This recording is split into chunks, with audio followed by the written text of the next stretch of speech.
The fourth manuscript has concluded, and the entire text has undergone extensive revision. All browsers display the pre-revision version, so please support the original work. Could you please help me transform into a more wicked woman? The female ghost murmured softly beside her. Sang Mian fell silent, gazing at the corpse before her, its face a grotesque mass of blood and flesh. Was that not wicked enough? As an embalmer, her daily task involved applying makeup to the deceased. Unlike ordinary individuals, she possessed the ability to see unclean entities, necessitating lengthy conversations with the corpses during each makeup session. One day, however, a peculiar male corpse was wheeled into the mortuary. His black, tousled hair lay gently against his forehead, resembling a slumbering beauty. Strangely, this corpse bore no soul, allowing Sang Mian to experience an unprecedented tranquility in her work. After completing the makeup, Sang Mian noticed a black card tucked into the corpse's pocket. Instinctively, she withdrew it, revealing 5 shimmering golden characters. Mysterious invitation. A sense of unease quickly enveloped her as the corpse inexplicably broke into a smile, sending a chill coursing through her heart. The lights in the mortuary began to flicker ominously, and icy fingers crept up her wrist. To her astonishment, the male corpse slowly sat up, drawing closer to her. After 3 seconds, she regained her composure, merely a minor spectacle. Slap. The corpse turned to her in disbelief. "You hit me?" it asked, to which Sang Mian replied coldly, "What of it?" Creak. The door swung open. Like a signal, the corpse leapt from the bed, seizing Sang Mian's hand and racing out of the mortuary. Outside, she was astonished to find herself in an unfamiliar environment. The dim corridor was lined with peeling walls, revealing a blood-red interior. The beautiful male corpse glanced back at her with a smile. "Welcome to my world." In the eerie and terrifying realm of the theater, the corpse shielded her from behind. "Do not fear, I will protect you." Sang Mian peered out cautiously, recognizing the leading female ghost. Hey. "Aren't you the one who asked me to give you a pure and innocent look the other day?" The handsome male corpse chimed in. "You can recognize ghosts." The pure and innocent ghost paused momentarily. "So it's you." She pushed aside the male corpse and warmly grasped Sang Mian's hand. "Thanks to this makeup, I can now be considered one of the flowers here." Sang Mian reciprocated the gesture. "Indeed, indeed." "So, what about this instance?" The female ghost understood immediately. "Do not worry, you can walk boldly here. All the working ghosts in this instance are my loyal admirers." Chapter 1. The Mysterious Apprentice. Dear apprentices, congratulations on passing the second interview and officially becoming mysterious apprentices. Sang Mian stared blankly at the scene before her, murmuring, "This must be an illusion."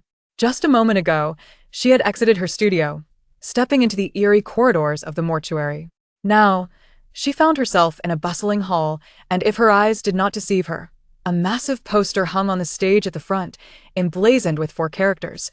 "Youthful mystery awaits you."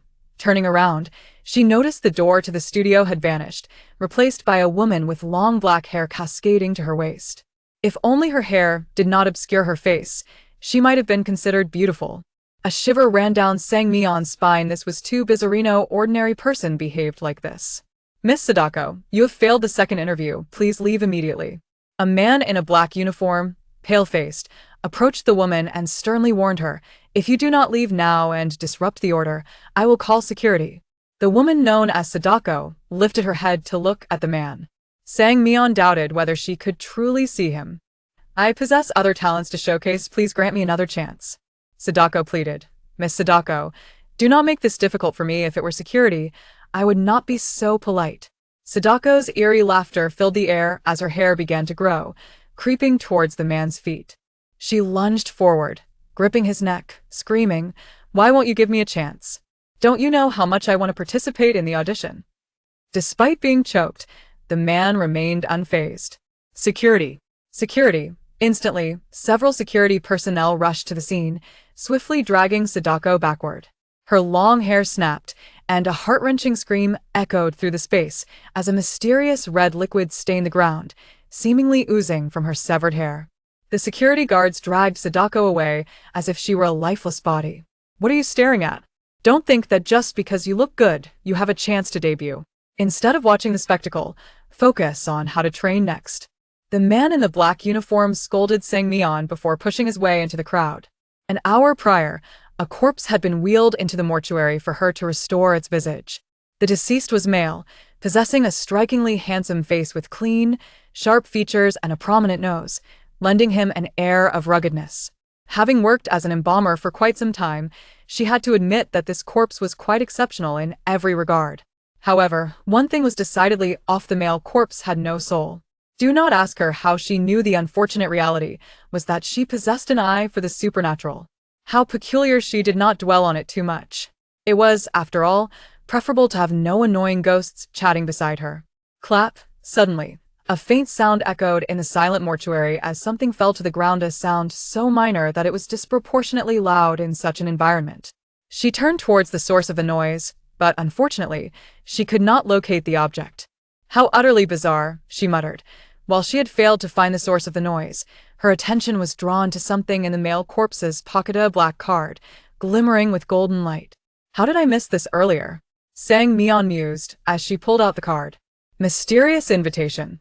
The 5 characters were particularly prominent, and she was taken aback. This male corpse was evidently a player in a mysterious game. Name: Lin Buchi. Code: 080369. Mysterious energy: 6060. Note: at 0, death occurs. Do not reveal your identity as a human identity skill. Prophet: I hear you are an awakened player. Lin Buchi was the name of the male corpse. Sang Mian cast a glance at him, and the lights flickered, momentarily obscuring her vision. She held her breath. Had the corpse just smiled? Impossible, he is already dead, Sang Mian whispered, leaning closer to scrutinize the face of the corpse. A sudden chill enveloped the air as she prepared to stow away the invitation. However, when she raised her gaze, the corpse lying on the bed had inexplicably sat up. Had it returned from the dead? Sang Mian cursed inwardly, her patience tested by the frequent encounters with the supernatural now. Even stranger occurrences were coming her way. She had seen it all. While this was her first encounter with a corpse rising, it paled in comparison to the ghosts she had dealt with. Nevertheless, out of respect for the supernatural, she feigned fear and began to scream. The male corpse blinked, seemingly disturbed by the noise. Slowly, he lifted his hand towards Sang Mian. As she observed his movements, her mind raced. The unique chill emanating from the corpse was about to make contact with her skin. Did he intend to strangle her into silence? Or perhaps possess her? Slap. Thus, she decided to strike first, landing a resounding slap across the male corpse's face. The corpse appeared astonished as he finally spoke. Huh? Why did you hit me? Sang Mian replied innocently. What were you reaching for? I thought you meant to harm me. The corpse moved his lips, preparing to explain something. Sang Mian raised her hand to interrupt his words, adjusted the collar of her work uniform, picked up her belongings, and intended to leave. Before turning away, she said meaningfully, regardless of what you are, do not linger in a world that does not belong to you.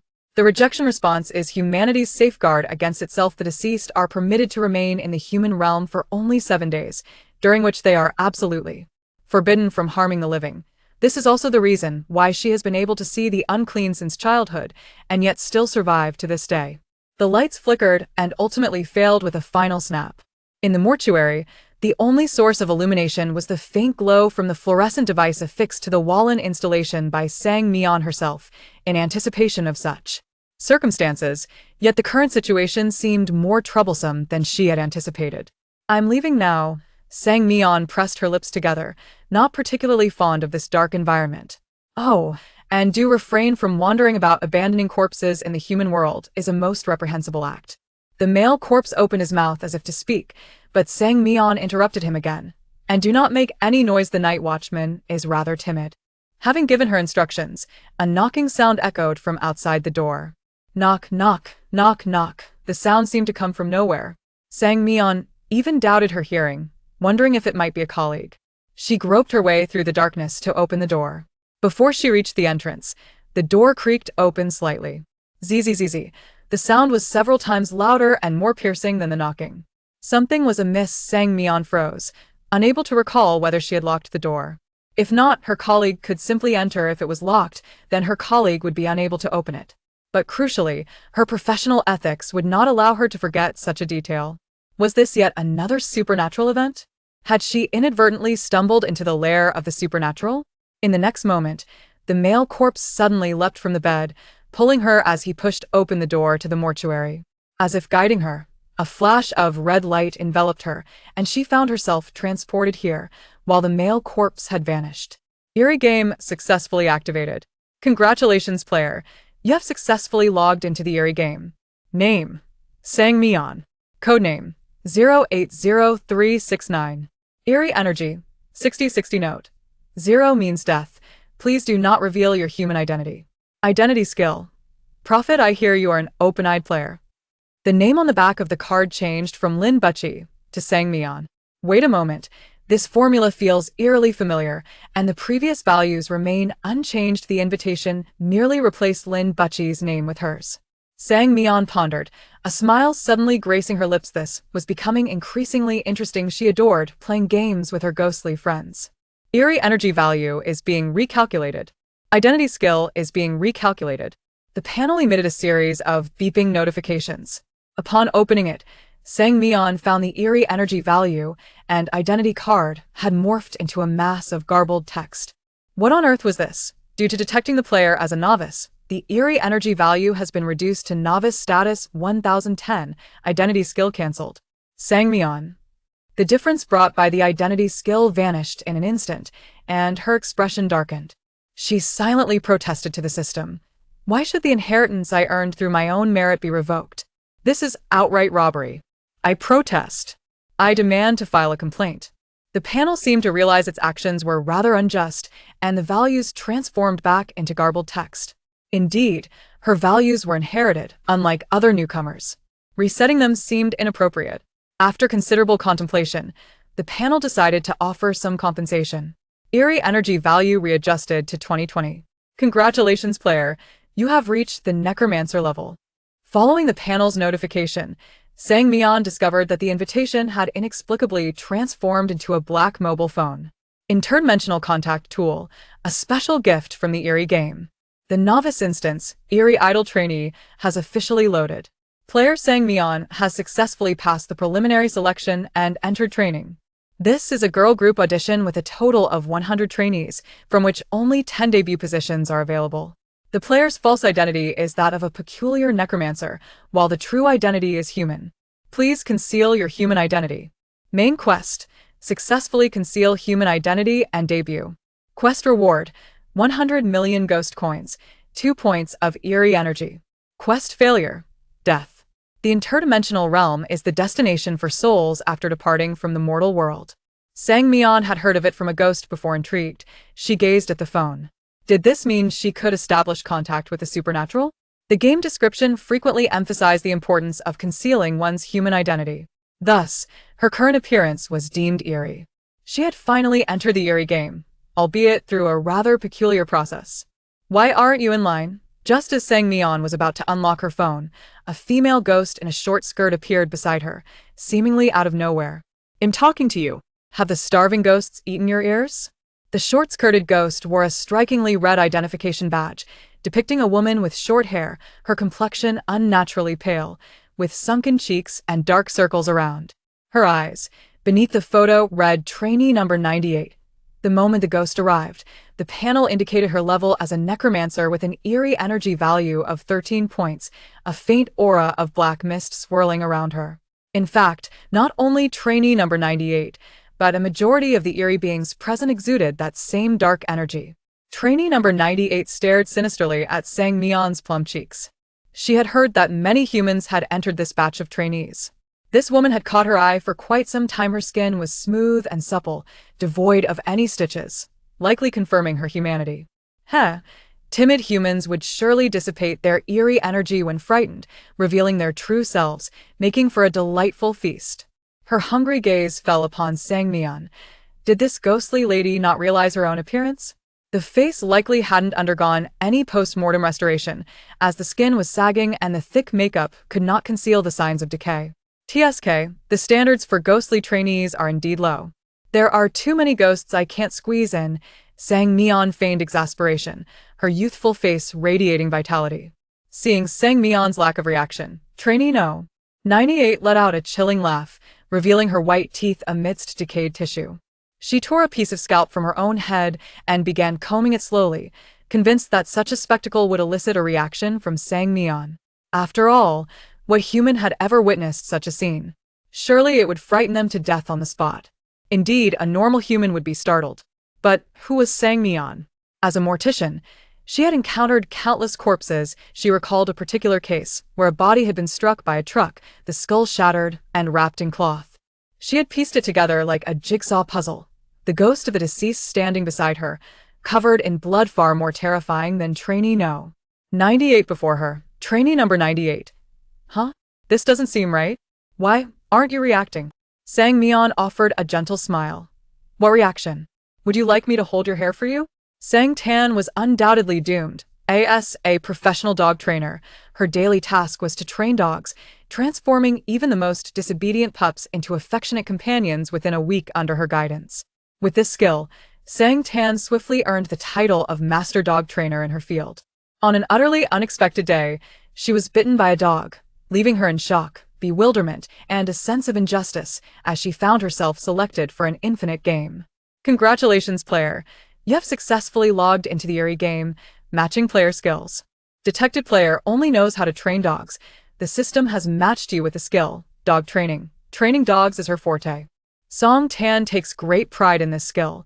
Within the opulent confines of a grand castle, she discovers an enchanting creature nestled in a shadowy corner, its disheveled black hair obscuring its striking eyes. Gently, she brushes aside the stray strands, and the creature's moist, puppy-like gaze meets hers. With a chill in her fingertips, she caresses the creature's chin, her voice rich and honeyed. You must accept punishment for your misdeeds. How many lashes shall I bestow upon you? In a fervent, almost obsessive manner, the creature offers her a whip, confessing, I simply adore you as the most terrifying entity in a bizarre game. It typically curled up in the dampest, darkest corners, deriving pleasure from crushing the ants that dared disturb its solitude. But one fateful day, a human girl caressed its head, speaking to it in a voice imbued with unparalleled tenderness. You are wonderful, I like you. Thus, it succumbed, becoming infatuated, madly and clumsily enamored with the girl. It yearned to present her with its filthy and grotesque heart, yet feared that this perpetually still, foul organ would repulse her. Kneeling at her feet, it cradled the crimson heart, its throat constricted with suppressed gasps. I will be obedient. Chapter 2. The odd apprentice number 98 was perplexed. Could she truly be a ghost? Her demise so exquisitely perfect? I shall watch you closely. She mimicked gouging out an eye and pointed at Sang Mian's eyes. Number 38. Sang Mian replied, Feel free. The number tag hanging from her chest indicated her status. As an apprentice, hers was number 38. She glanced at her own photo, her face alarmingly pale and the number quite distinctive. What number 98 referred to as lining up was the training registration, which was not urgent. Since this was a game, one must first comprehend the rules. Sang Mian accessed the game panel to read the explanation of Bizarre Chi. Bizarre Chi. This conceals a player's human identity, allowing them to manifest an eerie appearance within the game. The levels of eeriness are classified into 5 tiers. 20 represents a corpse, 40 a vengeful spirit, 60 a malevolent spirit, 80 a fierce spirit, and 100 an evil spirit. Player Bizarre Chi values are highly unstable. Caution is advised regarding disguise. Sang Mian contemplated her own Bizarre Chi value of 20 and number 98's, recognizing that both players and bizarre entities shared the system of Bizarre Chi, likely serving a specific purpose. However, she was uncertain of its application, and the panel offered no clear explanation regarding the instability of Bizarre Chi values. She attempted to inquire about this, but the panel remained unresponsive. Number 98. Shall we become friends? Sang Mian abandoned her quest for information from the panel and called out to number 98, who was about to queue. Number 98, with a puzzled expression, asked me? Sang Mian smiled and nodded. Isn't it normal to want to befriend a beauty? With my discerning eye, I assure you, you will surely debut without issue. Regardless of whether they were human or ghost, everyone relished compliments, and number 98 was no exception. She adjusted her hair, shyly smiling. You're so annoying, flattery will make me blush. While speaking, she kept glancing at Sang Mian. Although number 38 lacked power and did not resemble a ghost, her taste was commendable, and her boldness in initiating friendship was nearly unheard of among humans. I'll give you my number, though online access is forbidden during training, so adding friends is futile. Number 98 took out her phone, her tone sugary and devoid of the previous ferocity. Mian thought simply the game panel indicated her current identity as a bizarre entity, making the concealment of her true self paramount. After all, a human could not debut in the realm of the bizarre. Befriending number 98 would not only dispel her suspicions, but also grant her access to more intelligence.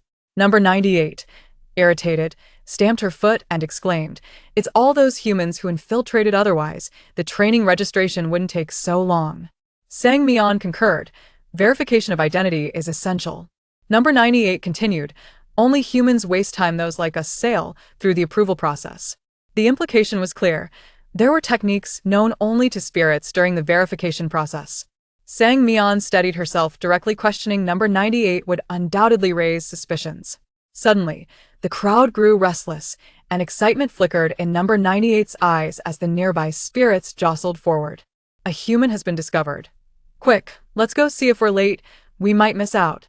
Mian followed closely behind number 98, the system issuing a prompt. Side quest.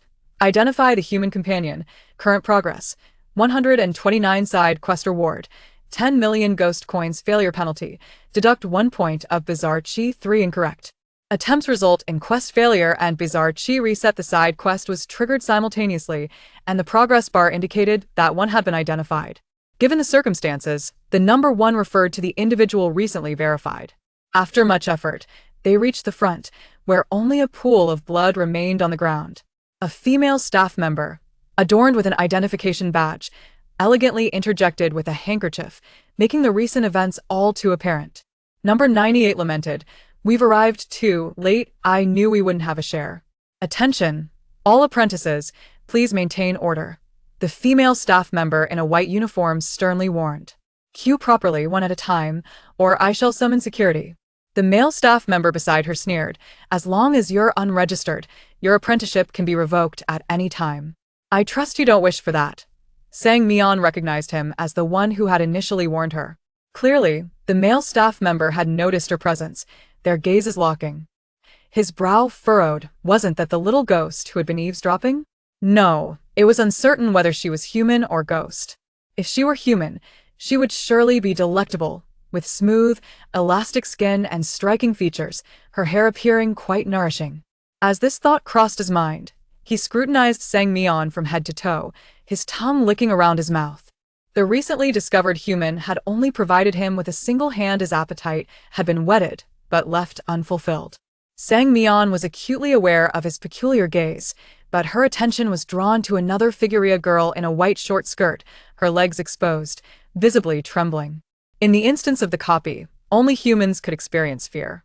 In a situation where one could not discern human from ghost, especially upon witnessing a companion's demise, such fear was wholly understandable. The girl's bizarre chi value of merely 10 further confirmed her true identity. Perhaps Mian was the only one feeling at ease in this scenario, while the other newcomers, firm materialists in modern society, were likely astounded, with those who did not break down at the sight of this supernatural world demonstrating remarkable psychological resilience. The girl in the white skirt noticed Mian's unrelenting stare. Frightened, she lowered her head and hurried to exit the crowd. Identify the human companion. 229. Upon submitting the side quest answer, the system emitted a notification.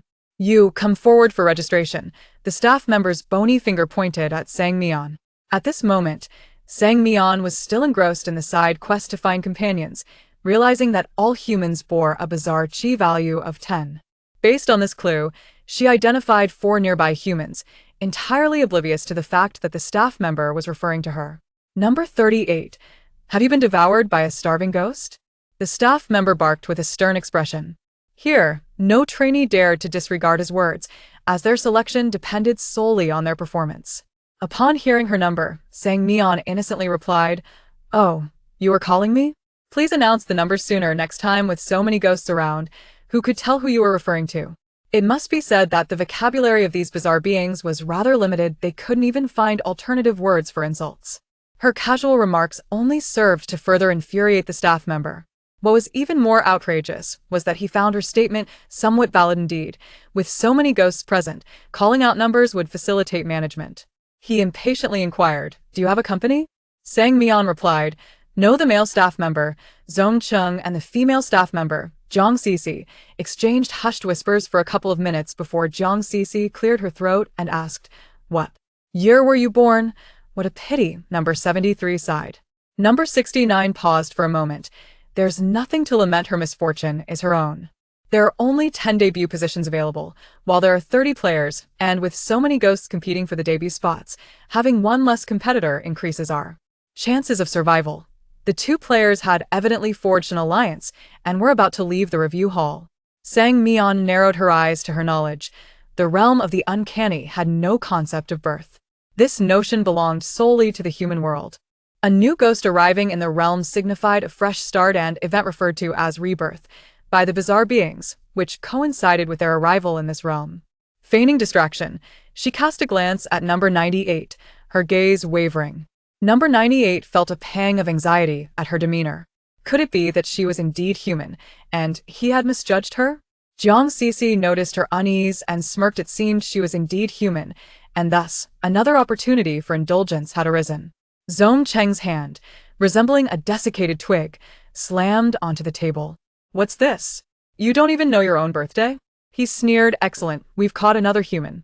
The surrounding bizarre beings shrieked, their mouths stretching grotesquely, which was not an exaggeration but rather a testament to their remarkable jaw flexibility. This was precisely the effect Sang Mian sought to achieve, to clear her suspicions amidst the ghost's doubts. Henceforth, they would not suspect her but would instead trust her. As the old adage goes, the most perilous place is often the safest. Infiltrating the ranks of the bizarre beings would be her best defense. Zong Chung grinned sinisterly, extending his hand towards Sang Mian's delicate neck, poised to shred the human's unsightly facade. "Wait!" Sang Mian raised her hand to block his advance. "As an auditor, do you not know that there is no birth date? My rebirth was on February 12th of this year, just a month ago." How could she possibly have answered? Jiang Cece's expression darkened. She glared at Zong Chung, blaming him for wasting her time with this already burdensome workload. Numbers 73 and 69 were equally astonished. Number 73's face reflected a complex mix of emotions. Could she truly be one of the bizarre beings? It was not surprising that everyone doubted Sang Mian. She simply did not fit the typical characteristics of the uncanny present. With her wavy, chestnut locks framing her starry, expressive eyes, and her refined features accentuated by a delicate nose and high cheekbones, even casual attire bestowed upon her the aura of a wealthy heiress. Number 98 let out a sigh of relief. She had already thoroughly assessed the situation and deemed it impossible to misjudge. If she had erred, how could she continue to navigate this realm? Jiang Cece handed Sang Mian a pen and paper. "Fill out the form, then proceed to the lounge at the back. Once the review is complete, someone will escort you to your dormitory." The paper was unremarkable, but the pen was crafted from bone, the stark white cap marred by a piece of blackened fingernail, with dried blood congealed around it. Those with weak constitutions might have tossed the pen aside in disgust, but Sang Mian, unfazed, filled out the form with calm composure. Number 73 observed her actions throughout, feeling a twinge of apprehension as he remarked to number 69, "We were utterly mistaken. She is indeed a genuine anomaly. We must be wary of her in the future." Number 69 sighed. If appearances alone determined debut positions here, she would have already secured one. Sang Mian's beauty was such that she could easily debut in the human world, let alone among the deceased, where she utterly eclipsed her peers. Confirm submission. Is 73 and 69 your companions? Sang Mian silently clicked confirm. The duo had begun their masquerade rather convincingly. Their eyes, never straying from her only players, would take the review so seriously. Identify human companions. 629. Upon hearing the system's notification, Sang Mian smiled faintly, correctly guessing. Just as she prepared to depart, she caught a glimpse of Zong Cheng's excitement. This was not the thrill of spotting a human. Instead, it resembled the eagerness of a connoisseur encountering their favorite delicacy, a fervor so palpable that if he had a tail, it might have wagged to the heavens. What sort of anomaly could elicit such glee from him? Sang Mian scrutinized the source of his delight, a remarkably tall woman with an air of confidence, devoid of any feminine timidity, exuding a somewhat rugged charm. Her facial features were sharply defined, the jawline prominent, and she wore a flowing black gown, radiating an aura that dissuaded approach. In simpler terms, she appeared androgynous. To Sang Mian's surprise, Zhongcheng had a penchant for this type. She couldn't help but smile with amusement. The woman in the black gown had just completed her form and lifted her gaze, locking eyes with Sang Mian. In her abyss-like eyes, a wildness surged forth as she smiled enigmatically at Sang Mian. Sang Mian's smile faltered. Why did this feeling seem so familiar? This face was none other than the male corpse lying in her makeup room. Muchichi, I have high hopes for you. Zhongcheng attempted to pat the woman on the shoulder, only to be deftly evaded. He did not appear angered. In fact, he shot her a flirtatious glance and smoothly added, "Among everyone here, your name is the only one I remember after all. Such exceptional qualities are rare." Muchichi Lin Buchi, Sang Mian murmured to herself, utterly convinced they were one and the same. Confirm submission. Is 3 your companion? She clicked confirm. Sang Mian was bewildered. She had indeed entered this bizarre game because of him. If he was not a player, then what was he? Moreover, had he transformed into a woman? Even anomalies could not indiscriminately alter their genders, could they? Chapter 3. The Enigmatic Apprentice. After deducting a slight amount of eerie energy, Sang Mian sensed subtle changes in her body, as if the atmosphere surrounding her had diminished slightly. Number 38. Halt! Jiang Sisi suddenly exclaimed, turning around to fix her gaze upon her. Sang Mian paused, a smile gracing her lips. Though Jiang Sisi's tone was far from pleasant, as if she were seeking a confrontation. Hadn't she just passed the inspection? Was there a sign of weakness that she had inadvertently revealed? Is there anything else? She inquired. Without responding, Jiang Sisi circled around Sang Mian, the hall falling into an eerie silence as everyone watched intently, anticipating the unfolding of events. The scrutinizing gazes made Sang Mian exceedingly uncomfortable, particularly as all eyes were fixated upon her. Did your eerie energy drop just now? Jiang Sisi leaned in close, her eyes bulging like those of a dead fish, the unmistakable scent of decay wafting towards Sang Mian's nostrils. She swore that the stench was akin to that of a corpse left unattended for 3 months, yet it bore a distinct foulness entirely different from death. Had she not once served as an embalmer, she believed she would have retched in Jiang Sisi's face. But how did Jiang Sisi know her eerie energy had diminished? Eerie energy only decreases due to injuries or special circumstances. It typically remains stable. The game prompt chimed in her ears just in time, nearly causing her smile to falter. Eerie games are riddled with traps. Such a crucial hint was only now being divulged. Strangely, it was only Jiang Sisi who raised this issue. The other entities appeared oblivious to her energy levels. Why was that? Clearly, Jiang Sisi's eerie energy hadn't reached a necromancer's level. A bold thought suddenly crossed Sang Mian's mind. Gripped by the weight of the darkness surrounding her, she felt as if she had become a delicacy upon a banquet table, those dead fish-like eyes glimmering with greed amidst the eerie-laden hall. Several players shook their heads discreetly, emitting barely audible sighs, their hearts a mix of emotions, lamenting the cruelty of the eerie game, yet feeling a twinge of relief that it was number 38 who had stumbled. For otherwise, it could have been anyone's life at stake. Yet, in such moments one must not show fear. Sang Mian gently tilted her head back, her smile unwavering as she stepped closer to Jiang Sisi. "Oh, how did you know my eerie energy had decreased?" Her voice was soft yet firm, the sharpness in her brown eyes piercing Jiang Sisi's depth. Forced to take 2 steps back, Jiang Sisi was perplexed, despite Sang Mian being merely a human girl. Her aura overwhelmingly surpassed her own. A whisper of doubt crept into her mind.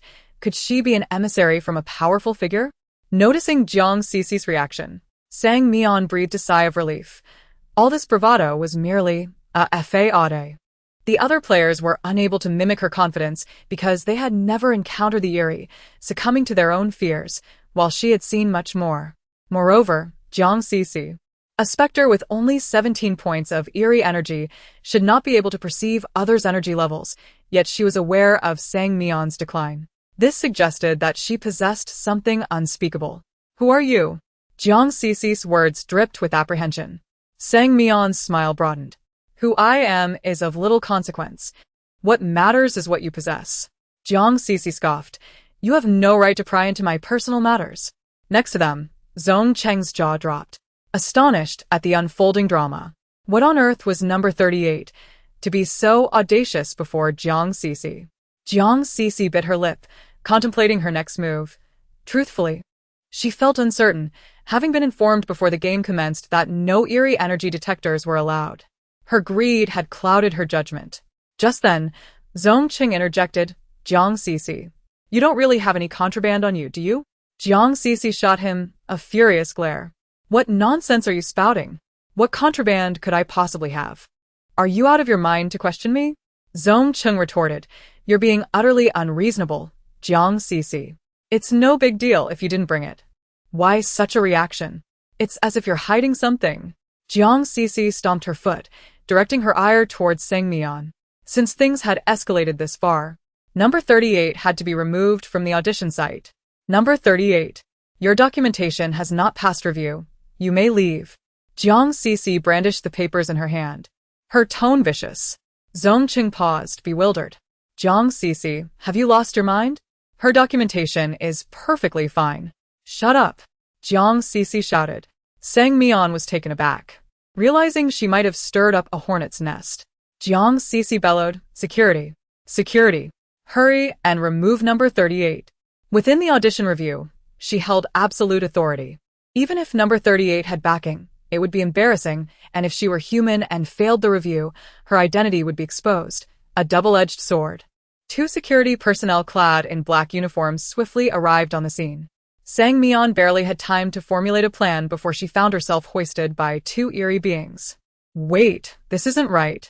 Sang Mian's mind nearly stopped functioning. She was about to be thrown out. The hall fell silent, all the eerie entities watching her departure. The security guard slowly opened the door, and a wave of dark energy surged into the hall, causing Sang Mian to feel as though her neck were being gripped by an indescribable force, rendering her breathless as her heartbeat quickened. Eerie energy -1. Eerie energy -1. Eerie energy -1. The eerie energy continued to diminish, a chilling sensation spreading through her limbs. Goodness! Sang Mian. The door swung wide open, and to her surprise, a woman in a red gown stood outside, calling her name loudly. Upon recognizing the woman's face, her astonishment grew. It was the trainee who had failed the review. Zhong Cheng dashed over like a rabbit, his leather shoes clattering against the floor. Ms. May, what brings you to the site? The woman, referred to as Ms. May, wore a strikingly flamboyant expression, a hint of disdain flickering across her features. Do I need to announce my presence to you? Zhong Qing chuckled nervously. Of course not. He cautiously pointed at Sang Mian. Do you know number 38? Looks like you're not going to let those two fools go, huh? Ms. May snapped, delivering swift kicks to the two security guards, each receiving a painful jab from her 10-centimeter heels. Sang Mian stumbled, nearly losing her balance, but thankfully, Ms. May steadied her. Little Mian, you've finally met your end. Ms. May uttered with a disconcerting cheerfulness, her smile unwavering as she spoke haunting words. A chill ran down Sang Mian's spine, not just from her words, but from the overwhelming eerie energy radiating from Ms. May that made her profoundly uncomfortable. Sang Mian replied earnestly, And May, could you please step back? Ms. May appeared deeply offended, her eyes wide with disbelief. Little Mian, I never anticipated that your first words upon seeing me would be to ask me to keep my distance. She adopted a pitiful demeanor, resembling someone abandoned by a heartless lover. Heartless lover, Sang Mian remarked with a blank expression, and May, you've changed. Changed into a drama queen. In truth. And May had no real connection with her. If one were to draw ties, it would be merely her current visage. And May had once been a minor star. But after a tragic car accident, her body was so mangled that by the time it reached Sang Mian's hands, it was unrecognizable. She was crying out for Sang Mian to help restore her appearance. Eventually, after 3 exhausting days, Sang Mian managed to bring her back to her peak beauty and even applied a subtle makeup to enhance her allure. It is well known that in the realm of the uncanny, one's bizarre appearance is dictated by their visage prior to cremation. Thus, armed with her stunning looks, and May thrived in this environment. In the hall, Muchi let out a sigh of relief, diverting his gaze from Sang Mian and hastily departing. Ahem, Xiao Mei. What should I do if my review doesn't pass? Sang Mian lamented. And Mei slammed her hand on the table. Who asked the fool that wouldn't let you through? Shall I say it again? If I don't scare the daylights out of her. I won't bear the surname, Sang Mian casually pointed. It's this Miss Jiang. Jiang Cc trembled at her gesture. Fully aware of Mei's stature as a rising star in the realm of the uncanny, many influential figures were eager to support her. And as a mentor in the bizarre trainee program, she was someone no one could afford to offend. It was truly perplexing how no 38 could possibly know such a figure. There were some issues with number 38's profile, but they have been resolved after the recent verification. Jiang Cc explained with a forced smile. Sang Mian, with her innocent eyes, inquired, Is that so? Didn't Miss Jiang claim my eerie energy value was problematic? Do you see any issues now? Jiang Cc replied, No, absolutely none at all. And Mei, with her long legs crossed, disdainfully turned her head. What a low standard, using the same perfume as me. Jiang Cc's face paled, and despite her myriad grievances, she dared not show them. I'll change to another bottle at once. And Mei retorted, Forget it, no amount of switching will mask the stench clinging to you. Get lost and don't let me catch a whiff. Sang Mian wholeheartedly agreed. Jiang Cc's scent was truly unpleasant. Once Jiang Cc was out of earshot, and Mei proudly lifted her chin. So, how is that, Xiao Mian? Satisfying. Isn't it? Sang Mian nodded, It's all right. And Mei draped her arm over her shoulder. If anyone displeases you, just let me know. After all, I owe my current standing to your assistance, so don't hesitate. And Mei flicked her hair, her doe-like eyes sparkling. Of course, debut positions are easily within your grasp whenever you desire. Sang Mian asked, Really? And Mei replied, Why would I lie to you? You're not lacking in charm. You deserve to debut. Sang Mian felt a wave of emotion. This must be the joy of having connections. She was finally experiencing it. And Mei cheerfully added, But Mian, you are human, right? Oh dear. Don't be so tense, she chuckled, with that 5-point eerie energy value. Who could you possibly fool? Sang Mian stood frozen, realizing that her eerie energy had plummeted when the security pulled her away, leaving her oblivious to Mei's true level. She had assumed Mei was merely a wandering spirit, but it appeared she was far more formidable. And Mei, in Sang Mian's eyes, transformed into a figure of terror, an exceptionally powerful entity. Chapter 4, The Enigmatic Apprentice Sang Mian. Why don't you expose me? And Mei blinked. Why would I expose you? Sang Mian replied peculiarly. I am human after all. And Mei's beautiful eyes sparkled. Oh, Mian, what are you thinking? I owe you a debt of gratitude. How could I possibly expose you? She rested her chin on her hand. As long as it's within my capabilities, you can do as you please. Sang Mian scratched her head. That does seem reasonable. She grasped Mei's icy hand, filled with gratitude, and said, Xiao Mei, I'll rely on you to kickstart my career. Thus, this bizarre duo was formed, one person and one enigma. And Mei linked arms with Sang Mian and swaggered out of the VIP lounge. Hey, you there? And Mei casually pointed, and Zong Chung hurried over. Mian, how can I assist you? And Mei declared, Number 38 is in my care.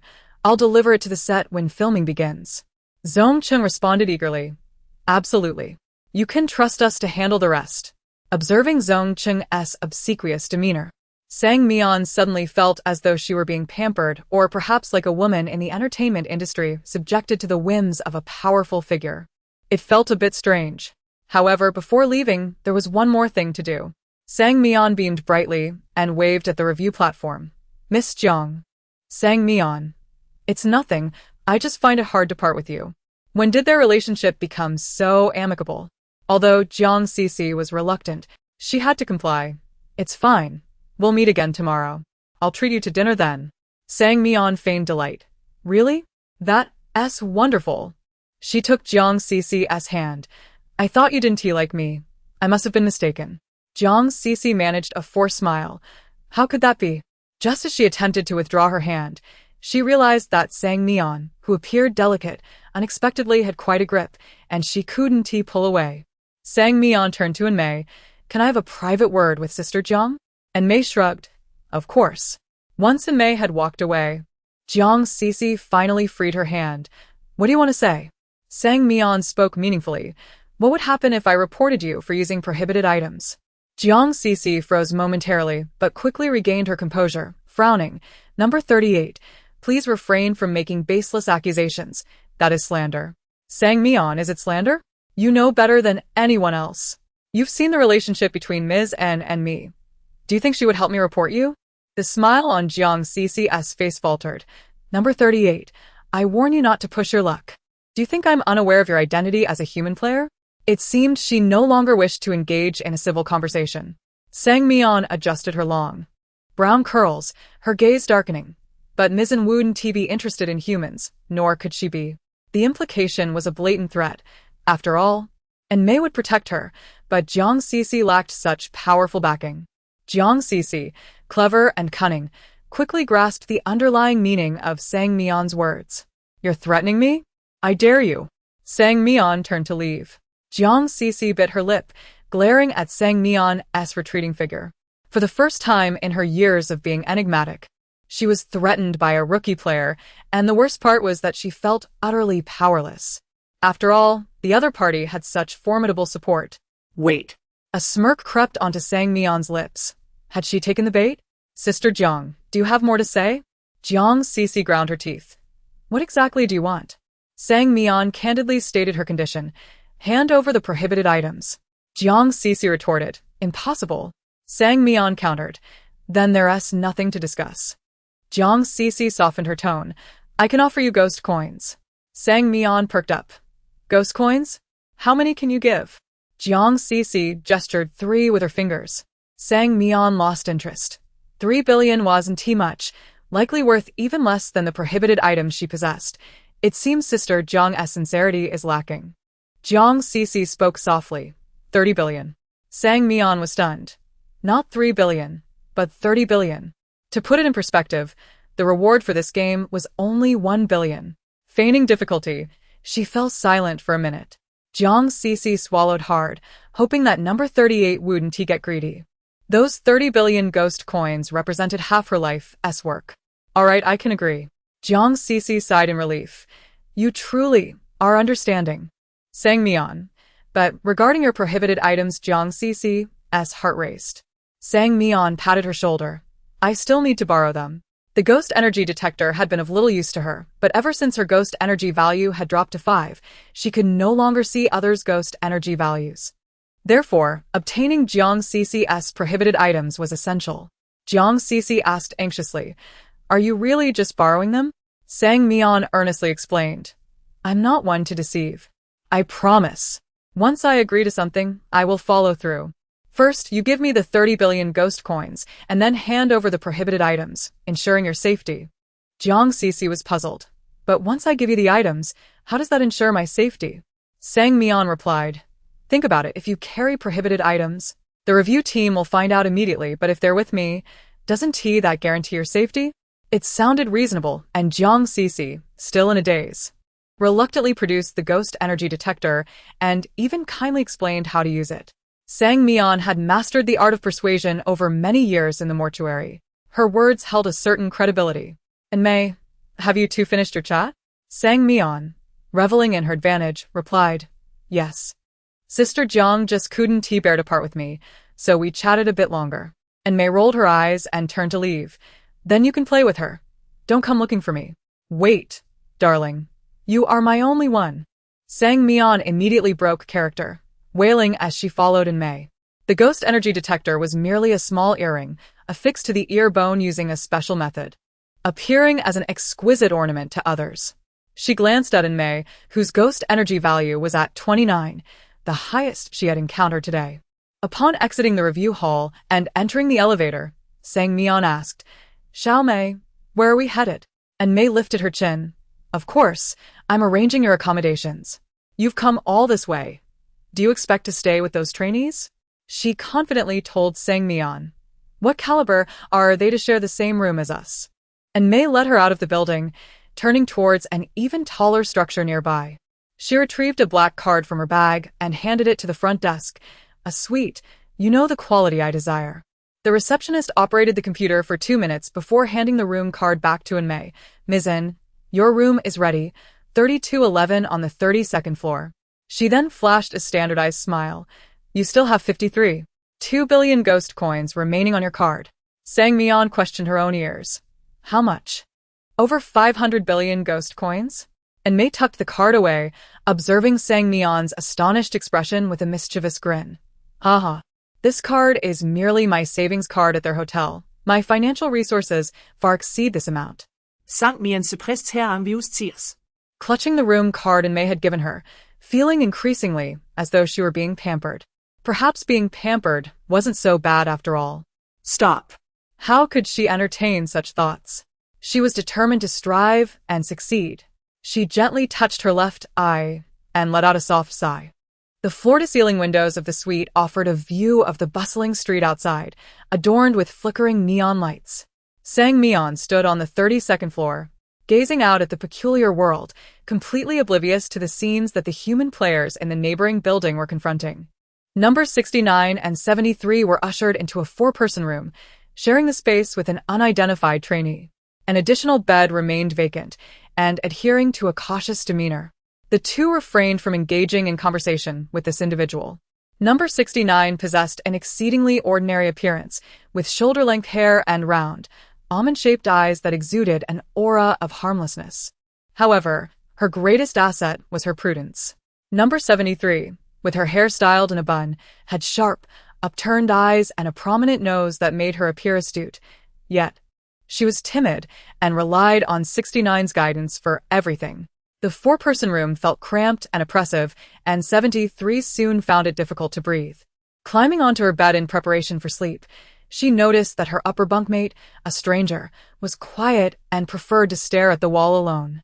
As 73 touched her empty stomach and turned over, she decided to endure the discomfort. At that moment, she caught sight of a dark strand near the edge of her bed. She paused, and over the next few minutes, the single strand multiplied. It dawned on her that it was hair.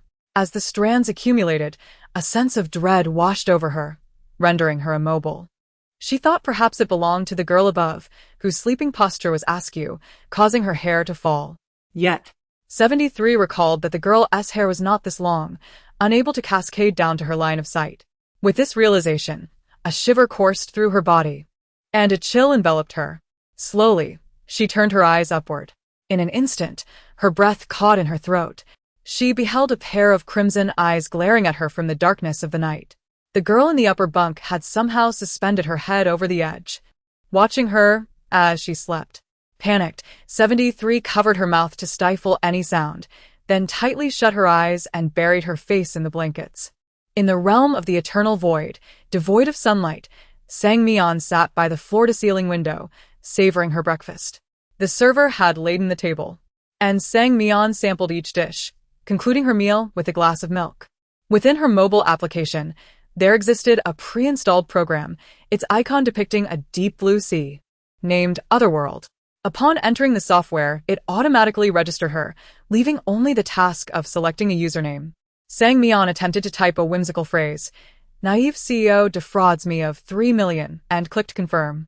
A notification chimed, announcing her successful registration. Just as she completed this process, a pop-up appeared, indicating that someone had added her as a friend. She opened the request to find it was from an individual with the username Midnight Melancholy Naive CEO, an uncanny coincidence that mirrored her own. Sang Mian chuckled aloud, pondering how such a coincidence could occur. Could it be that the CEO who defrauded her of 3 million had come knocking? Chapter 5. The enigmatic apprentice. Upon exiting the suite, Sang Mian was startled to see a woman clad in a flowing black dress, standing just outside the door. The familiar attire sent a shiver down her spine. Muchichi. The woman's door remained ajar, indicating that she resided directly across from Sang Mian. Clearly, Muchichi recognized her too. She tilted her head with a smile, greeting, "Good morning, 3 million." Sang Mian's expression froze entirely. How could she possibly know her online alias? Was Muchichi truly the melancholic yet pure-hearted CEO known as Midnight Melancholy? Tentatively, she inquired, "CEO?" Muchichi smiled, her eyes sparkling. Yet her demeanor was not that of a delicate woman. It bore the ruggedness of a man.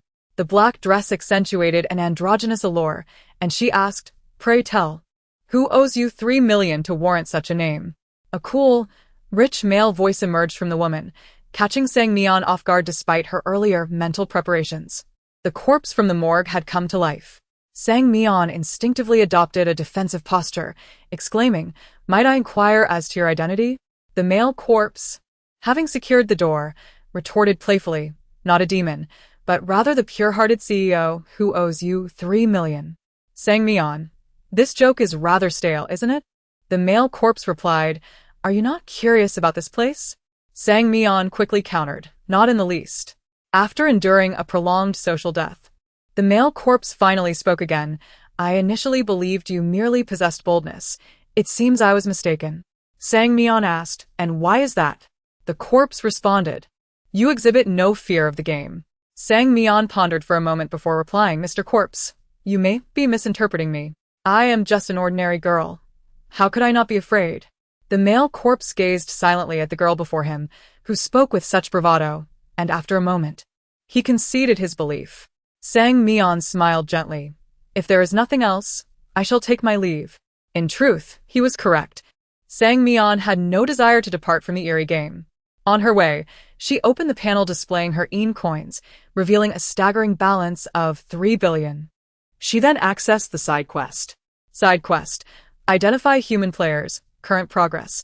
929 player deaths could directly advance the side quest, compared to the 6 from yesterday. 3 more girls had met their demise. As she exited the elevator, she fortuitously encountered May, who was every bit the goddess of the bazaar. Today donning a black miniskirt that perfectly captured a pure and alluring aesthetic. Sang Mian complimented, "Your outfit is splendid today. You truly exude star quality." And May raised her finger playfully. "Sister is indeed a star." They were back in the same hall as yesterday, but it had been completely redecorated. A grand stage had been erected, accompanied by numerous audience seats. Jiang Cece, working as staff, was tasked with distributing costumes today. And May, chin held high, said, "Little Mian, go change your clothes. Rest assured, I have already arranged everything with the director." Gazing at the pink top and white pleated skirt, Sang Mian suddenly remembered something crucial and lamented, "Xiao Mei, I cannot sing, dance, or rap." And May gasped, "Surely you jest? You've never learned to dance?" Sang Mian retorted, "Not everyone has been groomed for stardom since childhood like you." And May, appearing exasperated, paused before realizing, "Wait, you must have some talent to have matched with this game. Otherwise, they wouldn't have assigned you this quest." Sang Mian incredulously replied, "I have never studied any of this. Could it be that my entry into this bizarre game is fundamentally different from others?" And May rubbed her temples in resignation, suggesting, "Why not give it a shot?" Sang Mian replied, "Do you know why I lack interest in hobbies?" And May shook her head. Sang Mian explained, "I am tone-deaf and uncoordinated." And May sighed. This child is beyond saving. A new dilemma formed in Sang Mian's mind: how to successfully debut without the ability to sing, dance, or rap. 1. Find a substitute. 2. Discover innate talent and begin training now. 3. Abandon the idea of debuting. It was evident the second option had been dismissed, so Sang Mian, full of hope, inquired about the first option but was met with a ruthless rejection. And May had said, if only her mother had given birth to twins back then, there might have been hope. Left with only the third option, Sang Mian resolutely resurrected the second option. Perhaps in this strange game, she would indeed possess extraordinary talent. Jiang Cece handed her a costume that fit her perfectly, accompanied by a smile she believed to be friendly. However, her pale, paper-like face and crooked teeth were far from appealing. As a professional mortician, Sang Mian found the smile oddly fitting and complimented, "You look beautiful when you smile." Jiang Cece blushed, glancing around before whispering, "Beware of the old witch in the changing room." Sang Mian immediately understood. Knowing people is advantageous for avoiding risks. A minute later, she found herself in the women's restroom.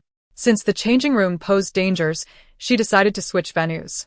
The restroom was empty, spacious, and impeccably clean, devoid of even a speck of dust. Sang Mian cheerfully hung her clothes on the door and began to change. Inside the stall, having donned her top, she suddenly heard footsteps outside. one footfall heavy, the other light, reminiscent of someone limping. Sang Mian contemplated for a moment.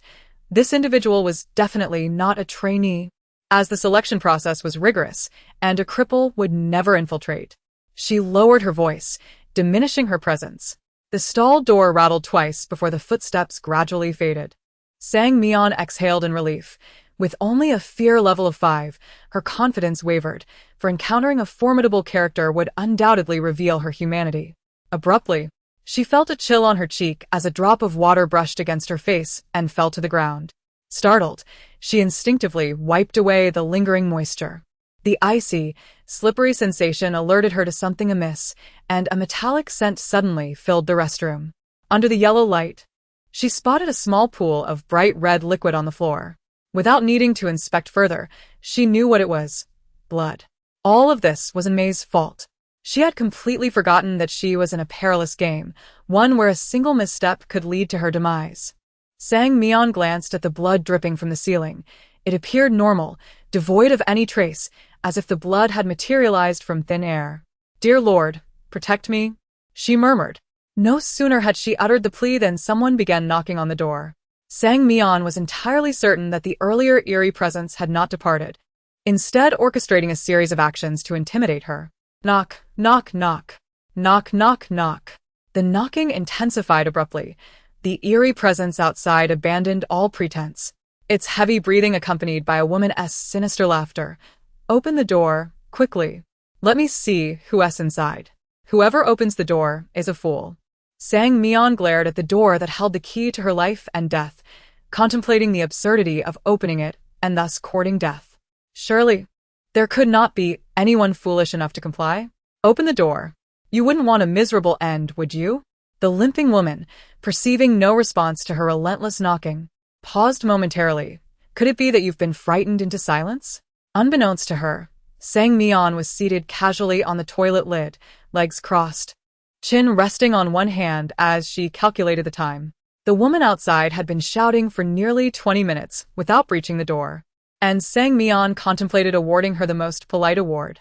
However, the voice of this eerie woman sounded familiar, though she could not quite place it. Could it be that she was a former acquaintance? Or perhaps she was merely a transient figure in her professional journey? After pondering for a moment, she cleared her throat and inquired, "Miss Outside, how much longer do you need?" The enigmatic woman replied, "What do you mean by how much longer? How long will you continue to knock?" She pressed. Realizing that lingering in the restroom was not a viable option, she decided to take the initiative. The strange woman was taken aback. It was the first time someone had posed such a question to her. "How long to knock?" "I shall knock for as long as I please," she thought defiantly. "I must attend a training session and cannot prolong this any further," she continued, her polite explanation causing the enigmatic woman to doubt the appropriateness of blocking the door. Wait, why did she not simply burst in? With a sudden crash, the door swung open. Though tall, it could not impede her forceful advance. Filled with confidence, she was abruptly met with a chill at her neck and a sensation of weightlessness, as if she were being lifted like a chick. "So you dare to provoke me, do you? You have no fear whatsoever?" The strange woman chuckled ominously. "I've yet to discover the taste of a bold woman. Today shall be my trial." Before her stood a cascade of lustrous black hair, and as she shivered, she noticed that the strange woman's face was obscured by locks, revealing only a delicate, upturned nose through the gap. This was it. She was utterly doomed and would soon find herself ensnared in a bizarre game. Tears of despair threatened to spill, for even her patron could not shield her now. With a resigned closure of her eyes, she politely uttered, "Please be gentle. Thank you." Instead of the anticipated pain, the sound of astonishment reached her ears. Sang Mian. Upon opening her eyes, she seemed to rediscover the essence of life. "You know me? Do you not recognize me?" the strange woman retorted. Trembling, Sang Mian reached out to part the enigmatic woman's hair, and upon recognizing her features, she uttered the name, Mian. Chapter 6. The Sinister Apprentice. This one is an old acquaintance. I recall when she was first brought to the funeral home, a tempestuous widow brimming with resentment. Day after day, she clung to me, recounting her tragic tale incessantly. I had never encountered such a tenacious spirit. For a full week, she whispered her woes in my ear, relentlessly. Eventually, I could no longer disregard her plight and found myself offering tissues while attempting to console her. Mian was a pitiable woman. Her demise was orchestrated by her husband. An alcoholic by nature, he would lash out at her in a drunken stupor, even causing the death of their unborn child from his violent outbursts. Yet, it was not alcohol or domestic abuse that ultimately led to Mian's demise. It was drugs. Her husband, enslaved by addiction, murdered her to claim a substantial life insurance payout. At the operating table, I applied layers of thick makeup to conceal Mian's bruised skin and repaired her abdomen, which had been pierced by steel. I adorned her with a visage that would bring her satisfaction. With a macabre grin, Mian inquired, "You're not participating in that bizarre game, are you?" I forced a weak smile. "It appears so." I gestured upwards. "Could you perhaps let me down first?" Only then did Mian realize she was still holding me, and she hastily placed me on the ground. "I'm so sorry. I didn't know it was you, otherwise I wouldn't have been so rough."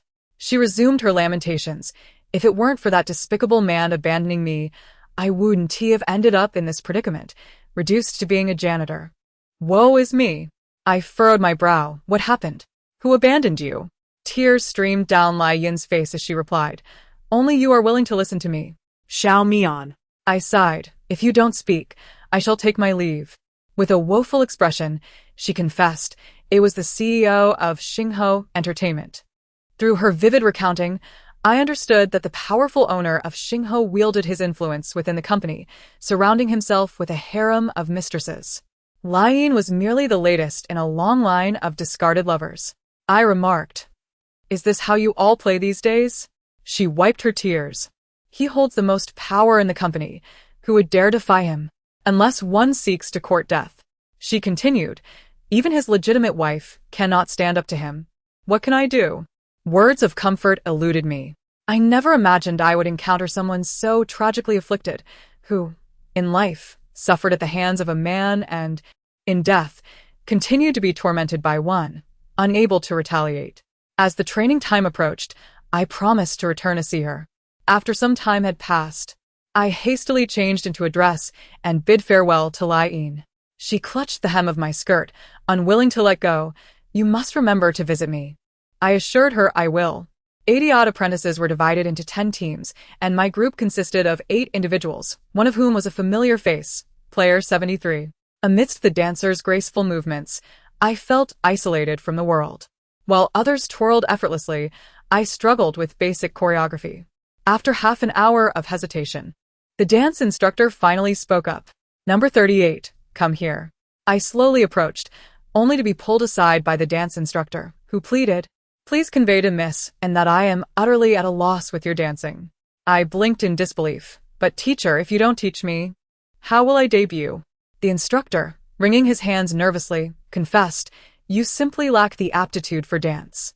In all my years, I have never encountered a student who cannot even manage a turn." I am almost in tears. "Please, let Miss and not trouble me further. I have a family to support." With a mournful expression, I replied, "Without you, I have no chance of debuting." After a drawn-out standoff, the instructor hastily departed, leaving me alone in the corner, spinning in circles. Was I truly to abandon my dream of debuting? To forfeit my aspirations felt akin to relinquishing my very existence. I had worked hard to enter this bizarre game, determined to seize its rewards. With May as a backer, even if I abstained from training, no one would dare criticize me. I lay on the sofa in the lobby, playing soothing melodies on my phone, perhaps too close to the neighboring building. As I was able to connect to their Wi-Fi, suddenly, a notification popped up on my phone, a friend request from the enigmatic Midnight Pure-Hearted CEO, accompanied by the message, "Do you wish to clear the game?" After a moment of hesitation, I trembled as I accepted. A feeling of being manipulated washed over me. Upon adding me as a friend, the male specter inquired, "Shall we collaborate?" He followed with a question mark. "Of course. But shouldn't you apologize for your unreasonable behavior towards me?" My gaze became vacant. I recalled the slap I had given him at the funeral home, but he had brought it upon himself. Had I reacted any slower, he might have throttled me. Before long, a rather immature thought formed in my mind. If I were the owner of an entertainment company, debuting would merely be a matter of a single command. Suddenly, I shot up from the sofa, realizing yes. Why not become the owner of Xingho Entertainment? I rushed forward, brushing aside the stray hair on Lai Yin's face. Looking into her eyes with earnestness. Do you wish to take revenge? Chapter 7. The Cunning Apprentice Lane. Revenge? Surely you jest? Sang Mian. It is indeed revenge. Aimed at the CEO of Xingho Company. Lane shook her head vigorously, akin to a rattle. Mian, have you become daft from training? I understand the rigors of training, but this is beyond reason. The CEO of Xingho possesses formidable cunning. He is not someone as insignificant as I can contend with. Sang Mian proposed. What if all the women he has discarded band together to confront him? Lane paused, reflecting on the plight of those unfortunate women who, after being cast aside, received no severance pay and were instead coerced into labor at Xingho Entertainment. Truthfully, she harbored grievances. If given the chance, she would relish the opportunity to confront the CEO herself, not to mention the shared suffering of those women. With renewed enthusiasm, she grasped Sang Mian's hand. Indeed, we could ally with the mistresses and even the CEO's wife. If they are all willing to seek vengeance, success is within our grasp. However, the mention of the CEO's wife gave Lane pause, and she lamented. Mian, we may find it impossible to persuade the boss's wife, and the fourth mistress is equally difficult. She certainly will not aid us in our quest for revenge. Sang Mian inquired. Why not? Sang Mian, what are your concerns? She preferred clear communication and could not abide vague responses. Lane awkwardly replied, how could they possibly cooperate with a human? Were it not for our friendship, I would not trust you either. Sang Mian countered. How would we know unless we try? She gently ruffled Lane's hair in a soothing manner. The sight of a human girl affectionately touching the hair of a fearsome spirit struck Lin Bucci as profoundly incongruous. He stood at the restroom door, arms crossed, lost in thought. What kind of person had he befriended? A friendship with a spirit. After a moment of comforting, Lane finally agreed to accompany Sang Mian in her endeavor, though she insisted they first persuade the most obstinate mistress. Upon turning around, Lane immediately spotted a woman in a black gown standing at the entrance of the ladies' room. Ah, Mian, someone has overheard us. As Sang Mian wore a bewildered expression, Lin Bucci chuckled, his conspicuously bright eyes catching attention. What a coincidence. Sang Mian retorted. Coincidence, my foot. Others may be oblivious, but I am fully aware. Lin Bucci is a man. How dare he enter the ladies' restroom? Are you out of your mind? She questioned with palpable incredulity. Lin Bucci replied, Sang Mian, what are you contemplating? Lin Bucci matter-of-factly stated. Debuting, of course. Lin Bucci was somewhat taken aback. Are you truly considering usurping the position of CEO at Xingho Entertainment? He had indeed caught her words, and Sang Mian grew wary. Based on her current understanding of Lin Bucci, she knew him to be a peculiar gamer in life. Whether he might betray her to the CEO in death remained uncertain. As soon as the words left her lips, Lane swept Sang Mian behind her. We shall do as we please. Impudent man. Lin Bucci swore he had never witnessed such a bizarre scene where a spirit defended a human. Typically, spirits sought every opportunity to thwart human players. Yet Sang Mian was a rare anomaly among them. Observing this, he turned away, feeling a twinge of inferiority. In all his years navigating the strange gaming world, he had never encountered a spirit that showed him concern. Sang Mian scrutinized Lin Bucci's retreating figure, caught off guard by his sudden departure, much like his unexpected arrival. Leaving her perplexed, after a series of amiable exchanges with Lane, she waved goodbye and exited the ladies' room.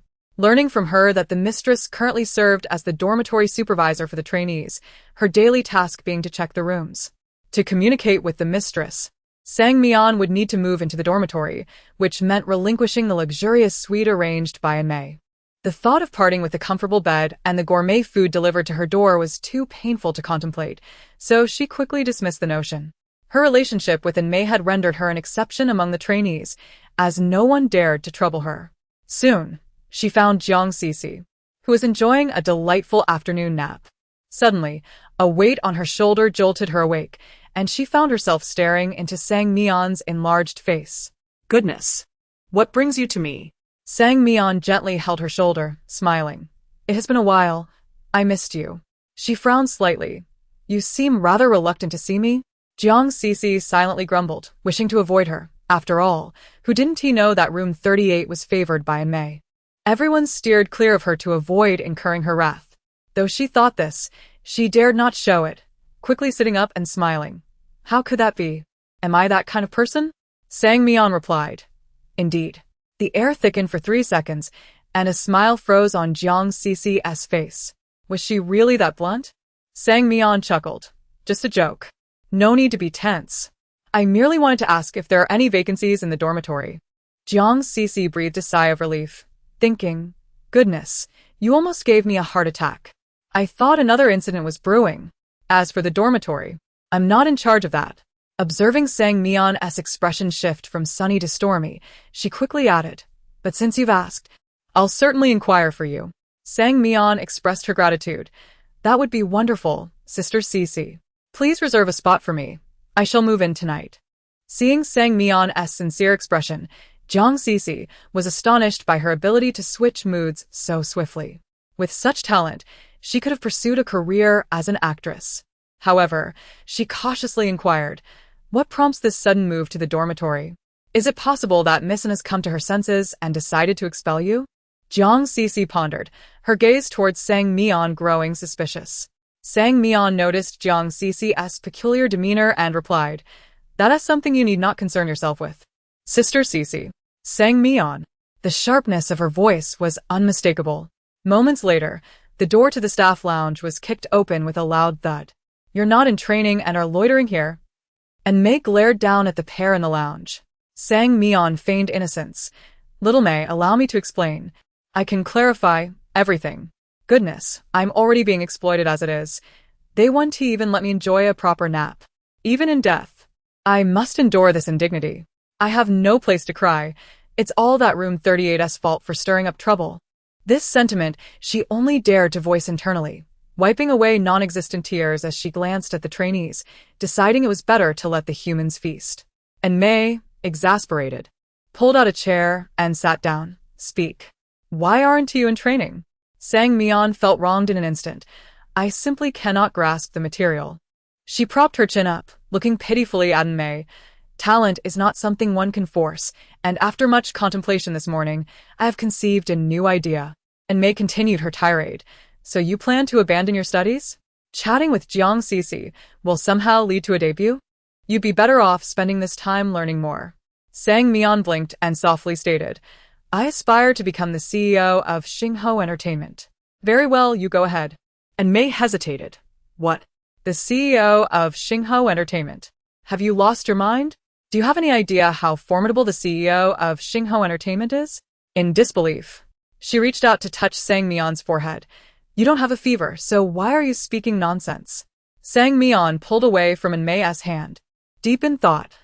Little Mei, you are also affiliated with Xingho Entertainment, are you not? And Mei nodded, albeit awkwardly. Sang Mian continued. Thus, my ascension to CEO would only benefit you, as the resources of Xingho Entertainment would ultimately favor you. She gazed into Mei's eyes, smiling. For the time being, I do not require your assistance.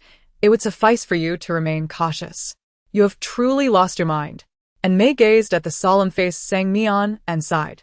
The CEO of Xingho Entertainment was quite the eccentric, possessing formidable power.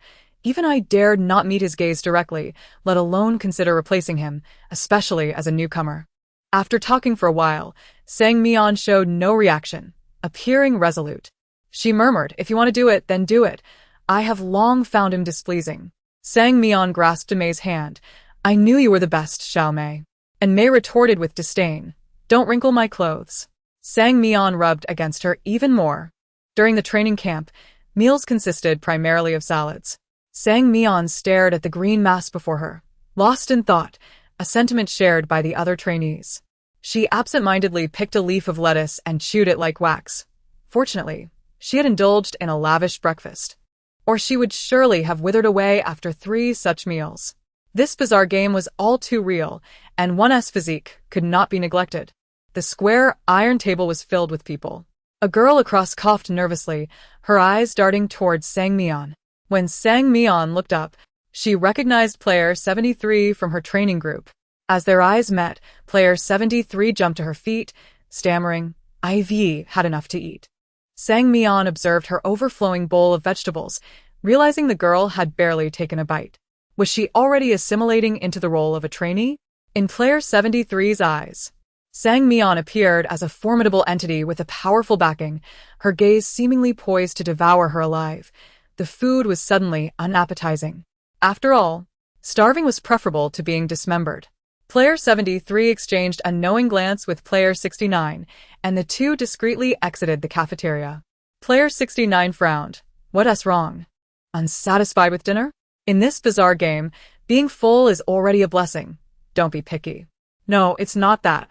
Player 73 turned her head, shivering. She's following us. Who? Player 69 asked. Player 73 quickened her pace. Trainee 38. She seems to have set her sights on us. A chill ran down player 69's spine as the footsteps trailed them leisurely. Their breaths quickened until they reached the elevator, pressing the close button, finally releasing a sigh of relief. As the elevator doors began to close, a pale hand suddenly thrust through the remaining gap. Player 73 froze, and the doors opened again to reveal trainee 38 stepping in beside her. The elevator was eerily silent. Sang Mian tilted her head, glancing at the two, then at the buttons, asking, "Aren't you going to press the floor button?" Inwardly, player 73 screamed, who would remember to press buttons at a time like this. "You go ahead," player 69 managed to maintain some composure, forcing a smile. Sang Mian, oblivious, inquired, "Which floor is the dormitory on?" Player 69 quickly glanced at her, upstairs. Sang Mian naturally pressed the button for the 11th floor. Watching the two players ahead, she mused, what if we coincidentally share a room? As fate would have it, the three of them halted before the same door. Player 73 and player 69 exchanged bewildered glances. What was this bizarre coincidence? If we must die, let it be swift. After all, they had been together this far. Did they really need to step inside and have a chat? The trio stood before the door for what felt like an eternity, hesitating to knock. Sang Mian curiously asked, "Aren't you going to open the door?" Player 73 and player 69, feeling despondent, wondered how someone could be so presumptuous as to enter another's room without invitation. Player 69 finally mustered the courage to speak. Miss, I don't think you live here." Sang Mian glanced up at the door number, confidently asserting, "Room 123. This is where I reside." Was it mere coincidence that there was an extra bed in the room?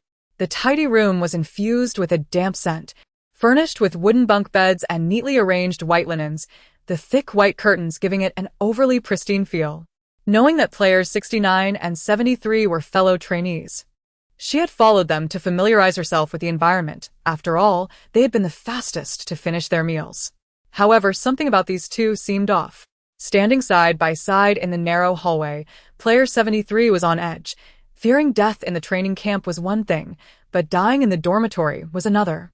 As Sang Mian's smiling face drew closer, player 73's legs buckled, and she collapsed to the floor.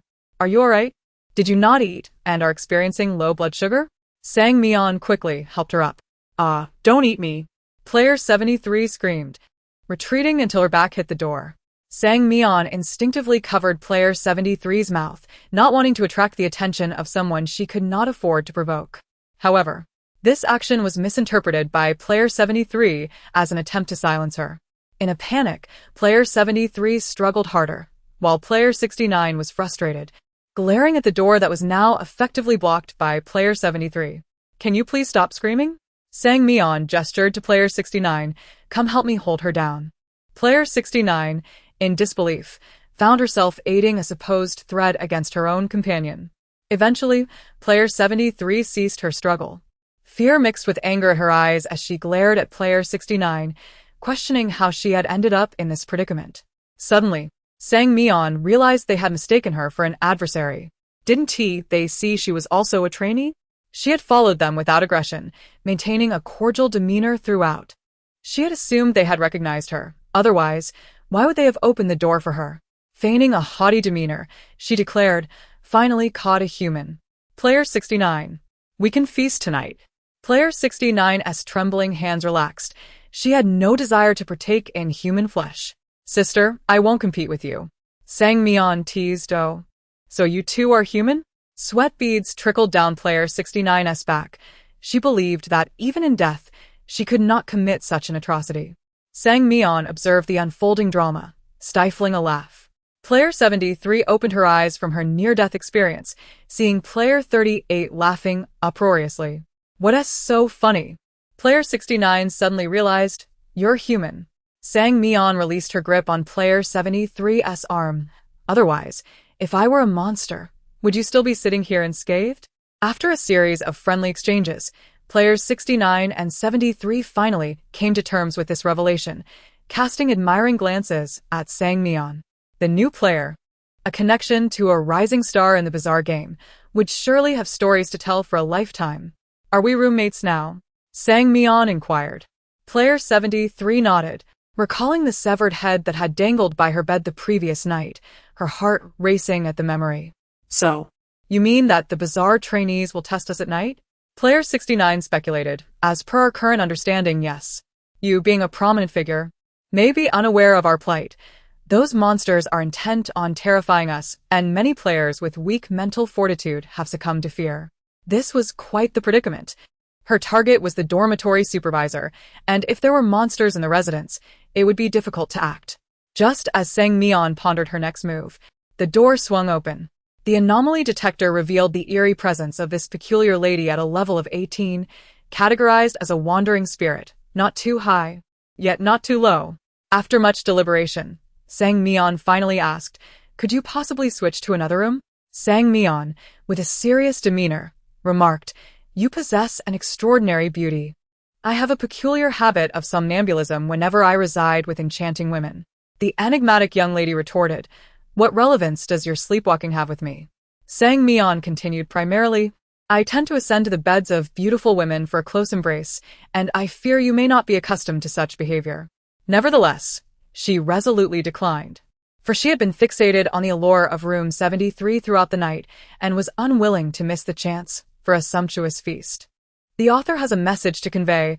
At this moment, the enigmatic young lady remained oblivious to the gravity of the situation.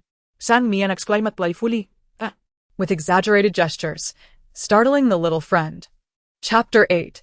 The eerie apprentice Sang Mian lay upon the only vacant bed, the upper bunk of number 69, where she could readily observe the peculiar young lady beside her. The girl's long hair cascaded over the edge of the bed, lustrous and dark. Sang Mian couldn't help but envy the apparent care bestowed upon her tresses. The dormitory fell into silence after lights out. As Sang Mian lay on her side, she noticed that the strange girl appeared to be a restless sleeper, her heavy breaths echoing through the stillness. After an indeterminate span of time, Sang Mian turned to gaze at her. The dark hair had grown longer, draping over the lower bunk like a veil. Seemingly aware of being watched, the eerie girl abruptly lifted her head, twisting it in a disconcerting manner that defied the limits of human anatomy. Sang Mian discerned her lips forming the words, "Do not interfere." It was clear that she had her own intentions. The girl's head gradually leaned toward the space beneath the bed, revealing a crimson line on her neck from which a dark liquid began to seep, presumably blood. Based on Sang Mian's experience.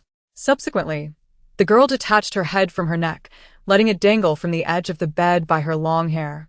In that darkened space, the severed head wore a chilling smile, a sight that would surely terrify the occupant of the lower bunk, number 73, who, at that moment, would be honoring the eerie game by remaining silent. Sang Mian rose from her bed, sensing that the time had come.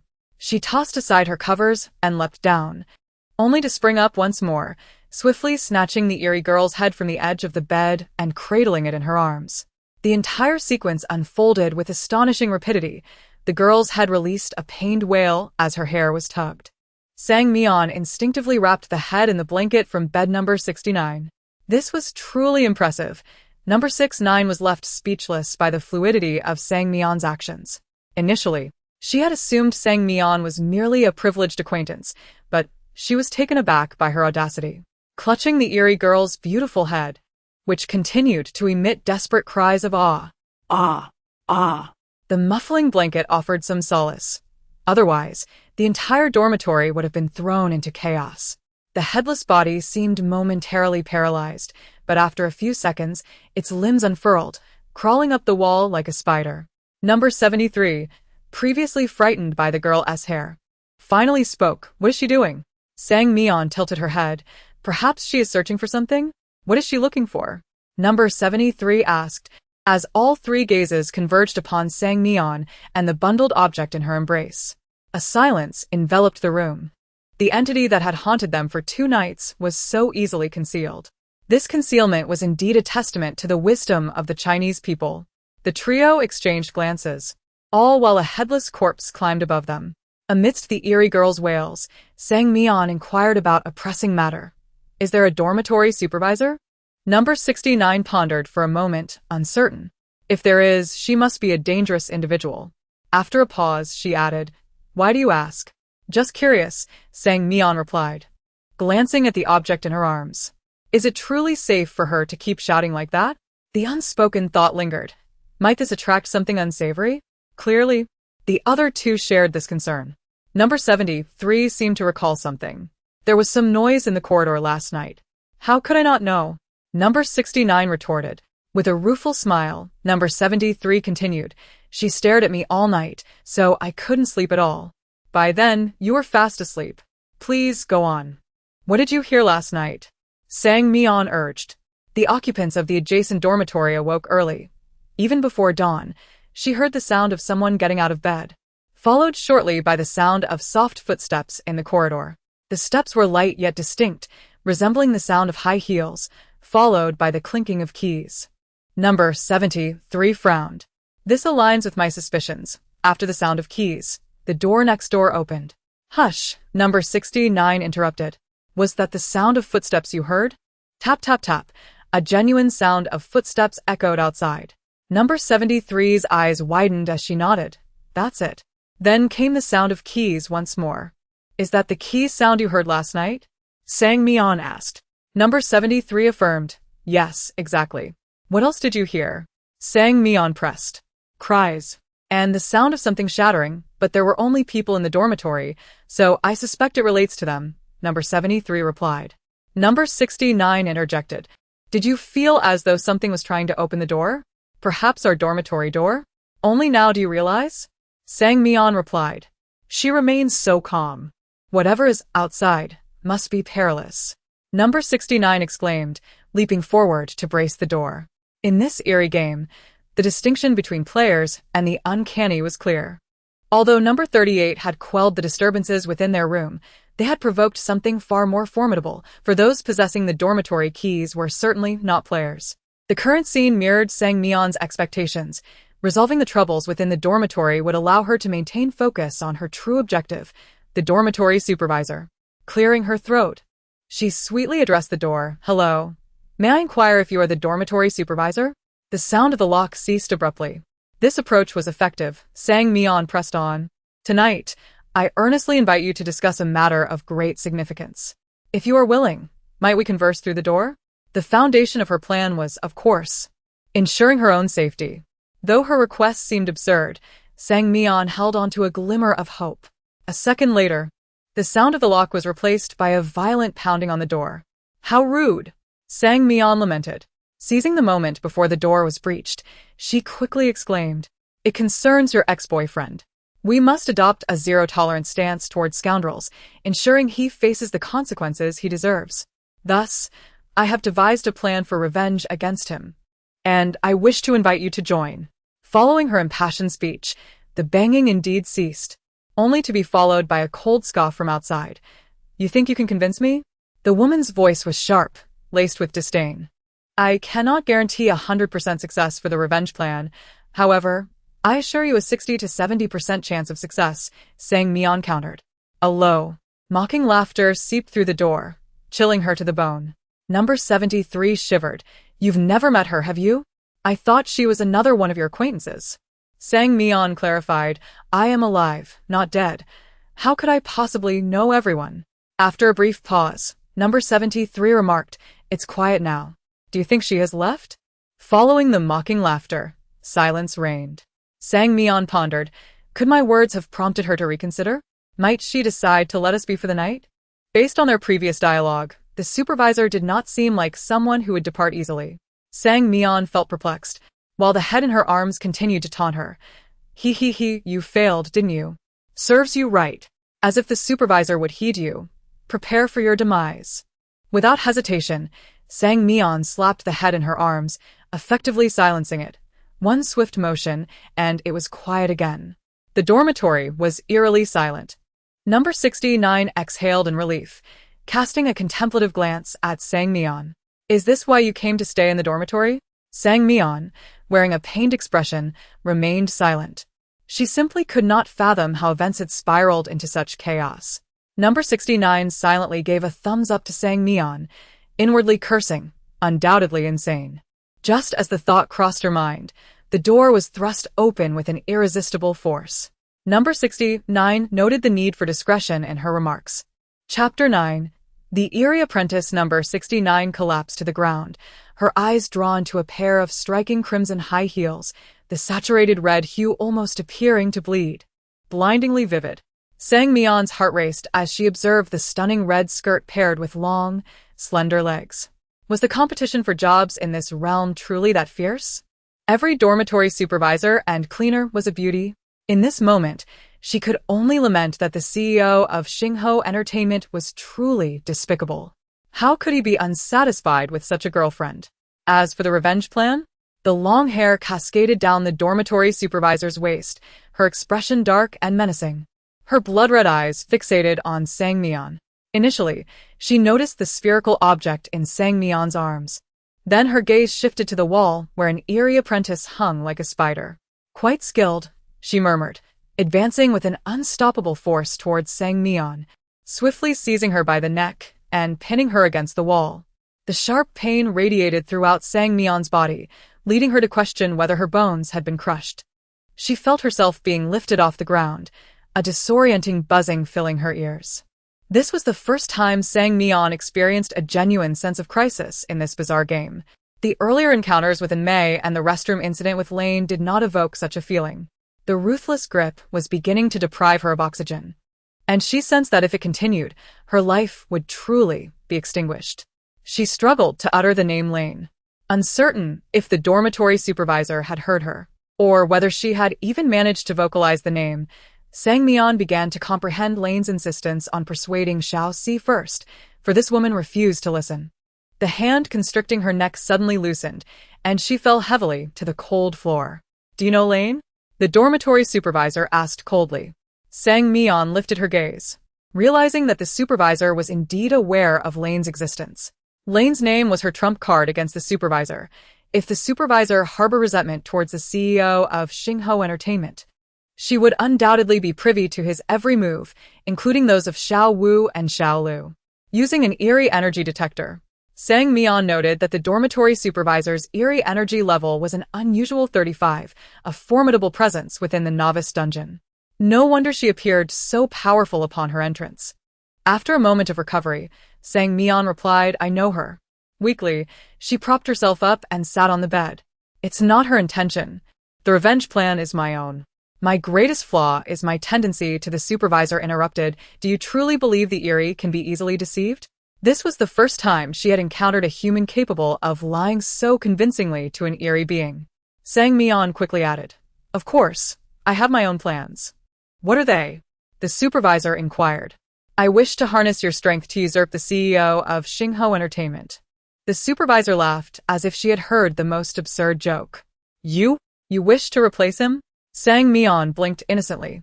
Isn't that possible? The supervisor's black hair seemed to dance in the darkness, taking on a life of its own. Number 73 and number 69 exchanged glances. Keenly aware of the precarious situation, they were trapped in a dormitory with no clear escape, uncertain of the eerie threats that awaited them outside. They silently decided to feign death. Sang Mian observed as they gradually lay down on the ground, arms crossed and eyes closed, while the supervisor's back remained turned. They executed their plan quietly. Faking death was a unique skill, and Sang Mian found herself admiring their ability. With sincerity, she addressed the supervisor, Miss Supervisor. I have contemplated this thoroughly and find it quite feasible. The CEO's wife possesses formidable strength. If we can win her over, along with the 6 women wronged by that scoundrel, we can unite to confront him. We shall surely succeed. Very well, you go and persuade her, the supervisor replied. Sang Mian leaned her head on her hand. What I mean is, let us work together. Her head emitted a soft whimper of protest. Save me. The supervisor offered no acknowledgement, pausing to ponder. I can grant you an opportunity. Sang Mian's ears perked up with excitement. What must I do? However, you must help me acquire the CEO's most cherished kingfisher. Sang Mian's enthusiasm waned abruptly. Kingfisher? The supervisor explained, his beloved kingfisher is named Jiao Jiao, always kept close. If you can secure it, I shall believe in your capacity for revenge. Her demands were not unreasonable. Primarily, Sang Mian had no leverage to negotiate. Life and death were precarious matters. Thus, she had no choice but to comply. Sang Mian rose, determination gleaming in her eyes. Very well. The supervisor's tone turned cold. You have 7 days. If I do not see the kingfisher by then, your life shall be forfeit. With that, she prepared to exit the room, but Sang Mian called after her. Will a valiant hero leave without a name? This was the first time anyone had addressed her in such a manner, and a smile broke through the shadows of her fearsome visage. Yehavan. Yehavan. Sang Mian murmured, finding the name quite beautiful. The supervisor's lips twitched, and she instinctively considered slamming her head against the ground but refrained. Perhaps it was best to indulge this compliment. The bewildered head protested. No. Knowing someone's face does not guarantee their heart. That is too treacherous. After Ji Huan departed, Sang Mian exhaled a sigh of relief. That had been perilously close. She had nearly lost her life. Number 69 swiftly secured the dormitory door, her heart racing as she gazed at Sang Mian. A monster. She is a monster. She truly survived. Are you even human? Sang Mian propped her chin on her hand. Indeed. Is this something a human can accomplish? Replacing the CEO of Xingho Entertainment? Number 73 inquired, incredulous. Sang Mian replied, Isn't that possible? Number 69 was utterly convinced by Sang Mian's creativity. Based on her conversation with Ji Huan, she was clearly taking action. She cautiously suggested, Boss, tonight we saw nothing, heard nothing. Would that be acceptable? Regarding such a monumental secret, it was better not to know. They were merely ordinary players, fully aware of this truth. Sang Mian feigned profundity. Only the dead keep secrets. Number 69 and number 73 gasped. Did that mean she intended to silence them? However, before that, we should first deal with the matter at hand in this room. All 3 turned their gazes towards the headless corpse on the wall. The corpse sensed an approaching chill. Indeed, the dormitory window had been opened, and the night wind swept into the room. Tap, tap, tap. Number 69 and number 73 crouched beneath the headless corpse, seizing its legs when they were close enough and dragging it down. They maneuvered the corpse's arms toward the window. As if sensing something, the headless corpse began to struggle violently. It took considerable effort for the 2 to finally bring it to the window. Throw it out, Sang Mian commanded. 38. Number 69 touched her nose, realizing that the formidable figure in the room must be 38. Sang Mian yawned while closing the window. Finally, I can sleep well. 69 said. Are you still in the mood to sleep? 73 replied cautiously. Will she still kill us to silence us? 69 responded. If you sleep well tonight, you need not worry. 73 nodded and stealthily climbed into bed, fearful of making even the slightest noise that might disturb Sang Mian. 69 remarked, she actually believed it. It's clear that 38 was joking about murder and silencing. After such an exhausting endeavor, Sang Mian was genuinely fatigued. As soon as her head touched the pillow, her eyelids grew heavy, rendering her unable to keep her eyes open. In her dreams, she encountered a dear friend, yet for some inexplicable reason, her friend's face kept morphing, gradually transforming into Lin Butchie's androgynous visage, clad in a black gown and sporting a buzz cut. Upon awakening from her nightmare, she found herself drenched in sweat. Hastily, she retrieved her phone, the screen displaying 6:50 a.m. with a notification from an app. Without a second thought, she knew it was from the otherworldly application. As only one person was aware of her registration, Sang Mian sighed, realizing that one cannot expect pearls from a dog's mouth. Or perhaps there was a danger alert. The accompanying image was an adorable cat emoji. Sang Mian hesitated momentarily before closing the app, pondering if those words were indeed uttered by Lin Butchie, who had been possessed. Shaking her head, she scrutinized the text on the screen, yet it remained unchanged. Truly bizarre. She turned off her phone. Time was of the essence, and she needed to freshen up. The dormitory's washing facilities were communal, lacking private restrooms.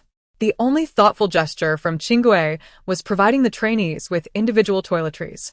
Reminded by 69, Sang Mian retrieved a brand new set of toothpaste, a cup, and a towel from the cabinet.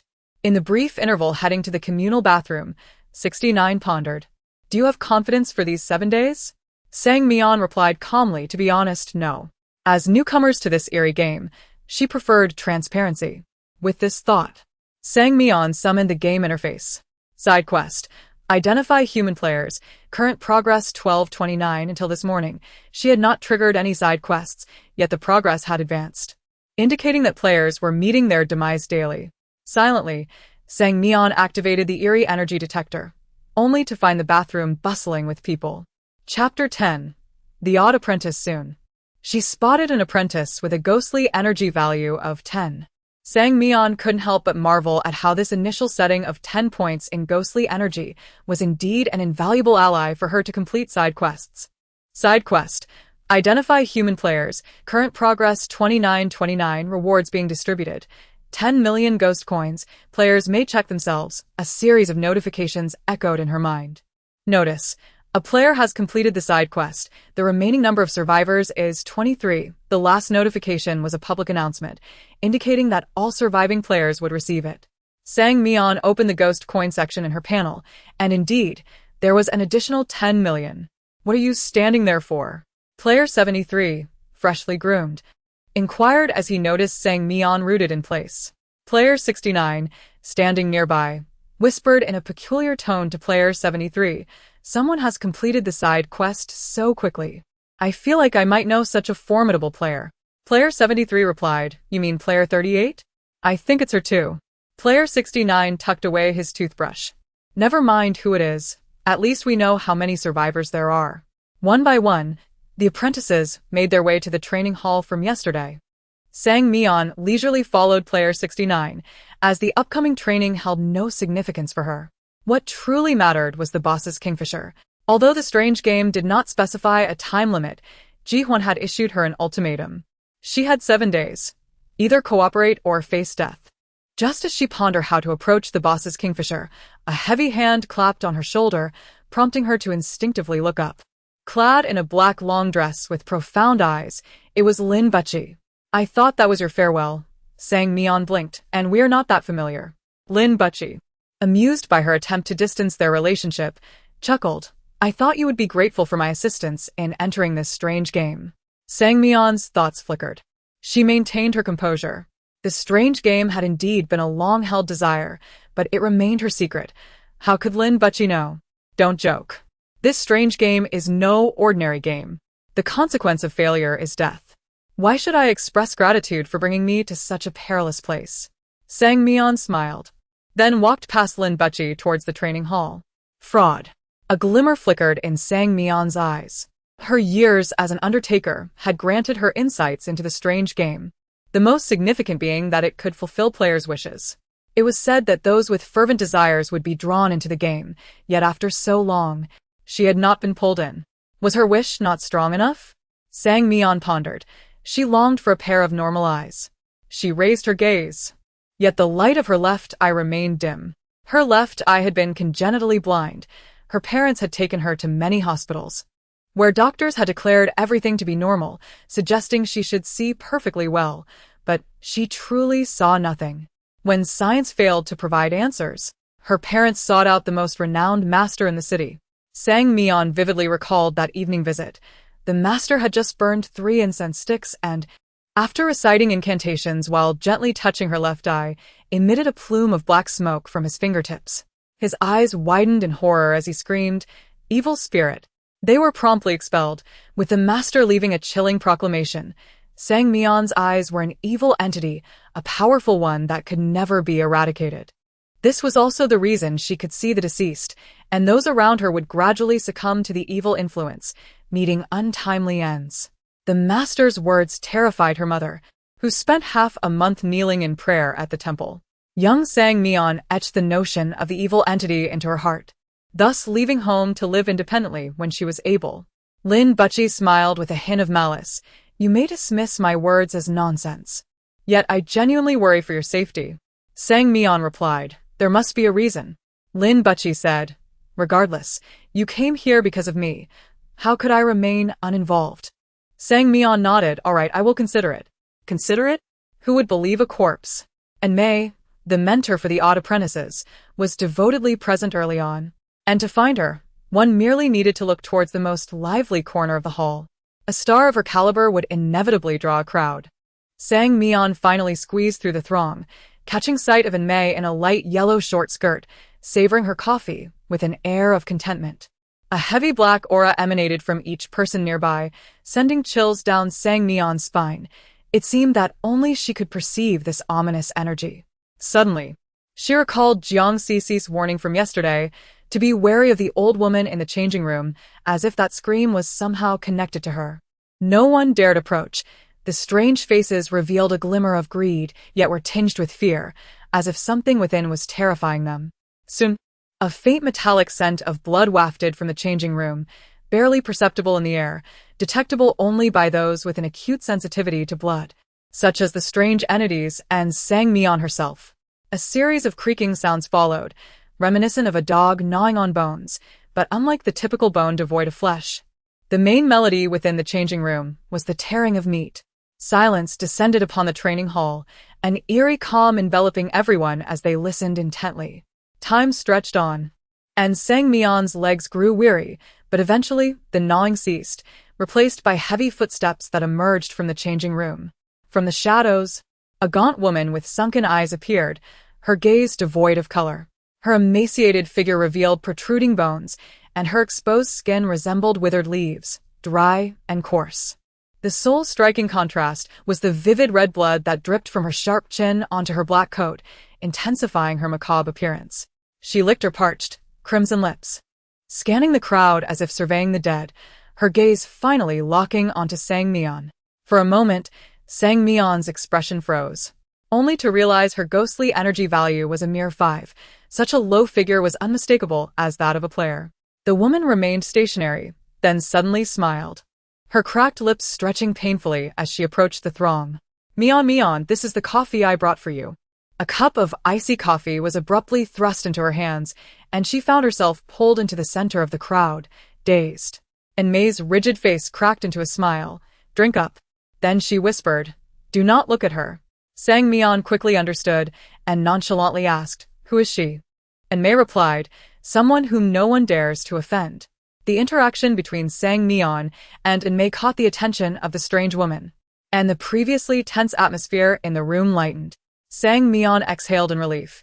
The woman had clearly been approaching her, but thankfully, May had intervened just in time, alleviating the woman's suspicion. Consider yourself fortunate to have a friend like me. And May tapped Sang Mian's forehead playfully. She is the wife of the president of Xingho Entertainment. She. Sang Mian clutched her head in pain. How did she fall to such a state? Wasn't she powerful? May remarked, We are not entirely certain. She was in charge of the changing room when I arrived, and many players have fallen victim to her prowess. Her strength is formidable, akin to that of a vengeful spirit. Sang Mian, utilizing the anomaly detection device, discovered her anomalous energy level stood at 45 points, yet she still expressed her astonishment. So powerful. By classification, everyone present is merely at the level of a wraith or a wandering soul, while she has already ascended to the status of a vengeful spirit. May lifted her chin, and someone promptly offered her a tissue, which she elegantly used to dab her lips. Thus, Mian, your plan is nearly impossible to realize. After all, the boss will only grow stronger. Sang Mian frowned. There's nothing to be done then. I prefer to pursue a single path relentlessly.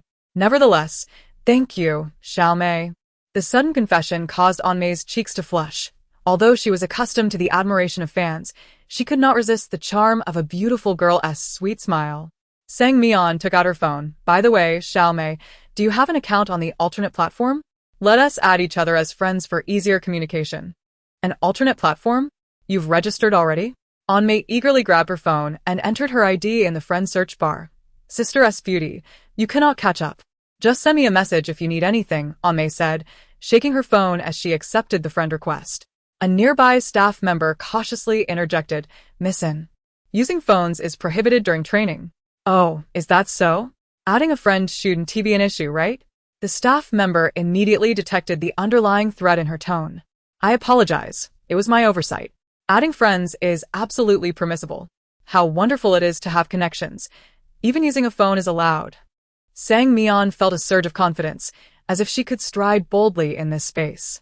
Remaining players, 22, the electronic announcement resonated in their minds. Side quest reward, 10 million in coins. Failure penalty. Consequences at your own risk. Selecting a partner?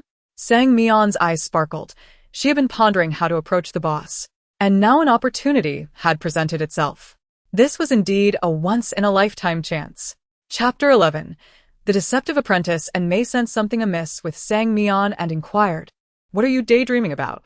Sang Mian chuckled lightly. Xiaomei, I wish for your assistance in uncovering something. She leaned closer to Anmei and whispered. As Anmei listened, her eyes widened in surprise. Your information is rather astute. I haven't heard a whisper about it. Her expression turned serious. If this is confirmed, I will inform you. With that, she hurriedly departed. Sang Mian had anticipated that it would take a day or two to receive any definitive news. However, to her astonishment, just 2 hours later, she received a message from Anmei. Anmei wrote, The timing is every afternoon at 3 o'clock. The boss's appointed personnel will arrive to select companions. Sang Mian pondered over Anmei's message, contemplating that the boss's selection of companions must pertain to a particular event. Would it be inappropriate to confront the boss directly? Although she possessed unwavering confidence in her appearance, she was unwilling to gamble with her safety. After a moment of contemplation, an idea struck her, and she moved to a secluded corner to place a call. Hello, beautiful sister, it's me. The voice on the other end was perplexed. Who are you? Sang Mian replied, It's me, number 38. Number 98 paused. Indeed, she had exchanged numbers with number 38 during the audition process. However, given number 38's formidable background, they had not kept in touch, so why was she suddenly reaching out? The tides had turned. She understood that the current number 38 was not someone she could offend, hence her tone was laced with flattery. Is it you, number 38? What brings you to me? Sang Mian replied enigmatically. Sister, we hit it off instantly, and we must share any good fortune, don't you think? Number 98 was puzzled by her cryptic words, but could only acquiesce. Sang Mian continued, I have some insider information that I specifically wanted to share with you. It pertains to debut positions, deliberately speaking with hesitation. Number 98's interest was piqued. What is it? You can speak freely. We are certainly here to support one another. Sang Mian shifted her tone. Thus, we should strategize on how to infiltrate the inner circle. Wouldn't you agree, sister? Number 98 cautiously probed. Are you suggesting there is an opportunity? With that ambiguous remark, Sang Mian leisurely squatted by the restroom and activated her side quest. Side quest reward, 10 million underworld coins. Failure penalty. Consequences to bear. What did this penalty entail? All in all, it did not necessarily mean losing her life. After a yawn, she prepared to sleep, having become quite familiar with Jiang Cici's lounge. When her phone alarm rang at 2:50 in the afternoon, Sang Mian lazily climbed out of the small bed in the lounge. The boss's designated personnel were expected at 3 o'clock, so she yawned again and sought a discreet corner in the training hall to observe the people and happenings around her. She initially believed her actions would remain inconspicuous, but to her surprise, the individuals sent by the boss strode confidently through the main entrance. They were 2 tall men clad in suits, with crew cuts and sunglasses, exuding an aura of authority. Their arrival caused quite the stir in the hall, but soon the excitement was quelled by the training instructors.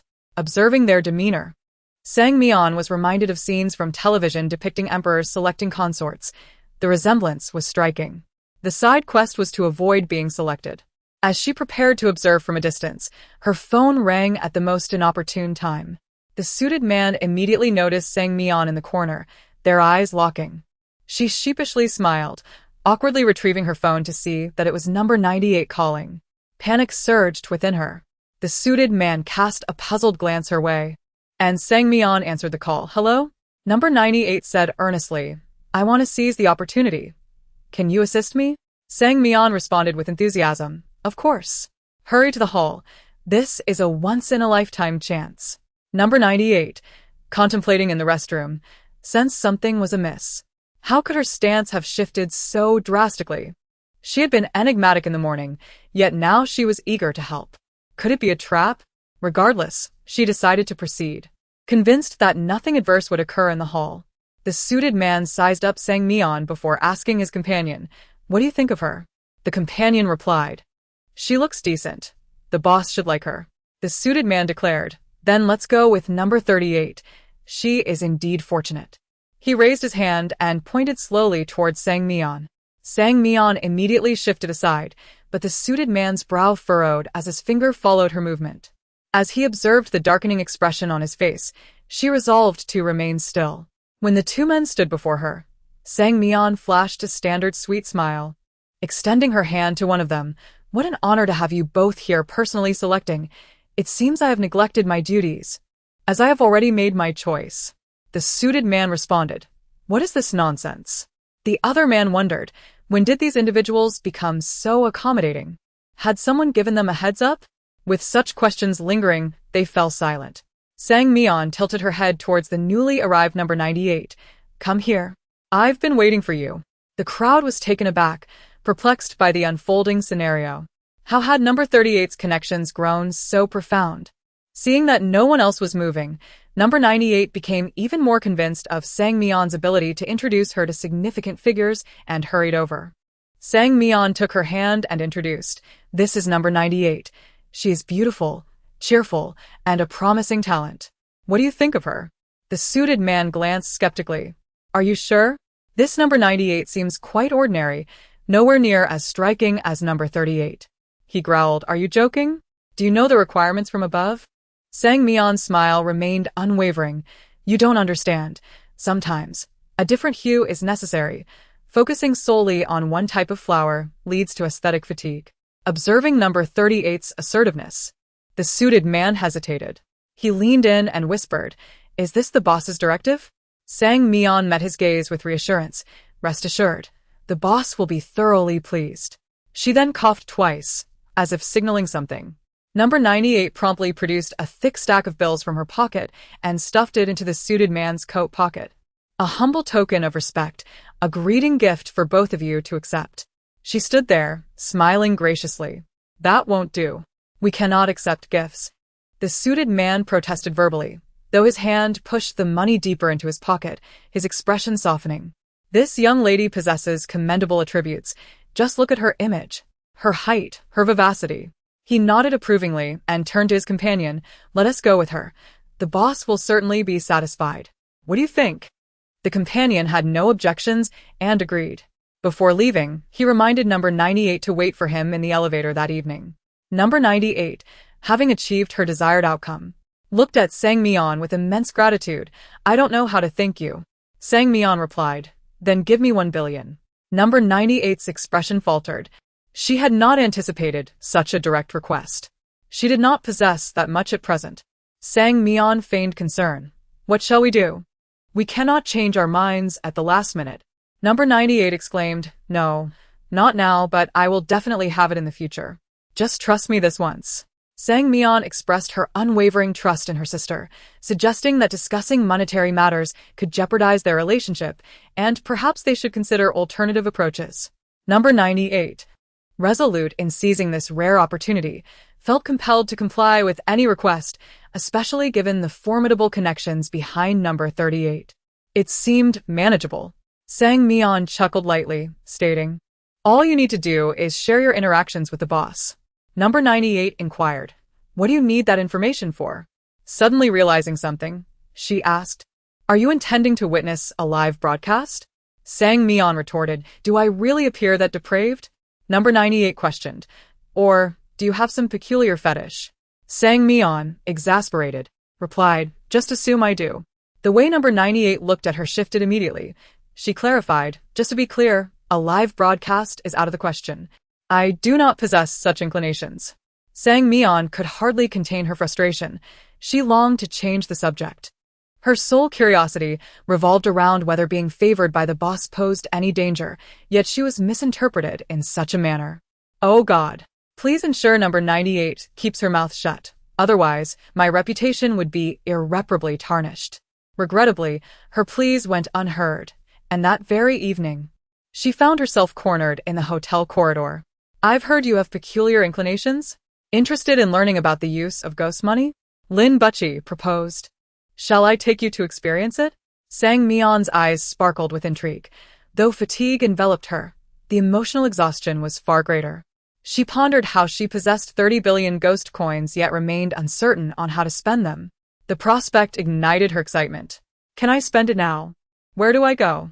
Lin Butchie chuckled. Follow me. As she trailed behind him, Sang Mian discovered that the hotel offered comprehensive services. Accommodations occupied the majority of the building, with dining facilities also available. On the 43rd floor resided a bustling buffet restaurant, teeming with patrons. The opulent entrance gave her a surreal impression. Who would have imagined that one could indulge in a buffet amidst such bizarre circumstances? Sang Mian swallowed hard. It had been an entire day since she had eaten adequately. In the training hall, her meals consisted solely of wilted vegetable leaves and tomatoes, occasionally accompanied by an apple, a stark contrast to the buffet awaiting her. Rest assured. You must be famished, Lin Butchie reassured her. This is a seafood buffet, priced at 5 million ghost coins per person. Sang Mian was taken aback by the exorbitant price. After all, a side quest barely yielded 10 million ghost coins, and this meal alone cost 5 million. She simply could not fathom the costs in the abyss. Good evening. To both of you, Lin Butchie elegantly waved to the waiter, signaling for a table. Sang Mian tugged at his arm, asking, Do you have money? Lin Butchie countered. Aren't you the one with funds? Sang Mian sighed. Spending money on men is a lifelong misfortune. Lin Butchie scoffed. Where do you get such twisted logic? They were seated in a secluded corner, surrounded by walls on two sides, with only one direction facing other patrons. Dining amidst the eerie ambience was not a new experience for her. However, the ominous energy levels in this establishment ranged from 30 to 40, mostly comprised of formidable entities. Are you certain my human identity won't be exposed here? Sang Mian queried. Lin Butchie replied nonchalantly, Had your energy levels not dropped to a mere 5, I would not have brought you to this place. Throughout the meal, Sang Mian remained firmly seated, as Lin Butchie graciously handled all food retrieval, claiming it was easier for him to serve from his position. Soon, the table overflowed with scallops, lobsters, and crabs. The culinary delights of the abyss far surpassed those of the human realm. Upon tasting a morsel, tears of joy nearly welled in her eyes. Lin Butchie chuckled. Is it truly that delectable? Sang Mian fervently nodded. It is indeed. One day, I shall let you sample my culinary skills, he remarked. Sang Mian did not lift her gaze, retorting, Mr. Corpse, we are not that familiar. There's no need for such formality, she replied, biting into a shrimp. Have you forgotten I am an embalmer? I possess no such fastidiousness. Lin Butchie conceded, true. As she savored her shrimp, Sang Mian noted how much more agreeable Mr. Corpse appeared today. Lin Butchie consumed little himself, often assisting Sang Mian in peeling shrimp, occasionally indulging in a bite. His actions significantly enhanced her fondness for him, prompting her to dismiss his previous rudeness. After all, one must look forward. Resentment serves no purpose. At that moment, Lin Butchie spoke. I apologize for startling you in the morgue the other day. My intentions were merely to ask you to lower your voice. Sang Mian nodded, acknowledging I understand. I accept your apology. Suddenly recalling something, she solemnly set down her utensils, stating, I apologize for that slap. Lin Butchie was taken aback, observing her demeanor. He had assumed she was harboring grudges, yet she proved to be quite forgiving. Witnessing his astonishment, Sang Mian exclaimed, Surely you do not believe I am vengeful? I am clearly a magnanimous person. Lin Butchie smiled. It is evident. Miss Sang Mian, you are truly dedicated, beautiful, and gracious. When it came to beauty, Lin Butchi's attire in women's clothing was uniquely striking. Sang Mian, as a person of great generosity, felt compelled to compliment him. You look wonderful too. That dress suits you perfectly, accentuating your fair complexion and youthful appearance. Lin Butchi's smile faltered. As a genuine man, receiving such praise was undeniably embarrassing. That night, as soon as Sang Mian lay her head on the pillow, sleep enveloped her. She mused that indulging in a hearty meal before resting was indeed one of life's greatest pleasures. Suddenly, a series of loud knocks interrupted her slumber. The sound heavy and rhythmic. Knock once, pause for 3 seconds, then knock again, repeating in a relentless cycle. The hotel door was equipped with a doorbell. Who could dare disturb her at such an hour? Reluctantly, Sang Mian rose from her bed to answer the door. A chilling laughter echoed from outside, and as she strained to listen, she found it eerily familiar. After a moment's contemplation, she resolved to open the door and uncover the truth. Chapter 12. The Eerie Apprentice. The door swung outward, and at the moment it opened, it collided with something, producing a resounding noise. As the resistance to pushing it became formidable, "Stop pushing. You've caught my hair." The voice rose from the floor to her ears. As Sang Mian looked down, she indeed saw a mass of black hair wedged between the door and the ground. Recognizing the lustrous, healthy locks, she realized who it belonged to, the peculiar young lady. Stepping outside, she was greeted by the familiar visage of the beautiful entity from dormitory 123, now separated from her body. "What are you doing here?" Sang Mian inquired curiously. "Haven't you found your body?" As she spoke, the entity began to weep, her cries echoing loudly. "You owe me my body. You owe me my body." The commotion drew the ire of other residents, prompting several to peek out from their rooms, including Lin Butchi, who opened his door with a twitch in the corner of his eye. "What is going on?" In a state of disarray, Lin Butchi remarked. "One cannot perceive Sang Mian with the logic of a normal person. She is simply too eccentric." Inside her room, Sang Mian propped her chin on her hand, gazing at the head on the nightstand. "So, you sought me out?" The head, looking rather aggrieved, responded, "What other choice do I have? You must take responsibility for me." She glanced around, exclaiming, "How absurd that someone from room 38 would come all the way to this dormitory to bully me." Yawning, Sang Mian replied, "I'm tired. Do as you wish, and let's talk about it tomorrow." The opportunity for revenge had arrived. Once room 38 fell asleep, she would consume her piece by piece and claim her body as her own. A sinister smile spread across her face at the thought. "Then I shall leave it to you." Hee hee. Wait. Sang Mian got up again, searching for a cloth and a rope to securely gag the head. All right. "I'm truly going to sleep now." The head protested, "You wicked woman." The next day, Sang Mian awoke naturally and was about to step outside when she heard a loud thud. It was none other than the head from yesterday.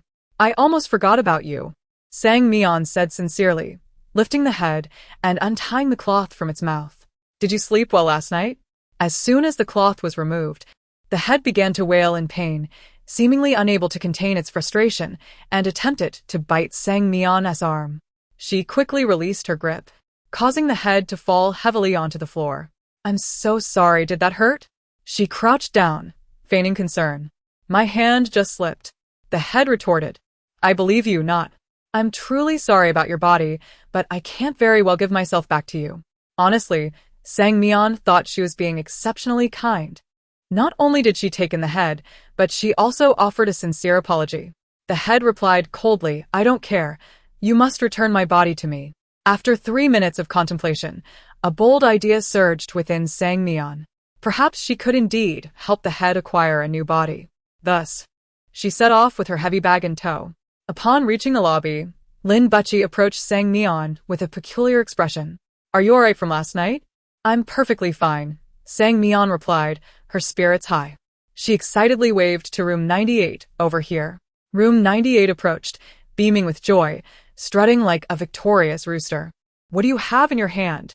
she inquired, pointing at Sang Mian's bag.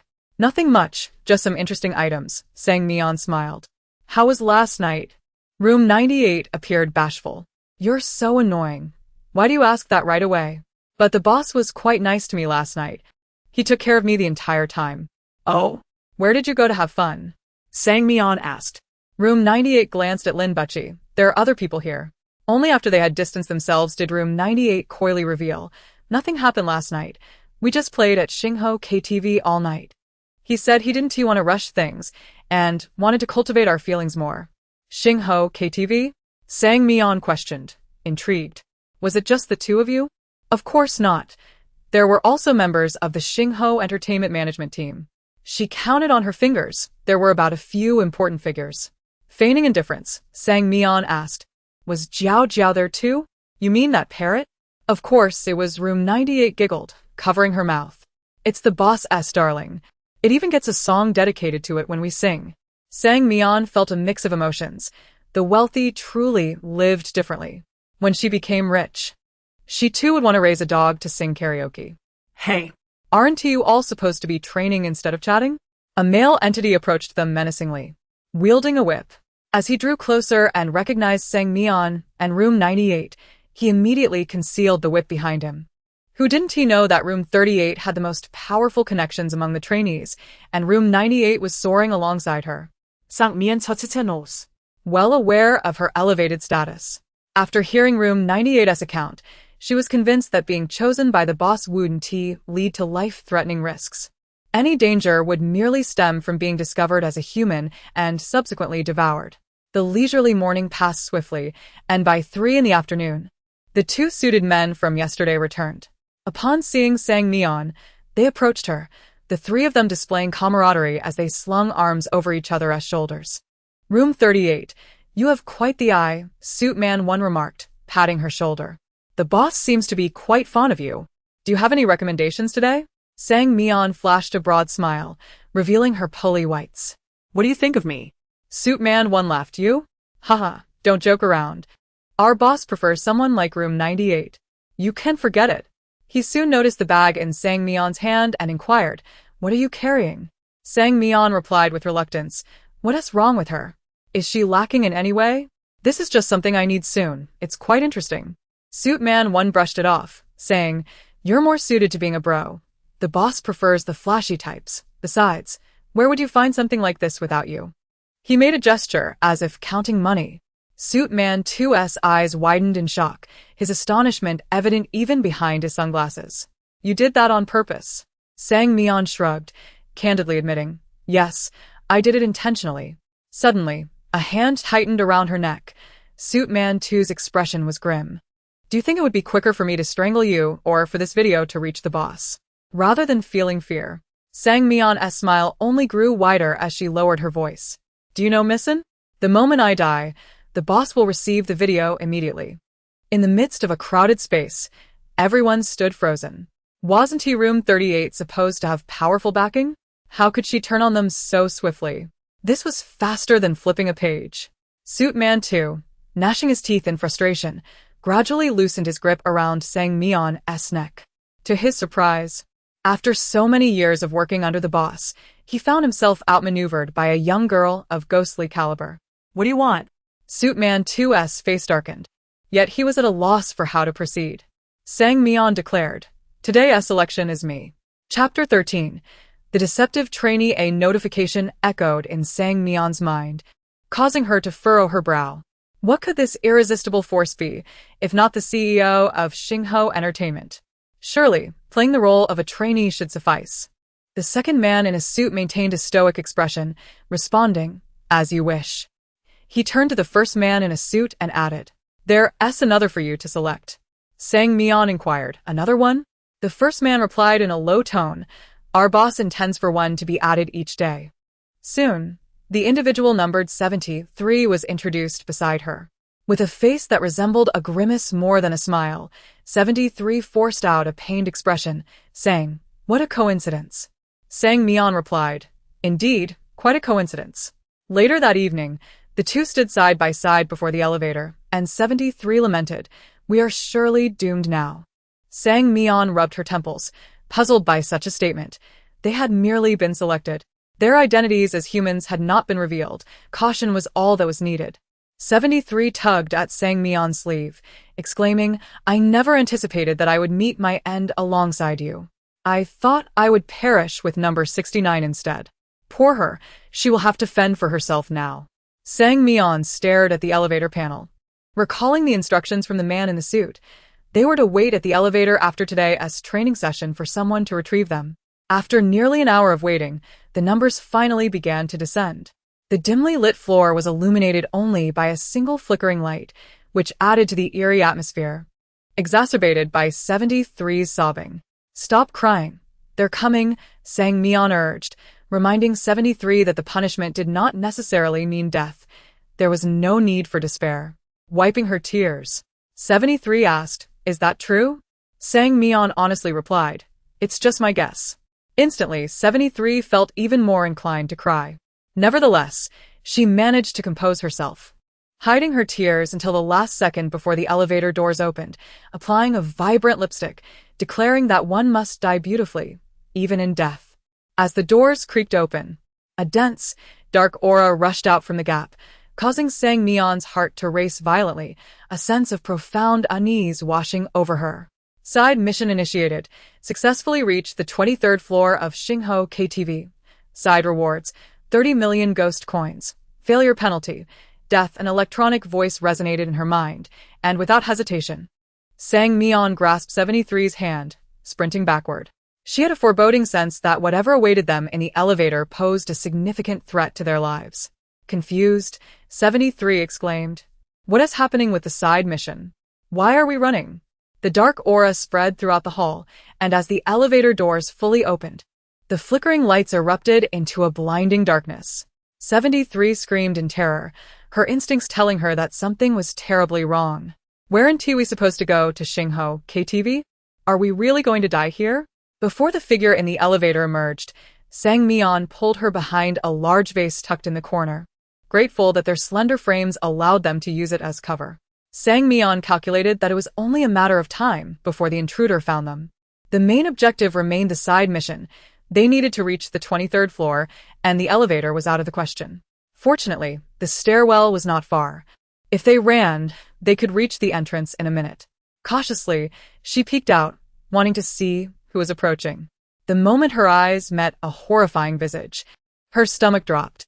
It was a grotesque, mutilated face, devoid of recognizable features, save for the lips, which appeared to writhe with decayed flesh. His dark red suit stood out ominously in the night. In his right hand, he held a green wine bottle, the liquid inside sloshing softly with his movements. In a voice as raspy as dried twigs scraping against one another, the man raised the bottle, announcing, "I have come to collect you." It appeared that they were indeed to be made into a gruesome spectacle. Sang Mian muttered under her breath, "Looks like I'll have to repair the remains." In the next instant, she swung her bag, striking the intruder's head with a resounding thud. Ah! What the hell?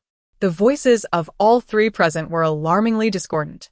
73, bewildered, gaped at Sang Mian's bulging bag, questioning, "What do you have in there?" The intruder was equally startled, as he distinctly heard the sound emanating from Sang Mian's bag. Seizing the opportunity, Sang Mian sprang to her feet and dashed toward the stairwell, with 73 closely following. Once inside the stairwell, they swiftly locked the door behind them. As the bolt clicked into place, 73 felt as though she had been granted a second chance at life. A dim yellow light flickered within the elevator, and under its glow, she noticed Sang Mian's mysterious bag shifting slightly, prompting her to inch away. Who knew what strange contents it held? In truth, she was correct.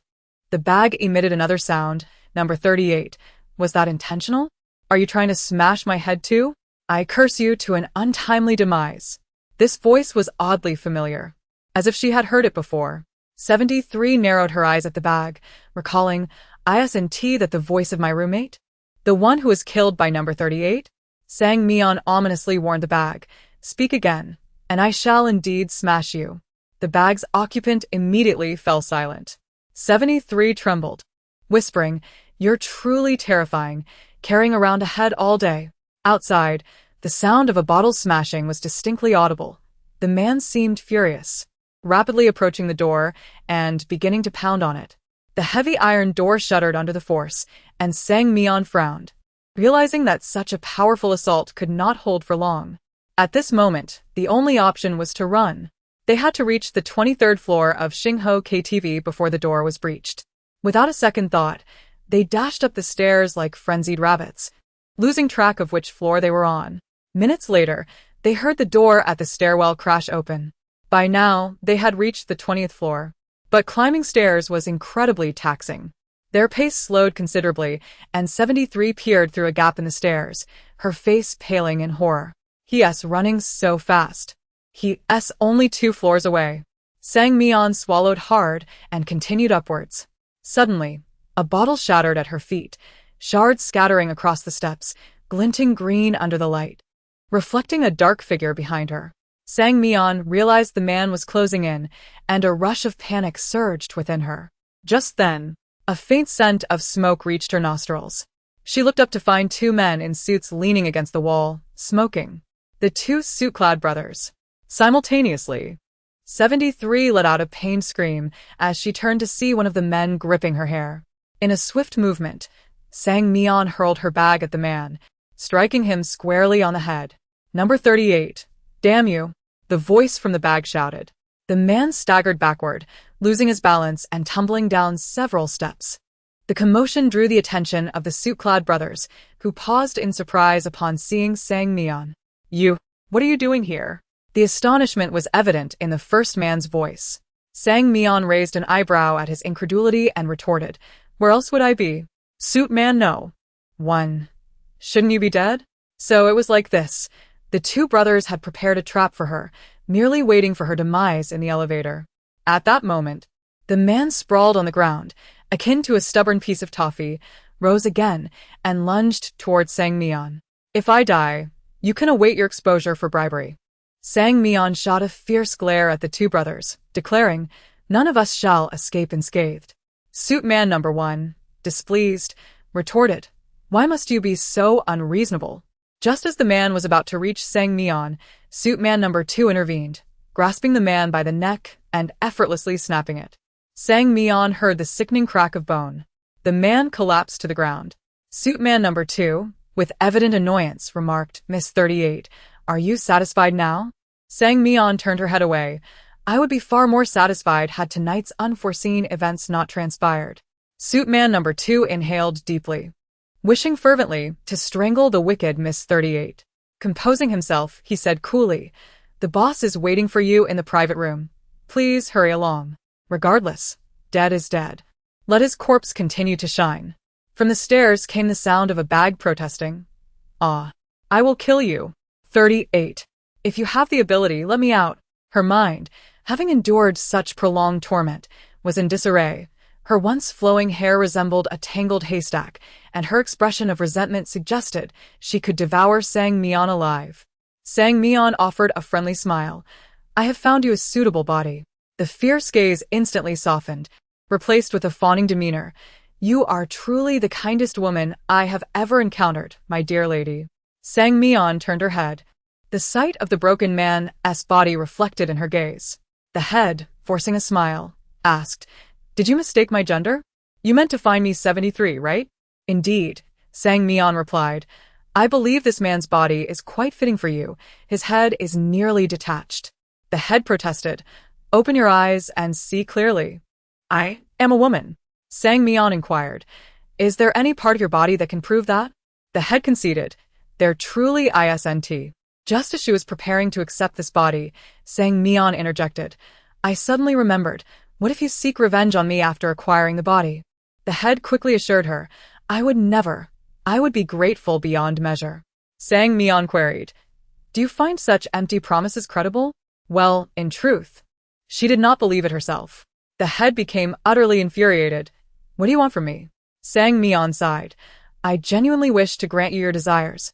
But there is no way to please everyone. I can only impose upon you." Sensing Miss 38 raising her hand against her, the head was terrified. This woman intended to kill her. How could there exist such a malicious woman in this world? "Wait," she cried out. "We can sign an agreement. I promise not to harm you." Sang Mian's lips curled into a slight smile. "Oh, what sort of agreement?" The sensation of paper materialized in her palm. From the severed neck of the head emerged a sheet of white paper, which Sang Mian extracted, revealing a bizarre agreement inscribed in red. As Sang Mian concentrated, Words began to materialize on the white paper until the entire contract was visible, which she presented before the head. After reading the document, the head exclaimed, "You took advantage of my predicament. This is no friendly agreement. It is clearly a contract of servitude." It explicitly states 30 years of labor for Party A, Sang Mian asked, "So, will you sign?" The head, deflated like a punctured balloon, considered that 30 years of labor was not entirely unacceptable compared to being shattered. The signature of the head gradually appeared on the agreement, and at that moment, a system notification rang out. Party B Zhao Xiaoya has completed the signing. Bizarre agreement has been finalized. Players may view it at any time. The contract slowly vanished from her grasp, and Sang Mian felt as though an intricate connection had formed between her and the head, akin to a delicate thread binding them together. One must not neglect their employees. Upholding her principles as a good employer, Sang Mian detached the head from the corpse on the stairs and affixed Zhao Xiaoya's south head in its place. The bloodiness of the scene made 73 cover her eyes tightly. Sang Mian, satisfied with Zhao Xiaoya's new form, suddenly pondered, "How is it that you have survived so long without a body?" On a robust male form, the petite head of long hair appeared particularly grotesque as Zhao Xiaoya murmured, "That is because my method of death is decapitation." Having gained a free employee, Sang Mian felt elated, even smiling at the suited men. "Let us proceed." However, before departing, Sang Mian had Zhao Xiaoya don a loose-fitting pink dress that she had prepared in the bag. Suitman number 1 swallowed hard. "Wow, a muscular Barbie." Zhao Xiaoya shot him a fierce glare. "Perverse scoundrel." Pushing open the heavy iron door, Sang Mian was formally introduced to the Spark KTV. Even with the lights casting an eerie glow, the opulence of the establishment was undeniable. The enormous glass chandelier radiated a silvery light, and the square columns were adorned with incomprehensible carvings, yet the shimmering gold indicated that the materials were of considerable worth. Sang Mian observed a few individuals dressed similarly to the suited men passing through the corridor. They appeared to be their comrades, and it was evident that security measures at Spark KTV were stringent. Navigating through several winding hallways, the suited man halted at a private room designated 888, stating, "Only you two may enter. She cannot." He pointed at the muscular Barbie, Zhao Xiaoya. Sang Mian blinked. "Why not?" "Suitman, no." One replied, "The boss has specified that only 2 individuals are allowed." Zhao Xiaoya, manipulating her unwieldy body, remarked, "If I have no business here, I shall take my leave." "Take care, boss." Sang Mian patted Zhao Xiaoya's shoulder earnestly. "You are about to become 38. As the door to the private room swung open, an oppressive, eerie atmosphere assaulted Sang Mian, causing her complexion to pale. She finally understood the meaning of the system's reference to the irresistible. "The author has something to say. Suitman, I haven't seen such audacious maneuvers in years," frustrated. Sang Mian, "Don't worry. It will soon be your turn," baring her fangs. Chapter 14. The peculiar apprentice. The man in the suit glanced at the closed door of the private room. Dissatisfaction etched on his face. "They let her in just like that. Do you think she might expose us?" The second man in the suit regarded him with an expression akin to that reserved for a fool. "Do you really think the boss wouldn't recognize a human?" "A human?" The first man widened his eyes in disbelief. "You mean number 38 is a human? It's everyone's duty to care for the foolish," the second man retorted. "With only 5 points of eerie energy, what else could she be?" The first man stood there, dumbfounded, muttering, "I thought she had sustained some injury to become like this." Sang Mian had not anticipated that her first act upon entering the private room would be to kneel. Indeed, she knelt at the doorway, the sound of her knees meeting the floor abruptly silencing the room, and at that moment, the system's announcement echoed through the air. Dual side quest. Successfully proceed to the 23rd floor of Xingho KTV. Reward distribution in progress. 30 million ghost coins. Players may check at their discretion. All eyes were fixed on her. Sang Mian thought, "Damn it, this cursed eerie energy system has rendered me weak-kneed under its powerful aura." Fortunately, her resilient mentality prevented her eerie energy from diminishing further, for if it did, she would truly be finished. Nonchalantly, she rose from the floor, donning a dog-like grin. "I pay my respects." Inside the room, 4 individuals were seated, with the central figure clad in a black shirt adorned with dark golden embroidery. A luxurious belt around his waist exuded understated elegance, and his eerie energy was a formidable 57 points. This commanding presence must be the boss of Xingho Entertainment. Sang Mian had expected an old, grizzled man, but was surprised to find him quite handsome. No wonder he could ensnare so many women. She now understood why the system labeled him as irresistible. The level of his malevolent presence was nearly that of a vengeful spirit, a force she could scarcely hope to counter. In simpler terms, it was a recipe for disaster. The boss wore an expression of surprise that quickly settled into calmness. Clearly this was his first encounter with an apprentice who offered such profound respect. He narrowed his eyes, noticing Sang Mian's paltry 5 points of eerie energy. Such low levels were a rarity.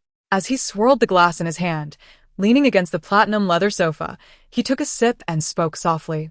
"Didn't you say there were 2? Why are there 3 here?" The red liquid lingered on his lips, vivid as a crimson rose, and a nearby attendant swiftly offered a tissue, which the boss gently pressed to his mouth. "Wow, he is so handsome!" Zhao Xiaoya exclaimed, her eyes sparkling with infatuation. With a bashful smile, the boss acknowledged, "It's me." Zhao Xiaoya, her waist as thick as a barrel, approached him without hesitation, wrapping her arm around his and sitting beside him, towering over him by a head. "You're so handsome, I really like you. Would you be my boyfriend?" The sudden intimacy caused the boss to freeze, evidently taken aback by Zhao Xiaoya's boldness. Unlike other women, her physique was not soft but rather robust, and he could feel her coarse hand rubbing against his arm. He had always been the one taking advantage of others. Now, in a position of vulnerability, he felt a chill run down his spine. Suppressing his discomfort, he inquired, "Who is 73? Called upon, the trembling 73 raised her head. Should she mimic Zhao Xiaoya? But she was facing the boss. If he was displeased, a mere finger could spell her doom. "Forget it," she thought, gritting her teeth. "I'll face whatever comes." "I am 73, she declared, stepping towards the boss. "Stay where you are," the boss commanded coldly. Unbeknownst to him, after encountering number 38, he found himself lacking interest in women. He had no desire to be taken advantage of again. His icy gaze shifted to Sang Mian. "And you are?" Sang Mian shyly covered her mouth and stammered. They feared 2 would be insufficient, so they sent me as a backup. The attendant behind the boss flinched, casting a cautious glance at him. Something was amiss. When had the boss become so assertive, even preparing a substitute? The boss's expression shifted, yet he remained silent, neither dismissing Sang Mian nor allowing her to leave. After all, he couldn't admit to being overwhelmed by too many people. A man can never admit weakness, even in death. Thus, he chose silence. Sang Mian, emboldened, approached the boss, her gaze wandering around the room until she spotted a modest microphone. There, perched upon it, was the vibrant green bird, Jiao Jiao. Jiao Jiao, resplendent in emerald, with a striking yellow patch on its forehead, stood on the microphone. Upon locking eyes with Sang Mian, it tilted its head and squawked, "Baka." The 2 syllables echoed loudly and clearly through the connected speakers. Sang Mian paused for 3 seconds, incredulous. Was the bird cursing her? With Jiao Jiao's next utterance of "Baka," her suspicions were confirmed. However, under the roof of another, one must bow their head. She shot a fierce glare at Jiao Jiao, vowing to pluck all its feathers one day. "Don't move, keep your distance." Just as Sang Mian was about to reach the boss, he coldly admonished her. Sang Mian cast a peculiar glance at Zhao Xiaoya and the boss. Did he have a preference for robust women like Zhao Xiaoya? Zhao Xiaoya appeared elated, her face alight with excitement as she embraced the boss's waist. "I can't believe you turned down other women for me." As she leaned in to kiss him, the boss's eyes widened. Just as he was about to express his anger, he sensed something amiss. Before he could react, Zhao Xiaoya had already pressed her lips against his in a messy kiss. The others in the room discreetly turned their gazes elsewhere, thinking to themselves that the boss was certainly enjoying himself. The evening had taken a rather passionate turn from the outset. What the hell?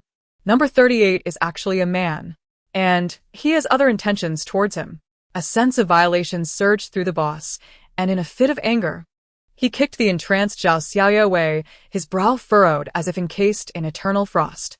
Zhao Xiaoya landed on the marble table, her sturdy frame knocking over all the drinks, startling Jiao Jiao into flight. The boss snatched a tissue from the attendant and vigorously wiped his lips until they trembled. Then barked, "Hit me." Sang Mian's mouth fell open in shock. Truth be told, she had not anticipated this scene. Initially, she planned to stealthily steal the bird when everyone was intoxicated, but the situation had escalated so rapidly. Mere moments before, there had been a passionate kiss. And now the boss had turned cold and unforgiving. In the room, everyone except 73 and Sang Mian rolled up their sleeves at the boss's command. 73 stared blankly. "Boss, this can't possibly be your doing, right?" Sang Mian interjected. "I swear, it truly wasn't me." "I understand," 73 replied knowingly. "No wonder you brought Zhao Xiaoya into the room. It truly made a difference." Zhao Xiaoya, still bewildered, looked around at the gathering crowd. Clambering up from the table, she clutched the boss's leg, her face a mask of despair. "Did I do something wrong? Is my kissing technique not good enough?"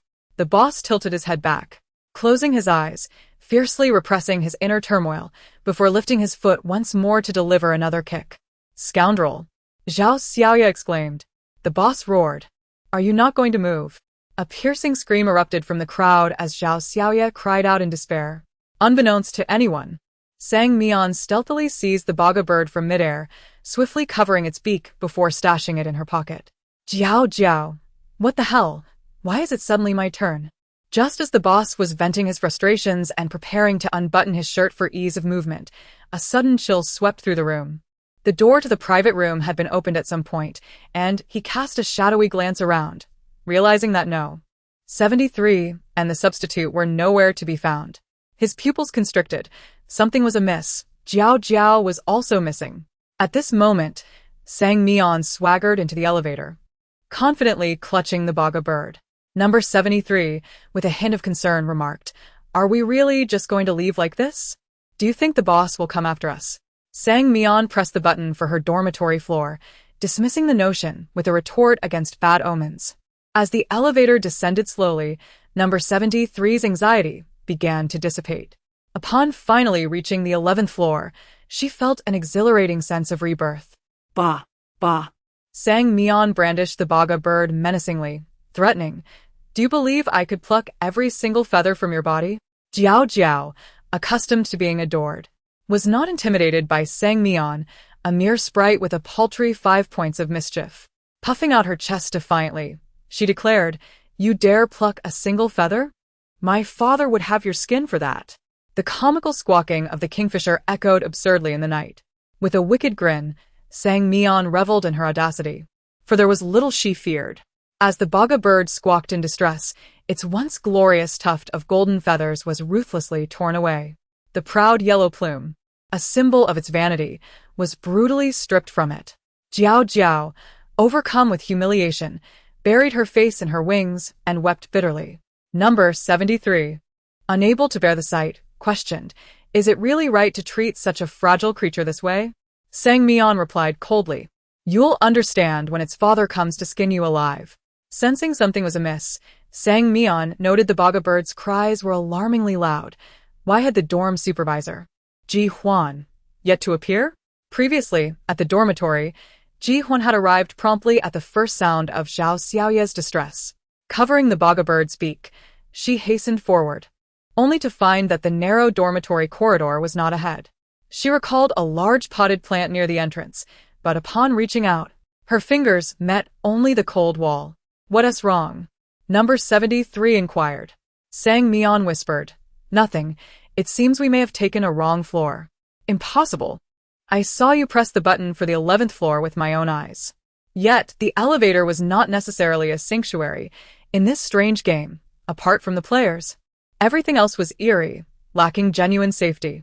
Sang Mian recalled the trope from horror films where characters faced disorientation, realizing how eerily similar their situation was. Remaining players, 21, side quest activated. The CEO of Xingho Entertainment has lost his most treasured possession and is furious, determined to capture the wretched little thief tonight. Players must survive until midnight. Side quest reward, 50 million underworld coins. Failure penalty, death. As her words faded, the system emitted a prompt. No. 73 gasped in shock. No way. The boss is coming for us. Sang Mian remained silent, recalling that they had exited the elevator at 10 o'clock in the evening, leaving them with merely 2 hours until midnight. The sound of gnawing began to echo ominously in their ears, draining the color from number 73's face. What was that sound? Each time a player perished, the system would broadcast the news in real time, meaning that just a moment ago, another player had lost all signs of life.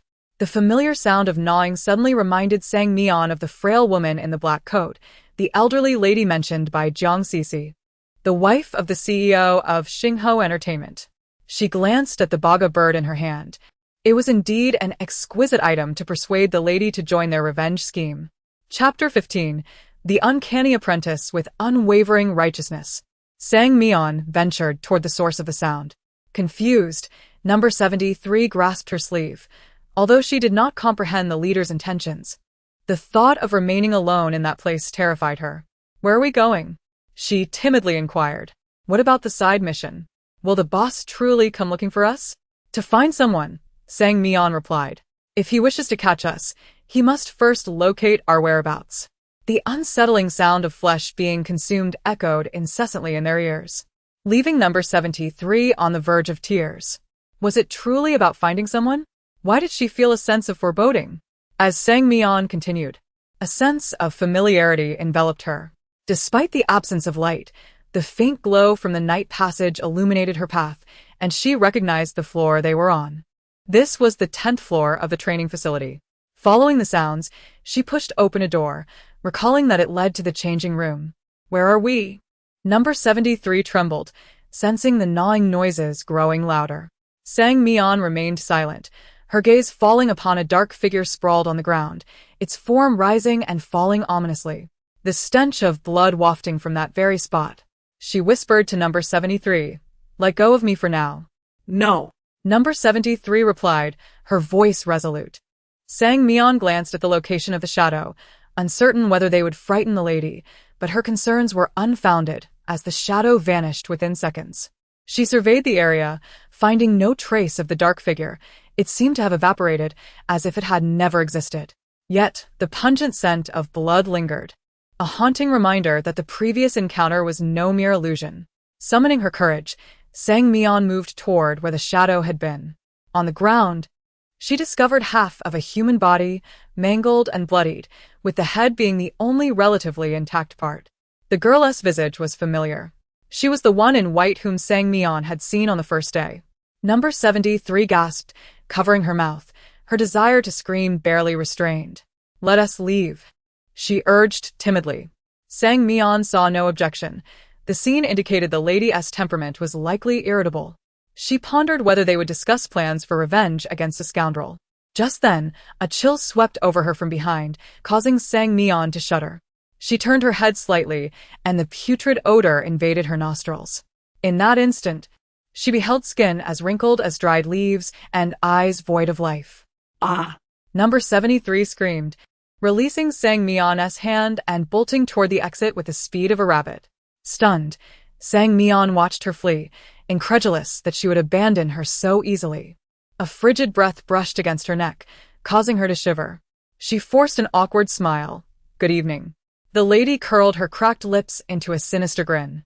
So, "You truly are human." A cold, hard object pressed against her skin. Those were the lady's teeth. "You guessed correctly," Sang Mian replied, moving forward. what should I reward you with? "Perhaps a decree that you must remain 10 meters away from me." With that, she darted away like a whirlwind. Waiting idly was never her style. Meanwhile, shouts of anger erupted from the elevator on the 10th floor. "Find her." The sound of multiple pairs of leather shoes scraping against the floor reached Sang Mian's ears. Was that not the boss? Had he already found the 10th floor? While the lady was still attempting to persuade them, the boss had arrived, complicating matters beyond her expectations. Sang Mian felt a headache approaching. The lady pursued her at a leisurely pace, resembling a cat toying with its prey, while Sang Mian glanced back to see a mocking expression on her face. Some hunters derive pleasure from the thrill of the hunt, believing that fear-tinged flesh is delectable. However, today might disappoint such hunters, for she was not frightened in the slightest. Taking a deep breath, Sang Mian summoned all her strength and sprinted forward, rapidly pushing open a nearby door and slipping inside. The lights flickered on abruptly. "Who dares disturb my slumber?" A voice bellowed, laced with irritation. In the dim light, the familiar voice brought her comfort. "It's me," Sang Mian said pitifully. Upon seeing her, Ryan's anger subsided significantly. Mian, what are you doing here at this hour? Before she could finish, the women's restroom door was kicked open, and Sang Mian deftly hid behind Ryan. Ryan, nursing her door, was about to erupt in anger when she looked up at the doorway. "Lady, what brings you here?" Tonight would undoubtedly be sleepless. The lady's indifferent gaze flickered with surprise. She recognized both Ryan and Sang Mian, yet their interaction suggested a close relationship. Intrigued, she licked the blood that dripped from her lips onto the smooth floor. "Do you know her?" Fear radiated from Ryan, a natural trepidation stemming from the stark difference in their eerie energies. She struggled to utter two words. "I do." The lady's voice turned hoarse. "I am hungry."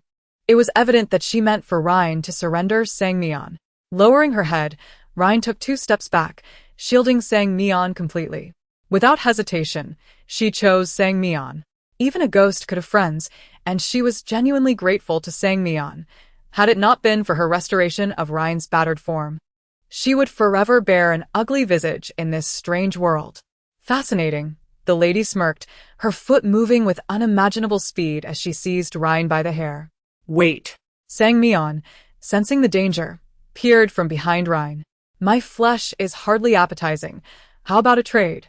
In the lady's lifeless gaze, Sang Mian produced a bald-headed bird from her pocket. The creature, upon seeing the lady, burrowed desperately into Sang Mian's palm. "Jiao Jiao."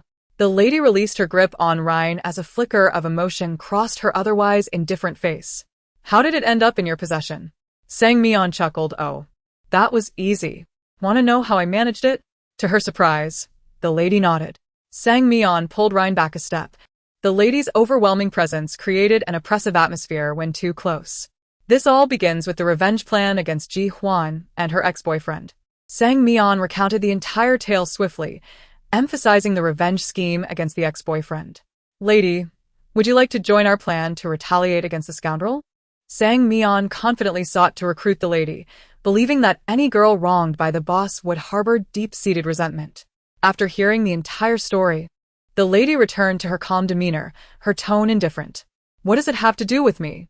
Sang Mian was taken aback. "Don't you wish to exact revenge?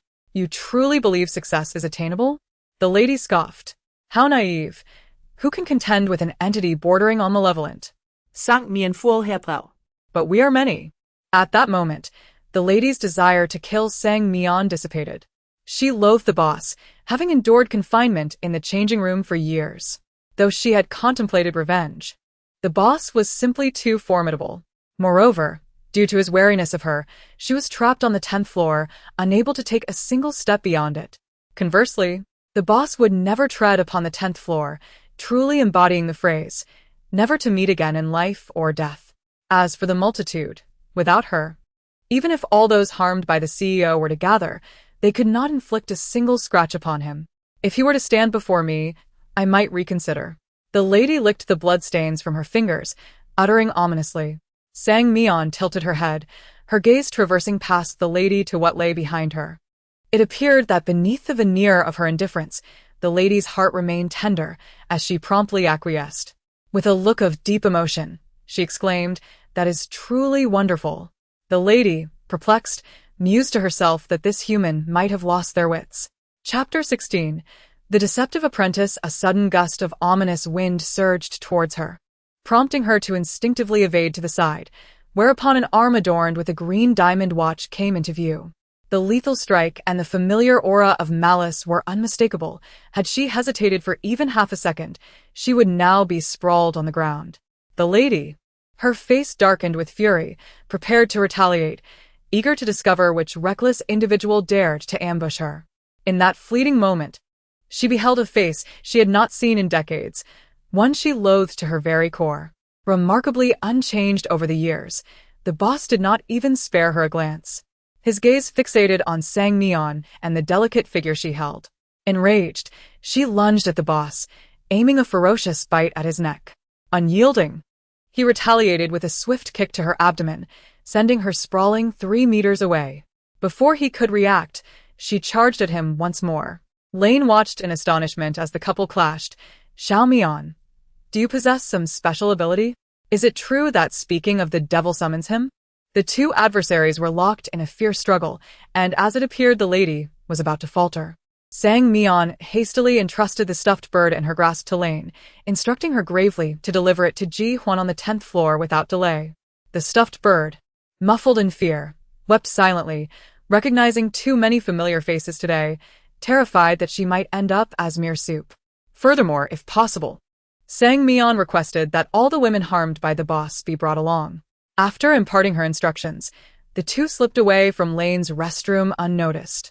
The sounds of a violent altercation echoed from within, and Sang Mian, concealed in a corner, opened her game panel. The side quest was to endure until midnight. There must be something significant at stake, something that could potentially restrain the boss, though she pondered for an age, without a clue as to what it might be. She knew she could not aid in the brawl between the couple. Her slight frame would surely succumb to a single blow. Suddenly, footsteps approached, startling her, this time. The boss had brought reinforcements. Even if he was preoccupied with the lady, her own situation was precarious. She crouched into the employee lounge, grateful for the training she had neglected, which allowed her to navigate the layout of the 10th floor with ease. The lounge contained an electronic clock, which read 11:05. She stealthily positioned herself behind the door, ensuring that anyone entering would not notice her presence immediately. Yet, her luck took a turn for the worse. The footsteps halted right outside the lounge door. She's here. The door swung open, and two men rushed inside. Sang Mian's mouth fell agape. How could they have tracked her down? She held her breath, retreating further into hiding. To her dismay, she recognized the voices of the two brothers in suits. Where is she? Suit 1 exclaimed in frustration. I clearly saw someone enter. Suit 2 paused, his shadowy gaze sweeping the lounge, landing finally on the door. Suit 1 caught on to the door's significance, silently inquiring, behind the door? With only a door separating them. Sang Mian inhaled deeply. The two men approached her hiding spot. Timing her move, she kicked the door with all her might, eliciting the sound of scrambling footsteps and pained exclamations. Damn it! Quick, pursue her. Number 38 is getting away. The two men chased after her relentlessly, but utilizing the terrain to her advantage, Sang Mian led them in circles around the 10th floor, evading capture. Just as exhaustion threatened to overtake her, the elevator chimed, signaling the arrival of someone. Hope ignited within her. Surely, Lane had brought reinforcements. A minute later, she beheld a throng of women rushing towards her, with Lane at the forefront. Tears of gratitude welled in Sang Mian's eyes. What was there to fear now? She turned, pointing at the suited men. Sisters, take them down. Suit 1 and Suit 2 exchanged bewildered glances. What is happening? The boss never mentioned there would be so many. They turned to flee, but it was too late. A swarm of women surrounded them, revealing a row of menacing grins. Sang Mian remained rooted, unable to see what transpired within the crowd, only hearing the ongoing shrieks of the suited men, which gradually diminished to faint whimpers. As the throng dispersed, the two men who should have been lying on the ground were nowhere to be seen. Observing the women wiping their mouths, Sang Mian's eyes widened in disbelief. How ruthlessly they had devoured them. After a brief introduction, she mentally labeled the women for quick identification. This one was the third mistress. That one the fourth, Ji Huan, followed by the fifth, sixth, and so on up to the ninth. A total of 7 women stood before her, and Ji Huan, the most articulate among them, took the lead, her expression grave. If we succeed tonight, we will uphold our promise. The next CEO of Xingho Entertainment will be you. Sang Mian nodded enthusiastically, gesturing towards the restroom. Hurry, let us go. The cacophony of battle from the ladies' restroom was deafening. The walls had even been breached. Their combat prowess was astounding, and despite the odds of 1 against 8, they had held their ground for so long. Glancing at the digital clock hanging by the elevator, she noted that only 5 minutes remained until midnight. As the countdown approached, the fighting abruptly ceased. Sang Mian stepped lightly towards the restroom. the dust swirling around her prompting a few coughs. Wait a moment. Why was there no celebration for a victory? Lane. Ji Huan. She rubbed her eyes, focusing intently. In the center of the dust stood a figure in tattered clothing. It was the boss. His bloodshot eyes locked onto Sang Mian. I truly underestimated you. How could this be? Where were the ladies? Sang Mian scanned the surroundings until she spotted Lane, barely conscious, beneath the rubble of the shattered wall. Run. Lane's feeble hand reached out. It was all over. Whether for them or for Sang Mian, death loomed. The boss was far too powerful. The system's warning about an insurmountable force was no idle threat. His strength was indeed terrifying. The boss seemed to regard her with disdain, slowly advancing towards her, his grip tightening around her throat. Sang Mian forced a smile. Dear brother, perhaps you should change your clothes first? I feel rather embarrassed in your presence. If one were to question her desire to flee, was it that she did not want to escape? Had she given up? No, her legs had simply gone weak. The chasm in their power was insurmountable. Moreover, the boss's tattered garments left little to the imagination, the two prominent features on his chest particularly conspicuous. The stuffed bird circled above, embodying a sense of triumph. You wicked woman, today marks your demise. You shall taste the bitterness of regret for having bullied me. Do you comprehend the consequences of provoking my wrath? The boss glared at Sang Mian, his fingers constricting ever more tightly. You will awaken to find yourself wholly consumed. Your eyes forever open. Is that so? Sang Mian blinked, just as the clock struck midnight. And the system's announcement resonated. Co-op side quest. Successfully survive until midnight. Rewards distribution in progress. 50 million dark coins. Players may check at their leisure. Simultaneously, the elevator emitted a chime, and the hall was inundated with a dense, foreboding aura, even more potent than that of the boss himself. The solitary point of eerie energy was all that remained, as Sang Mian bit her lip, barely managing to sustain that last flicker of energy from plummeting further. An entity far more formidable than the boss had undoubtedly arrived. A gust of chilling wind swept through, and the boss, gripped by an unseen force, was hurled backward, crashing against the wall with such force that it splintered the solid structure, leaving it marred with cracks. The boss, his face etched with terror, exclaimed, Chairman. Sang Mian's mouth fell agape. What kind of being could possess such power to send the boss flying 10 meters with a mere breath? Was it a malevolent spirit, a vengeful specter, or an evil entity? Stiffly, she turned to face the newcomer, who was stooped over, leaning on a cane, with hair that had turned ashen with age. Yet there was something hauntingly familiar about this figure. Suddenly, it struck her. It was her long-deceased second uncle. The author wishes to convey a prequel titled Infinite Flow. The boss competes to be my dog is seeking your attention. Song Tan, undoubtedly doomed, was a professional dog trainer, dedicating her days to training dogs. Under her guidance, even the most unruly canines transformed into affectionate companions within a week.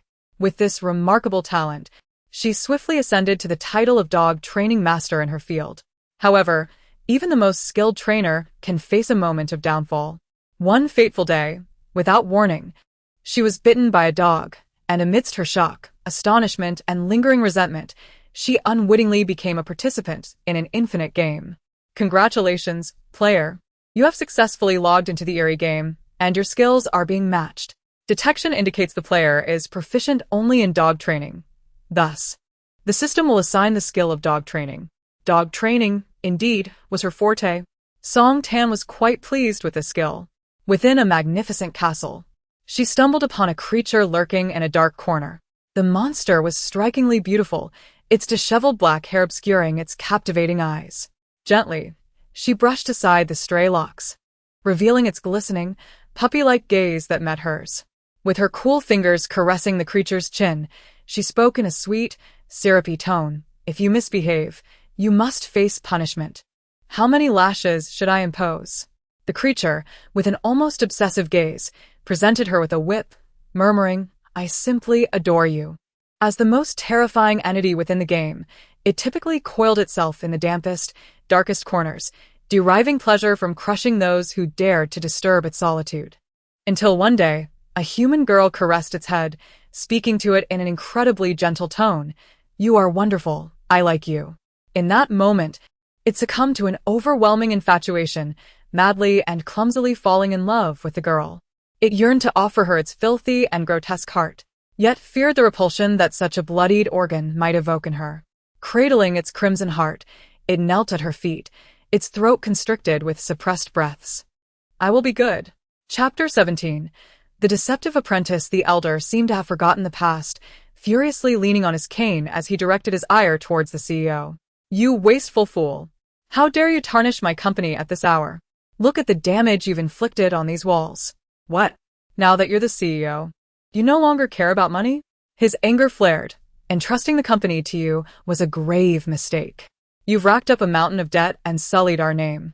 At my age, I've been ridiculed because of you, ungrateful wretch. The CEO cried out in pain as he was struck repeatedly. The elder showed no mercy, and within moments, the CEO's back was left bloodied. Truly impressive, the elder was as vigorous as ever. Sang Mian felt a sense of vindication, not just for herself, but for all the sisters who had suffered. Yet she pondered how the elder, who had lived his life without children, suddenly had a son in this bizarre game. After tiring himself out, the elder finally noticed Sang Mian, who was watching the scene unfold. He found her face familiar, but couldn't quite place her, suspecting she was yet another foolish individual responsible for the deaths. With that thought, he kicked the CEO again. Do you recognize me? Sang Mian asked tentatively. The CEO squinted his eyes. Should we know each other? Tears welled in her eyes, elder. It's me. At the sound of this address, the CEO's eyes widened in surprise. What did you call me? Elder. Suddenly, he remembered. This girl was the daughter of his late third brother. He had passed away when she was just a year old, which explained her familiarity. She bore a striking resemblance to him.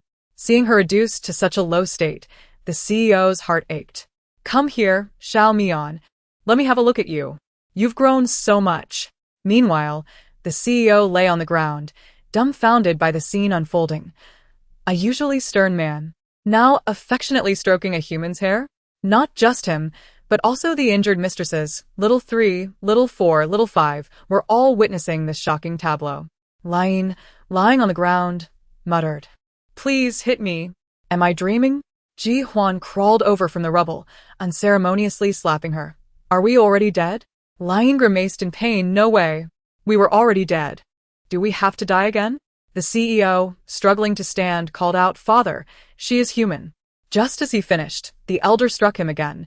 Am I conversing with Xiao Mian, or are you allowed to interrupt? The CEO was sent flying once more, while the CEO's demeanor softened as he spoke to Sang Mian. You were too young to remember, yet you recognized me so quickly? Sang Mian smiled brightly. We have your photo displayed at home. Father always said you lived without children, so I should regard you as my own father.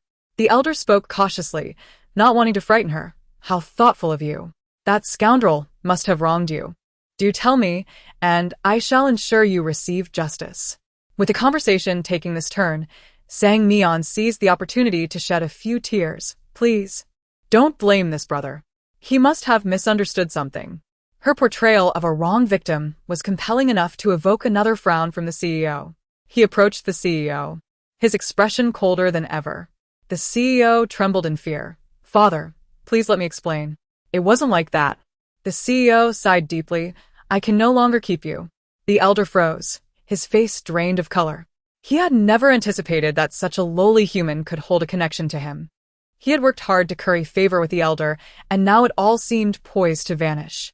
With a swift motion, the elder raised his cane, and in the next instant, the CEO's head was severed from his body without a single drop of blood spilled. The severed head rolled before the mistresses, who glared at it with resentment, rising from the ground in anger. The ensuing scene was too gruesome for Sang Mian to bear, and she averted her eyes. After this grim act, the elder cheerfully patted Sang Mian's shoulder. The daughter of my brother is my daughter. Today, I bestow upon you Xingho entertainment. Sang Mian was rendered speechless with gratitude. Is it true? The elder replied kindly, of course. Suddenly, a notification sound echoed in her mind. Player identity change detected. Previous identity, deceptive apprentice. Current identity, newly appointed president of Xingho Entertainment. Deceptive energy value recalibrating, due to the CEO identity bonus. Your deceptive energy value is now automatically recovering. Sang Mian opened her game panel, watching her deceptive energy value rise from a meager 1 point. She immediately felt much better. In this bizarre game, deceptive energy was the foundation of one's existence. Presidential Identity Bonus, 10 points of deceptive energy. Please manage Xingho Entertainment diligently. Such good fortune. Sang Mian was elated. She now possessed 30 points of deceptive energy. 30 points were significantly higher than the ordinary. Then she noticed her assets, where alongside 30 billion and 90 million ghost coins, there was also a logo for Xingho Entertainment. Upon clicking it, a dizzying array of zeros assaulted her eyes, detailing the company's market value and available funds, with the available funds measured in trillions. Sang Mian's eyes nearly popped out in disbelief. Could this be a dream? All this wealth was hers. It took her a full 3 minutes to regain her composure, realizing she had transformed into an extraordinarily wealthy woman. The following morning, Sang Mian bid farewell to the elder after his inspection. Although she was the CEO, the ultimate authority still rested with him. Now in her new role, she felt an uncanny familiarity with Xingho Entertainment, able to navigate to the CEO's office with her eyes closed. Upon arriving on the 18th floor, she was startled by a throng of men clad in suits. President. It turned out to be her subordinates. Word of her appointment had spread like wildfire in just a few hours. Clearing her throat, she declared, "Who is in charge of the Qinggui project?" I need to speak with them. Soon, all the trainees received a message. The selection was over, and all trainees were permitted to debut, with their debut scheduled for 9 o'clock the next morning. At this moment, Sang Mian felt something was amiss. Since number 73 went missing last night, she hadn't seen her. Could it be? With a thump on the table, she inquired, "Did anyone see a woman with a bun last night?" In the dark confines of the small room, number 73 wept silently, believing her superior must have met a tragic end. Yet she found solace in the thought that soon, she would join her superior in the afterlife. After what felt like an eternity, footsteps finally approached outside the small room. Were they finally coming for her? Number 73 took a deep breath as the door creaked open, revealing 2 men in suits who seized her from either side. "I will never forgive you," she shouted, brimming with resentment towards the suited men. The man in the suit disregarded her and led her directly to the CEO's office. Upon seeing the glaring 3 characters number 73, an uncontrollable sense of dread surged within her. Last night at Starfire KTV, the CEO's ominous aura nearly caused her to faint. "CEO, I have brought the person." And also a head that was captured last night, the man in the suit said with utmost respect, placing a disheveled head on Sang Mian's desk. Sang Mian nodded slightly and waved her hand, signaling them to leave. Upon seeing the person seated behind the desk, number 73 was utterly stunned. Her vision seemed impaired. How could number 38 possibly be in the CEO's office? She hastily pinched herself. Number 38 was still here, oh no. Had she been deprived of food for too long that she was now hallucinating? Meanwhile, Zhao Xiaoya, whose head was placed on the desk, screamed frantically, "Ah, please don't kill me. I was merely following orders." Zhao Xiaoya's back faced Sang Mian, rendering her unaware of the identity of the person in the CEO's office. Sang Mian smiled faintly. "Pray tell, who gave you those orders?" The familiar voice sent a shiver down Zhao Xiaoya's spine. With all her strength, she leaped up, turning her head around. "Boss." "You're alive," Sang Mian replied. "Who told you I was dead?" Tears welled up in Zhao Xiaoya's eyes. "I thought you had died last night. After they beat me, they went after you, so vicious and terrifying. They wrecked my new body." Hearing the exchange between Zhao Xiaoya and Sang Mian, number 73 finally realized this was no hallucination. Number 38 had indeed survived and become the CEO of Starfire Entertainment. She had truly accomplished it. Number 73 rushed forward and embraced Sang Mian. "I'm so sorry, big boss. I didn't mean to run away. I was just so frightened." Sang Mian comfortingly patted her back. "But everything is fine now, isn't it? You'll be able to leave tomorrow." "No." 73's eyes swelled with tears. "Really?" Sang Mian chuckled. "Of course it's true. I'm the CEO of Starfire Entertainment now. Debuting is merely a matter of words." Forgotten in the background, Zhao Xiaoya cried out hoarsely, Boss, you left me in the office. As all the players gathered in the dormitory to discuss whether there was an issue with the game, Mian leisurely emerged with number 73. Except for number 69, every player regarded Mian with wariness. Just moments ago, they had learned from the promotional posters that the CEO of Starfire Entertainment had changed, and the new CEO was, astonishingly, a trainee from the Eerie practice. That beautiful cascade of brown hair and gentle smile, wasn't he that number 38? No wonder number 38 had so many connections. Even the illustrious Miss and was acquainted with her. It turned out that one must possess strength to forge one's path. She must have had significant backing to ascend to the position of CEO within such a short span. The dormitory fell into an eerie silence. No one dared to make a sound in front of the CEO, for such terrifying entities could claim their lives with a mere beckon. No. 69 was also affected by the ominous atmosphere. She glanced at number 38, hesitant to approach her.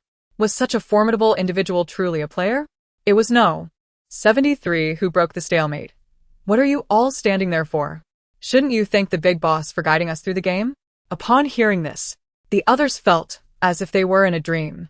What do you mean? Number 73 blinked. Number 38 has become the CEO of Starfire Entertainment. Everyone, of course we know that. But what does big boss mean? Number 73, momentarily taken aback by their expressions, asked, You all don't know that number 38 is a player? Everyone, of course we do. How would we know if you hadn't said anything? In the midst of shouts of Big Boss, Mian recounted the events. Though she omitted crucial details, such as her second uncle, merely stating that the lady had defeated the boss. And she had merely seized the opportunity to become the CEO of Starfire Entertainment. The other players listened, their faces filled with envy. Such luck was extraordinary. It underscored the significance of securing a good job. One of the young women asked enviously, So you really are the CEO of Starfire Entertainment now? Do you truly have to manage the company? With hands on her hips, Mian replied proudly, Of course. Starfire Entertainment is my domain. The following morning, after a simple debut ceremony, Mian felt a rush of white light. When she opened her eyes again, she found herself lying in a hospital. The chilly air mixed with the scent of disinfectant made her frown slightly. Mom? She called softly, seeing her mother resting by her side, appearing utterly exhausted.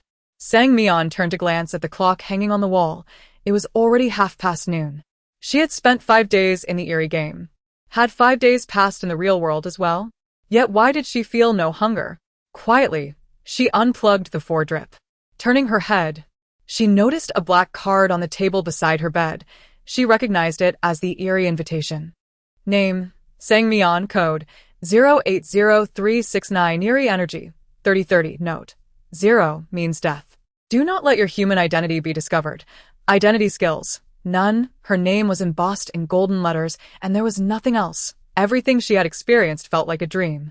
Yet the invitation in her hand confirmed the reality of the previous horrors. At that moment, mechanized words echoed in her mind. Please log into the game lobby after midnight to receive game rewards. She had to wait until nightfall. Mian murmured to herself. Sleepy head. The sound of fruit falling to the ground caught her attention. Her father had arrived. The noise stirred her mother from her stupor, rubbing her bleary eyes. Upon seeing her daughter half reclining on the bed, tears filled her eyes instantly. Mian, you're finally awake. Mian offered a sweet smile. Yes. Her mother enveloped her in a tight embrace. Do you have any idea how worried I was? You were unconscious for a whole 5 days. 5 days just like the time in the Eerie game. Mian sighed. But I'm fine now, aren't I? You think it's because I was overworked? Her mother sobbed. Don't go back to that job. We can manage without it. Her father sat at the foot of the bed, silent, but secretly wiping away tears. How could he not feel for his daughter? The master had said that those close to her would be affected by malevolent forces, one after another falling to misfortune. She could not bring calamity upon her family. Thus, to remain with her family, she must eliminate the evil within her sight. Mian smiled brightly, wiping the tears from her mother's cheeks. Don't worry, I was merely exhausted. Such occurrences won't happen again. She watched television, waiting until midnight. When the clock chimed, the game panel appeared in her mind. Please select whether to enter the game lobby. Sang Mian chose to enter. In the blink of an eye, the scenery around her transformed, and she found herself in a grand hall filled with people who seemed entirely unfazed by her arrival, not even sparing her a glance. The game panel popped up in Sang Mian's mind. The rewards for the novice instance of the strange puppet apprentice are currently being distributed. 100 million nether coins and 2 points of eerie energy have been allocated. Players may check for themselves. The system is in the process of matching players with their identity skills. Match complete. Your identity skill is trader, exchanging everything you desire based on the principle of equivalent exchange. She opened her personal interface. Name, Sang Mian, code 080369, Eerie energy 3232, note 0 deaths. Do not let your human identity be discovered. Identity skill, trader, exchanging everything you desire based on the principle of equivalent exchange. Nether coins, an unquantifiable amount, approximately enough to purchase several buildings. Suddenly, a familiar string of numbers echoed in her ears. Have you heard? 080369 seems not to be dead. 080369? Is that not my own code? Sang Mian glanced at the speaker, a lean, dark-skinned man animatedly conversing with his companion. No way. He must be dead. The 3 major guilds have confirmed it. The tall man scoffed. Do you know about the strange puppet apprentice instance? Yes, responded the other, the novice graveyard, right? I've heard that in that instance, everything is bizarre. Players don't even know who their teammates are, and one slip could reveal their identity. Plus, the instance lasts a month, making survival chances nearly 0. The man spoke mysteriously. Do you know how many days this instance will last? No. The man exaggerated. 5 days. Just 5 days. 20 out of 30 newcomers survived. Do you understand what that means? The other's eyes widened in disbelief. How is that possible? 20 survived in 5 days. The upper limit for the strange puppet apprentices, only 10? Breaking the survival limit is something even 080369 couldn't achieve. The man chuckled. I heard 080369 is indeed in that instance, but alas, the data has been sealed by the 3 major guilds. I learned this from a friend. The conversation heavily featured the 3 major guilds, sounding rather impressive. Sang Mian approached and lightly tapped the man's shoulder, smiling. May I ask what the 3 major guilds are? The man jumped, startled. What the hell? Where did you come from? Sang Mian feigned innocence. I've been right beside you. She wasn't lying. They had been standing in front of her since she entered the game hall, but their backs were turned. And she had remained silent, leading to their oblivion of her presence. The man scrutinized her dismissively. A new player? Sang Mian nodded. Aside from being pretty, you're utterly useless. He crossed his arms. I've seen plenty of women like you, lucky enough to survive the novice instance, but most perish in the second instance. In this strange game, 3 major guilds exist: Golden Dawn, Eternal Night Cult, and Twilight Cross. Typically, new players choose to join one of them, although some prefer to play solo. He condescendingly advised, Sister, I suggest you quickly find a guild to join.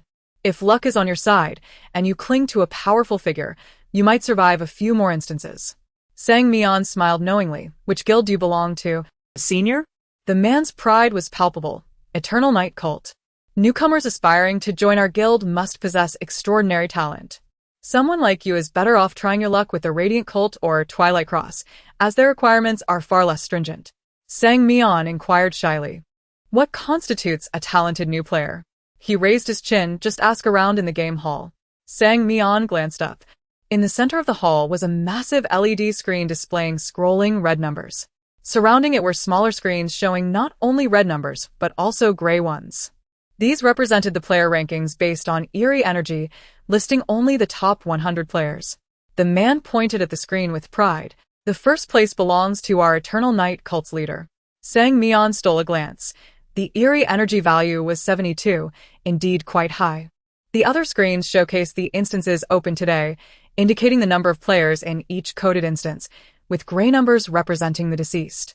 The man casually explained, in this bizarre game, everyone is merely a string of numbers. Success and failure are marked in red and gray. Sang Mian felt a pang of melancholy. The game panel revealed the store, containing only one item, a gray question mark, available for exchange upon reaching an Eerie energy value of 100. Sang Mian bit her lip. She had no intention of becoming a mere shadow of gray. She aspired to shine in brilliant red.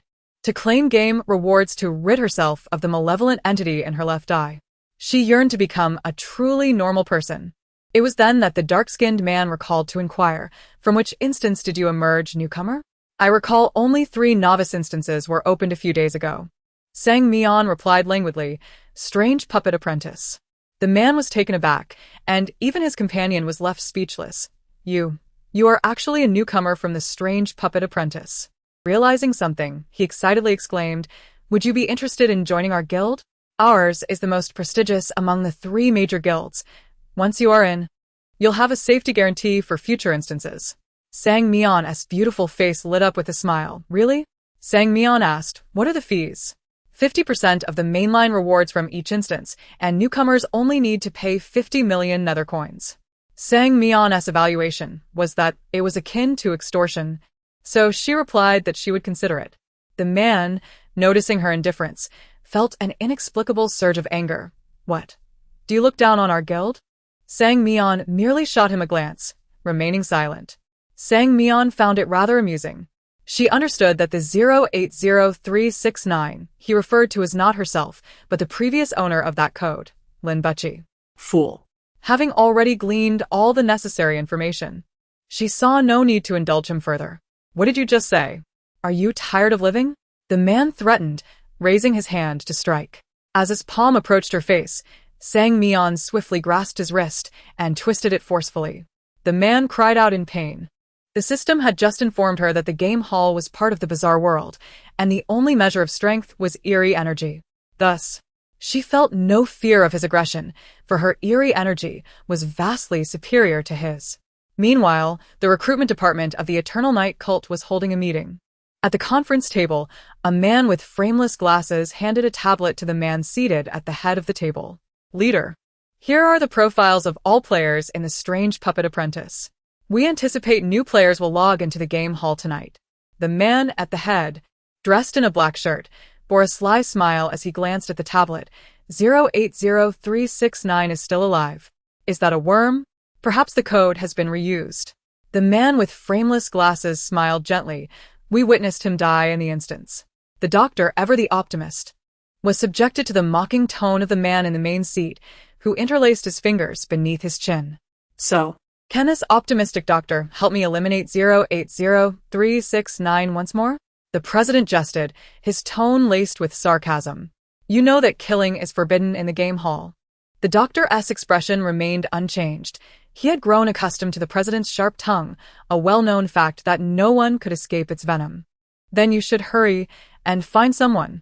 The tablet was slammed onto the table as the president's face darkened. "Very well, President." The outside personnel trembled at the sound of the president's roar echoing from the conference room. It seemed only the doctor could withstand such a volatile temper. The member responsible for recruitment whispered, "Surely, the president and the doctor must be in true love." Another member chimed in, seriousness etched on her face. As the conference room door swung open, the doctor calmly instructed, "Gather all the new players who logged in today, and notify the other 2 guilds to come and select new recruits." "Understood," the responsible member replied. Once the doctor had departed, she exclaimed, "Ah, the doctor is so gentle. He doesn't even get angry when scolded. I feel so sorry for him." The recruitment member, a charming young girl, was just about to fulfill the doctor's instructions when a colleague rushed in, panting heavily. "Sister Mian, there's a brawl in the game hall." Her colleague pointed downstairs, breathless. "The troublemaker is a new face." Furious, the girl named Mian hurried to the game hall, only to be met with a shocking sight. A stunning female player had her foot planted on the back of a male player, twisting his arm with an innocent expression. "What are you doing? Fighting is prohibited in the game hall." The dark-skinned man groaned in pain on the ground, while Mian, her face dark with anger, ordered that he be escorted out of the game hall. "Arrest her." Mian pointed at Sang Mian, her displeasure evident. "Have her guild leader come forth. Does she dare to fight in the game hall?" "Sister Mian, she just came out of the Eerie dummy training. She hasn't even joined a guild yet," a compassionate onlooker interjected. Having witnessed the entire ordeal, Mian paused, incredulous. How could a new player possess such strength? Suddenly recalling the survivors from the Eerie dummy training, she turned to Sang Mian and inquired, "What is your code name?" 080369, Sang Mian replied nonchalantly. Having heard that string of numbers, she was eager to uncover the secrets it concealed.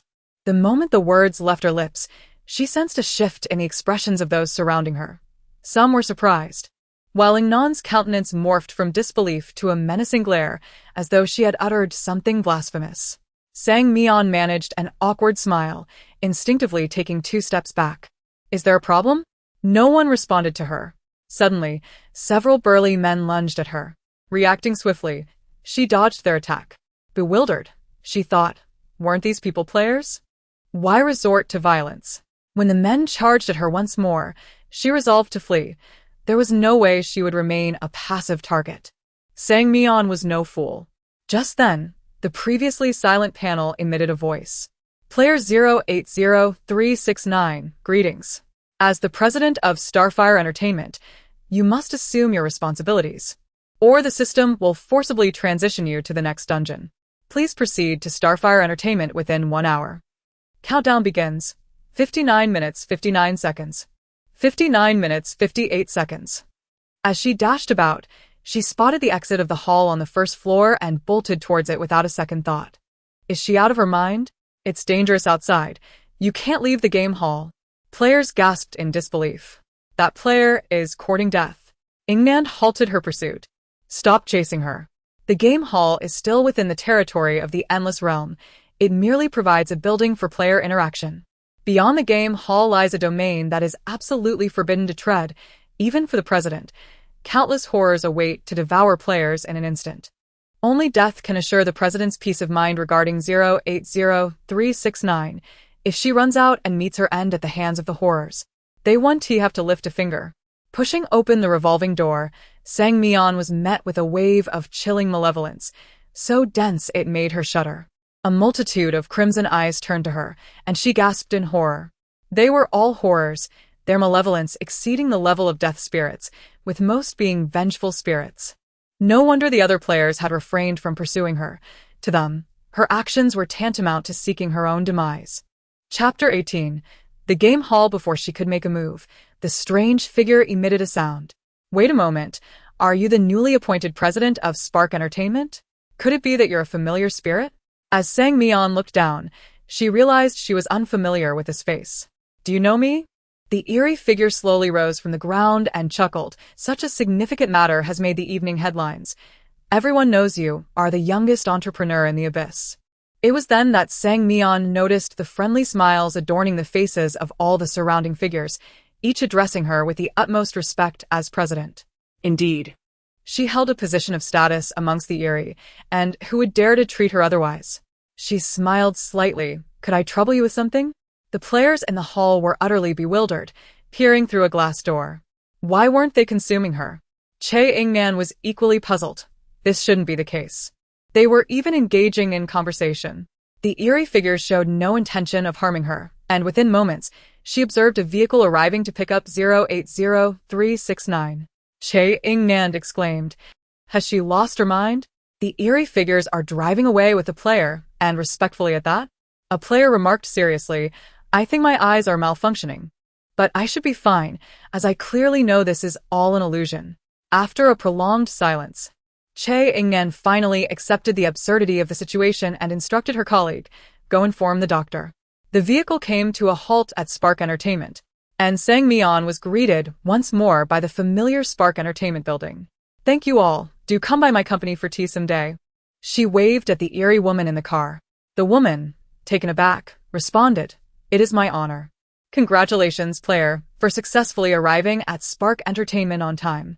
Upon entering Spark Entertainment, the system's notification chimed in her ears, and soon she spotted Lin Butchie seated on the 18th floor.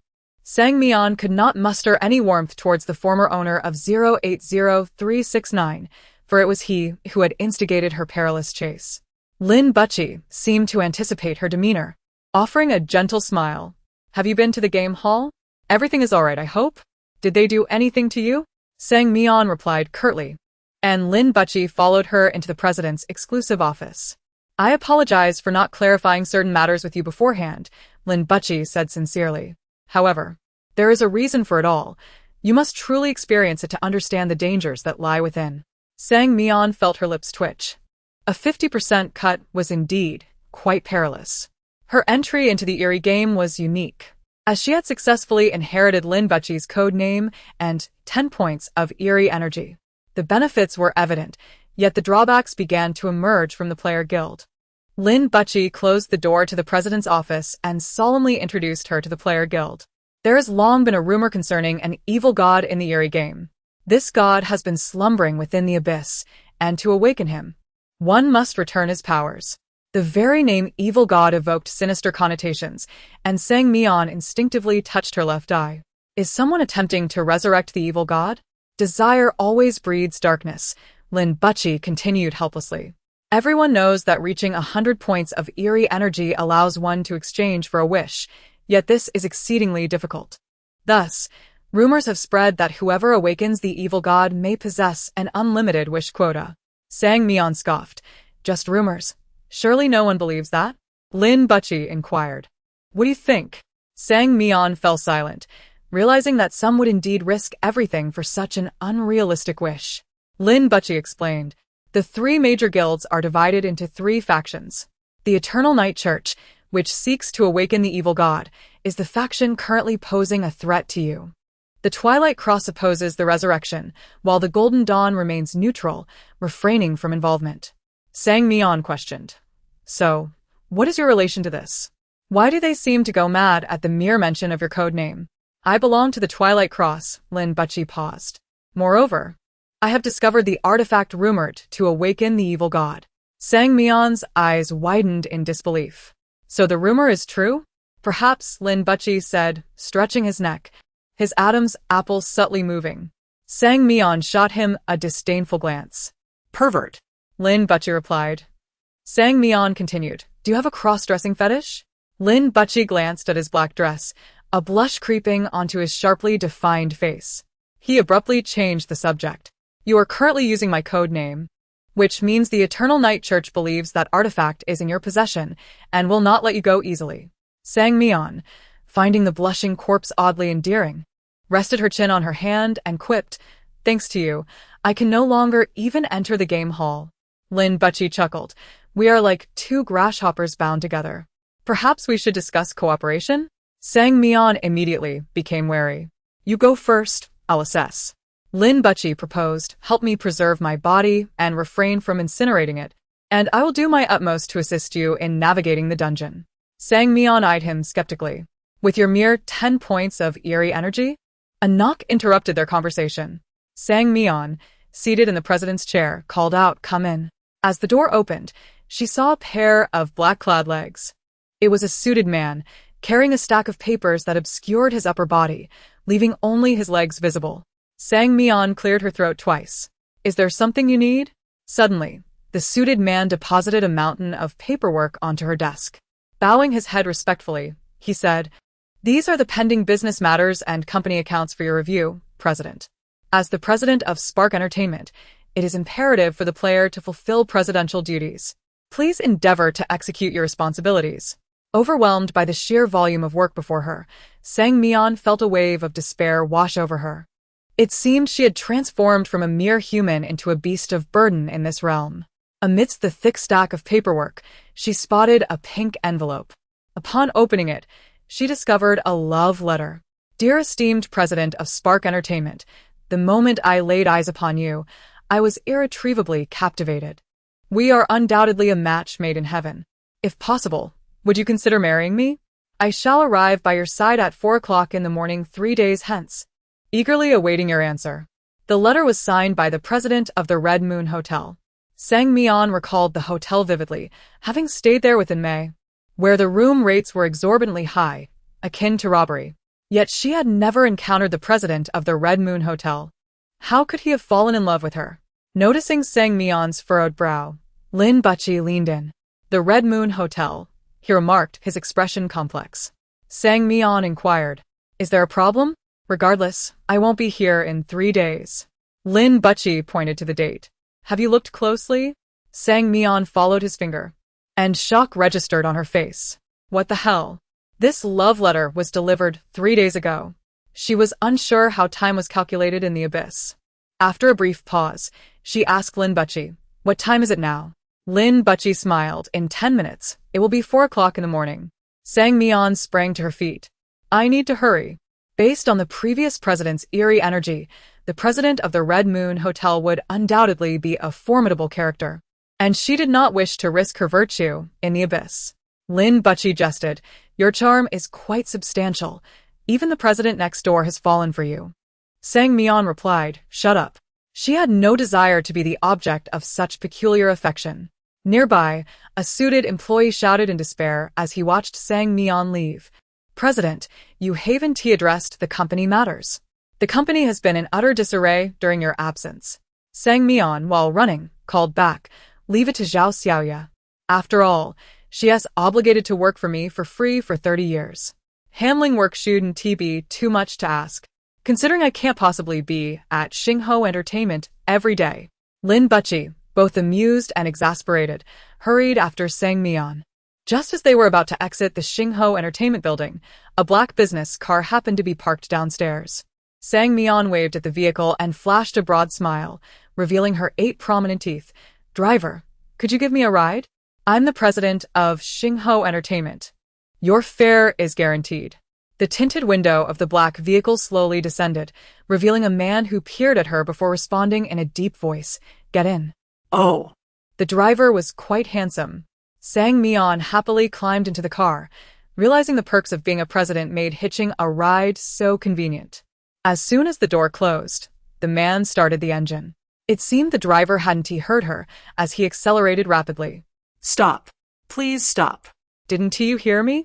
After shouting for some time without any response from the driver, Sang Mian felt a surge of unease.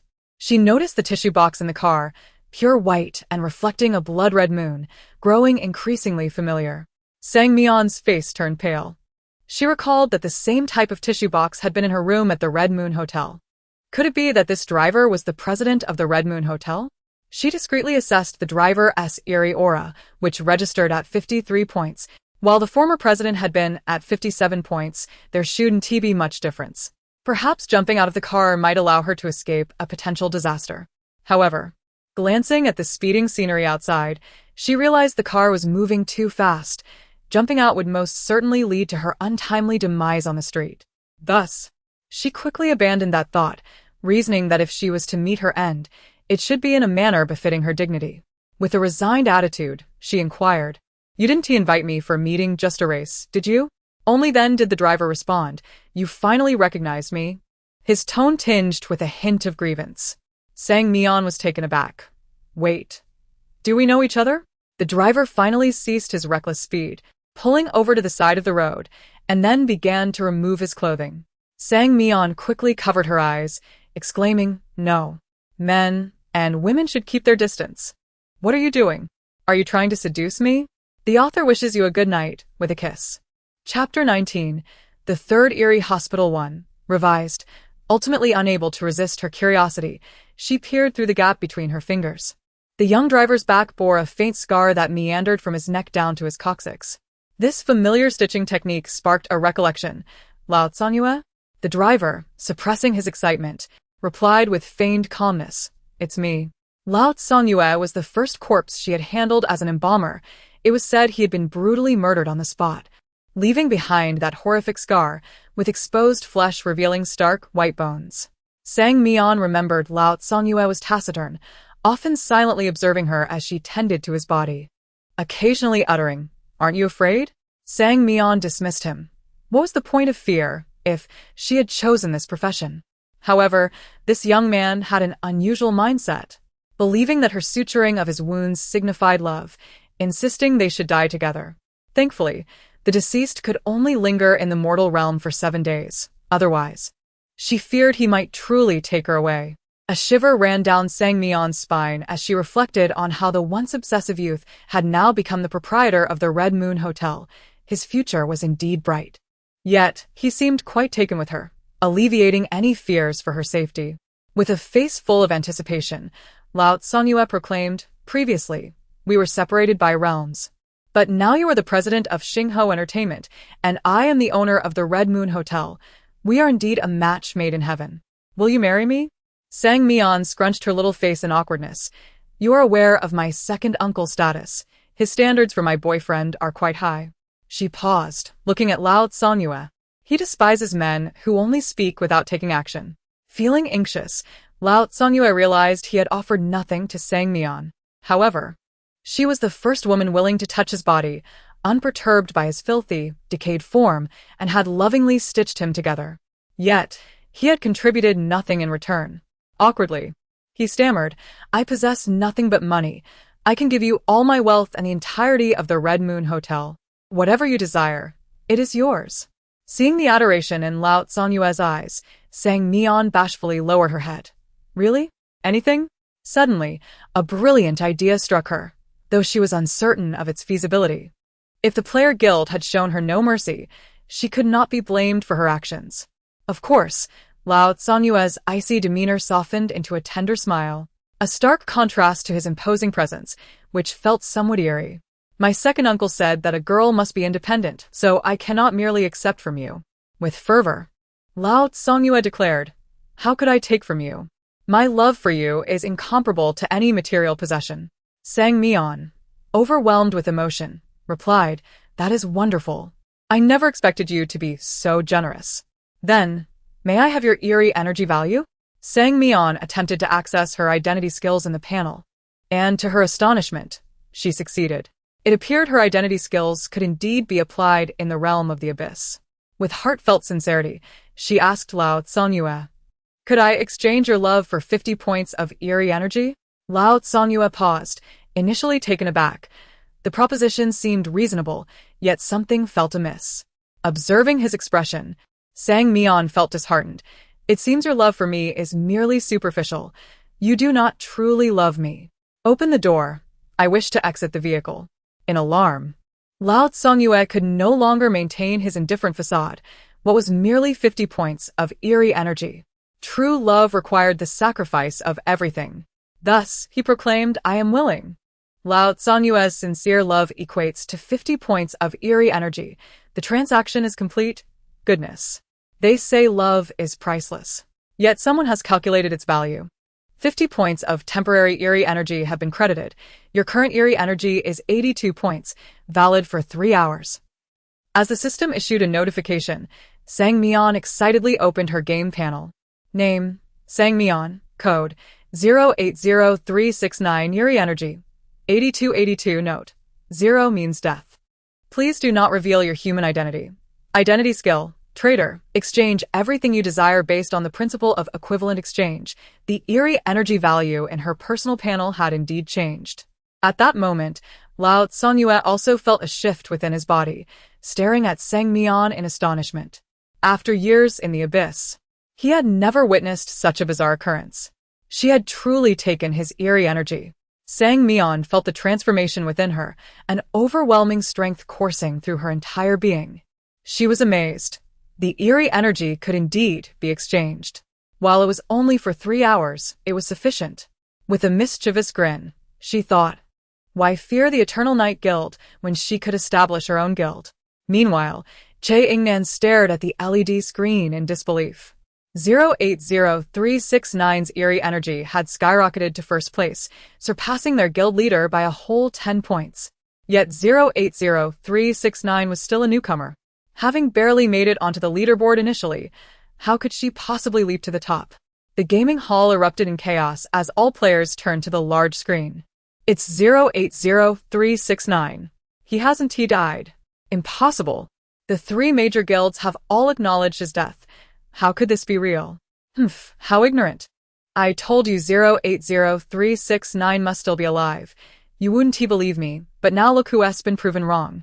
When the news of his death first circulated, I had my doubts. Brother, we truly possess foresight. Che Ingnan was flustered, even scattering the new player information she held. She needed to find a doctor. Something was terribly amiss. She had met 080369 before. He was merely a girl who had just completed the game. Yet, the bizarre scene outside the gaming hall lingered in her memory. What normal player could navigate the abyss so effortlessly? The current 080369 was far from ordinary. Before she could ponder further, the large revolving glass door crashed open with a thunderous noise, causing Che Ingnan to step back in fright. Who had the audacity to assault the player guild? She glanced towards the entrance. A black luxury vehicle was conspicuously blocking the entrance as Sang Mian leisurely disembarked and strolled into the hall. Hi, we meet again. Sang Mian beamed at Che Ingnan. What were you saying before? About capturing me? Now you can make your move. How dare you? Che Ingnan seethed, aware that with 82 points of Eerie energy, she could easily overpower her. Witnessing Sang Mian's audacious demeanor ignited her fury, yet she dared not act. Instead, she discreetly signaled to those nearby to promptly inform the doctor and the guild leader. Why haven't you come to seize me? Sans Mian feignait d'innocence. Could it be you've had a change of heart?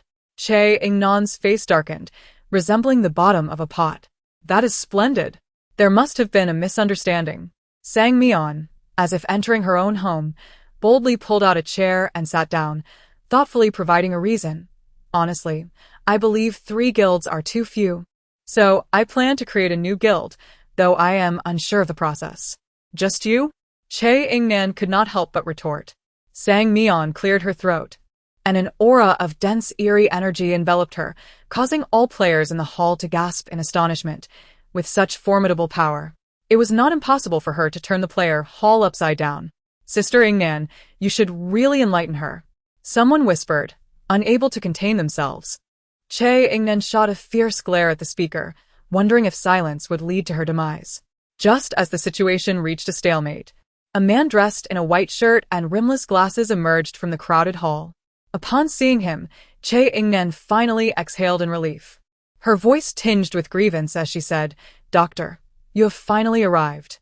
The doctor, wearing a subtle smile, pointed at Sang Mian and inquired, Is this the one designated as 080369? Che Ingnan affirmed. Sang Mian cast a glance at the doctor, noting his eerie aura rated at 48 points, hardly an imposing figure. The dense atmosphere surrounding him caused him to instinctively shudder. He glanced at the LED screen where the first-place score of 82 points stood out conspicuously. He kindly asked, I hear you wish to establish a guild? Sang Mian replied, Indeed. The doctor continued, as a newcomer to this strange game, you may not fully comprehend that founding a guild requires a substantial amount of soul coins. Renting a venue alone demands 300 trillion soul coins. He scrutinized Sang Mian with a dismissive tone. I doubt a novice player possesses such wealth. Soul coins were the one thing she had in abundance. Not only could she afford 300 trillion, but she could even muster 30 million without a second thought. Sang Mian propped her chin on her hand. I see. Then may I ask where the rental venues are located? After all, I am determined to establish a guild, and a preliminary look would be prudent. A hint of mockery flickered in the doctor's eyes. Of course, follow me. The first floor of the player guild was a free activity zone. Following the doctor named player, Sang Mian ascended the stairs, passing the second floor where she beheld opulent decorations and a grand gambling pool. The second floor served as a casino for players' leisure. The doctor, gritting his teeth, explained, the eerie aura of 080369 is overwhelmingly potent. Even standing beside her makes it difficult to breathe. The third floor housed the guild area, where the 3 major guilds were situated. As the doctor spoke, he scrutinized Sang Mian, realizing she was utterly ignorant of the game hall, clearly not the previous 080369. This codename had changed hands. Doctor, why do you keep staring at me? Sang Mian inquired softly, Forgive me, but I am not interested in your game. The doctor paused, and she added lightly, Too weak, it seems. She could easily overpower him. Following the prompts, Sang Mian opened the panel, and indeed, an option to establish a guild appeared. Venue fee, 300 million soul coins per year. Please confirm payment. Sang Mian clicked confirm. Soul coins were her least concern. Moreover, she understood the guild's requirement for players to pay dues, as the annual venue fee was exorbitant, but if one lacked funds, they ought not to pretend. A 50% cut was less appealing than outright theft. Upon payment completion, a small room icon appeared on the panel, signifying the successful establishment of her guild. At that moment, The doctor observed what should have been a blurry view at the end of the third floor gradually come into focus, revealing a vast array of buildings. You made the payment. How is that possible? Have you not only experienced one dungeon? Sang Mian placed her hands on her hips and grinned. From now on, please refer to me as President Sang. The doctor reassured himself, thinking that even if 080369 had the funds to rent a venue, no one would join her guild. She would merely be a commander, without troops. Sang Mian, her mind racing, thought, how can there be no one? Thus, she rushed downstairs to host a recruitment event. Guild recruitment. No dues required. The president personally leads the next dungeon. Barely had she shouted a few times when a familiar face rushed before her. Boss, it's really you. Sang Mian's eyes widened. This was none other than No. 73 from the Eerie idol trainees. Number 73 nodded excitedly. I've finally found you. By the way, have you established a guild? Sang Mian nodded. Would you like to join? Absolutely. Wait for me, I'll go gather the others. The girls have all been looking for you. In less than 2 minutes, Sang Mian saw all the surviving players from the Eerie idol trainees, with number 69 and number 73 at the forefront, exclaiming, we all want to join. Others waved their hands enthusiastically. We want to follow the boss. After all, 080369 was the president of Xingho Entertainment. Such connections were invaluable, and there were no dues involved. Sang Mian was moved to tears, realizing that these were the comrades she had fought alongside in the dungeon, even if she had nearly forgotten many of them. By the way, what shall we name our guild? Number 73 asked. This decision felt rushed, and she had not yet thought of a name.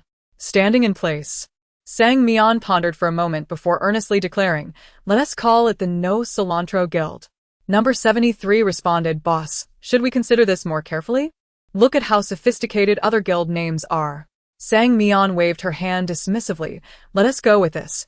Pretentious names lead to downfalls. We shall be grounded and avoid any flashy titles.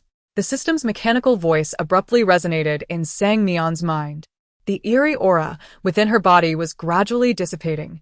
3 hours had passed so swiftly. She surveyed the surroundings and solemnly patted number 73 on the shoulder. I still don't know your name. Number 73, Xia Qing. I hereby declare that Xia Qing will be the vice president of the No Cilantro Guild. Manage the guild well during my absence, Sang Mian proclaimed. Xia Qing. Are you up to the task? Xia Qing, overwhelmed, covered her mouth in disbelief. She had thought that merely being a newcomer exempt from dues was already a stroke of luck, but she never expected to leap into the role of vice president. She embraced Sang Mian tightly.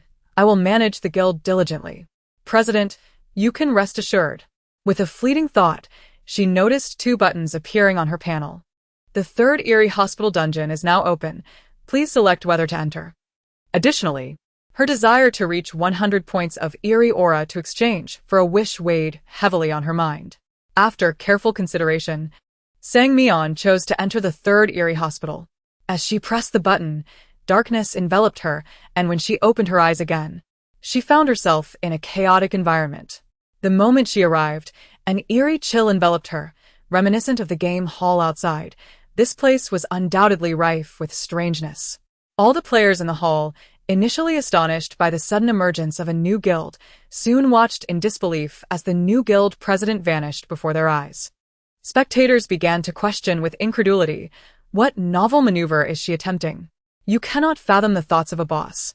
Meanwhile, Xia Qing, like a protective hen, retorted, what does it matter to you? Our president can do as she pleases.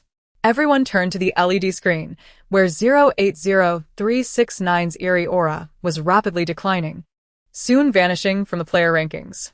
Damn it! Che Ingnan crumpled the cup in her hand. She's playing tricks. The doctor frowned as he observed the LED screen, pondering if 080369's identity skills were somehow linked to her eerie aura. This was utterly extraordinary. If she could boost her original eerie aura by 50 points in a short span of time, she could practically dominate the eerie game. Now, the current 080369 was even more formidable than the previous one, and it was clear she was not the same individual. If she were to be recruited into the Eternal Night cult, it would undoubtedly benefit the organization immensely.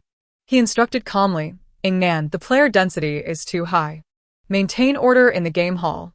Che Ingnan hesitated but 080369.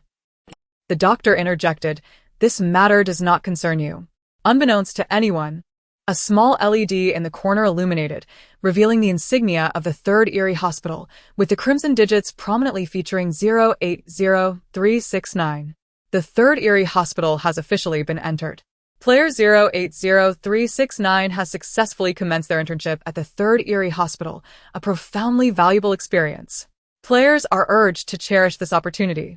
The player's false identity is that of a peculiar spirit, while their true identity is human. It is imperative to conceal this humanity. Main task: obtain the internship certificate from the 3rd Eerie Hospital in 10 days. Task reward: 500 million soul coins, 2 points of Eerie energy. Task failure: death. Side task: locate the internship department within 10 minutes. Side reward: 10 million soul coins. Failure penalty: death. The countdown begins. 9:59, 9:58, 9:57. Time is indeed of the essence. Sang Mian swiftly surveyed her surroundings. The 3rd Eerie Hospital was teeming with individuals. She estimated that she was currently positioned in the outpatient hall, where a dense crowd of peculiar beings gathered for consultations. To her astonishment, she noticed that her attire had transformed into a black robe, emblazoned on the left chest with the vibrant red letters of the 3rd Eerie Hospital. Additionally, a name tag identifying her as an intern in the repair department adorned her chest. Typically, hospitals establish conspicuous directional signs. However, as Sang Mian glanced around, she found no such indicators amidst the throng of peculiar beings. A peculiar scent lingered in the air, suggesting something unusual. The number of peculiar beings seeking consultation was excessively high, yet few approached the payment window. Most appeared to be aimlessly surveying their surroundings. Excuse me. Why aren't you registering?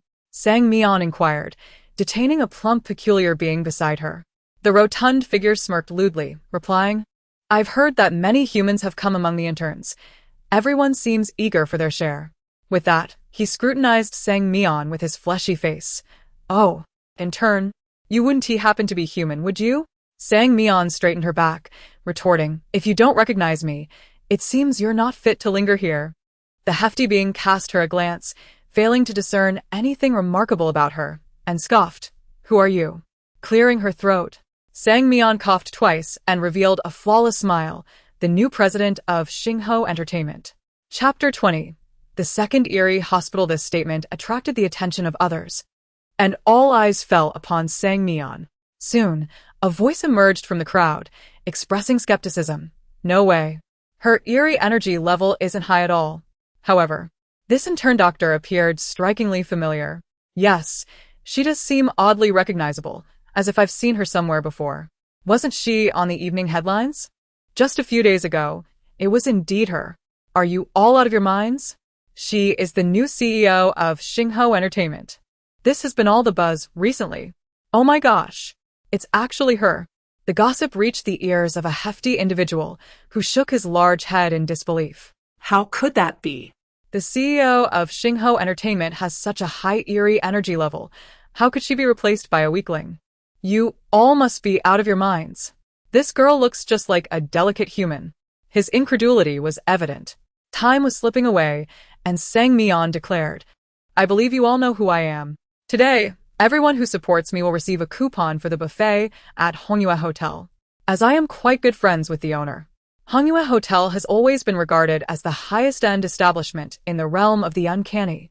Situated on the most bustling street, adjacent to the building of Xingho Entertainment, it is entirely reasonable that two CEOs would become friends. This statement instantly convinced the onlookers of Sang Mian's credibility.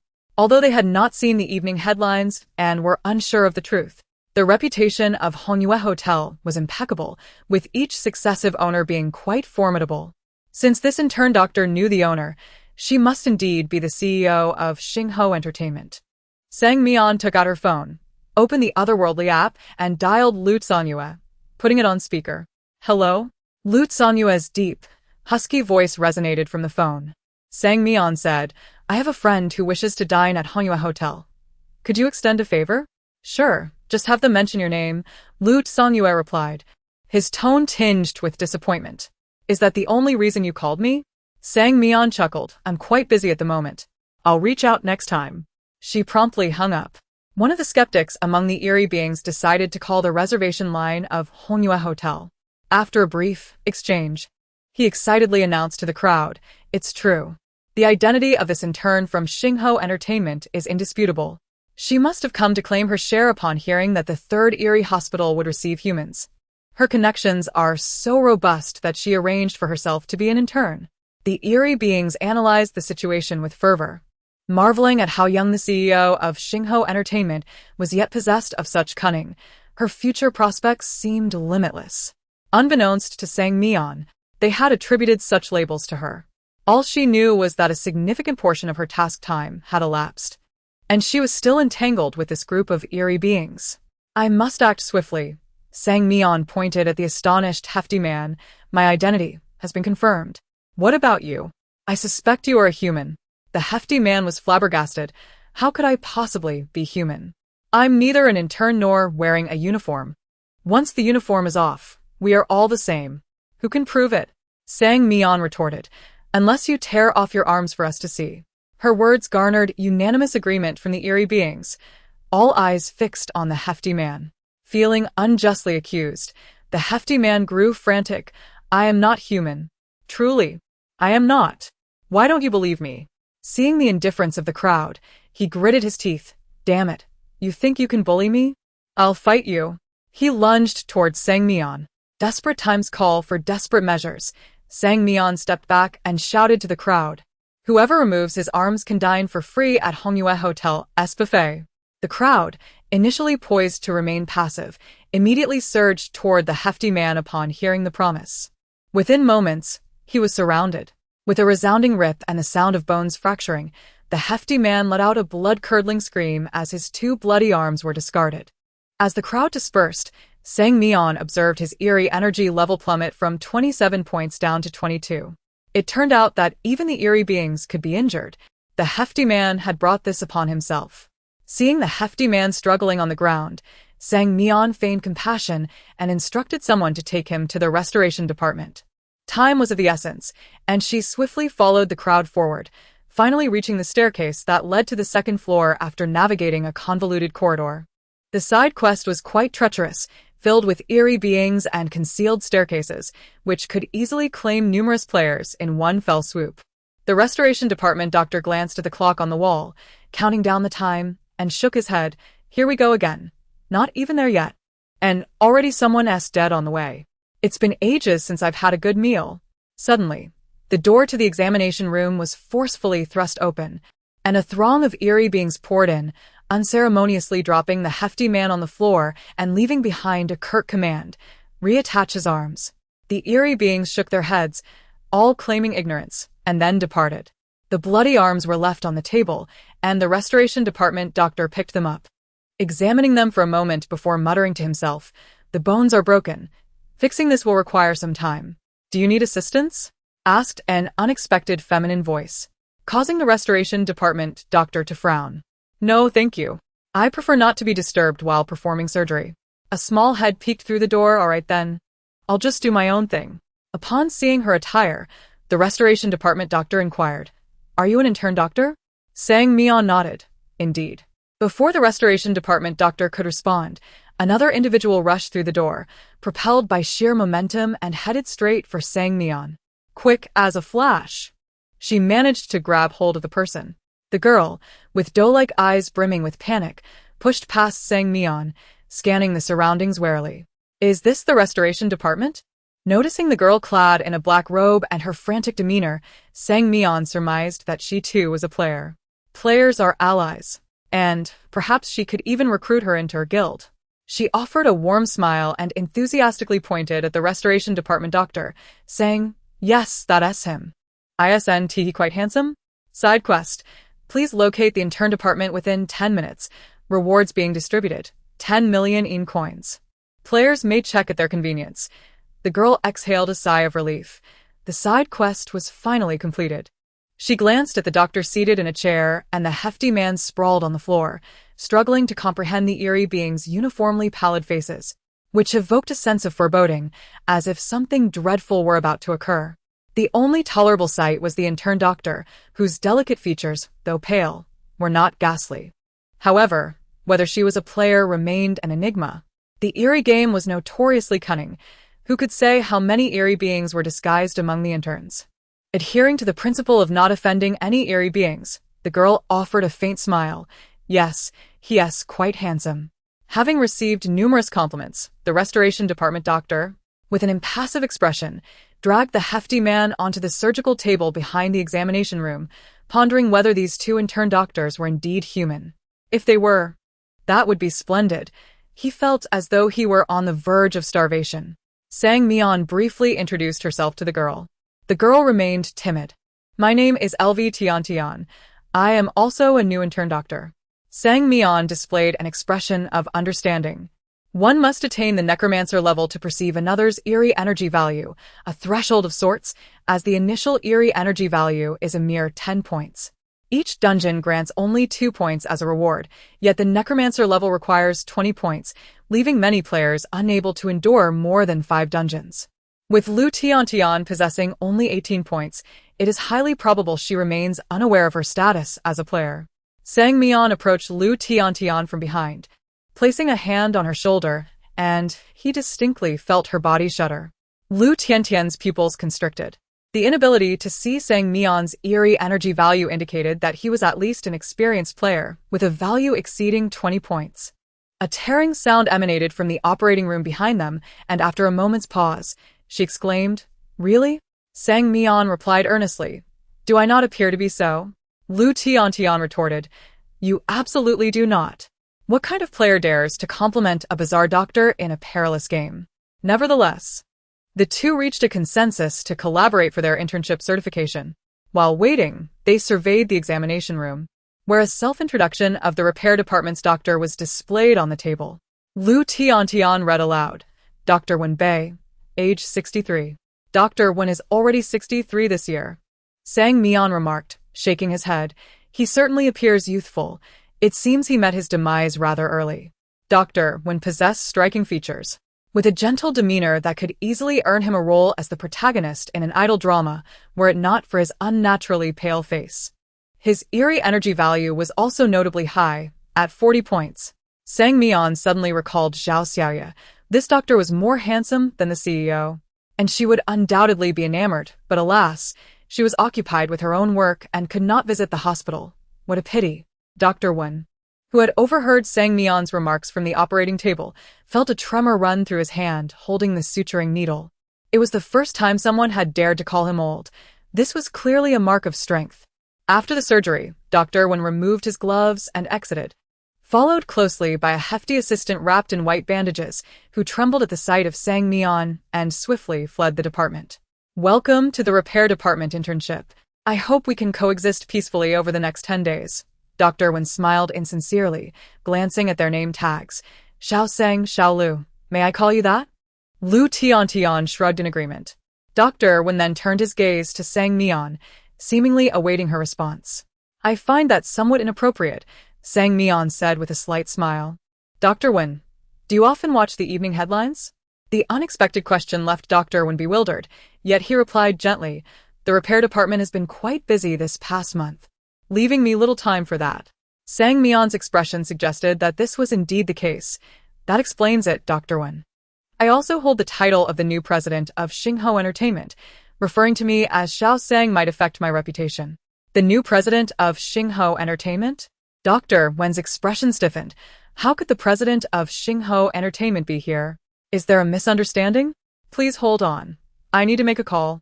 Dr. Wen said as he rose to confirm with the dean. Lu Tian, still in the examination room, gasped, You lied to me. You're not a player. Mian feigned innocence. I am. Lu Tian sighed in relief, sitting on a stool, her brow furrowed with concern. Why would you deceive him? What if he finds out and causes trouble for you? Mian replied, Who says I deceived him? I am quite honest. Lu Tian was so astonished she almost toppled from her stool. You really are the president of Xingho Entertainment? Indeed. Mian affirmed. As Lu Tiantian gazed at Sang Mian's earnest face, it took her a full 3 minutes to digest this astonishing revelation. She cautiously inquired, "You are the only player to have achieved a position in this bizarre game, while even the leaders of the 3 major guilds hold no title. How did you manage that?" Sang Mian found himself at a loss. He couldn't very well divulge his uncle's influence, so he simply stated, "It is all a matter of fate." Lu Tiantian's gaze towards Sang Mian gradually transformed into admiration. She understood he preferred not to elaborate and could only silently give him a thumbs up. Impressive. By addressing her by name rather than Xiao Sang, it indicated a degree of respect, albeit limited. Sang Mian understood this and smiled, nodding, "Of course, that's perfectly fine. After all, I am here for my internship." Lu Tiantian's good spirits persisted, and even her perception of Dr. Wen became more favorable. With a cheerful tone, she asked Dr. Wen, "What will we be doing over these 10 days? Finally getting to the crux of the matter, Dr. Wen exhaled, his voice taking on a sinister tone. "Due to a significant increase in outpatient numbers recently, you will assist me during the day, while one of you must stay overnight in the department. The following morning, we will conduct rounds." "Just the 3 of us?" Dr. Wen questioned, doubting his hearing. Then corrected himself, "I meant you too. I shall not be present." "Why not? Aren't we all doctors? Do you wish to shirk your responsibilities?" Sang Mian queried, puzzled. Lu Tiantian thought to herself that the treatment of attending doctors and interns could hardly be the same, and it was futile to argue. Yet the next moment, she heard Sang Mian declare, "I will report you for laziness." Goodness. Lu Tiantian thought, impressed by her boldness in confronting the bizarre. She quietly gave her a thumbs up. Indeed, Dr. Wen's expression darkened considerably. "Could you direct me to the dean's office?" Sang Mian inquired. Dr. Wen retorted, "You intend to report me, and yet you expect me to tell you?" He found the situation utterly absurd. "Just a jest, don't take it to heart." Sang Mian waved her hand dismissively. "You wouldn't mind, would you, Dr. Wen?" Dr. Wen gritted his teeth and forced a smile. "Of course not."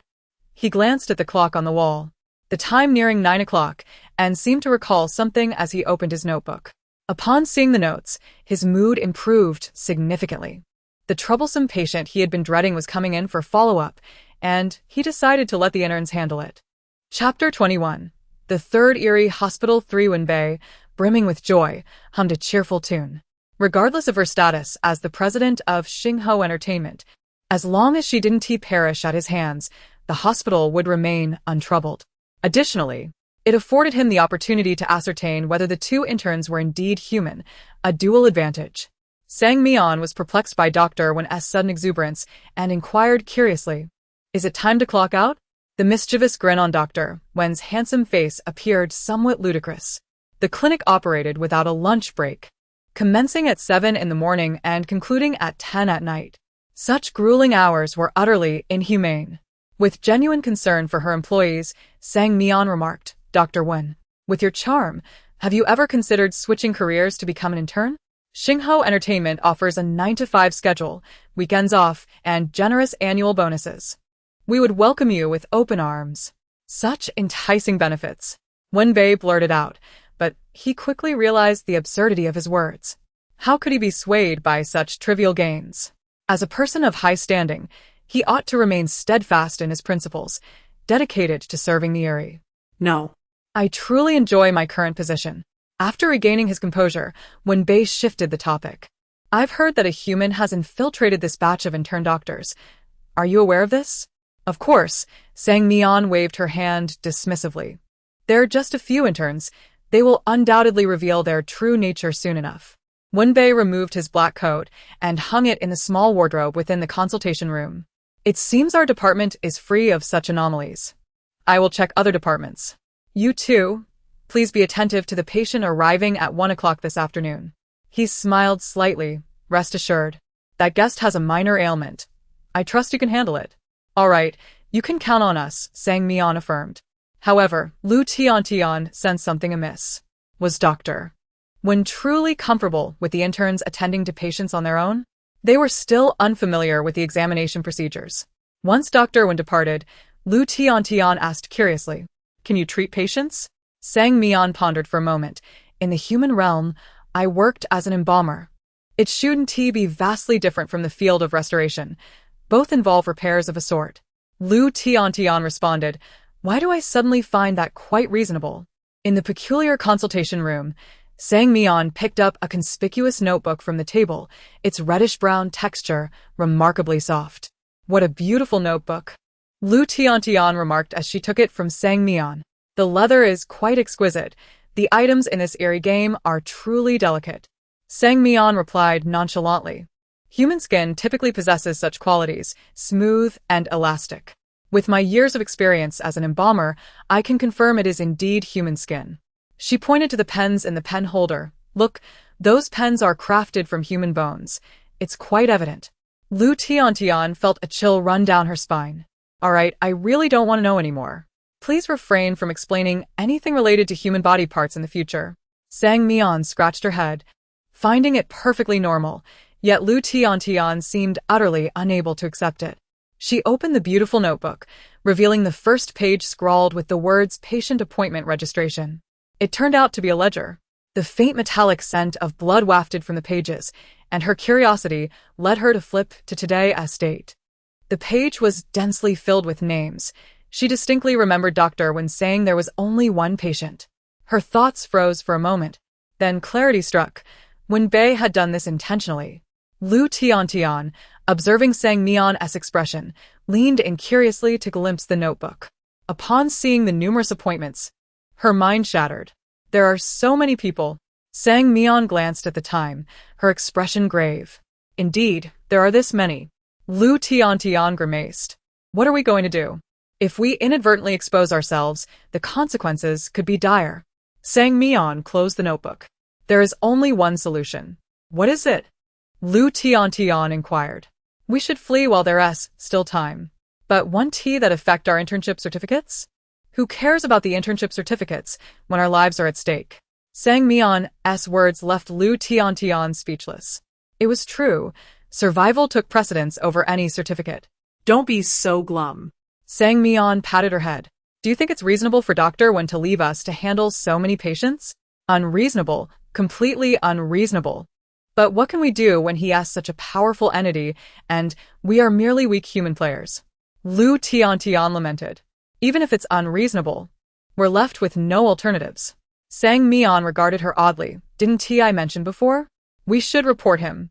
Dr. Wen's laziness needs to be addressed. Lu Tiantian was taken aback. She had assumed Sang Mian was joking, but she appeared quite serious. Reporting a fearsome doctor to a more intimidating director, such a notion was beyond the thought process of an ordinary person. While Lu Tiantian was lost in thought, Sang Mian swiftly scribbled a notice on a blank sheet of paper. Due to personal reasons, consultations this afternoon are suspended. Signed, Dr. Wen. Sang Mian wore a look of satisfaction.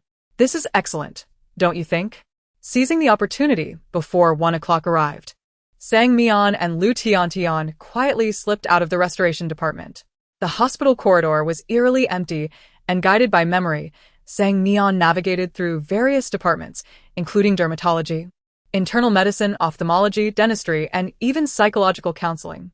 After a considerable time, she finally spotted the staircase they had ascended earlier.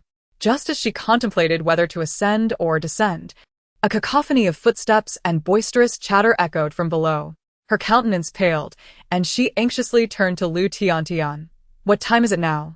Lu Tiantian, having also heard the approaching footsteps, replied glumly, I only know that we left the restoration department at 12:55. Doesn't that coincide perfectly with the arrival of the patients? With no other options, Sang Mian realized that with so many patients in the restoration department, the other departments could not be lacking in visitors either. The second floor was undoubtedly unsafe, and the first floor was rife with eerie entities. She raised her gaze toward the dim staircase leading to the third floor. It was their last remaining choice. Resolutely, Sang Mian grasped Lu Tiantian's hand, and they raced up the stairs. As they ascended, they overheard the excited discussions of the eerie beings below. Brother, which department did you manage to grab? Psychiatry, how about you? Wow. Lucky you. There are always more human interns mixed in with psychiatry. I'm so envious. Just look at my speed. I've been a solitary Eerie for 200 years, and I still managed to grab a spot. Haha, brother. You just outed yourself. 200 years without finding a partner. How hilarious. Lu Tiantian felt a bitter taste on her lips. They're all here to register for the human interns. The hospital corridor was deep and chilling, amplifying the cold that seeped into their bones.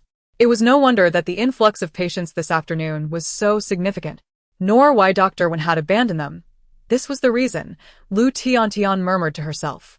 Panting heavily, Sang Mian pulled Lu Tiantian to the third floor. She had no time for despair. It was entirely reasonable for the Eerie doctors to be cunning. If Dr. Wen didn't plot against the interns, that would indeed be the real anomaly. The lighting on the third floor was dim, obscuring the path ahead. A sign illuminated with the words "Inpatient Department" marked their way. A foul odor of decay permeated the air, and the eerie energy here was even more intense than in the first-floor lobby. At that moment, Sang Mian finally caught sight of the hospital's layout map, carelessly discarded at the intersection of the third and fourth floor staircases. It appeared forlorn. As she straightened the map, the entire layout of the hospital unfolded before her. The first floor housed the payment hall, the second floor contained the consultation rooms, while the third, fourth, and fifth floors were designated for inpatient wards. The sixth floor served as the office space for the principal, vice principal, and several esteemed physicians. Behind her, LV Tiantian remained silent, but emitted a peculiar sound, reminiscent of a whimper. A sense of urgency surged within Sang Mian, prompting her to furrow her brow and call out, "LV Tiantian?" Yet no response came. Gradually, she turned to the hand resting on her shoulder, short, swollen, and devoid of color, resembling a lifeless shade of gray. Who are you? A voice that did not belong to LV Tiantian asked dully. Sang Mian's mind raced, settling on the infallible answer, a doctor. The individual behind her uttered a brief, "Oh," then withdrew their hand from her shoulder, stating, "There are patients in the ward who require assistance. Please follow me." The nurse tilted her head, her gaze fixed intently on Sang Mian's face, as though grappling with some uncertainty. In the next moment, a spark of recognition flickered in her lifeless eyes. "You are the newly appointed president of Xingho Entertainment?" Sang Mian was taken aback. "Who are you?" The nurse promptly removed her black outer robe and hat, obscuring her face with her hair. "Do you recognize me now?" Beneath the robe, the nurse wore a flowing white dress, her long, straight black hair cascading past her waist. The more Sang Mian looked, the more familiar she seemed, as if she had encountered her before. 3 seconds later, she slapped her forehead. "Miss Sadako." The nurse nodded vigorously. "You finally remember me." This nurse was the very first uncanny encounter Sang Mian had upon her arrival in the Eerie game. She vividly recalled Miss Sadako's distress during the preliminary assessment, nearly clashing with the on-site security. The nurse gazed at Sang Mian with hopeful eyes, her voice quivering as she spoke. "Although I did not pass the initial evaluation, I have been following your progress in the realm of the uncanny. I was elated to see you become the new president. You know, I have always had dreams of debuting." Sang Mian nodded in understanding. "Miss Sadako, I never expected to see you here. It truly surprises me." Miss Sadako sighed. "I have no choice. Even the uncanny must work to earn a living. Thus, I am but a humble nurse in the third uncanny hospital." She paused before adding, however, "The third uncanny hospital harbors a secret concerning the intern doctors. I wonder if you might be interested in hearing about it?" LV Tiantian, who had fallen to the ground in shock, stared incredulously at the scene before her. She had believed both women were doomed, only to discover that this nurse was acquainted with Sang Mian, indeed devotedly so. It was no wonder Sang Mian had dared to confront Dr. Wen. She had impressive connections. Now, LV Tiantian comprehended just how formidable the identity of the president of Xingho Entertainment was. Sang Mian turned her head toward LV Tiantian, chuckling, "Look at you. You've frightened my friend." She playfully draped her arm over Miss Sadako's shoulder. "You mustn't do that again." Miss Sadako smiled obsequiously. "The president is always right." Sang Mian nodded in satisfaction. "I am very interested in hearing about the secret concerning the intern doctors." Chapter 22.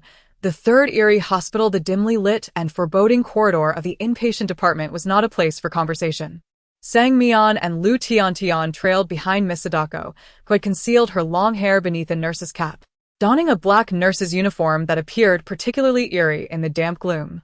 On either side were patient wards, each door featuring a transparent glass panel, presumably for the nurses to conduct their rounds. Peering through the glass, Sang Mian glimpsed the unsettling sight of a patient lying in bed, causing her to halt and lean closer. The patient's expression was vacant, with the whites of their eyes almost entirely dominating their gaze. Only a minute portion of the iris was discernible. Drool dribbled mindlessly from the corners of their mouth, mingling with flecks of black. A patch of hair atop their head had been shaved, and a thick needle had been inserted, attached to a black fur bag, seemingly infusing something into the patient's body. Did these eerie beings suffer from serious illnesses, too? Noticing Sang Mian lagging behind, Miss Sadako softly called out, "Come on." Sang Mian responded with an "oh," and caught up. After a brief passage, Miss Sadako halted before a hidden door, pushing aside trash bags and packaging to reveal a metal nameplate on the door. This room served as a storage area for the inpatient department, stocked with white, freshly laundered sheets. Cobwebs adorned the junction of the ceiling and walls, and Miss Sadako miraculously produced a chair from some obscure corner, dusting it off with her sleeve before offering it to Sang Mian. "Please have a seat." Sang Mian graciously accepted the offer, leaning against a mountain of clean sheets. Miss Sadako asked coyly, "What benefits do you think I might gain from telling you this?" She glanced at Sang Mian. "Perhaps a spot in the Starfire Entertainment talent selection?" Sang Mian readily agreed to her request. Thus began Miss Sadako's narrative. Eerie beings are essentially transformed from humans after death. What they become after dying again is a mystery to all. They may entirely vanish from this space-time continuum, hence they are quite protective of their lives. The Third Eerie Hospital has the worst reputation in the realm of the uncanny. Regardless of how mild a patient's symptoms may be, once they enter our hospital, their condition invariably worsens, and their eerie energy diminishes, leading to death in a short span. Sang Mian inquired, "Then why do patients still come to the Third Eerie Hospital?" After a moment's hesitation, Miss Sadako replied, "Because it offers the best treatment and has become a venue for eerie games. Human players occasionally enter, prompting the eerie beings to fight to gain entry." Lu Tiantian, who had been silent, timidly interjected, "People die for wealth, and birds perish for food." It wasn't just patients. Even intern doctors could fall ill in the Eerie Hospital, and sometimes even full-time doctors would succumb to sickness. Sang Mian's eyes widened in disbelief. Really? Could there be an infectious disease in the hospital? Lu Tiantian quickly covered her mouth and nose, exclaiming, "That would be terrifying. If even powerful eerie beings can contract illnesses, what hope is there for the interns with low energy levels?" Miss Sadako scratched her head. "I doubt it. I feel quite normal." Sang Mian, serious, asked, "How long have you been employed here?" Miss Sadako stared blankly at the ceiling. "Many years. I was here when the Eerie Hospital was established." Sang Mian pondered, concluding it could not be an infectious disease, considering interns only needed to stay for 10 days, while Miss Sadako had worked there for years. If it were an infectious disease, she would have perished long ago. "Have all the interns fallen ill?" Miss Sadako frowned, tapping her head. "Many batches of interns have arrived recently. I can't recall precisely. Most have contracted some illness, though a few have escaped unscathed, but they are in the minority. However, there has been a rumor regarding an infectious disease. The director's wife has been gravely ill, her energy levels declining daily. Should an eerie being's energy reach zero, they will die. To keep his wife alive, the director has secretly siphoned the energy from patients, resulting in an increased demand for them in recent years." Sang Mian exclaimed, "Isn't he being incredibly reckless? Is no one stopping him?" Miss Sadako rubbed her hands together awkwardly. "President, I've only heard rumors. I can't confirm their truth." What Miss Sadako divulged was likely credible, Sang Mian mused, as Miss Sadako had worked there for many years. Rising with a gentle smile, she declared, "I'm quite satisfied with today's information, Miss Sadako. After my internship ends, you'll be able to report to Starfire Entertainment." "Really?" Miss Sadako's eyes glistened with tears. "I promise I won't disappoint you, President." Today, 6 interns arrived at the psychiatric department, 3 of whom were human players. When Bei fortuitously encountered a perfect opportunity, the delightful experience of human flesh alleviated his previously grim mood. He elegantly retrieved a handkerchief to wipe his mouth. At that moment his phone rang, the director calling. When Bei stepped into a quiet corner to answer, Director, how may I assist you? The voice on the other end was filled with fury. Vien by. I hear you don't want to work? Wenbei was taken aback. Not at all. The director nearly shouted. This afternoon, there were 53 complaints about you, breaking the record since the hospital's founding. Should I award you a prize? Wenbei was bewildered. Since joining the third Eerie hospital, he had diligently adhered to his schedule, never receiving complaints, and today it was the interns attending to patients, with no connection to him. Director, is there some misunderstanding? He asked, bracing himself. The director retorted, misunderstanding? If you don't want to work, what misunderstanding could there be? If you hold us in such disdain, then go ahead and submit your resignation immediately.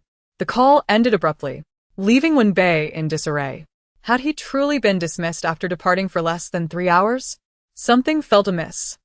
He had not penned the note left behind, yet it was clearly inscribed, Dr. Wen. His forehead throbbed with anger as he ripped the note from the door, tearing it to shreds. Only one person possessed the audacity to leave such a note, the president of Starfire Entertainment.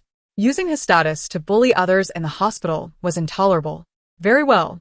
Even if the president held that title, what difference did it make? He was merely a worthless being with an energy level of only 32 points. Wenbei slowly removed his black coat representing the third Eerie hospital, clenching it tightly in his hands. He would not let that detestable intern escape unscathed. The hospital's announcement echoed through the halls. Attention! Repair Department Doctor Wenshur has been dismissed for unauthorized absence.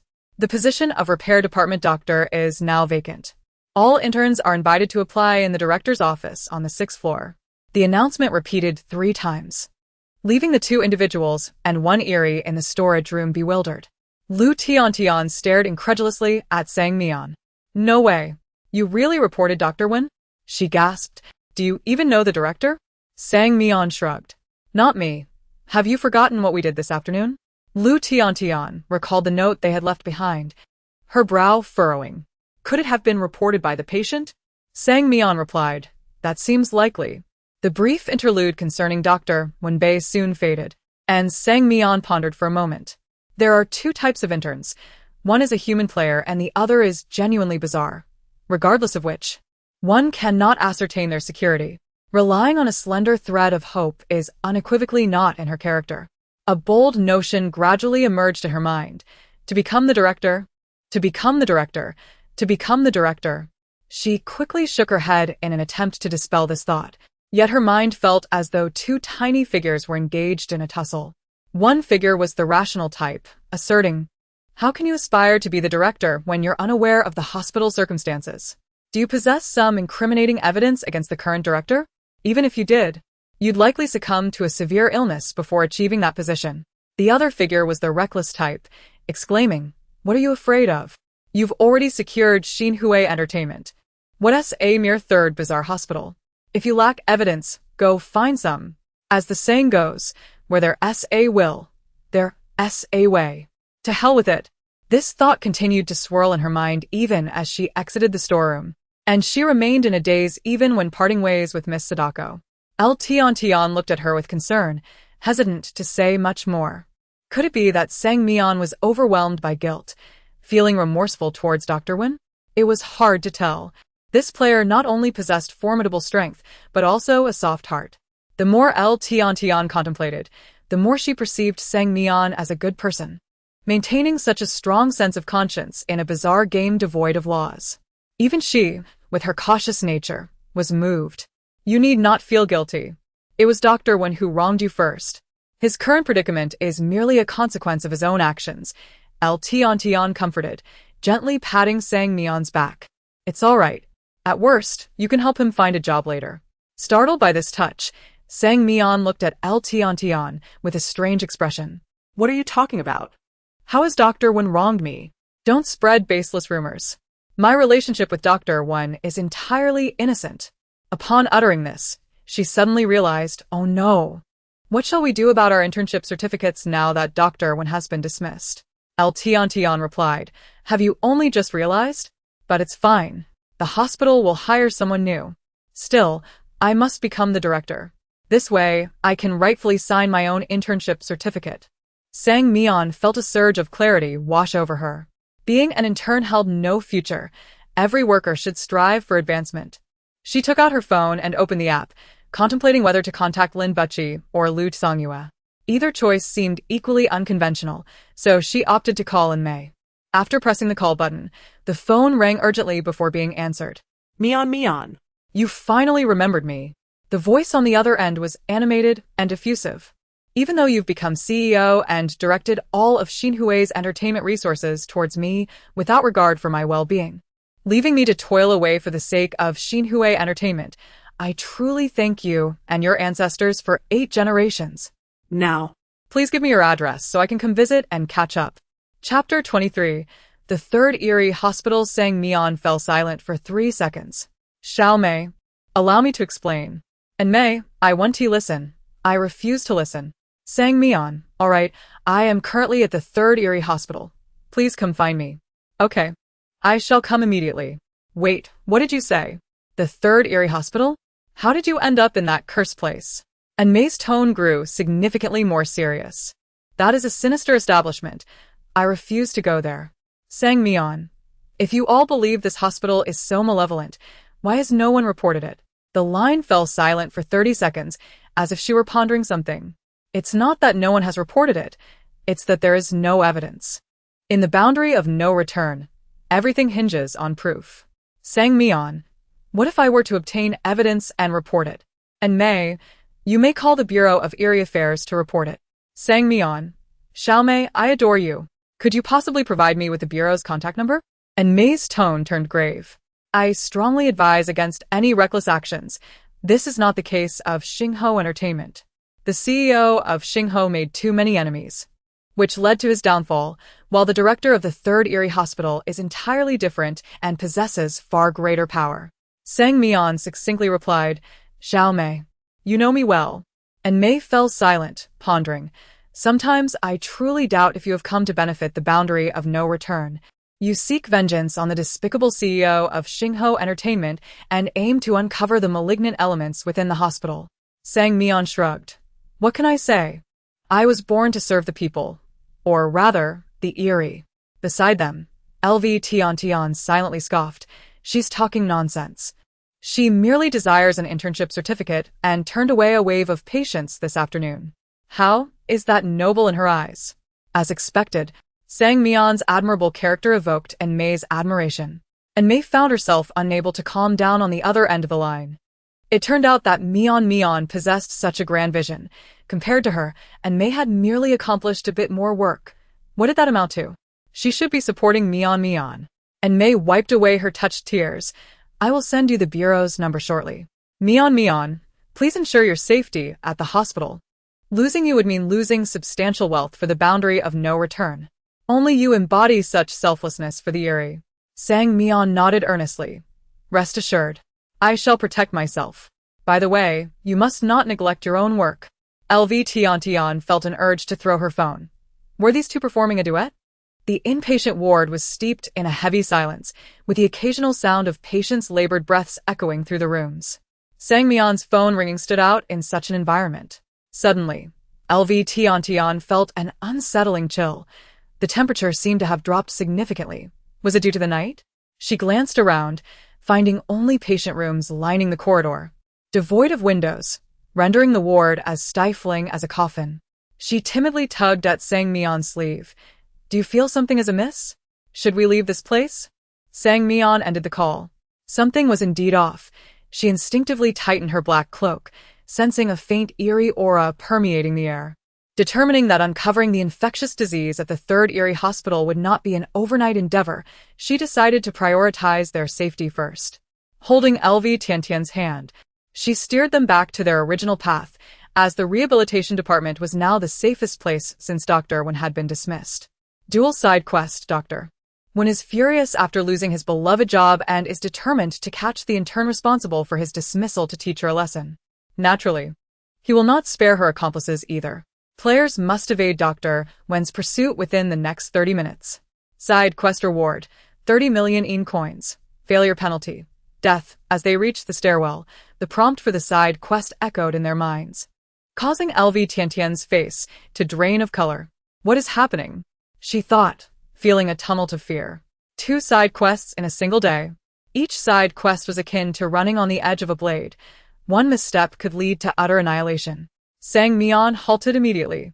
She had experience with such side quests. The announcement indicated that Dr. Wen was certainly not far from them. Sure enough, heavy footsteps could be heard on the stairs. I know where you are. Slacking off is unacceptable. You have been lazy all afternoon. What shall I do? I must punish you now. LV Tian felt tears welling in her eyes. Mian, what are we going to do? Where can we escape to? Without waiting for an answer, she dashed down the corridor of the inpatient ward like a wild rabbit. Is it really that hard to hide? With so many patient rooms, there are plenty of empty beds. After a brief moment of hesitation, LV Tian resolutely followed. Dr. Wen narrowed his ashen eyes. Today. He would ensure that this in turn learned the meaning of regret. Mian swiftly located a room with 2 vacant beds. She pushed the door open and pulled LV Tian into the room. Inside, there were 3 beds. The outermost one was occupied by a gaunt patient whose head had a patch shaved, connected to an 4 drip by a large cannula. Mian glanced at the patient, noting the high level of eerie energy surrounding him. 45 points. He appeared to be conscious, his bulging eyes filled with terror, staring intently at the 2 intruders. If the patient could speak, he would surely scream in fear. Mian grinned. Apologies for the interruption, brother. We shall borrow this space for half an hour. With that, she pulled back the covers of the bed next to him and lay down. LV Tian. Wow, you seem entirely unfazed. How can you be so at ease sharing a room with the Eerie? Mian truly didn't mind, after all. She had spent plenty of time in the company of corpses. Looking at the immobile figure beside her brought her a sense of familiarity. After all, the Eerie could move, while the corpses could not. This brother was practically a corpse in her eyes. After a moment of contemplation, she peeked out again. Good night, brother. Sleep well. LV Tian was anxious. These patients were infected with diseases. Would sleeping in their beds expose her to contagion? Mian. I'm a bit scared. LV Tian whispered. Mian? Half a minute passed, and even breathing could be heard emanating from Mian's bed. LV Tian was stunned. She fell asleep? Outside the ward, Dr. Wen's voice grew increasingly frantic and closer. Where are you? I must find you. LV Tian immediately turned over, closing her eyes. Contracting a disease was still preferable to dying at Dr. Wen's hands. 10 minutes passed. These 2 little devils are quite adept at hiding. I cannot find them at all. 20 minutes elapsed. Dr. Wen's footsteps began to fade, and LV Tian exhaled a sigh of relief, gently stretching her stiff arm. She had bumped it when she got onto the bed, and it was now quite painful. Just as she lifted her arm, the door swung open with a loud crash. LV Tian's breath hitched, and she froze mid-motion. Who on earth has come to the inpatient ward to wreak havoc? I shall make them pay dearly. Heavy footsteps echoed within the ward. Daring to cause chaos in my territory? I shall take your life. What are these 2 doing here? The sound of scolding reached her ears. It was unmistakably not Dr. Wen's voice. Could she possibly be so unfortunate as to encounter another bizarre incident? LV Tian could only pray silently that this peculiar person would not discover their presence, especially as they were so close to completing their side mission. The last thing she wanted was for Dr. Wen to be drawn into the situation. In the next moment, she heard the rustling of the blanket belonging to Mian. Hi, good evening. Mian greeted the strange figure amiably while lying flat on the bed. Before her stood a portly male doctor clad in a black robe, his corpulence rendering even the loose garment inadequate to conceal his ample figure. Bingo! You got it right. I reward you by asking you to cover me with the blanket. Mian said. The hefty doctor, momentarily dazed, complied and draped the blanket back over her. Wait a minute. Why is he listening to an intern?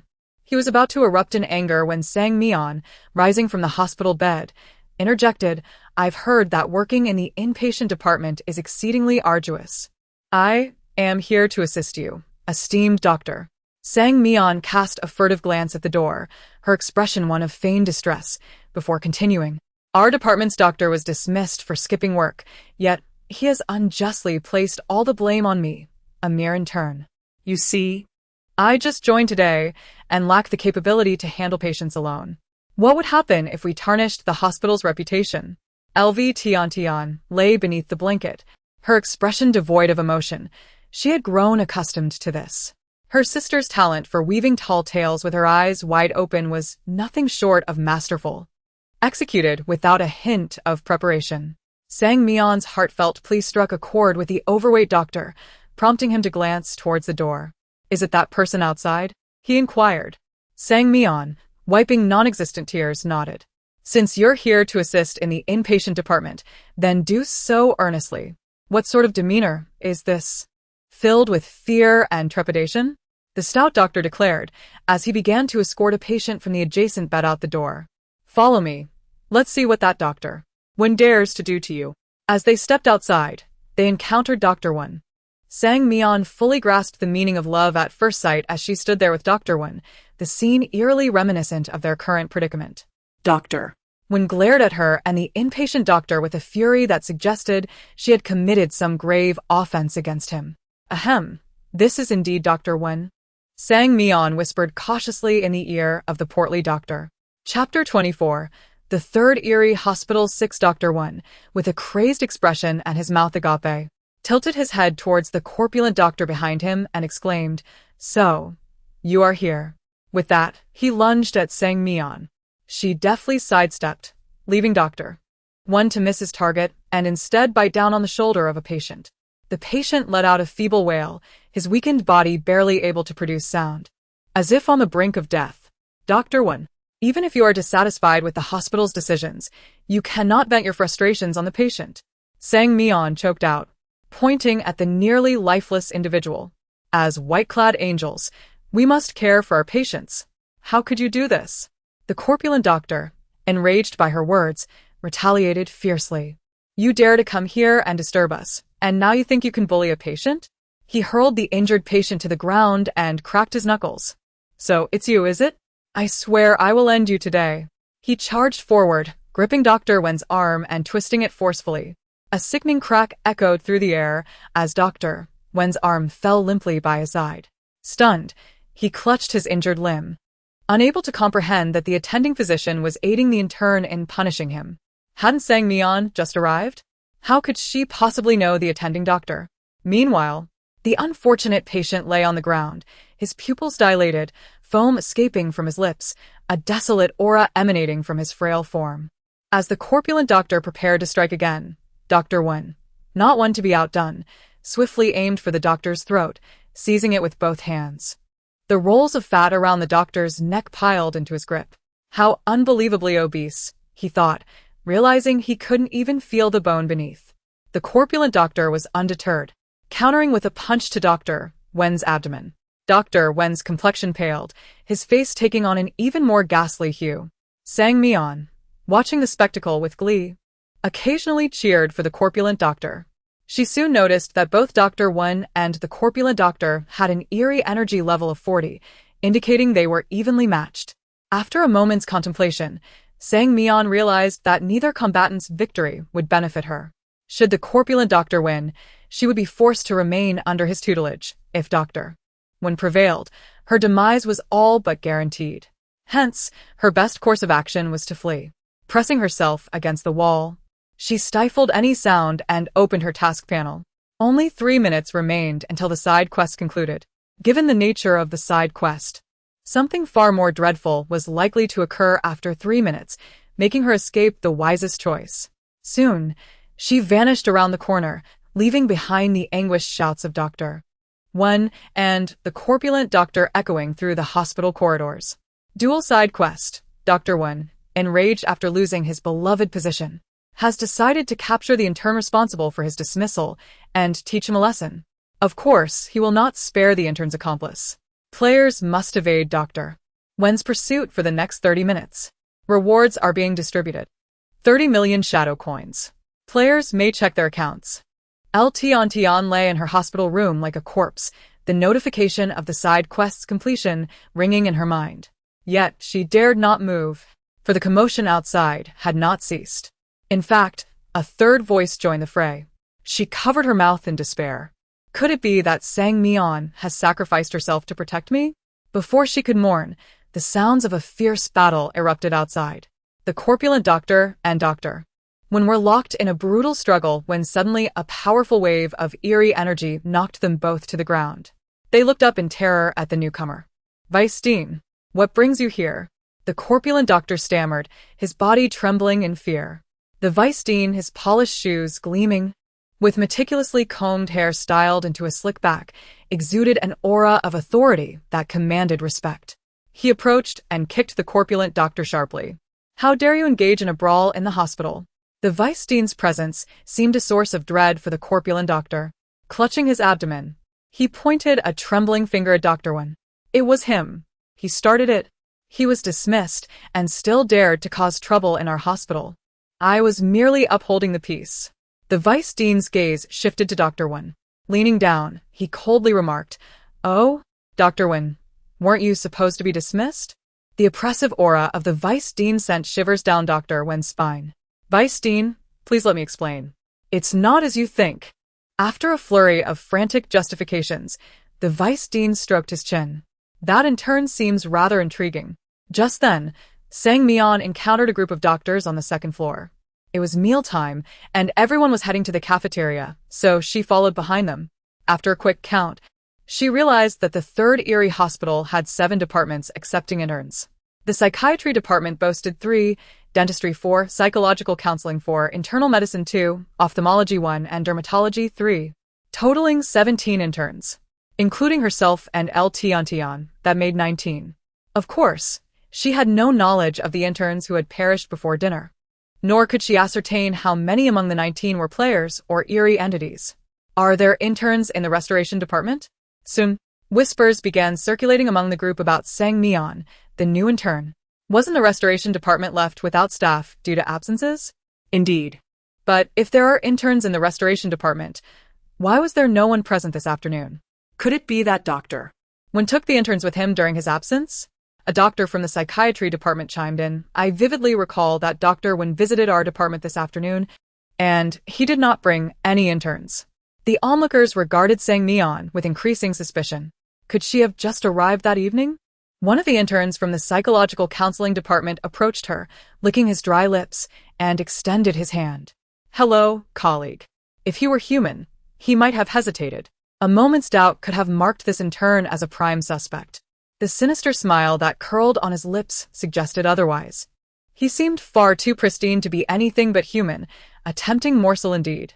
Not only he, but the surrounding Eerie entities also cast greedy glances in her direction, their lack of self-control evident as drool dripped to the floor. Sang Mian smiled faintly, showing no hesitation as she grasped the intern's hand. Hello, colleague. How has your work been today? Is everything going smoothly? The intern fell silent, recognizing that Sang Mian's demeanor indicated she was most likely human. Few Eerie entities could maintain such impeccable appearances. Was he simply overthinking? The 2 male interns from his department exchanged glances, each reflecting the other's confusion. Among the 4 doctors in the psychological counseling department, 3 were male, and the one who spoke to her had an Eerie energy level of 19, categorizing him as a lowly specter. The other 2 had energy levels of 24 and 26 respectively, but the highest belonged to the female intern, boasting an energy level of 30. After swiftly assessing the 4 interns in the psychological counseling department, Sang Mian concluded that the intern with whom she had spoken was undoubtedly an Eerie entity. Such lowly creatures often resorted to such rudimentary tactics. Indeed, the peculiar figure began to stammer. Quite smoothly, let us dine. As soon as Sang Mian stepped into the cafeteria, she spotted a familiar silhouette. How could the serving lad in the cafeteria appear so recognizable? She rubbed her eyes. A strange doctor, cradling a bowl, gazed longingly at the meat on the plate, while the lad, smiling, scooped up a delectable portion of braised pork to place into his bowl. In the next moment, his hand started to tremble rhythmically. The serving lad remained oblivious, his hand still shaking, and the strange doctor nearly lunged forward to seize the spoon. Just as only 2 pieces of meat remained, the lad's hand came to a halt. Subsequently, the strange doctor, filled with sorrow, took his bowl and sat down. The lad looked up and, With a sweet smile directed at Sang Mian by the cafeteria entrance, gestured with his spoon for her to come and serve herself. This was none other than Lin Butchie. Sang Mian was rendered speechless. He had become the serving lad at the third peculiar hospital. Stunned, she approached Lin Butchie with her bowl, watching as he piled it high with enticing morsels of meat. Tears unwittingly streamed down her cheeks. Surely, this was inappropriate. The disparity in treatment was glaringly apparent. Indeed. The peculiar beings queuing behind narrowed their eyes, murmuring about the unfairness of it all. Why should this woman receive so much meat while others were left with but 2 or 3 pieces? Dr. Sang. Do let me know if you find yourself wanting for more, Lin Butchie said, his smile radiant as he produced an apple from his pocket. After all, one must be well fed to have the strength to attend to patients. With one hand clutching the apple and the other scooping rice, Sang Mian couldn't help but think of El Tian Tian, regrettably resigning her to a night of hunger in the ward. Suddenly, an unusual atmosphere enveloped the cafeteria. Lin Butchie squinted at the entrance, sensing a potent surge of eerie energy. A significant figure was about to arrive.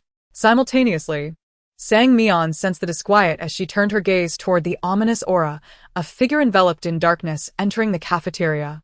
A flicker of danger crossed Lin Butchie's eyes. The vice president? That couldn't be right.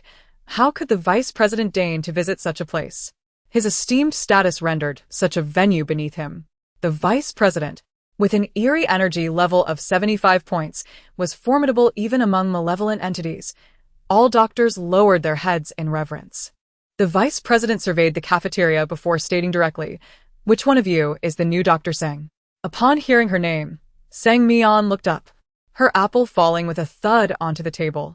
In disbelief, she stood. "Brother Sun, how did you know I was here?" The vice president's eyes widened as he recognized the only girl standing in the cafeteria, her brown hair simply tied back in a ponytail and her distinctive brown eyes. She was indeed the little Sang he knew. Suppressing his excitement, he tentatively inquired, "Sang Mian?" Meanwhile, the battered Dr. Wen, trailing behind the vice president, turned red-eyed upon seeing Sang Mian and pointed accusingly. "Yes, that's her. She's Sang Mian, the one who caused me to lose my internship. Vice President, you must stand up for me." The gazes of the peculiar beings in the cafeteria shifted towards Sang Mian, filled with sympathy. It appeared that Dr. Wen had sought out a powerful ally. The new intern was surely in for a rough time. However, they were taken aback when, in the next moment, Dr. Wen was sent sprawling to the ground by the vice president's swift hand. Chapter 25. The Third Eerie Hospital 7. The vice president coldly regarded Wenbei. "Is this a place for you to speak? Do you think you are worthy to interrupt my conversation with Dr. Sang? You should take a moment to reflect on your own standing." The atmosphere in the cafeteria was so eerie that even the silence felt oppressive. What was happening? Wasn't the vice president here to support Dr. Wen? The 2 male interns from the psychology department exchanged glances. They had initially thought Sang Mian was also a human player and had planned to test her. However, it seemed they were mistaken, as she knew the vice president of the Third Eerie Hospital. She might genuinely be an anomaly, leaving them with no opportunity to probe further. Wenbei was baffled. Wasn't the vice president there to advocate for him? He had even followed him into the cafeteria. How had his demeanor changed so abruptly? "Vice President, have you made a mistake?" Wenbei asked cautiously, covering his flushed face. It was Dr. Sang who caused me to lose my job. The vice president looked down at Wenbei. "How is skipping work connected to Dr. Sang? I advise you to refrain from spreading rumors. The consequences may be beyond your capacity to bear." After uttering this, he turned to Sang Mian with a friendly smile. "Ah, Xiao Sang, you've passed away so soon? Planning to transition into a doctor after death. You should have given me a heads up, so I could make arrangements." Sang Mian regained her composure from the coincidence and was astonished to see the red thread embroidered on Sun Dage's black robe, indicating he was now the vice president. "Sun Dage, you have become the vice president." Sun Dage smiled with profundity. "It's merely the position of vice president. It's nothing remarkable." Upon hearing his pretentious remarks, Sang Mian was left speechless. How had the once modest Sun Dage become so full of himself after spending a few years in the abyss? The vice president's real name was Sun Dashan, who had passed away unexpectedly. Sang Mian remembered him as a quiet person who enjoyed sitting beside his own corpse in the funeral home, lost in thought. The souls of the deceased could only linger in the human world for 7 days before dissipating. On the 4th day, Sun Dashan finally spoke. His clear eyes filled with hesitation. "Could you do me a favor?" His hoarse voice bore a pleading tone. Sang Mian remained silent, attending to the other corpses before her. It was better to avoid complications, especially since he would be departing in 3 days. Sun Dashan forced a bitter smile. "I know you can see me. Please. I mean no harm. I only wish for you to convey a message to my wife." He then recounted a poignant love story, detailing how he had been a downtrodden young man whose in-laws disapproved of his union with his wife. Despite the challenges, she had invested all her savings to help him start a business, and after enduring numerous hardships together, they finally found happiness. Yet, this bliss lasted only 3 years before he died suddenly at work. Sun Dashan felt immense guilt towards his wife and desired for her to find happiness once more. Sang Mian was deeply moved by his tale and decided to help convey his message. Upon hearing it, Sun Dashan's wife was overcome with emotion, her tears flowing freely. Initially, she had contemplated joining him in death, but his words reignited her hope for life. Grateful for Sang Mian's assistance, Sun Dashan sought her out upon hearing her name from Dr. Wen, astonished to discover it was indeed the same person who had helped him. Sun Dage eyed the food on the table with disdain. "Xiao Sang, why are you eating this? It's terribly unhealthy. Come, let me treat you to something better." Sang Mian, looking at her bowl of meat, felt she was not eating poorly at all. "Sun Dage, you are too kind. The cafeteria food is quite decent. There are 3 vegetable dishes and 1 meat dish, and the meat is plentiful." The other anomalies in the cafeteria were slack-jawed, realizing that she alone was fortunate. While the food was indeed subpar, Sun Dage frowned. "These dishes would be fed to dogs at my home. They are utterly unrefined. You deserve so much better." The others, now realizing their predicament, looked dismayed. Had they become dogs? Wenbei, lying on the floor, widened his eyes in disbelief. Why did the vice president seem so familiar with the interns? While dining was not of paramount importance, Sang Mian smiled slightly and tilted her head toward Wenbei, teasingly stating, "Dr. Wen, what brings you here? Weren't you fired?" The vice president shot Wenbei an irritable glance. "Did you not hear? If you've been dismissed, you should leave immediately. You are no longer a physician in the restoration department." As he said this, the vice president seemed to recall something. Fixing his gaze on Sang Mian. "You are an intern in the restoration department?" "Yes," Sang Mian confirmed. "Then you shall take Wenbei's place as the attending physician." The vice president patted Sang Mian's shoulder. "Your skills are far superior to his. After all, you worked as an embalmer, which aligns perfectly with the profession." Mian, Overwhelmed by disbelief, exchanged incredulous glances with Wenbei. If it weren't for the persistent pain in his body, he might have thought he was dreaming. This new intern had not only botched his cherished job, but had also usurped his position. Soon after, 2 security guards entered to drag Wenbei from the cafeteria. Once he was dealt with, the vice president cleared his throat. "Xiao Sang, you should avoid this unhealthy food for dinner. Let me take you somewhere else." Unable to refuse his hospitality, Sang Mian followed Sun Dage, leaving the cafeteria in a state of shock. The intern from the psychology department, who had been seeking trouble earlier, stood agape, momentarily forgetting to eat. "Wow. That newcomer knows the vice president." The dentist beside him echoed his astonishment. No wonder she arrived so late. She must have been brought in by the vice president. That explains it. Even the food server is giving her extra meat. She must have connections. The server, equally bewildered, wondered how she was acquainted with the vice president of the 3rd Eerie Hospital.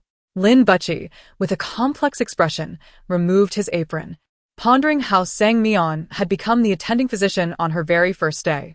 The treatment for an ordinary doctor and that of the vice president indeed differed significantly. The vice president promptly escorted her out of the hospital to a nearby hot pot restaurant. The 3rd Eerie Hospital was situated in a prime location, nestled in the bustling area of the Abyss. The neon lights flickered at 8 in the evening, casting an almost surreal ambience.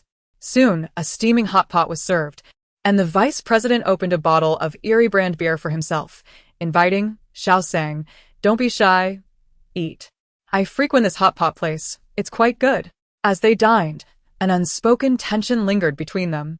The vice president took a hefty swig of beer, his mouth moving as if he wished to speak but hesitated. Son Dage, are you wondering how your wife is faring? Sang Mian, sensing his turmoil, decided to speak directly. She is doing well, these past few years. She has been raising the children simply, and has not remarried. That's good to hear, the vice president replied, momentarily stunned, a fleeting look of melancholy crossing his face. It's a pity you passed too soon. Someone as admirable as you deserves to have lived longer. Brother Sun is a genuinely good person. Sang Mian has known this since her time at the funeral home.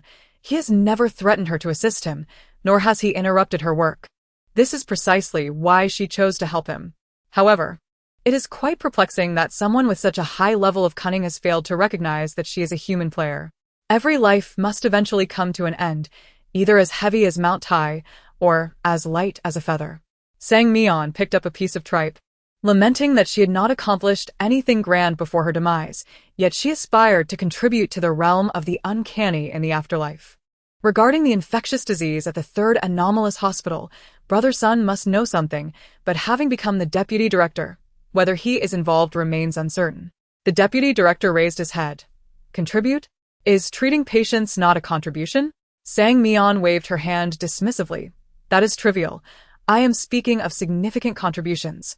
The deputy director, taken aback, responded, Little Sang, your aspirations have broadened considerably after death. Such high awareness truly puts me to shame. Sang Mian smiled brightly. So, what substantial contributions can be made regarding the third anomalous hospital? The deputy director's demeanor shifted to seriousness. The third anomalous hospital? You are not referring to the infectious disease issue, are you? Sang Mian inquired. Does Brother Sun know about this as well? The atmosphere froze for 30 seconds, and the deputy director, resigned, said, Little Sang, do not involve yourself in this matter. Brother Sun does not wish to see you in danger. I do possess some knowledge, but it pertains to the director, and it is beyond our influence. Sang Mian firmly declared, eliminating threats for the realm of the uncanny is the duty of every anomaly. How can I remain stagnant out of fear? After all, I now bear the world in my heart. Her increasingly grand aspirations profoundly moved the deputy director. For there is a unique characteristic among the anomalies of the uncanny realm. Those that do not harm are deemed good anomalies. Where else could one find a being like Little Sang, endowed with such admirable qualities? Indeed, Little Sang was always helpful in life, and her spirit remains unchanged in death. The deputy director resolved not to undermine her confidence and noble character. You are absolutely right. I will share everything I know with you. Together we shall strive to dismantle the forces of darkness. Upon hearing this, Sang Mian's hand, which had been reaching for meat, froze. The truth is not about treating the director's wife. It is about extracting the patient's anomaly values to sell for personal gain. The deputy director sighed. Indeed. His actions are shrouded in secrecy, and at times he even targets the doctors. Sang Mian propped her chin thoughtfully, and suddenly, a spark of inspiration illuminated her mind. Let us inform all the doctors at the anomalous hospital. If they learn of the director's actions, they will surely be outraged. The deputy director sighed again, his tone tinged with melancholy. Not every anomaly is as altruistic as you. Some would rather leave the hospital than offend the director. Sang Mian waved her hand, casting a compassionate gaze upon Brother Sun. It is merely that no one has extolled such admirable virtues. With my presence, I believe everyone will unite. Little Sang is truly selfless. The deputy director was moved to tears, realizing how fortunate the third anomalous hospital was to have her. Leaning across the hot pot, he grasped Sang Mian's hand firmly. If anything arises, you must call Brother Sun. Whatever he says, he will stand by your side. Chapter 26. The third Eerie hospital. The vice president felt a shiver under Sang Mian's penetrating gaze. Is there anything else, Little Sang? He inquired. Sang Mian replied. It's a dog coin game. I knew it wouldn't be that simple. Observing the sudden shift in Sang Mian's expression from sunny to somber, the vice president lowered his voice. I cannot intervene directly in the operation. My position holds too much influence, and should this reach the dean's ears, it would be troublesome. The dean is exceedingly powerful, and even I am at a loss against him. Rest assured, brother Sun, I am fully aware of my responsibilities. I must discreetly secure evidence of the infectious disease. After their meal, the vice president personally escorted Sang Mian to the exclusive dormitory for attending physicians. Each room was private, equipped with air conditioning, water, electricity, and a separate bathroom. Little Sang, there are only 12 doctors residing here. Please make yourself comfortable and call me if you need anything, the vice president spoke gently, introducing her to the surroundings. Nearby, a psychiatrist was left in shock, nudging the lead dentist. Did I see that correctly? The vice president personally brought her here? The dentist, an elderly man, squinted his small eyes and after a moment, asserted, the vice president must have been swapped. We should promptly report this to the dean. The psychiatrist rolled his eyes. Old man, I think your sanity is in question. Come to my office tomorrow, and I'll give you a free cranial examination. The dentist retorted, to hell with you. You're the one with the problem. Crossing his arms, the psychiatrist scoffed. Honestly, I hold no respect for those with connections. The dentist replied, who doesn't he? Look how long we've toiled to become attending physicians, and here she is on her very first day, standing on equal footing with us. With a sarcastic tone, the psychiatrist remarked, well, that is what happens when one knows the vice president. She has bypassed years of hardship. The two immediately brightened. Good evening. Are you the new restorative doctor? You seem quite skilled. The dentist smiled widely. Dr. Sang has just arrived. If you need anything, feel free to ask us. We're all colleagues and should help each other. Despite their disdain for nepotism, they recognized her formidable backing. If she were offended, it could provoke the vice president's ire, which was a precarious situation. Just as Sang Mian was about to speak, a notification popped up. Congratulations, player.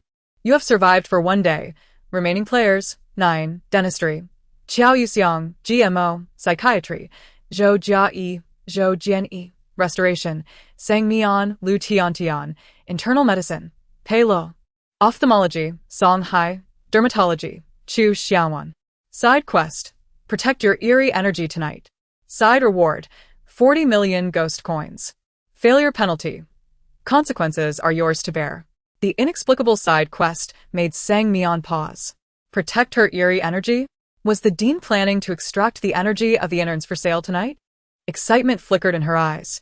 Tonight would indeed be lively. She lowered her head, shyly smiling. Really? I happen to need some assistance from my seniors. The expressions of the two men stiffened. Could it be that someone was taking polite words at face value? The psychiatrist managed to utter, what do you need? Sang Mian bashfully explained, since I'm new and don't know any of my colleagues, I'd like to ask my seniors for an introduction. We should gather together. After all, we live in the same dormitory and will be seeing each other often. Seeing her earnest face, the two exchanged glances, hesitating slightly. This newcomer with connections had a pleasant demeanor and even referred to them as seniors, which didn't seem like the typical arrogance associated with someone backed by the vice president. That's a minor detail, the dentist said. Let us get to know each other properly tomorrow. Don't worry, we are all quite amiable. If only his pocket didn't contain half a human arm, his words would have held more credibility. Sang Mian flashed a bright smile. No need to wait until tomorrow. I prefer the quiet of the night, which is most conducive to fostering relationships. The psychiatrist's breath caught. His gaze at Sang Mian shifted oddly. Did she mean to engage in such bizarre activities? He chuckled awkwardly. Maybe we should stick to daytime. It wouldn't be appropriate to disturb you at night. Sang Mian gazed at him with a pitiful expression. Does this mean you see me as an outsider? Perhaps I should ask Brother Sun to help me change dorms. As she reached for her phone, the dentist interjected, No. We absolutely did not mean to treat you as an outsider. Night it is. He quickly covered her phone, beaming with a multitude of wrinkles. For he could not afford to bear the blame of ostracizing Dr. Sang. The psychiatrist sighed. Both the new doctor and the dentist seemed a bit off their rockers. He resolved to offer Sang Mian a complimentary lobotomy in the future, as a gesture of concern. After work, the interns followed the dormitory administrator to the basement level, which was filthy and dusty, with each step stirring up clouds of grime. This was to be their residence. As the administrator counted the occupants, he noticed something amiss. 8 interns had perished, and one had been promoted to attending physician. Thus, there should have been 18 interns remaining. Yet, he could only account for 17. He counted the interns from each department and quickly located the missing one, Lu Tiantian from the restoration department. Where has Lu Tiantian gone? He barked, his dark, snake-like eyes sweeping over the interns. Silence ensued, and upon repeating his question, the interns bowed their heads. Pack your things, the dormitory administrator huffed, seemingly displeased, but soon resumed his normal demeanor, smiling with a mouth devoid of teeth, resembling a bottomless abyss. Be sure to sleep early. He elongated his tone, which was particularly unsettling. One intern glanced around the shabby surroundings and smirked. Dude, this place is terrible. Zhou Jianyi, please be quiet. The speaker was also an intern from the psychiatry department. The basement was damp and dim, divided into several rooms. The administrator had not assigned them specific rooms, so they chose one for themselves. As Zhou Jianyi caught the musty scent of the sheets, he grimaced, realizing he would have to endure this for 10 days, which only soured his mood further. Zhou Jianyi casually pulled up a rickety chair. Did you receive the notification? Zhou Jianyi nodded. Yes, I heard. There are still 9 players alive. What a fortunate number. He counted on his fingers. If one dies each day. They'll all be gone in 10 days. Zhou Jianyi retorted. Why must they all perish? Can't someone survive? Ignoring Zhou Jianyi, he turned to the matter at hand. A side quest has been issued. We must be cautious tonight. The administrator's last remark felt off. Zhou Jianyi shrugged. Just keep the door locked tight at night. What is there to fear about a side quest? He suddenly grinned. Bro, we have some formidable characters in our player group. Zhou Jianyi knew whom his brother referred to. The commotion surrounding Dr. Sang had made waves, and everyone believed she was an extraordinary figure with powerful connections. Yet, the system had declared her merely human, which was utterly astonishing. Jianyi, this game is quite lengthy. We must remain vigilant at all times and not squander our focus on others, Zhou Jianyi chided with a casual glance. Here we go again. Zhou Jianyi turned away, a look of disdain crossing his face. He abhorred his brother's lectures, which transformed an otherwise pleasant conversation into a tedious affair. Zhou Jianyi surveyed the surroundings. It appeared tonight would be a sleepless one. Sang Mian lay upon the soft bed, the faint scent of disinfectant lingering in the room. A fragrance she adored as it lulled her to sleep. Damn it, she exclaimed internally. Couldn't you find another person? With that thought, she silently erased the barrage of messages from Zhao Xiaoya, promptly adding her to the blacklist. What a joke. Zhao Xiaoya had signed a 30-year contract for free labor with her. Handling company affairs was merely her duty. So, what if she was busy around the clock with no time for meals? She was certain Zhao Xiaoya derived joy from it. The clock on her phone read midnight. Yawning, Sang Mian felt the weight of fatigue pressing down on her. Her eyelids drooped involuntarily. After several attempts to keep them open, she surrendered. Just as she was on the precipice of deep slumber, a faint sound echoed through the room. Startled from her dream, Sang Mian noticed a fleeting beam of light illuminating the ceiling, vanishing 2 seconds later, followed by the creaking sound of the door closing. She was certain someone had just entered, for the light had seeped through the crack of the door, yet she hadn't opened it. Someone had come into her room. Could it be someone sent by the director to extract the eerie energy? Immediately, Sang Mian shut her eyes tightly, lying flat on the bed. Time seemed to stretch. Perhaps half an hour passed, during which she felt an unsettling sensation of being watched. Suddenly, the figure in the room moved, their footsteps remarkably soft. Soon, she sensed the presence approaching her bedside, a whisper of air brushing past her. Then, she heard the faint sound of something being retrieved, followed by the ominous sound of a blade slicing through the air. What were they planning? Murder? Sang Mian could no longer pretend to be asleep. She opened her eyes. In the darkness, her gaze locked onto a pair of deep green eyes, accompanied by a glinting razor. What on earth? Are you trying to steal my hair? Sang Mian bolted upright, her expression one of terror directed at the intruder and his razor. She clutched her hair, not out of fear of the entity itself, but of the razor in its possession. After 8 years of growth, she was on the verge of losing it all. He set the razor aside, his expression turning menacing as he reached to pull Sang Mian from the bed. The razor-wielding entity possessed a formidable energy level of 50 points, causing her to instinctively retreat. Brother, let us discuss this amicably. Resorting to violence is detrimental to our rapport.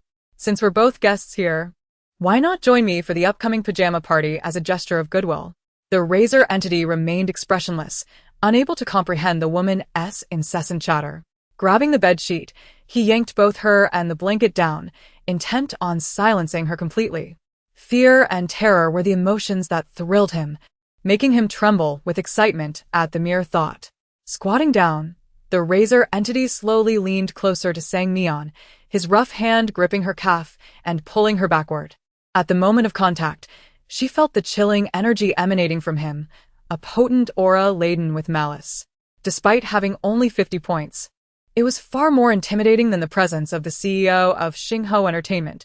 This entity was clearly adept at murder. Just as he was about to cover her mouth, the door burst open. A group of vividly dressed individuals rushed in, exclaiming, "Surprise! The pajama party has begun." Chapter 27. The third Eerie hospital. As the lights in the room flickered to life, Sang Mian beheld the true visage of the peculiar figure known as the Shaver. His head resembled a large, boiled egg, adorned with a golden necklace around his neck, and the skin on his arms subtly revealed the shape of a dragon. Clearly, he was a rather unsophisticated character. No wonder he was fond of pajama parties. The Shaver surveyed the panicked doctors surrounding him, finally grasping the true meaning behind the pajama party.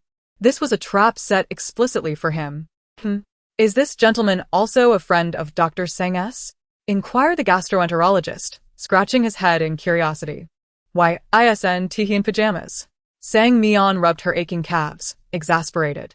Have you ever seen someone wielding a blade at a pajama party? This isn't a pajama party. It's a shaving party. The razor gleamed ominously at the foot of the bed, its edge honed to a fine sharpness. The psychiatrist gazed at the blade in confusion. Could it be that he intends to assassinate you? Sang Mian corrected him. He aims to assassinate us, but I happen to be his chosen target. She then scrutinized his pink pajamas emblazoned with Hello Kitty, declaring, "Those who adore Hello Kitty are true sisters." She unabashedly gave him a thumbs up. "I must say, you wear that quite well." The psychiatrist's face flushed with embarrassment. Had it not been for this ridiculous pajama party, he would never have exposed his little secret to such a crowd. Sang Mian glanced at her own plain white pajamas, devoid of any charm or elegance. "Your dental attire isn't too shabby either," she remarked, tilting her head to appraise the various pajamas of the doctors.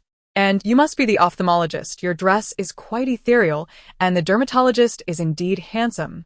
Within mere moments, she had lauded all 12 doctors, their spirits lifted, and the grievances of being summoned at midnight for a party dissipated. Dr. Sang's words were like honey. The ophthalmologist chuckled. "You see, dying young has its perks, Doctor. Sang is youthful and looks better in anything than we do." No longer did the doctors question Sang Mian's identity. In fact, they developed an undeniable fondness for her. As the conversation grew more animated, the Shaver, trapped in the room, bellowed, "Have you ever shown me any respect? Ignoring others is quite impolite." Sang Mian retorted. "Sneaking into someone else's room is even more impolite." The psychiatrist interjected. "What did you just say, Dr. Sang? Isn't he here for the pajama party?" Sang Mian shook her head. "Look at his fashion sense, skin-tight pants and silly shoes. Do you honestly think I would invite someone with such poor taste to our pajama party?" The ophthalmologist shot a disdainful glance at the Shaver. "Exactly, he dresses like a fool." The Shaver nearly bit down on a molar in frustration. "What do you know? This outfit is incredibly stylish." The collective disdainful glares from the group spoke volumes. The psychiatrist suddenly recalled, "I remember now. He is here to assassinate us." "Good to know," the Shaver said, finally feeling some semblance of respect. He fixed a cold stare on Sang Mian. "You're clever. I'll spare you today." "Oh, how dramatic. You think you're in a position to make threats?" Sang Mian replied, her expression one of audacity. "Isn't it we who decide whether or not to spare you?" The Shaver clenched his fists, never before feeling so cornered by a being with an eerie score of merely 22. Suddenly, a realization struck him. Dr. Sang's eerie energy had previously been at 32, but now had plummeted to 22. When had that 10-point drop occurred? He recalled it was when he had dragged her off the bed. Such instability and eerie energy could only belong to human players. The shaver chuckled coldly, fools. These doctors are complete idiots for hosting a party with a human. This was enough to amuse him for the next 6 months. The psychiatrist, noticing the shaver's increasingly deranged expression, furrowed his brow. Is he suffering from a mental disorder? Could he be an escaped patient from a psychiatric hospital? The gastroenterologist stroked his chin. He certainly resembles one.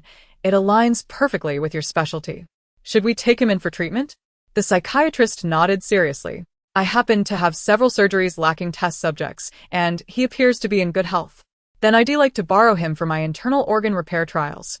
I'm in need of specimens, the gastroenterologist added. Count me in for the dental trials, another chimed in. Add me for the ophthalmology trials, said the ophthalmologist. Count me for psychological consultation, said the psychiatrist. Why are you, a psychology consultant, joining in? Another questioned. Sang Mian was taken aback. These specialties were rather ruthless. They left no avenue for the shaver to escape. Furious at being treated as a mere specimen, the shaver shouted, Haven't you noticed there's a human among you? The doctors exchanged glances, perplexed. Is there? Asked the dermatologist. The psychiatrist replied gravely, his mental illness is severe. He may be experiencing hysteria, posing a high danger. Immediate containment is advised. The shaver retorted, I'll contain your sister. The psychiatrist responded, rambling is one of the complications. Sang Mian couldn't help but applaud this exchange. How professional. Truly exemplary of a psychiatrist. The shaver was red with fury. Can't you open your eyes and see her eerie energy? It has diminished drastically. Is that normal? The room fell silent, all doctors gravely observing Sang Mian's eerie energy. They hadn't noticed before, but now it was evidently low. Sang Mian's expression froze. She nearly forgot about her eerie energy. This was the greatest vulnerability of human players. Would she truly meet a gruesome end? Was it too late to call brother son? Tears threatened to spill. She had messed up. The shaver breathed a sigh of relief. These idiots finally recognized the truth. They should focus on eliminating the human first. He cleared his throat. Let's just eat her. In the next moment, the ophthalmologist spoke up. Dr. Sang, why didn't you mention you were injured? We have so many doctors here. The psychiatrist added, indeed, your eerie energy has dropped significantly. It's clear you've sustained serious injuries. The dentist chimed in. Look at you. You treat us like outsiders. Dr. Sang, this behavior displeases us. The shaver was taken aback. Sang Mian was equally bewildered. The situation was spiraling out of control. The doctors were united by a singular thought. Could the deputy director's acquaintance possibly be human? Absolutely not. The truth was undeniable, Doctor. Sang was injured. The shaver clutched his head in despair. How could this be? These doctors were like puppets, mindlessly believing this woman. He could no longer endure it. Was he truly losing his sanity? Was this all merely a figment of his imagination? Seizing the moment while everyone was preoccupied with Sang Mian, he bolted through the crowd. Sang Mian reacted swiftly. He.s. running. Quickly, pursue him. As the doctor's quarters were located on the 3rd floor of the inpatient area, the outside was filled with patients. The shaver had already been marked as an uncontrollable mental patient, deemed extremely dangerous. They could not allow him to roam the hospital freely. The doctors hurried after him, with the psychiatrist leading the charge. A throng of doctors surged through the hospital corridors, their frantic pace astonishing the night nurse at the reception desk. In her years of service, she had never witnessed such an extraordinary scene. A collective nocturnal exercise among doctors? The barber, gritting his teeth, found himself unable to shake off the persistent doctors trailing behind him like a stubborn adhesive plaster. He had led this peculiar group around the 3rd floor for 3 laps, and, astonishingly, not a single one had strayed. God knows how much he yearned to eliminate Sang Mian. Had it not been for her, he would not have descended to such a dire situation, becoming a mere subject for those demonic experiments. With this thought in mind, he quickened his pace, but alas, at the next intersection, he was cornered by the doctors. The psychiatrist sneered. Haha, where do you think you're running? The ophthalmologist chimed in. Surrender at once.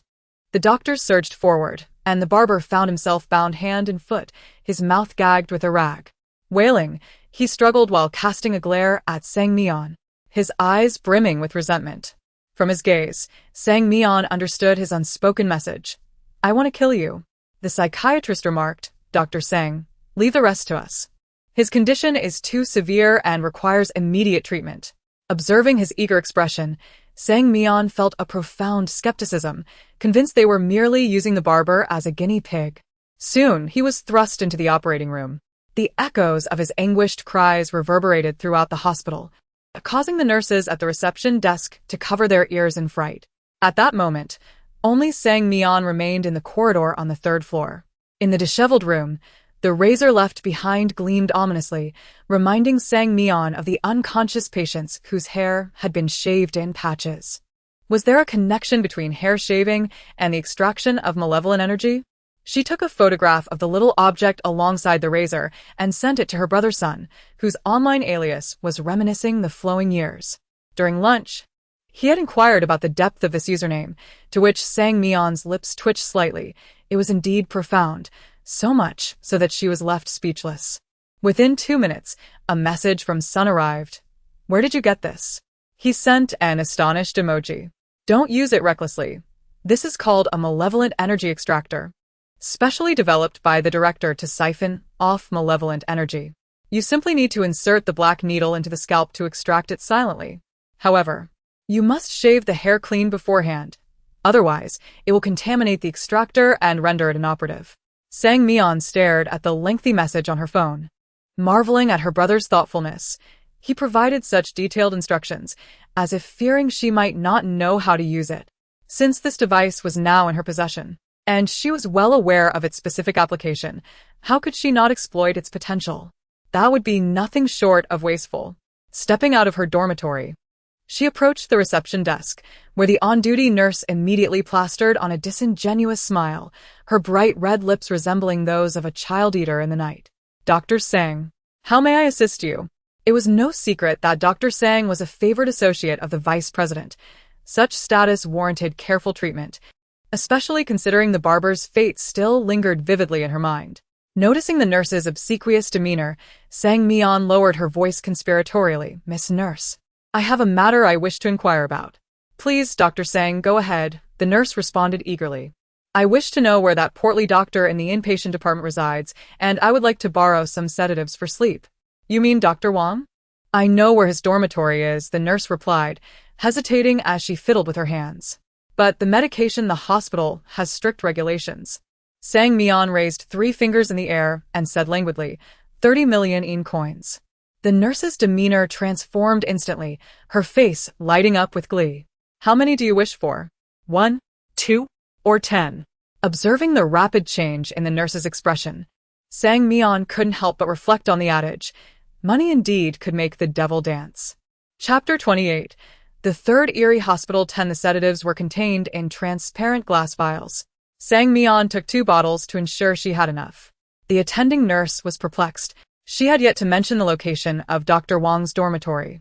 As dawn approached, Sang Mian resolved to postpone her actions for another day. Uncertain of how long she had slept, she awoke naturally, rubbing her drowsy eyes before donning a black outer robe and stepping out of her dormitory. Side quest. Please safeguard your eerie energy tonight. Reward distribution in progress. 40 million soul coins. Players may check at their discretion. Upon waking to the melodious notification of 40 million being credited, Sang Mian felt an overwhelming sense of joy in life. The hospital ward was as quiet as ever, yet there was a man in a wheelchair in the corridor, entirely wrapped in white gauze, with only his eyes visible. Ah! Was that not the head-shaving Eerie from last night? Had he deteriorated so much overnight? Recognizing him by his deep green eyes, Sang Mian was struck by a sense of familiarity. The head-shaving Eerie noticed Sang Mian too. The moment he saw her, his eyes erupted with intense hatred, which quickly transformed into confusion, as if he had forgotten her entirely. Curiously, Sang Mian bent down and waved a hand before him. Greeting. Good morning. The head-shaving Eerie's mouth moved beneath the gauze, as if he were attempting to speak. The nurse next to him, while removing the bandages from his mouth, lamented. Which doctor wrapped him up like this? He looks like a mummy. She cast a sympathetic glance at the Eerie in the wheelchair, remarking, how unfortunate.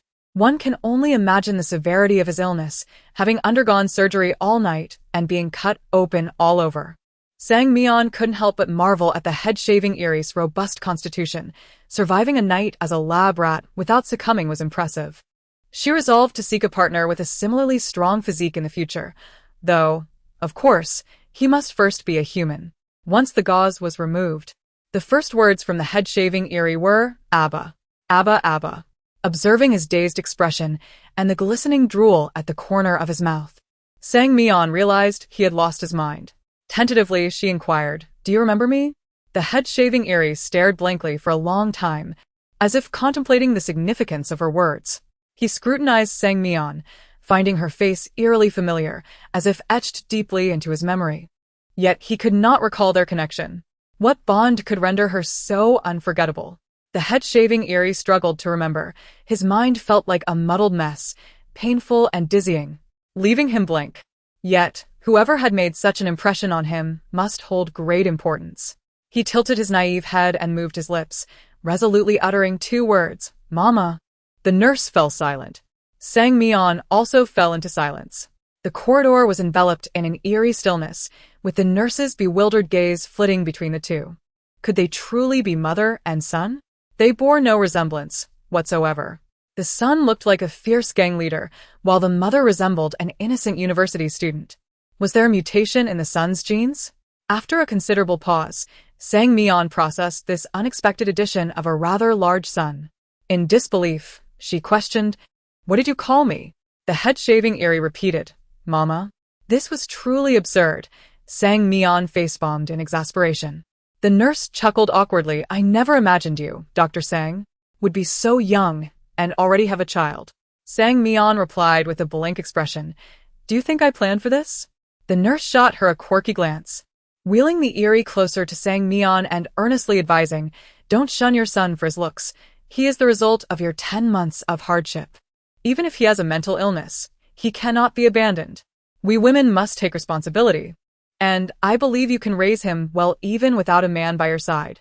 Her impassioned speech concluded with a supportive pat on Sang Mian's shoulder. Sang Mian gazed at the head-shaving Eerie with mixed emotions. Having an additional son could be advantageous, given his height and strength. Perhaps he could even protect her.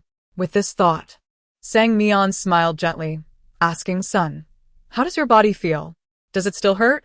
Maternal connections often break down defenses, and the head-shaving Eerie burst into tears, wailing, "Mama, it hurts so much.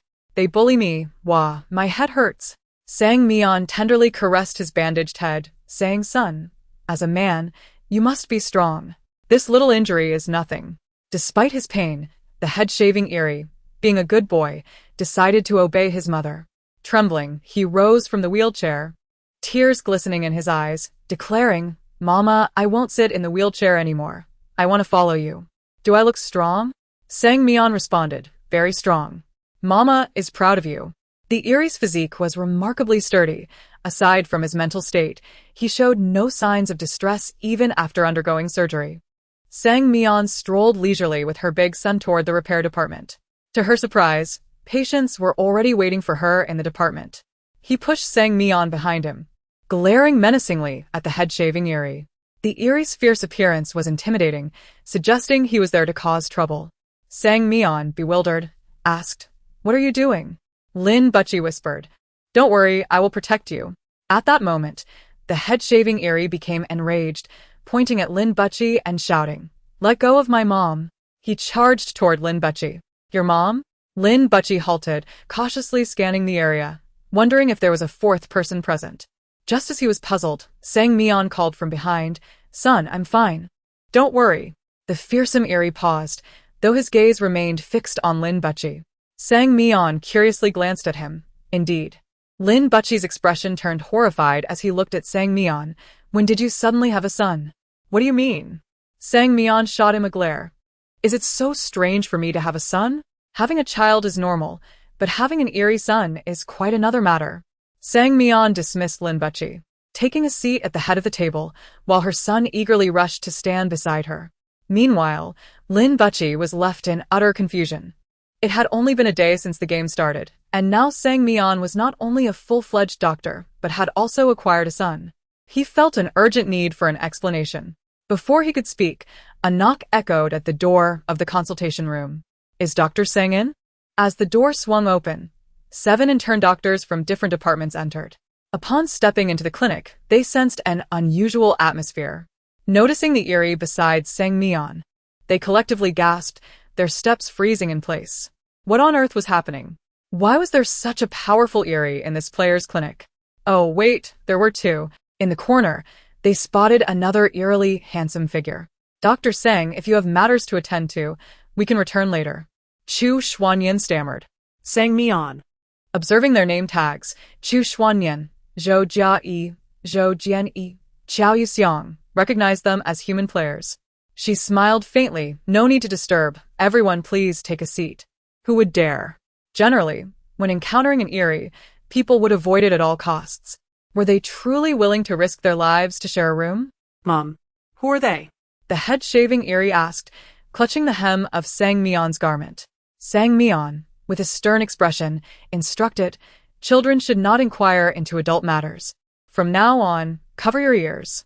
The barber, looking quite aggrieved, obediently complied. The players' mouths formed a perfect O in astonishment. Zhou Jianyi, with an uncertain tone, inquired, brother, did you hear that too? Zhou Jianyi replied, if it's the bazaar calling her mother, then I suppose I did. Que Xiaonian remarqued. It seems this is not a dream. The peculiar occurrence of a player being addressed as mother was unprecedented, leaving Zhou Jianyi at a loss for any logical explanation. After pondering for a considerable time, he finally opened the game interface. You must have mistaken the number of players, right? Sang Mian is undoubtedly an anomaly. She even has a son. A line of text appeared on the panel. The system does not err. Upon receiving the system's confirmation, Zhou Jianyi looked incredulously at Sang Mian and asked, how did you accomplish that? Sang Mian responded matter-of-factly, with love and sincerity. The notion of love and sincerity was absurd. If that were the case, everyone could simply form a group to reform the director. However, he refrained from voicing this thought in front of Sang Mian, who was now a legitimate physician with a son who possessed an anomaly value of 50 points, an impressive strength not to be underestimated. Noticing the room had quieted down, Sang Mian took a sip of tea and remarked, you all came to see me regarding the anomaly game, did you not? Silence ensued as everyone occasionally glanced at Lin Buchi in the corner. Could we not discuss the task openly in front of the anomaly? It seems rather audacious. What if it alerts them? We would all be doomed. Observing the players' discomfort, Lin Buchi quietly exited the clinic, deciding to continue the conversation elsewhere in the anomaly. Zhou Jianyi was the first to speak up. We are here to invite you to join our group chat. Players can share information there. Sang Mian recalled that there was indeed such a feature in the anomaly, but did it require all players to invite her? Wasn't that a bit excessive? Nonetheless, she took out her phone and joined the group chat, aptly named Third Anomaly Hospital, which comprised 8 members. To be candid, I have already discovered a way to complete the main quest. Sang Mian's excitement was palpable as she mentioned the main quest. Zhou Jianyi, with a hint of skepticism, queried, you found out in just one day. Sang Mian nodded earnestly, stating, as long as I become the director, I can issue you internship certificates. So, I am striving for promotion. You must support me when the time comes. Zhou Jianyi's lip twitched. Are you joking? Sang Mian replied, those who know me are aware that I never jest. Zhou Jianyi abruptly stood up, sneering at Sang Mian. You lack any sincerity. Sang Mian, looking innocent, responded, I have shared my plans with you. Is that not sincere enough? Become the director? Do you think you're impressive? Do you believe your 22-point anomaly value is high? Zhou Jianyi scoffed. I remember you were at 32 points yesterday. What happened? Did you fail to complete last night's side quest? I think you should just get some rest. Zhou Jianyi could no longer remain silent. He admonished Zhou Jianyi. That's enough. Be quiet. Zhou Jianyi retorted, damn it, I just can't stand people like her. Zhou Jianyi swiftly slapped him, shouting, silence. To her surprise, Zhou Jianyi refrained from retaliating, glaring at Zhou Jianyi before exiting the clinic. After calming himself, Zhou Jianyi turned to Sang Mian with an apologetic smile. Dr. Sang, I apologize. My brother has a rather poor temper. Please forgive him. Sang Mian waved her hand dismissively. It's fine. Children often have a bit of a temper. Children? He and Jenny are twins. Does that mean he is also just a child? Zhou Jiai paused before continuing. If Dr. Sang has no further matters, we shall take our leave. We have leads to discuss in the anomaly. The clinic returned to tranquility. The barber, noticing everyone had departed, cautiously asked, Mom, can I uncover my ears now? Sang Mian smiled indulgently. Good child, of course you can. The day's consultations passed swiftly, and as night fell, Sang Mian took her son, Daer, to the third-floor inpatient department, where the on-duty nurse had been waiting at the service desk. Dr. Sang, please follow me. The nurse, having received a bribe, exhibited an exceptionally cordial demeanor. Sang Mian followed Nurse Wang down the corridor until they reached a certain room, where the nurse halted. Dr. Wang resides here. After saying this, she scampered away. To report the director, sufficient physical evidence was required. The anomaly extractor in Sang Mian's possession was the ideal evidence, but it needed to contain anomaly energy, so she had to rely on Dr. Wang. The operation of the tool was straightforward, but the barber made her apprehensive. She feared accidentally shaving off Dr. Wang's scalp. Thus, Sang Mian turned her gaze to Daer. Son, the reason you are in your current state has a backstory. Daer asked, puzzled what reason. His pupils dilated in shock as he realized why his whole body ached. He had nearly perished on the operating table. Mom, please tell me which doctor it was. He demanded, his eyes ablaze with fury. Sang Mian replied, it was the very Dr. Wang standing before us. Daer glared furiously at the door. Mom, can we kill him next? Sang Mian gently responded, of course, we are here for revenge today. Taking a deep breath, she knocked on Dr. Wang's door. Knock, knock, knock, knock. Who is it? A sinister voice echoed from within. It truly was Dr. Wang. Sang Mian suppressed her elation and steadied her voice. It's me, Xiao Sang. We met just yesterday. Upon hearing that familiar voice, Dr. Wang trembled, recalling vividly that just yesterday afternoon, Sang Mian was merely an intern. By night, she had become the vice director Esprot G. Quite a significant connection. Is there something you need at this late hour? Sans Mian replier sincèrely.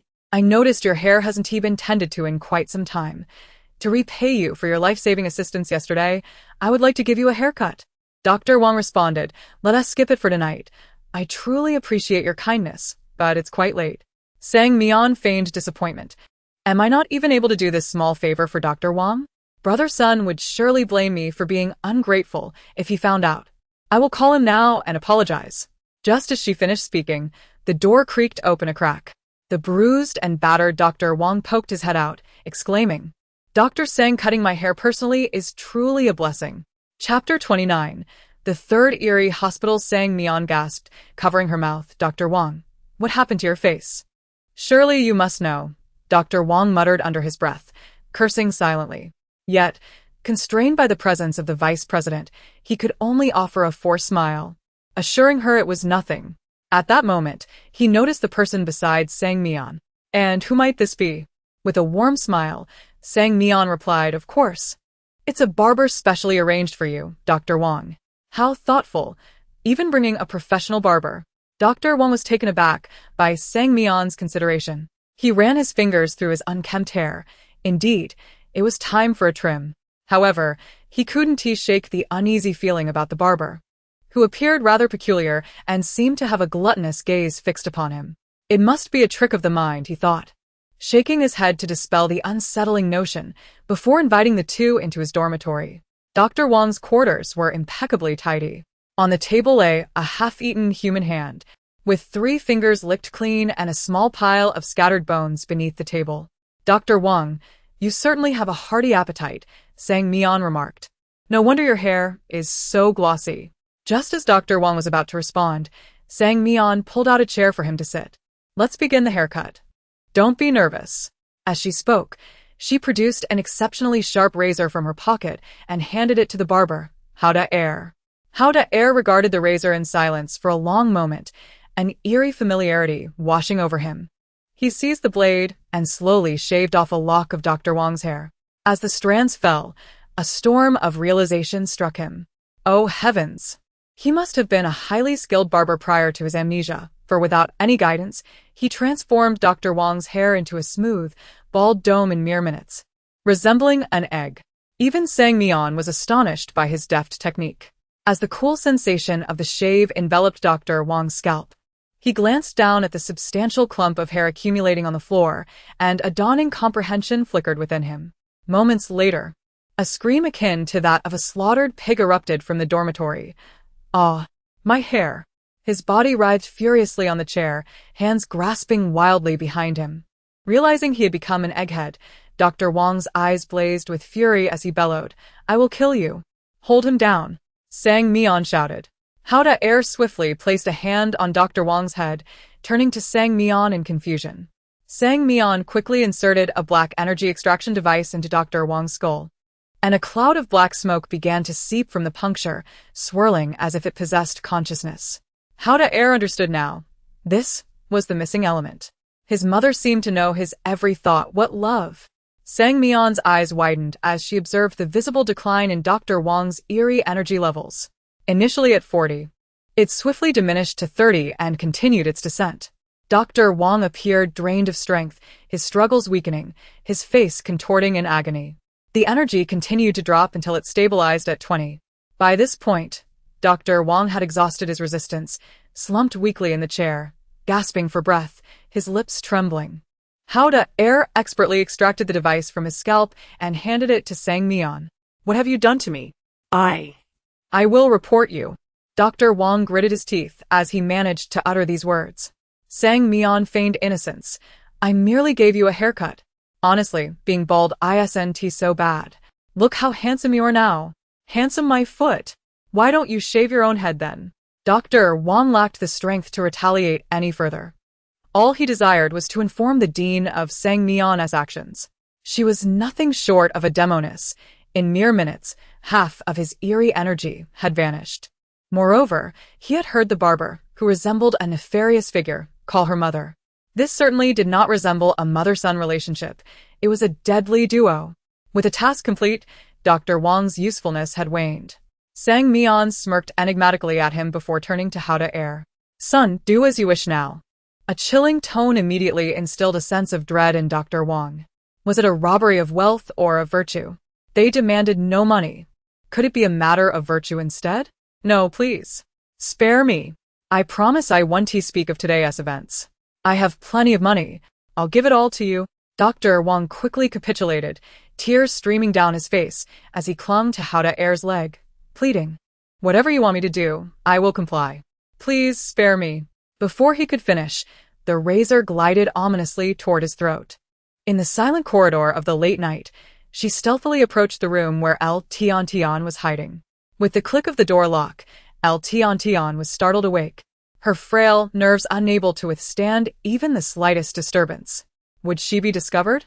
In despair, she shut her eyes, having hidden for so long, now parched and famished, ready to face her fate. The covers were abruptly yanked away, and a long-lost light illuminated her face, yet the sensation of death lingered, refusing to arrive. Slowly, she opened her eyes to assess the situation. Sang Mian. El Tian could hardly believe her eyes. She had thought Sang Mian had perished at Dr. Wen's hands the previous night. Tears streamed down her cheeks as she could no longer contain her emotions, whispering amid sobs, "I thought you were dead." Always a cautious and independent player, El Tian had witnessed all others only look out for themselves. Yet Sang Mian was willing to risk her life to save her, even now, braving danger to enter the room. Sang Mian, exasperated, helped her to her feet. "Please don't curse me. I'm perfectly fine." Wiping her tears, El Tian regained her composure and anxiously glanced towards the door. "We must leave. It won't be good if Dr. Wang arrives." Sang Mian blinked and replied nonchalantly, "Dr. Wang won't be coming." El Tian, puzzled, asked, "Isn't he sleeping at this late hour?" Sang Mian shook her head. "No, he should be dead by now." "Dead?" El Tian's mouth fell agape in shock. "Did he die at Dr. Wen's hands?" "Not at all," Sang Mian stated as if discussing a trivial matter. "He met his end at my son's hands." "What? Sang Mian has a son?" El Tian's mind reeled. Had Sang Mian really birthed a child in just one day? This was too swift. In disbelief, she pinched her thigh, sharp pain assuring her this was no illusion. When did you have a son? Tian stammered. Sang Mian counted on her fingers. About 10 hours ago. Perhaps I should take you to see him? Is that really possible? Tian asked, her eyes wide with anticipation. Sang Mian confidently led her out of the room. As soon as they stepped outside, Tian spotted a bald figure with an eerie presence standing in the corridor. The figure, adorned with a dragon tattoo on its grotesque arm and drenched in blood, radiated a palpable menace. She gasped, instinctively clutching Sang Mian's sleeve as she retreated. Sang Mian remained unmoved, looking at Tian with curiosity. Why are you running? Tian struggled to articulate her fear. That's a monster.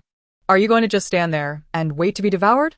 In her astonished gaze, Sang Mian broke free from Tian's grip and strode confidently towards the terrifying figure. Insanity engulfed Tian as she felt utterly deranged.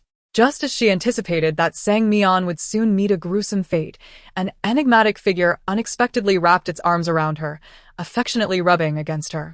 The peculiar being declared, "Mommy, I have dealt with him." Sang Mian, with an expression of disdain, pushed the creature away, exclaiming, "Stay away from me. I'm covered in blood." The creature immediately released its hold, gazing at her with remorseful eyes. "I will wash my hands right away." Tian was petrified. "This is your son?" Sang Mian replied. "Indeed, my son is quite obedient and well-behaved." What on earth was happening in this bizarre game? Wasn't it supposed to be terrifying? Why did it call out for mother upon encountering a young woman? Moreover, this being appeared to be in its 30s or 40s. Was it fitting for such an entity to address a youthful girl as mother? Tian felt as though her worldview had been shattered. She finally comprehended just how extraordinary Sang Mian was. First, she had managed to get Doctor Wen dismissed, then she escaped from the wrath of the furious doctor. And now she had eliminated the attending physician in the hospital while acquiring an enigmatic son. Was this something a normal human could achieve? Sang Mian's subsequent words further highlighted the chasm between her and ordinary individuals. There are no doctors left in the hospital. I will inform the vice president. You can start working in the hospital tomorrow. As she spoke, Sang Mian retrieved her phone and began dialing. Hello, is this the Bureau of Anomalies? I wish to report that the third anomalous hospital is secretly trafficking in anomalous energy. Yes, I have physical evidence. Please ensure someone comes by tomorrow. Tian could hardly recall how she spent the night. Nevertheless, she awoke the next day on a soft, cozy bed, although her sleep experience was far from pleasant, given that she had shared a room with the peculiar being. Meanwhile, Sang Mian was elated. For today, she could expose the sordid dealings of the third anomalous hospital that had persisted for years. It had only been 3 days since the game began. With 7 days remaining, she could languish in the anomalous hospital without any burdens. Just as she reveled in her newfound freedom, the system emitted a notification. Mission reward, 60 million underworld coins. Failure penalty, death. Receiving a side mission so early in the morning was truly disheartening, especially since this task seemed to be a mere nuisance. Sang Mian felt a wave of lethargy wash over her, lamenting, "Is the president not thinking straight? How can he be a father if he can lose his sons so easily?" Tian intended to concur with her, but, upon seeing the enigmatic being sleeping soundly on the floor, a dreadful thought struck her. "You only had a son yesterday morning, didn't you?" Sang Mian replied, "Yes." "What of it?" Tian pondered. "Is it possible, just a possibility, mind you, that your son is the one that the president lost?" Chapter 30. The Third Eerie Hospital. She cast a furtive glance at the still slumbering dare, and her suspicions grew ever stronger. Sang Mian chuckled dryly. What if, just hypothetically, the director were to discover that his son has an additional mother? What do you suppose would happen? Tian looked at Sang Mian in confusion. "Isn't he your son? By that logic, the director must be your husband. Why would you fear him?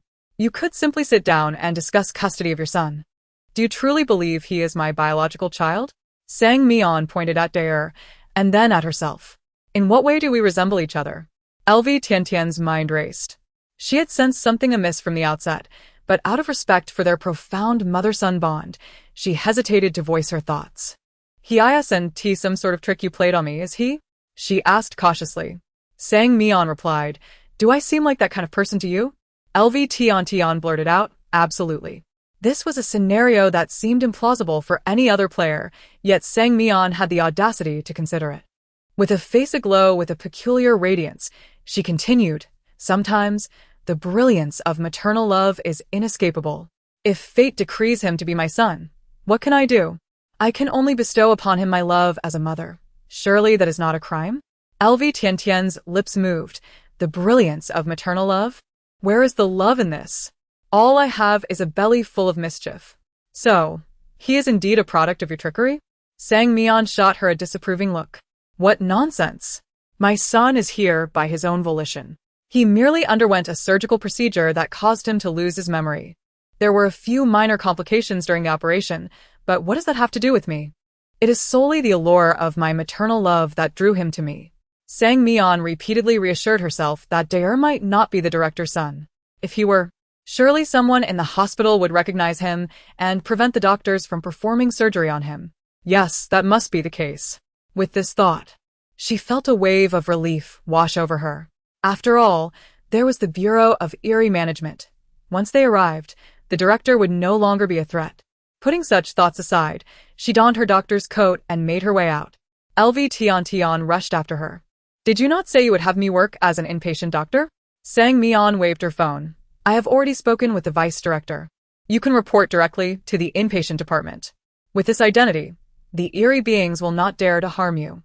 LV Tian exclaimed, but you must teach me how to treat patients. Do you truly wish to know? Sang Mian asked, raising an eyebrow. LV Tian nodded fervently. Sang Mian ook daar. And the trio descended to the repair department. Upon entering the familiar space, LV Tian felt a surge of nostalgia. In just 2 days, everything had changed, and the once small Sang Mian had transformed into a bona fide doctor. At 8 o'clock in the morning, the intercom crackled to life in the 3rd Eerie Hospital. Recruitment notification. The repair department has filled all doctor positions.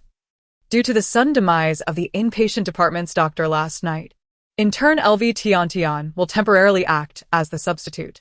Interns from various departments turned their attention to the announcement. What the hell? They could understand the connection in the repair department, but what was going on with the inpatient department? Could someone please explain? Was it yet another case of nepotism? Particularly for player Zhou Jiani. Upon hearing this, he tumbled from his chair in disbelief. Damn it! After all their efforts to evade the Eerie inspections, staying awake all night to avoid side quests, these two from the repair department had both become official doctors? His trembling hand opened the chat in the 3rd Eerie Hospital group and sent a message. Are you all stuck in a bug? Innocent CEO scammed me 3 million. Zhou Jiai hurriedly helped his brother up. Are you alright? Zhou Jiani gritted his teeth. Brother, go take care of the attending physician. I want to become a full-time doctor too. Zhou Jiai quickly pulled away, his tone laced with disdain. What madness are you spouting? If you want to die, don't drag me down with you. The intern from the psychological counseling department was indignant, while the repair department welcomed its first patient. The patient was emaciated, with a 1-meter-long gash on his arm, the red flesh protruding grotesquely. Yet he seemed devoid of pain, slinging his arm onto the table. He glanced at Sang Mian with disdain, declaring, if you can't fix me, I'll smash your office. Sang Mian folded her hands on the table, tilting her head towards LV Tian. Did you see that? The temperament of the Eerie beings has certainly worsened. I encountered 3 just like him yesterday. The patient's face darkened. Who are you calling uncouth? Do you want to die?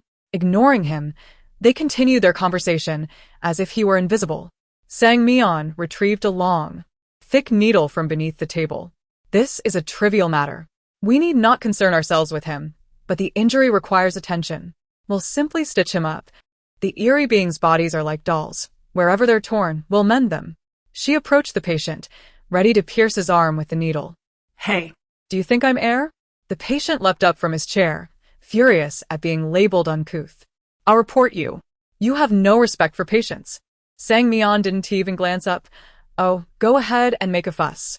The patient became even more incensed, baring his sharp teeth in a threatening manner. Durr pointed at his head, growling, behave yourself, or I'll knock your head crooked. Instantly, the patient sat back down and obediently extended his arm to Sang Mian. LV Tian was taken aback. She was no longer surprised, having grown accustomed to Sang Mian's methods. After stitching up the wound, Sang Mian exhaled, satisfied with her handiwork. Very well, it's time to settle the bill. That will be 100 million nether coins. How much?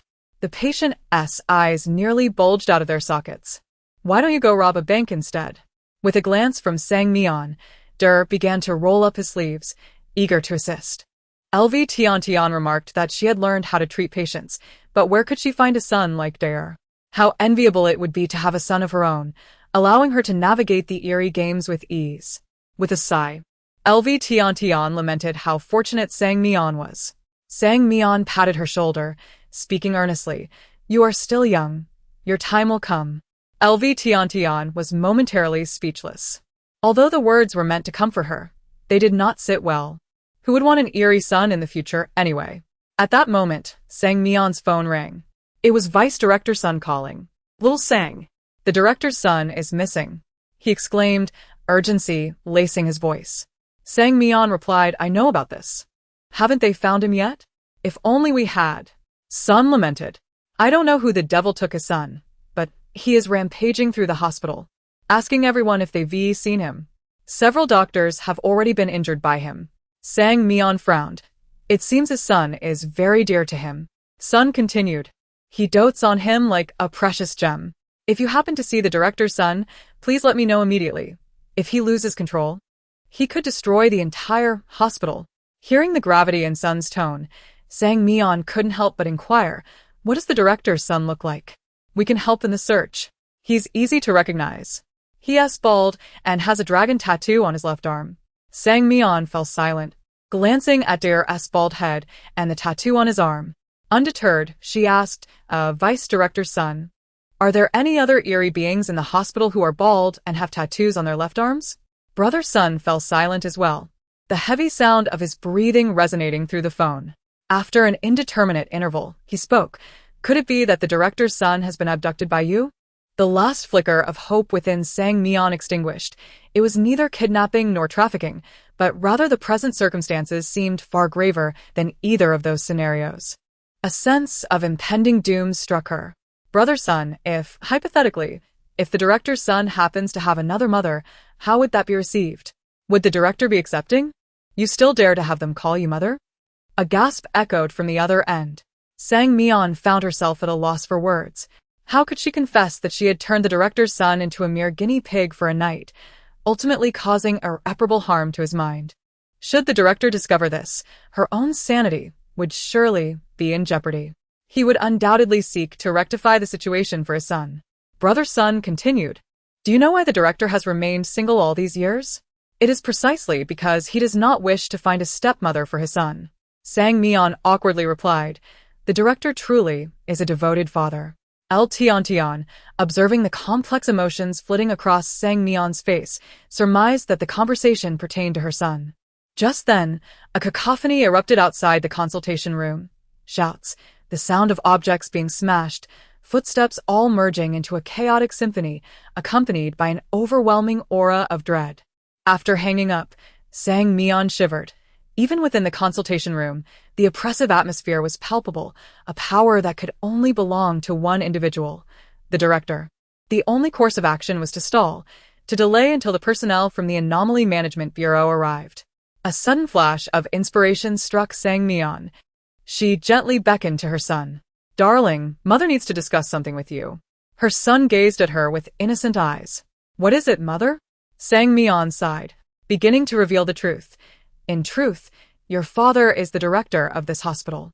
Upon discovering your condition years ago, he callously abandoned us, unwilling to bear the shame of your illness. We have endured years of wandering, exposed to the elements, to the point where your hair ceased to grow due to malnutrition. As her words flowed, her voice trembled with emotion, and tears welled in her eyes. Please, do not blame your father. After all, he is Her son clenched his fists silently, a wave of indignation washing over him. What did he think of his father?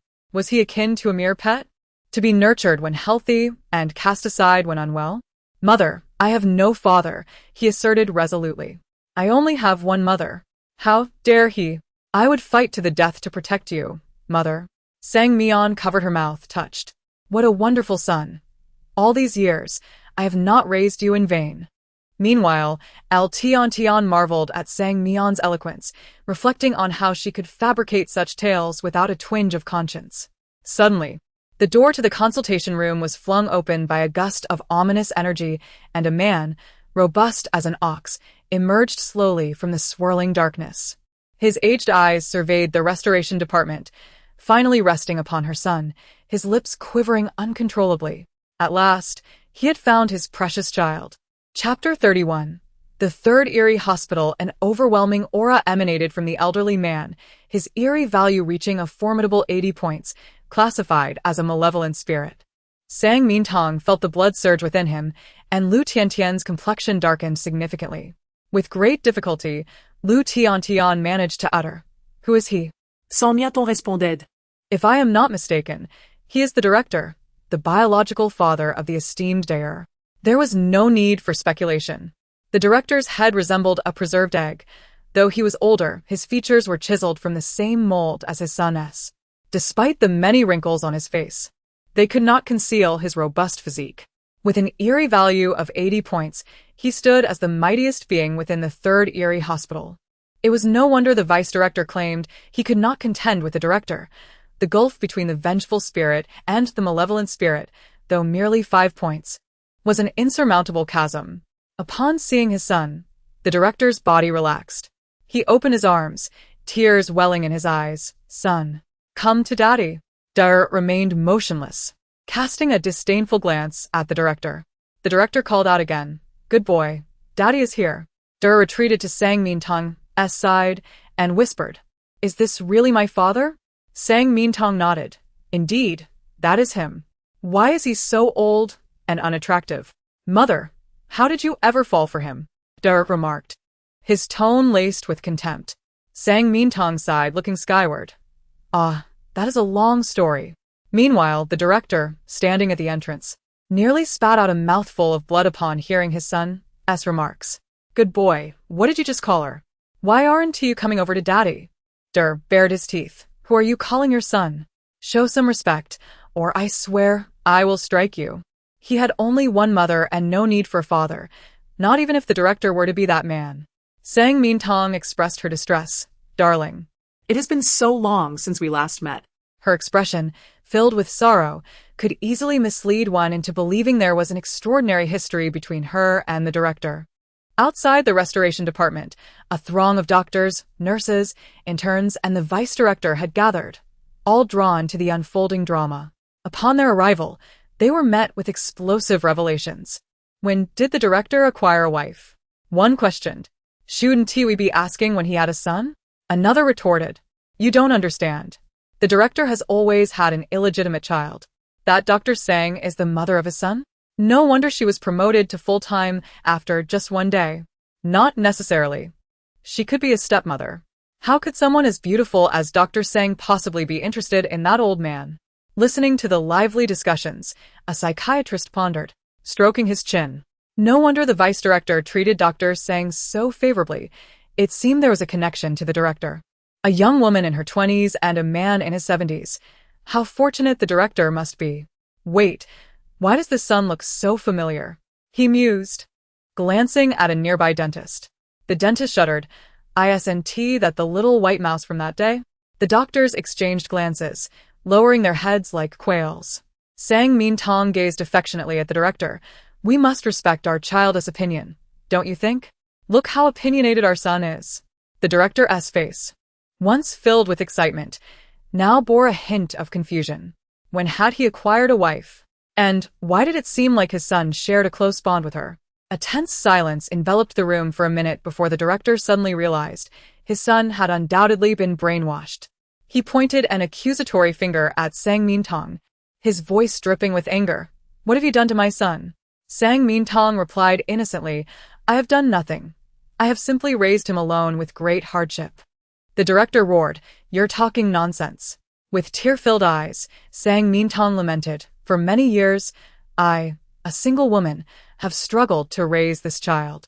I only sleep 3 hours a night while juggling 6 jobs to pay for his medical care. Now that he is well, you wish to take him from me, without considering my feelings."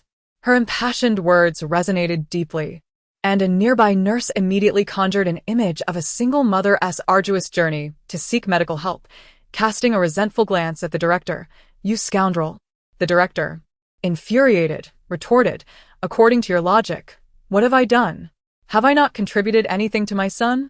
Sang Mintong shrugged. "Exactly, you have done nothing." The director was now thoroughly enraged.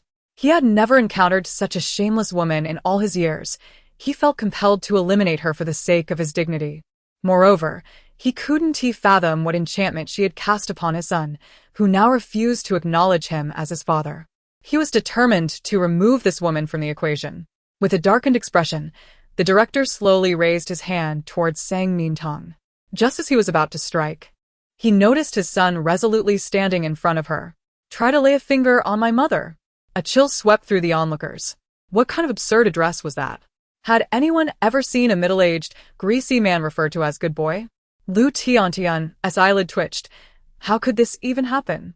The director was at his wit's end, devastated that his son, whom he had raised with such care, would now confront him after being apart for just a day and night. Was this truly a burden an elderly man should bear? He desperately attempted to reason with his son. "Son, it's all right to strike me, but she is not your mother." But she clearly is. The director protested. Once again, silence fell over the examination room. The director, hesitant to act, remained, locked in a gaze with his son, tears brimming in his eyes. Durr remarked, "Could you please stop looking at me like that?" It's gross. The director's heart ached further. He had never anticipated that his beloved son would speak so harshly to him. Had he known this would happen, he would never have allowed his son to take on the task of extracting Eerie values. Lu Tiantian nudged Sang Mintong's arm and whispered, "Did you plan to use your son to restrain the director all along?" Sang Mintong scratched her head. "I suppose so. As long as the director cares enough about his son, he won't dare to act." Lu Tiantian concluded, "So we just need to hold out until the Bureau of Eerie Management arrives." The vice director, arriving fashionably late, found the restoration department already swarmed with people. Upon witnessing the director's son, like an immovable mountain, standing guard in front of Sang Mintong, he was momentarily taken aback. It seemed Sang Mintong's claims over the phone were entirely accurate. She had convinced the director's son that he was her own. It appeared he even refused to acknowledge his father. The director, torn in his thoughts, realized that prolonging the standoff was not a viable solution. He could not allow his son to remain with this woman any longer. If his son were to be harmed, so be it. Resolute, he stepped towards Sang Mintong, his tone menacing. "Today, you will pay the price for daring to brainwash my son. Your life is worth less than two of your own." A sense of crisis enveloped the restoration department, and Sang Mintong stood up from her chair, questioning whether the old man was serious. Was he truly abandoning his son? Durr sensed the shift in the atmosphere, and just as he attempted to push the director away, the director flung him aside.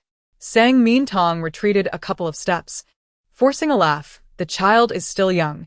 He cannot be without his mother. Perhaps you should reconsider?" The director's frustration peaked at the mere mention of the word mother. Yet, this woman dared to tread upon his forbidden grounds. He resolved to eliminate Sang Mintong first, and then have her hung in the director's office to be ridiculed daily. Just as the director was about to seize Sang Mintong, the vice director, brother-son, suddenly burst forth from the crowd, grabbing the director by the throat. Xiao Sang. "Run!" Taking advantage of the fleeting moment, Sang Mian and Lu Tiantian darted out. Behind them echoed the furious roar of the director, who could scarcely believe that even his vice director had betrayed him.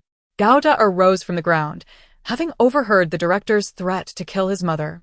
Such an act was utterly unforgivable. That wretched old man. If he wished to harm my mother, he must first step over my lifeless body. The sounds of conflict within the department were fierce, as nurses and doctors fled in a frenzy.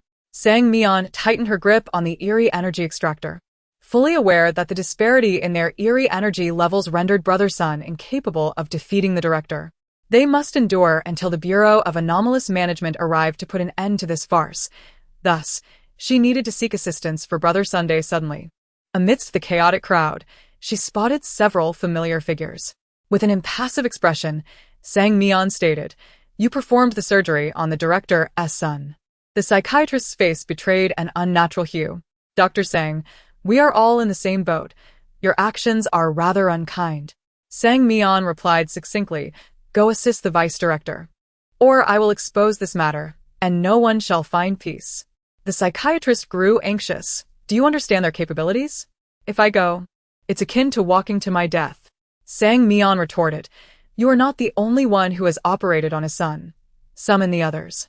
The psychiatrist countered, and what if I refuse? Sang Mian shrugged, then we shall all perish at the hands of the director. Ultimately, the psychiatrist conceded, you are quite ruthless. Chapter 32. The third mysterious hospital. The director found himself completely immobilized within the confines of the consultation room. His son's presence had afforded the vice director numerous advantageous opportunities, resulting in a fierce standoff between them. Even you have betrayed me? He exclaimed, clutching his head as he glared at the approaching doctors. What on earth did that woman offer you? The psychiatric doctors remained silent, aware that admitting the truth, that he had rendered his son mentally incapacitated and fearing retaliation. They decided to eliminate him first would be perilous. Those involved in the surgery of the director's son shared the same sentiment, facing certain death. They might as well gamble for a chance to survive, believing that if the director perished, they would be safe. With a cold gaze, the director scrutinized the gathered crowd. Is it possible that the third mysterious hospital is now under her command? He mused. If that is the case, I shall show no mercy. A thick atmosphere of malevolence enveloped the entire hospital, and Sang Mian heard a violent explosion emanating from the repair department, followed by the psychiatric doctors being hurled from the consultation room. The cramped repair department could scarcely contain the crowd, and the struggle spilled into the lobby. Sang Mian grabbed Lu Tiantian and sought refuge in a corner. Watching her son fiercely engage their father in battle, Sang Mian felt a swell of emotion. In a bid to protect her, he exerted every ounce of strength, clinging desperately to one of the director's legs to prevent him from advancing. Yet, despite this, the director adeptly dealt with the other doctors. Such strength from the director. Lu Tiantian gasped. Indeed, Sang Mian replied. He is a spirit of malevolence. Lu Tiantian's eyes widened. How much? A spirit of malevolence possesses an aura value of 80. At that moment, the realization that they could still jest about the director's prowess brought Lu Tiantian a sense of relief. Sang Mian reassured her, do not worry. The Anomaly Management Bureau will arrive soon. No sooner had she spoken than a message arrived on her phone from the bureau. See you at the mysterious hospital in 1 hour. Sang Mian read the message aloud, her expression shifting to one of dismay. How can this be? An hour? By then it will be too late. Disappointed by the bureau's inefficiency, she resolved to report this delay to the higher-ups for necessary reform. Noticing Sang Mian's changing demeanor, Lu Tiantian asked, what did the call say? Sang Mian handed her the message. Upon reading it, Lu Tiantian's demeanor turned grave. We must find a place to hide. Sang Mian shook her head. She needed to personally hand over the evidence to the bureau. Hiding would be futile.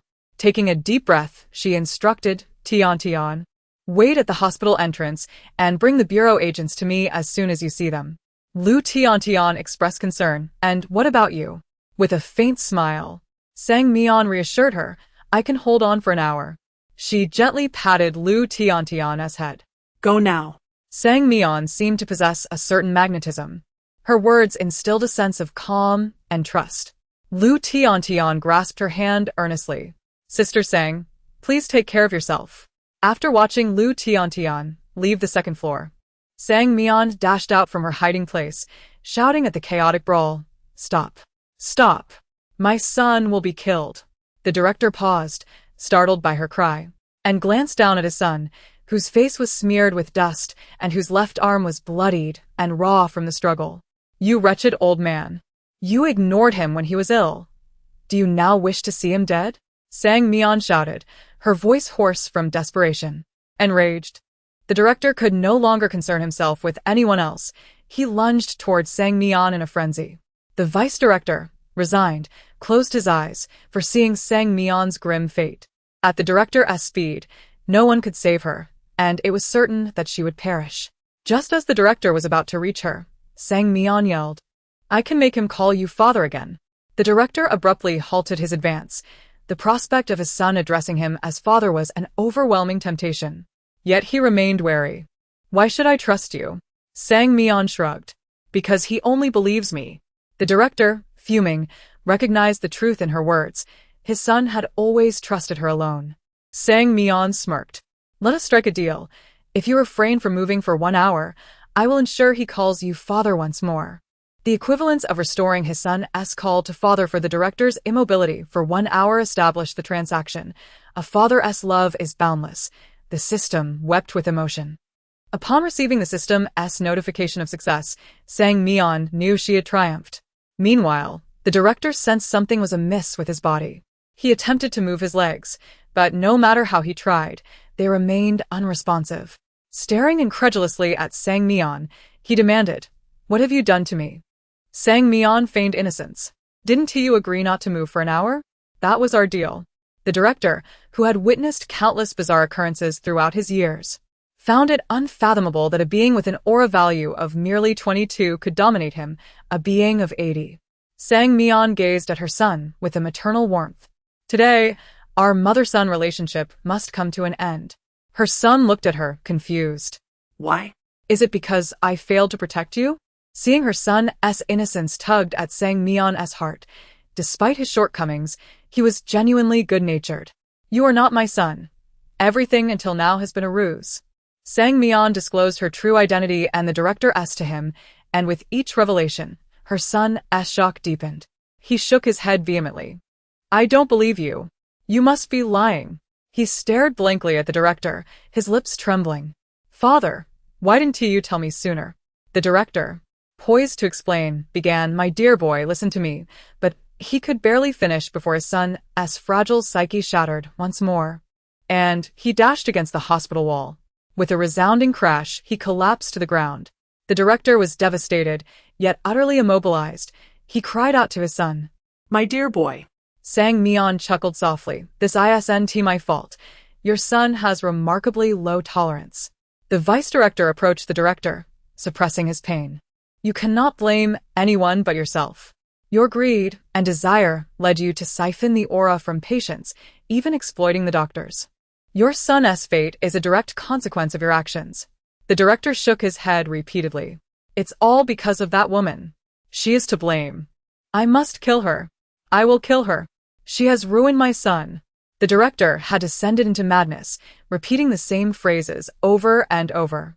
A psychiatric doctor nudged the dentist beside him. Did I hear correctly? Selling aura? The dentist glared at the director, his teeth clenched. No wonder infectious diseases keep cropping up in this hospital. It was all the director's doing. Did you hear? He even exploited the doctors. The sordid truths of the third mysterious hospital were suddenly laid bare, and all the doctors and nurses comprehended the source of the infections. A wave of terror washed over them. Had it not been for Dr. Sang's timely intervention, they might have met the same fate as the silent patients who had perished. As the crowd exchanged glances, it was unclear who struck the first blow. But soon the director found himself on the receiving end of a resounding slap. With the first act of defiance, others quickly joined, encircling the director in a frenzy. When L. Tian arrived with the personnel from the Bureau of Peculiar Management, she witnessed the director being besieged by a group of individuals. After a brief moment of astonishment, she regained her composure, certain that it was the work of Sister Sang, for only she possessed such prowess. Among the newcomers was a young man clad in a white suit, strikingly handsome, who frowned slightly at the chaotic scene in the hospital. What is happening here? Why are they bullying an elderly man? Sang Mian greeted him with a smile. Oh, it's nothing. Some old men deserve a beating. The young man nodded, scrutinizing Sang Mian from head to toe. There have been reports of the third peculiar hospital trafficking in peculiar energy. I am the one who reported it. Sang Mian handed the young man the peculiar energy extractor from her pocket. This is the material evidence. The eyewitnesses are in the inpatient department and can be investigated at any time. The young man accepted the evidence. What about the director? He has been dismissed and is now to be apprehended, Sang Mian replied, gesturing towards the elderly man surrounded by others. With an hour still remaining, the young man effortlessly took the director away. The hospital slowly returned to tranquility, leaving Tion somewhat dazed. The director left just like that? It was entirely different from what she had envisioned. She naively inquired, "What shall we do next?" Sang Mian shrugged. "Of course, we must complete the main quest. Reward distribution in progress. 60 million ghost coins. Players may check at their discretion." The notification of mission completion echoed in her mind as Sang Mian casually opened the main quest. Main quest: obtain the internship certificate from the third peculiar hospital in 10 days. Quest reward: 500 million ghost coins. 2 points of peculiar energy. Quest failure: death. Clearly stated was the requirement to obtain the internship certificate in 10 days. Tion lamented, but the director has been dismissed. Who will issue our internship certificates? Sang Mian chuckled. Rest assured, the director will certainly have the means. Chapter 33. The third distorted hospital time seemed to stretch indefinitely as the dazed young man, who had collided with the wall, gradually regained consciousness. With bewildered eyes, he surveyed the chaotic scene on the second floor of the hospital, which had been utterly transformed by the recent turmoil. "Mother, Where are you? he cried, stumbling to his feet, tears brimming in his eyes. Soon, amidst the throng of panicked individuals, he spotted a familiar figure. Relief washed over Sang Mian, yet a tinge of worry crept in. She had been absent from work for nearly 2 weeks. What would happen if her boss decided to terminate her? Just as her thoughts spiraled, a series of loud knocks resonated against the door of the director's office. "Sang Mian, I know you're in there. Open the door." The voice of player Zhou Jianyi echoed from outside, leaving Sang Mian taken aback. Why was he seeking her out? Bai Tang opened the door, and Zhou Jianyi rushed in like a gust of wind. Sang Mian, perceiving his fervent demeanor, initially thought he might be attempting a coup, only to be surprised when he suddenly knelt before her. "Master, please accept me as your disciple." Sang Mian was momentarily at a loss, questioning his intentions. "What do you wish to learn?" Locking eyes with her, Zhou Jianyi replied earnestly, "How to become a director." Sang Mian chuckled awkwardly. "I fear that may be beyond your grasp." Why? Zhou Jianyi pressed, Bai Tang silentisco. thinking to herself that Zhou Jianyi had neither the merit of a capable deputy nor the intellect of a foolish son. Oblivious to her thoughts, Zhou Jianyi insisted, "I won't let you teach me in vain. I promise to listen to your every word." After pondering for a moment, Sang Mian noted Zhou Jianyi's eerie energy value was 24 points. Considering that each instance consumed 2 points, he had evidently experienced 7 instances, rendering him a veteran of the bizarre game. Therefore, she inquired, "Do you belong to a guild in the game?" "Yes, the Eternal Night Cult," Zhou Jianyi confirmed. Sang Mian crossed her arms. "Do you know the first step to becoming a disciple?" Zhou Jianyi replied, "I do not." Sang Mian explained, "You must join your master's guild." Zhou Jianyi looked perplexed. Aren't there only 3 major guilds? Sang Mian wore an enigmatic expression upon exiting the game. "Should you wish to be my disciple, you must leave your current guild and join the No Cilantro Guild. I will await you there." In the initial stages of guild establishment, it was indeed crucial to recruit formidable players. And how better to do so than by enticing members from rival factions?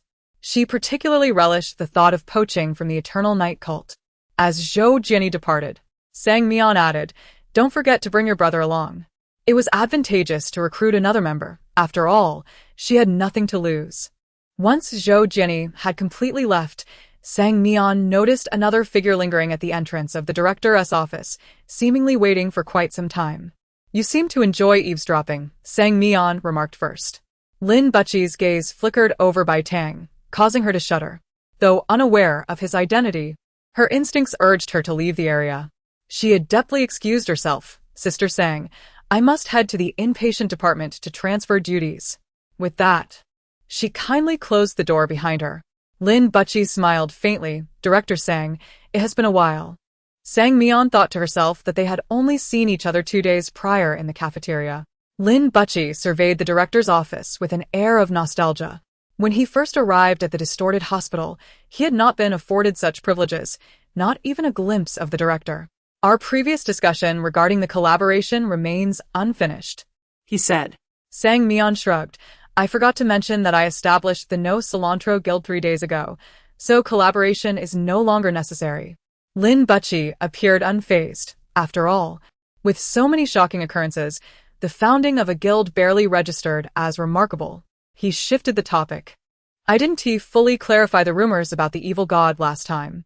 Are you not curious why we must prevent his resurrection? Sang Mian expressed her keen interest in the subject. Please elaborate. If the evil god revives, all players will face annihilation, Lin Buchi explained. In the current instance, the Eerie energy levels hover around 40 points, with only a select few entities reaching the malevolent spirit level of 60 or the ominous spirit level of 80. Sang Mian inquired, what does this have to do with the evil god? Lin Buchi replied, the entirety of the bizarre game is under the dominion of the evil god. Upon his revival, he will descend upon the instance. What do you suppose the evil god's energy value would be? Sang Mian opened her game panel to review the explanation of Eerie energy once more.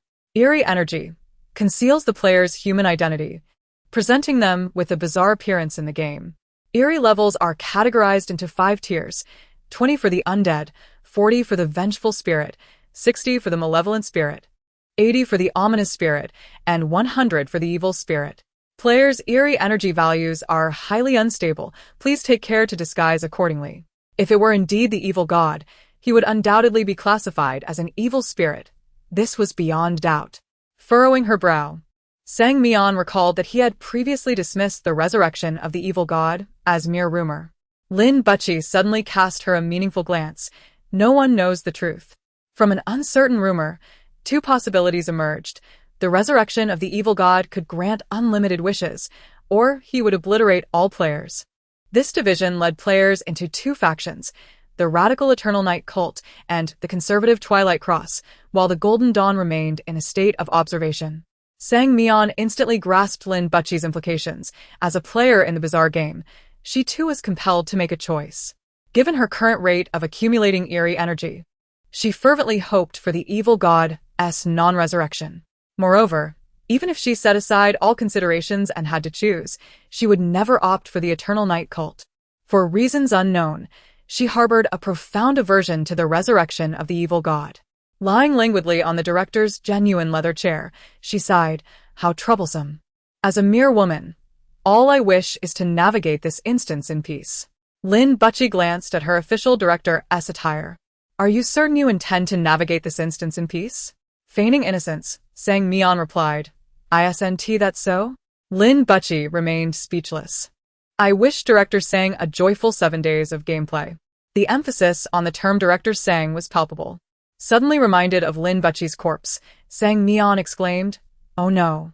Your body hasn't already been burned, has it? I haven't been to work in several days. Lin Buchi replied nonchalantly, it should be fine. My mother likely hasn't remembered that I'm dead. It was evident there was a story behind that remark, prompting Sang Mian to inquire. Is your relationship with your mother strained?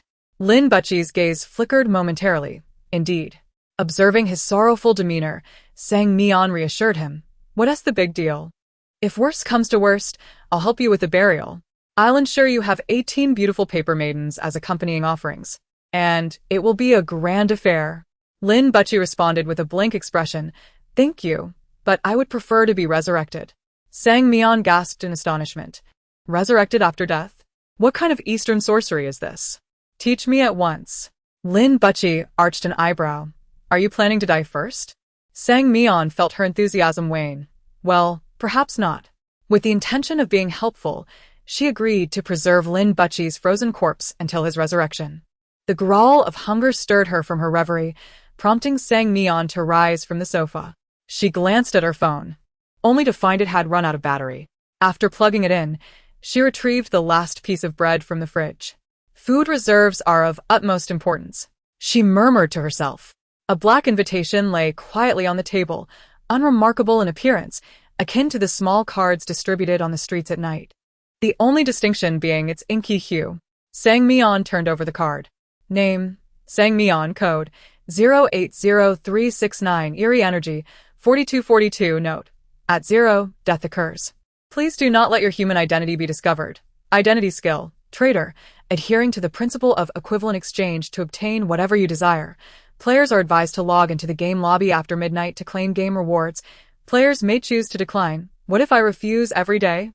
After a month, the system will forcibly arrange for players to enter the backend for settlement. Having finished her bread, Sang Mian turned on her phone, which had just powered up, and perused her call history. Her parents had called 5 times, while the funeral home had called nearly 30. She had just been discharged from the hospital 10 days prior. Her parents assumed she was merely resting, thus their calls were infrequent, whereas the funeral home contacted her almost daily.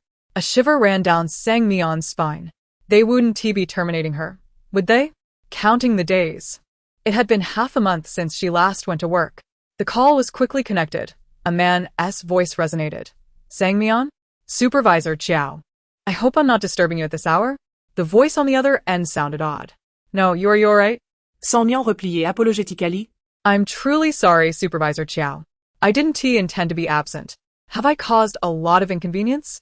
I can come in right now. Supervisor Chiao's voice was cautious. How about you take a bit more time to rest? Something was amiss. Very amiss. The notoriously frugal Supervisor Chiao would never say such a thing. Sang Mian asserted firmly, Supervisor, you're not planning to dismiss me, are you? Supervisor Chiao hurriedly clarified. Of course not. You collapsed at the funeral home that day, didn't you? I'm merely concerned about your health. Sang Mian sighed. Supervisor Chiao. Just be honest with me. If you're truly worried about my health, then even a sow would climb a tree. There was a brief silence on the other end before he continued. Did you encounter a ghost that day? Sang Mian became alert. How did Supervisor Chiao know about that? Just as she was about to respond, he added, Xiao Sang, is that ghost still at our funeral home? Chapter 34. The cilantro-free Gilda staff at the funeral home are staunch materialists. In the past, Supervisor Chiao had sternly reprimanded her when he caught her conversing with the souls of the deceased. How could he suddenly believe in supernatural phenomena? Sang Mian. Supervisor Chiao. Did you see that? Indeed, anyone would be startled. She, a girl with no strength, could not possibly have stolen a body. So they must have thought she was knocked out by the corpse. Isn't that a supernatural event? Sang Mian asked. What about the body? Was it cremated? Supervisor Chiao replied. No. We contacted his family, but we haven't been able to reach them. Sang Mian responded with an O, and added, I can start working today. See you at the funeral home. As she hung up, she thought she heard Supervisor Chiao's distant voice pleading not to. Sang Mian paid no heed to it. The most pressing matter was to arrange for Lin Butchie's body. The fact that it hadn't been cremated was the best news. When she arrived at the funeral home at 8 in the morning, her rented room was conveniently close, just a 10-minute walk away.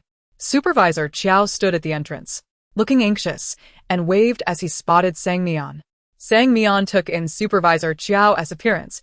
He had lost a considerable amount of weight over the past 2 weeks. His once plump cheeks were now noticeably sunken, and his healthy complexion had taken on a dull hue, as if he had endured some significant hardship. Could it be that he was overwhelmed with too many clients? Supervisor Chiao nervously circled around Sang Mian and asked, Is that ghost still by your side? Or is it in the funeral home?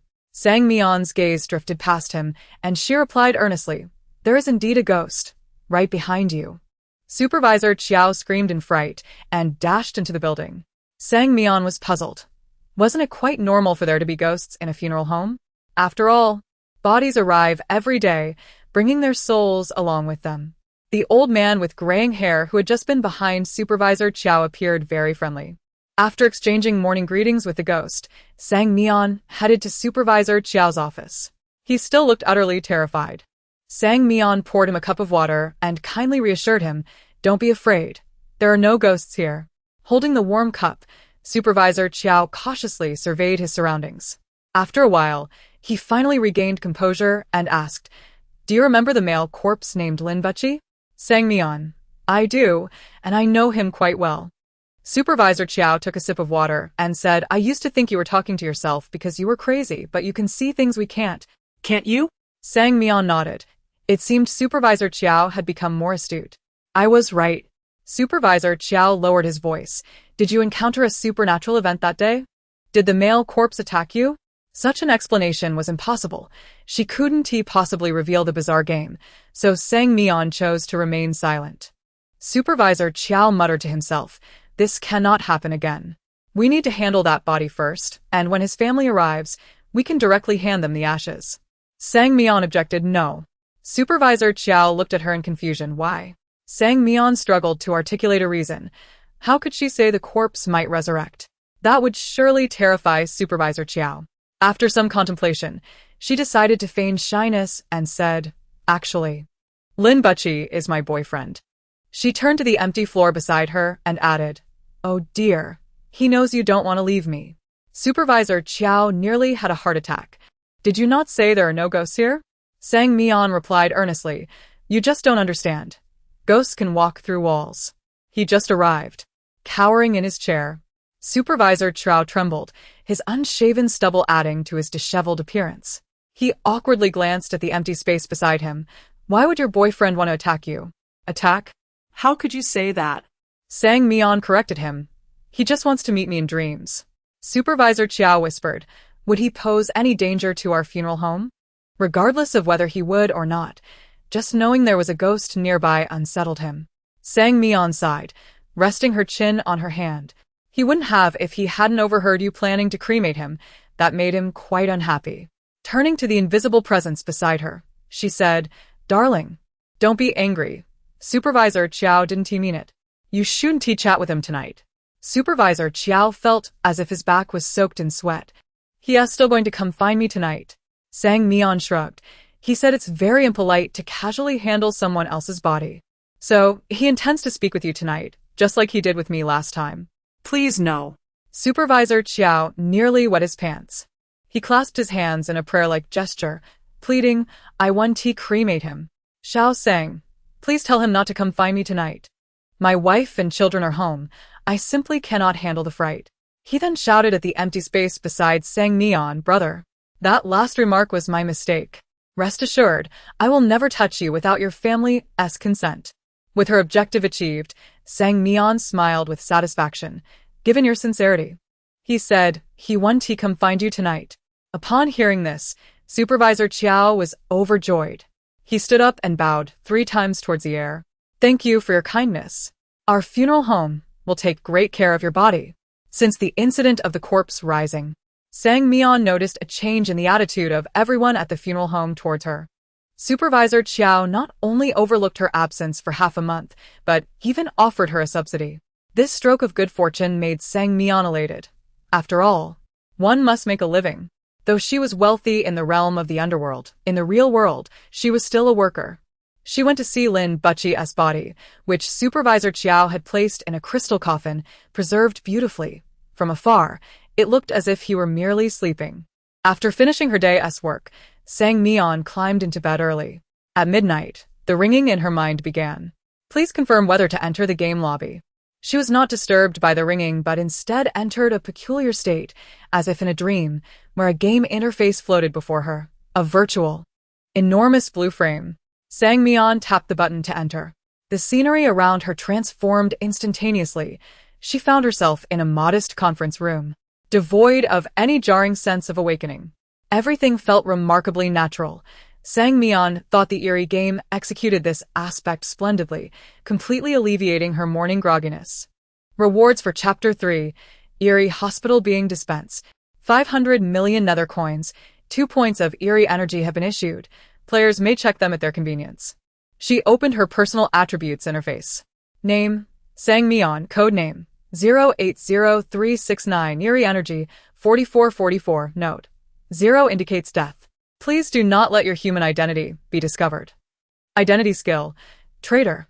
Abides by the principle of equivalent exchange to obtain anything you desire. Nether coins. An accurately unquantifiable amount, approximately enough to purchase several buildings. The assets section shimmered with the logos of Spark Entertainment and the Third Eerie Hospital, with the number of nether coins being an unending string of zeros. Countless. Impossible to count. Once she calmed her excitement, Sang Mian surveyed the conference room.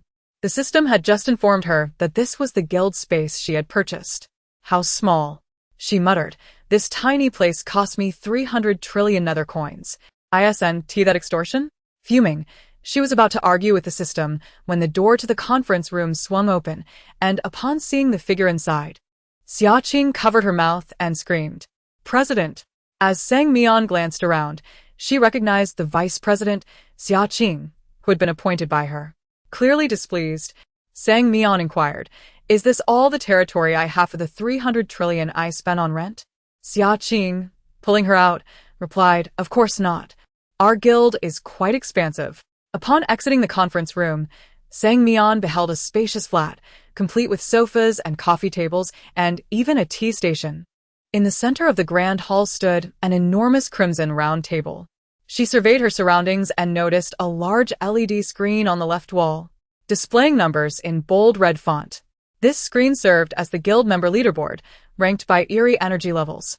Xia Qing then gestured towards 3 smaller screens on the right, which represented members currently engaged in gameplay. Their structure mirrored that of the player lounge on the first floor, where the LED screens displayed data for all players, while theirs focused exclusively on guild members. Sang Mian nodded, her curiosity piqued. Why do the smaller screens lack any identifiers? Xia Qing paused, taken aback. None of our guild members are participating in dungeons. Sang Mian glanced at the sparse membership displayed on the large screen and reflected that, indeed, their guild was rather small at the moment.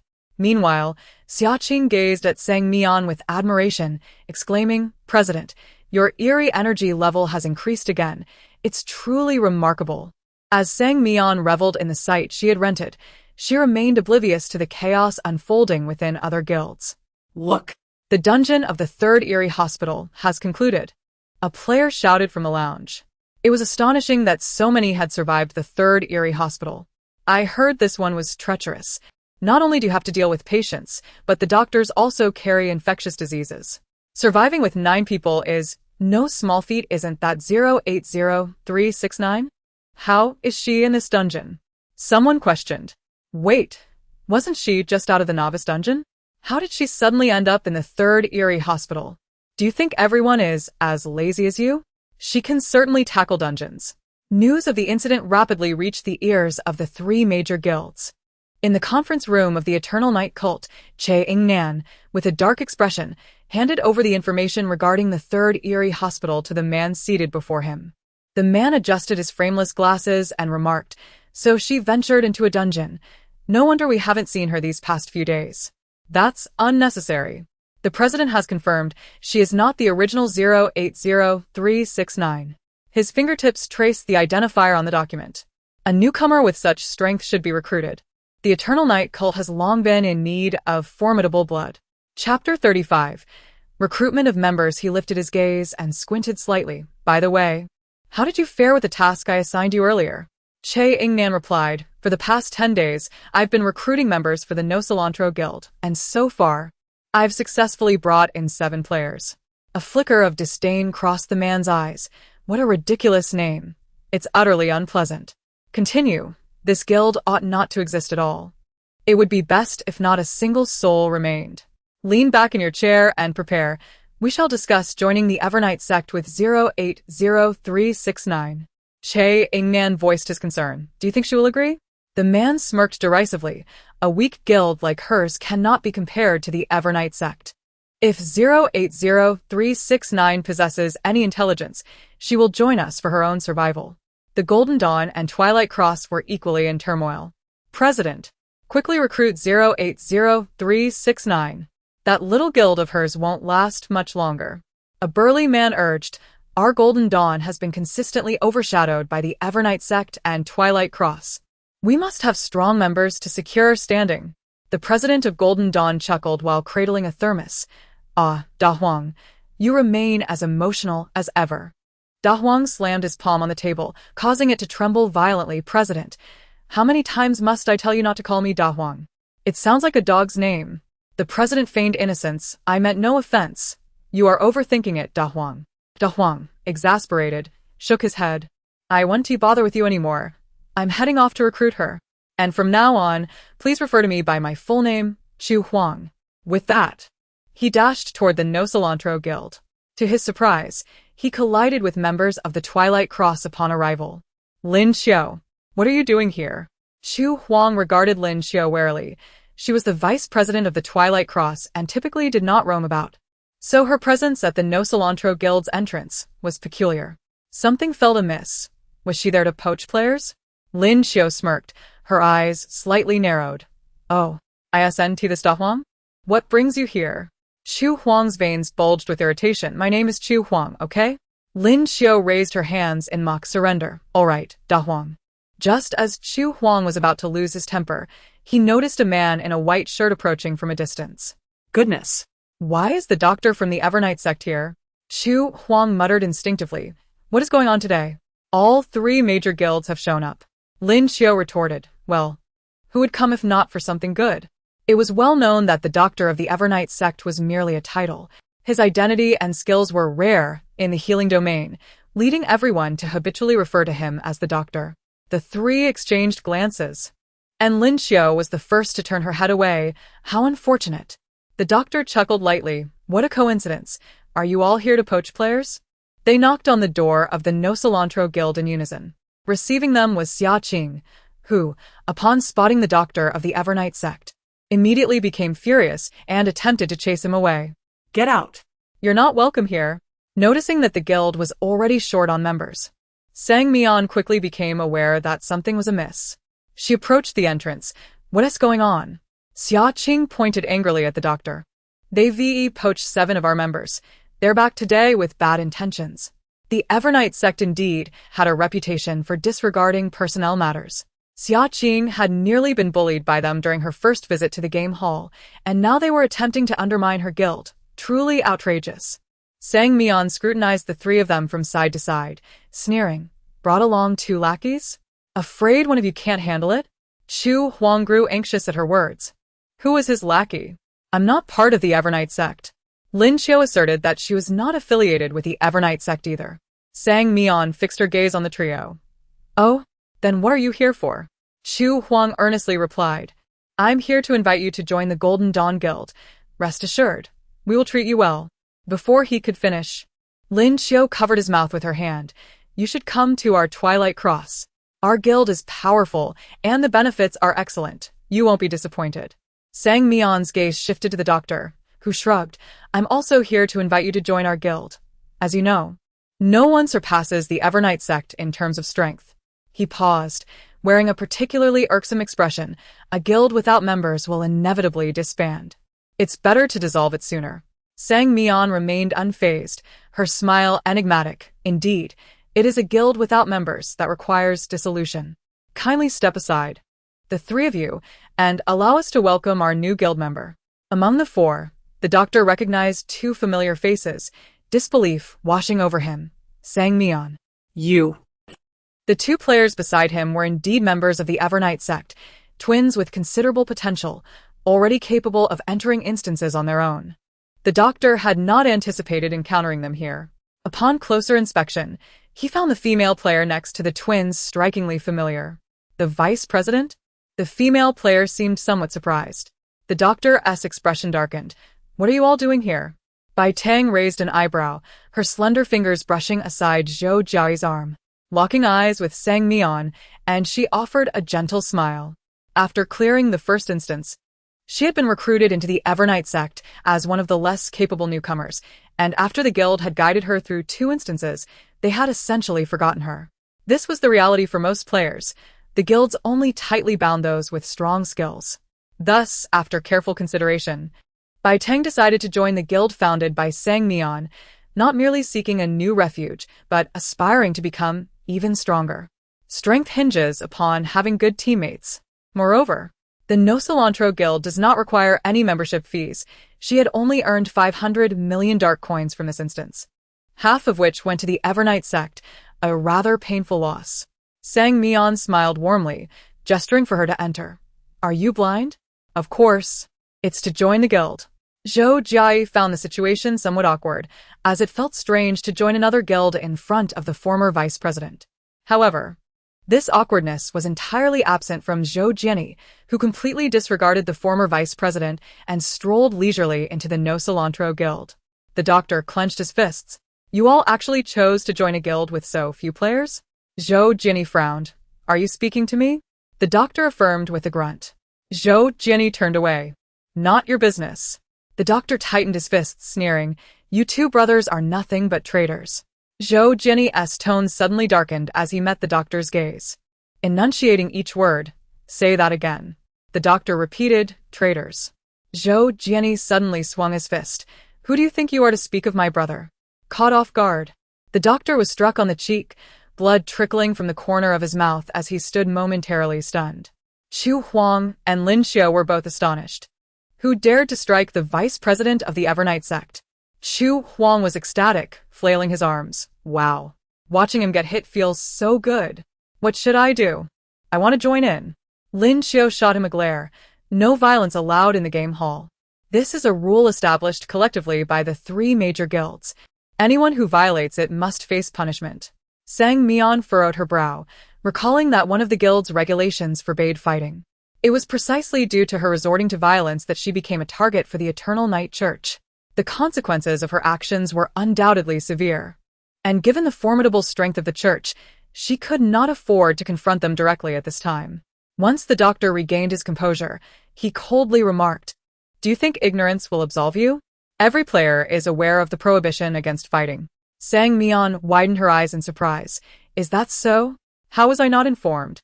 She turned to the side and asked Xia Qing, did you know? Xia Qing shook his head vigorously, resembling a bobblehead.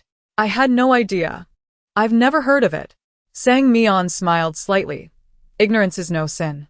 Now that you've mentioned it, we are aware. Rest assured, our guild also upholds this rule. She playfully patted the doctor's shoulder. After all, you are the vice president. There's no need to be overly pedantic. Perhaps her gesture was a bit too forceful, for the doctor spat out a mouthful of blood. Chu Huang shook his head in disbelief. This guy is ruthless. The doctor's gaze shifted to Chu Huang and Lin Xiao. As he swallowed the blood with a grim expression, how do you propose we handle this matter? Chu Huang casually whistled. I saw nothing. Lin Xiao, however, spoke earnestly. We must be understanding of the new guild's unfamiliarity with the rules. Those with differing allegiances will never find common ground. The doctor swallowed hard, his fingers turning pale as he braced himself against the wall. He silently regarded the group for several moments before turning to leave. Sang Mian glanced towards the door. Is there anything else? Our guild will not disband over something trivial. Xia Qing echoed her sentiment. Exactly. With a loud bang, the door closed, leaving Chu Huang and Lin Xiao staring at each other in astonishment. She certainly has a strong personality, Lin Xiao remarked, rubbing his nose. Chu Huang burst into laughter. Ha. Just look at the doctor's predicament. It will keep me entertained for months. Lin Xiao smirked, his gaze fixed on the guild door. Indeed, it is rather amusing. A brief silence enveloped the guild. Not only did Zhou Jiayi and Zhou Jiani arrive, but Bai Tang and Chu Shaowen also expressed their intention to join. Through their discussions, Sang Mian learned that Bai Tang was a member of the Eternal Night Church, while Chu Shaowen had not yet affiliated with any guild. As everyone exchanged tales of their gaming experiences in the hall, Sang Mian settled onto the sofa and opened the game panel. Due to her abrupt entry into the game last time, her knowledge was limited to the basic marketplace. The pale blue panel unfolded before her, and she clicked into the advanced marketplace, where the currency for transactions was the Eerie energy value. Her eyes gleamed with excitement as she scanned the offerings. What she discovered was astonishing: identity skills. The advanced marketplace was selling identity skills. Puppet Master, you coexist with your creations. Control puppets. Friend, your soul always attracts others. There is always a ghost in the dungeon that is your friend. Eerie Speaker. Tales of deceit. They will invariably believe your lies. Note: this skill is only effective against entities with a lower Eerie energy value than yours, with a 50 failure rate against those with a higher value. Qinglong Yanhua Dao, an essential tool for soft girls. Crafted by Huahua Butterfly. Purchase with confidence. Use with ease. There were numerous identity skills available, and possessing a variety would significantly enhance a player's survival rate in dungeons. Sang Mian noted the prices. Most skills were valued at 20 Eerie energy points each. This price was exorbitant for players struggling to survive in this Eerie game. At that moment, Sang Mian comprehended the discounted vouchers sold in the basic marketplace. Having such vouchers would alleviate much of the financial pressure. However, even with a discount, it seemed only the guild leader could afford them.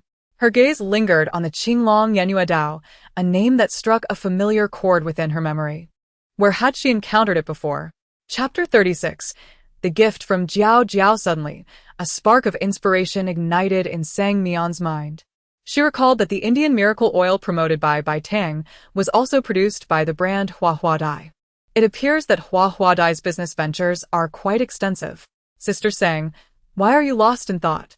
Asked Xia Qing with a playful grin as she approached. Sang Mian replied, I was browsing through the shopping mall. That place is such a scam.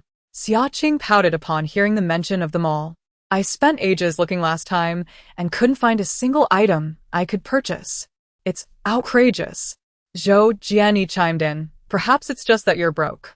Xia Qing's ears perked up, and she immediately sprang from her chair, flailing her arms. As if you could afford anything. Zhou Jianyi glanced at her sideways. You could at least buy an identity skill. Xia Qing glanced at her meager 12 points of eerie energy and became even more incensed. As the two were about to escalate their argument, the doorbell of the guild rang. Someone's here. Stop the commotion, Zhou Jiayi said. If it's those dogs from the Eternal Night cult, just ignore them, Zhou Jianyi retorted. Zhou Jiayi got up to answer the door and soon returned, cradling a box. That was quick. Sang Mian wondered aloud. It's a package, Zhou Jiayi replied, handing it to Sang Mian. The recipient's name is yours. Sang Mian took the box, which was elegantly wrapped in a pink gift bag adorned with a delicate bow. The shipping label indicated it was sent from Xingho Entertainment. Why would Xingho Entertainment send her something? Could it be that Zhao Xiaoya had mailed her unfinished work? Sang Mian slowly untied the bow. Just as she was about to open the box, it moved slightly on its own, causing her to pause before continuing. Bai Tang, feeling uneasy, said, what if it's something sinister? Maybe we shouldn't open it. That was a valid concern.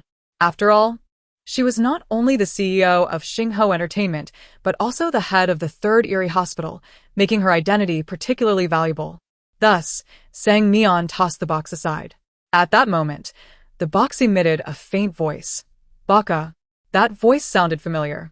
Sang Mian kicked the box lightly. Baka. She realized what was inside. The troublesome bird. Xia Qing, Standing nearby, also recognized it. Jiao Jiao?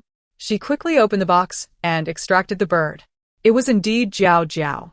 Surprised, she lifted the bird, noticing a note attached to its leg.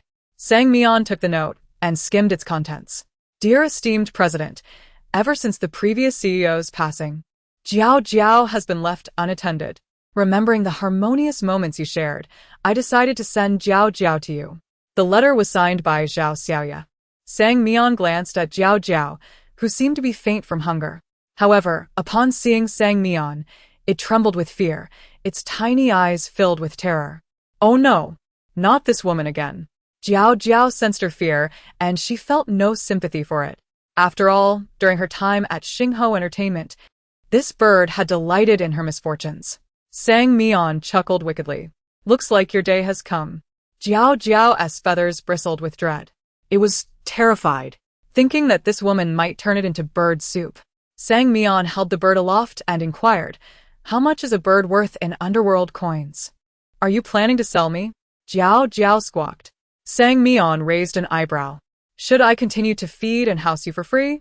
Caring for Jiao Jiao was out of the question, as holding grudges and dealing with the bird's antics was far too troublesome. It would be better to sell Jiao Jiao for some underworld coins. Bai Tang timidly raised her hand. There's a dedicated trading post in the player hall where you can sell it. Jiao Jiao's eyes widened in horror. A bird as small and weak as it would surely be devoured if sold. This wicked woman was truly diabolical. Xia Qing clicked her tongue. This bird can talk. It could fetch a good price. Jiao Jiao trembled with indignation at the surrounding devilish voices. You.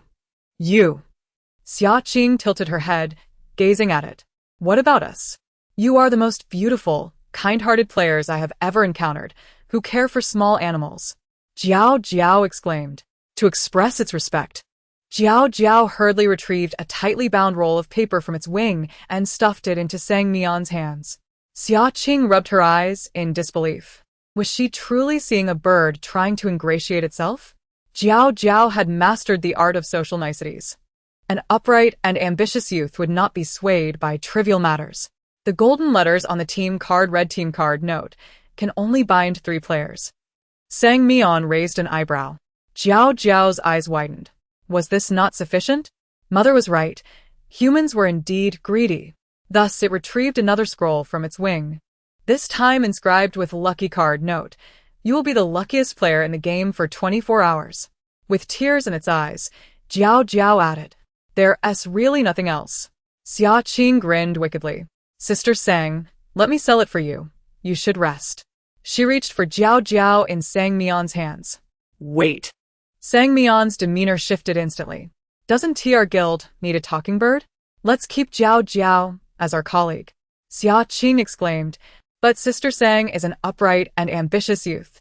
Bai Tang said meaningfully, you forgot, she is also the president of Xingho Entertainment. Xia Qing looked heartbroken.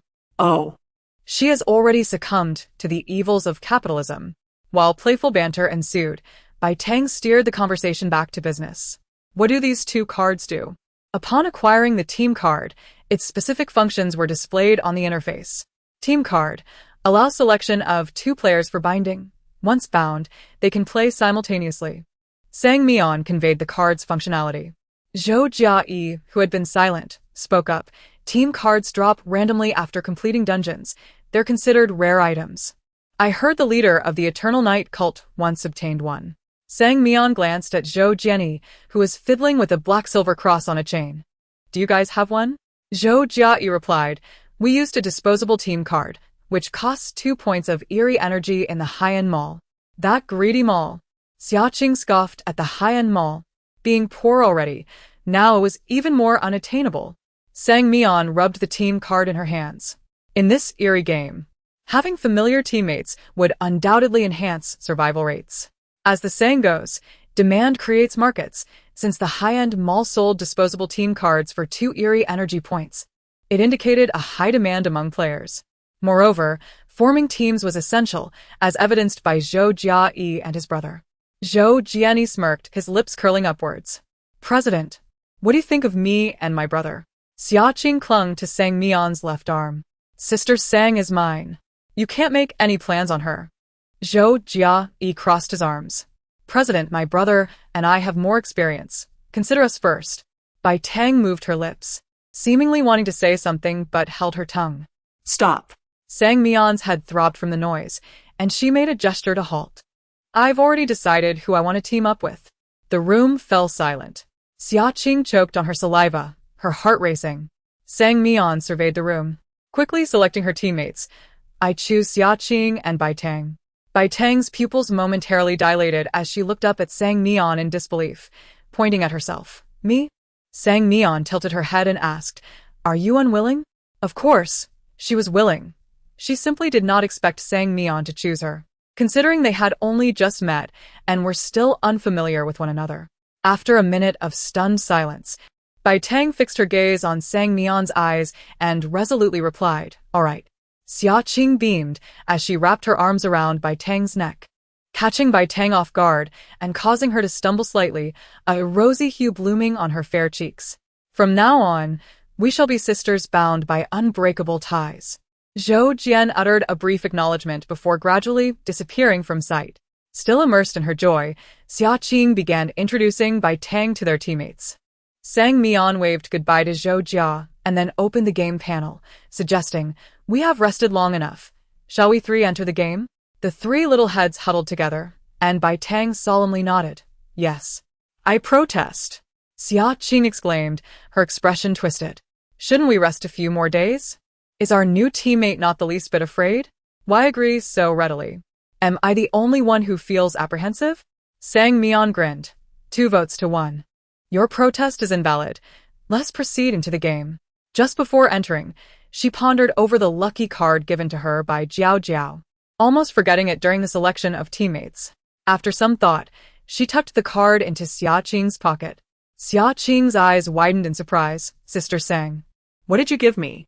Sang Mian replied, A lucky card. Xiaoqing hastily returned the card. This belongs to you. I cannot accept it. With you around, I am certain I will be safe. Sang Mian reclaimed it, analyzing seriously. Among the 3 of us, your strength is the weakest. Both Bai Tang and I possess the basic self-defense skills in-game. Since we will be tackling dungeons together, it is crucial that we all survive. Considering this, you are the most suitable recipient of this card. Bai Teng nodded in agreement. Sang Mian is right.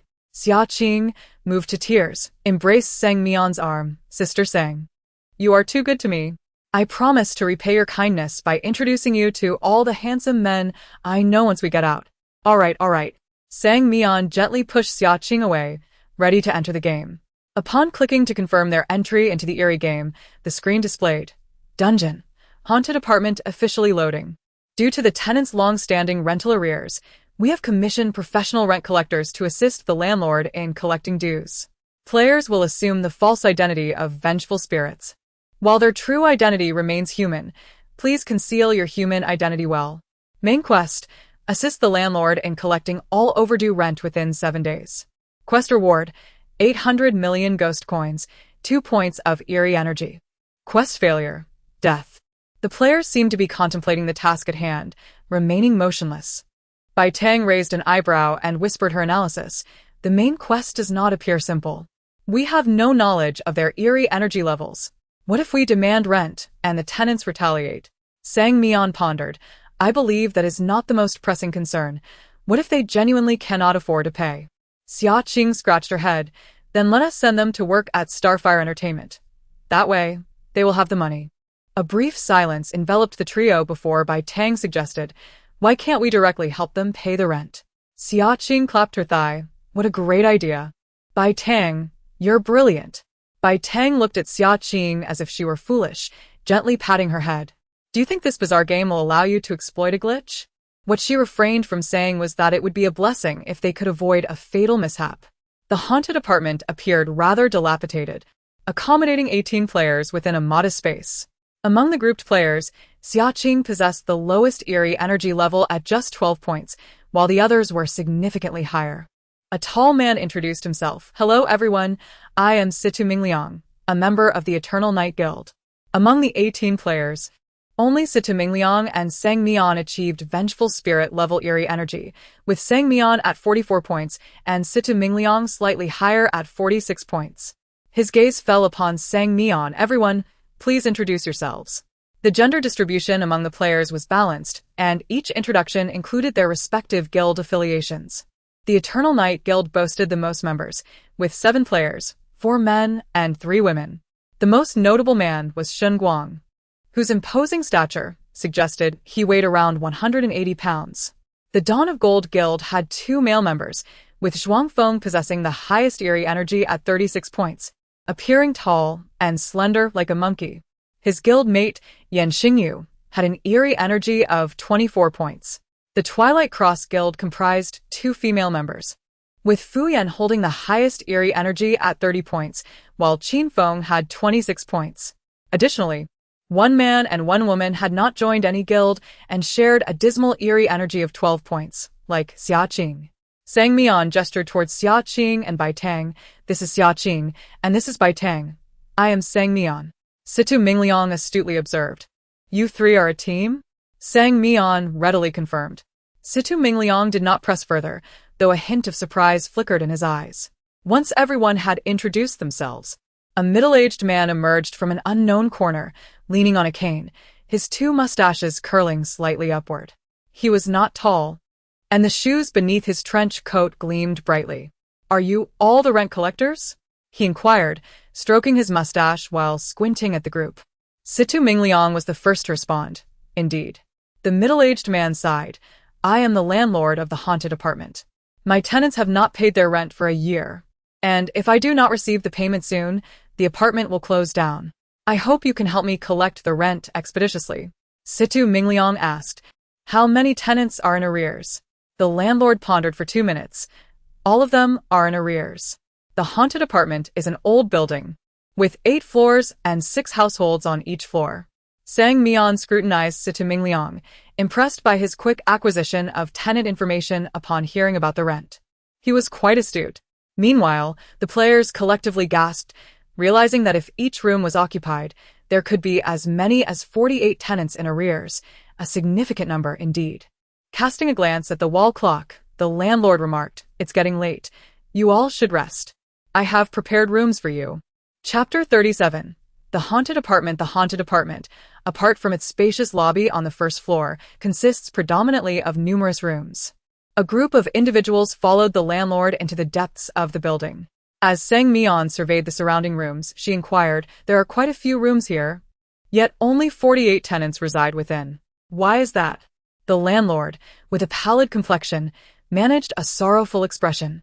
"The haunted apartment has not received any funding for quite some time and is on the brink of closure. Thus, we have ceased to accept new guests." What a peculiar reason, thought Sang Mian as she noted the landlord's eerie aura, which measured at 50 points, not insignificant. She pressed on with her questioning. "Why don't you collect rent yourself? Are the tenants' eerie auras all above 50 points, rendering you hesitant?" The landlord replied, "The customer is always right." What a reasonable explanation. Sang Mian continued her probing. "Does that mean even those who do not pay are also considered gods?" The landlord's sorrowful demeanor seemed on the verge of collapsing. Why was this girl so bothersome? As long as they remain in the haunted apartment, they are all considered gods, he stated. Sang Mian mused, "So if I were to rent a room now, does that mean I would also be a god?" The landlord lost all semblance of composure and coldly stared at her. "The haunted apartment is not accepting new guests." "How pitiable," Sang Mian remarked sincerely, "given your financial struggles. Perhaps I should consider acquiring the haunted apartment?" C2 Mingliang stumbled in disbelief. Acquire the haunted apartment? Was she out of her mind? Where would she find such wealth? Not only him, but the other players also halted in their tracks. Xia Qing tilted her head towards the landlord. "Indeed, you could sell the apartment to Sister Sang. Then you would have funds and wouldn't have to worry about tenants defaulting on payments." The landlord's expression momentarily blinked. Sang Mian patiently continued, "This apartment is old and dilapidated, and there are even some who are living here rent-free. It would be better for you to sell it to me. You must understand, in this day and age, there are not many willing to take on such a burden." The corners of the landlord's mouth twitched. "I'm sorry, but I have no intention of selling. I have a deep connection with the haunted apartment." Sang Mian regarded him knowingly. "Name your price. After all, it's just ghost money, and I have plenty."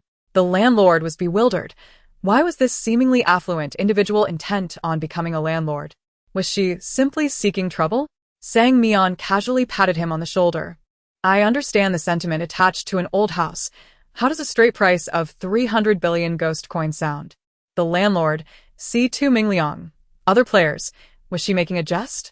How could a player possibly possess such wealth? The next dungeon only yielded a few billion. She was absurdly claiming 300 billion ghost coins. Shen Guang, with a smile that barely concealed his disdain, remarked, "You'd better be careful not to burst your own bubble. I doubt you could even muster 30 billion. Sang Mian turned to him. "Do I appear impoverished? Surely not. While I may be low-key, I am indeed quite wealthy." She opened her game panel in her mind, nodding in satisfaction as she beheld the numerous zeros. Shen Guang's words made her momentarily fear that her money had been stolen. Shen Guang taunted, "Then show us. Your words are unverifiable." His expression was one of delight as he continued, "If you're broke, don't pretend to be affluent." Xia Qing clenched her fists. "Who are you calling broke? Sister Sang's money could crush you." Shen Guang replied, "Oh, getting defensive, are we?" Sang Mian smiled sweetly. "Very well.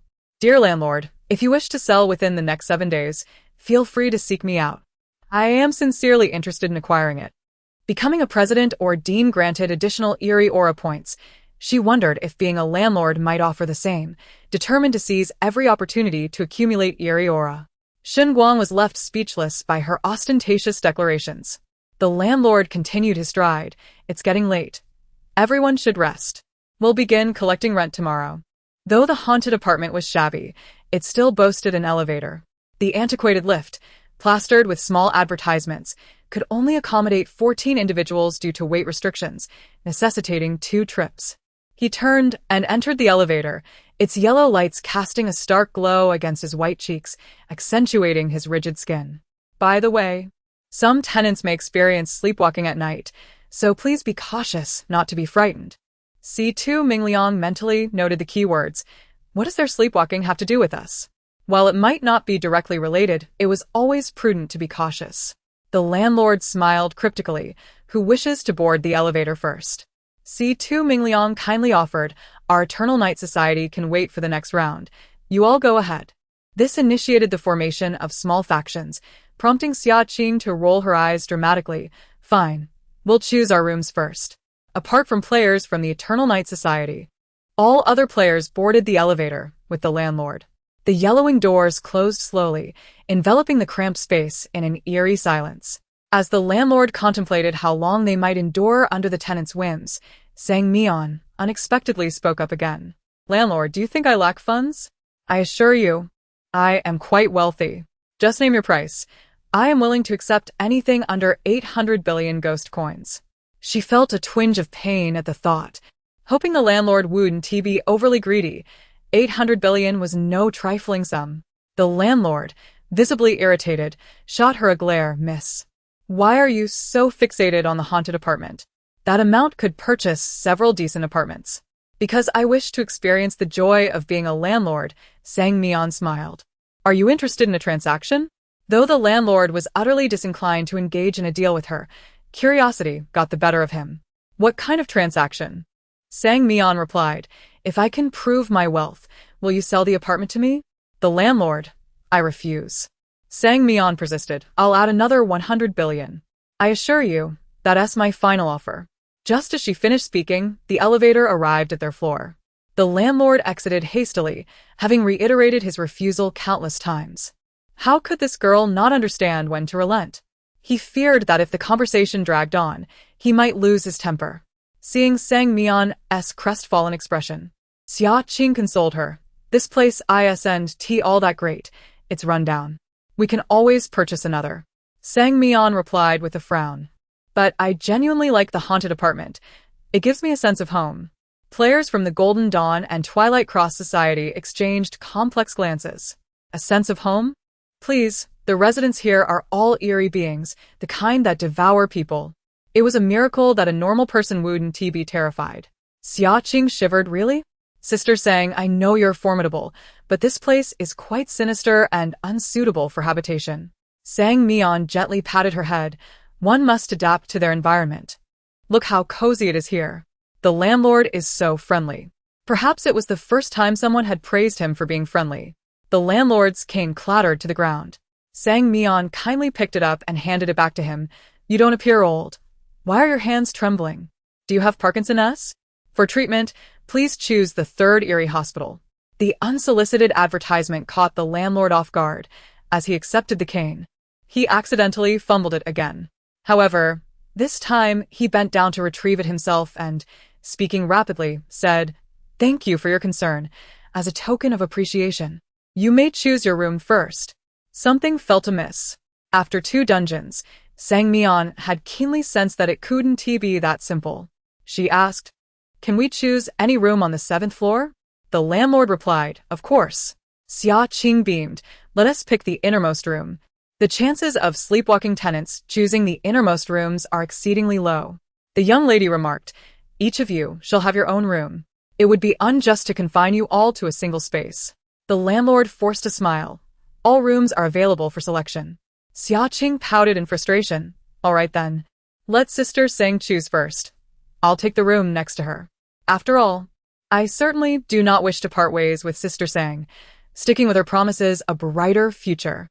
Sang Mian pondered for a brief moment before casually pointing to the nearest room. I'll take this one. The landlord promptly retrieved a large set of keys from his waistband and handed the key for room 702 to Sang Mian. Soon, discontent arose within the crowd. Why does she get to choose first? One player from the Golden Dawn faction remarked. What is it? Has the landlord taken a liking to her wealth? Zhuang Feng, visibly displeased, interjected. We have no idea if she even has any money. The landlord is too easily deceived. Bai Tang shot Zhuang Feng a cold glare. Do you think silence would be fatal? She crossed her arms, her expression dripping with disdain. You could bribe the landlord yourself. But I fear you lack the ability to even boast. After a brief pause, she added, Only those who are insecure and envious would go to great lengths to belittle others. Wouldn't you agree? Xia Qing found it immensely satisfying. She hadn't expected the seemingly delicate Bai Tang to be so adept at confronting others. With enthusiasm, she gave a thumbs up. Teacher Bai, you should write a book. Zhuang Feng trembled with rage. This is not a game hall. Do you seek your own demise?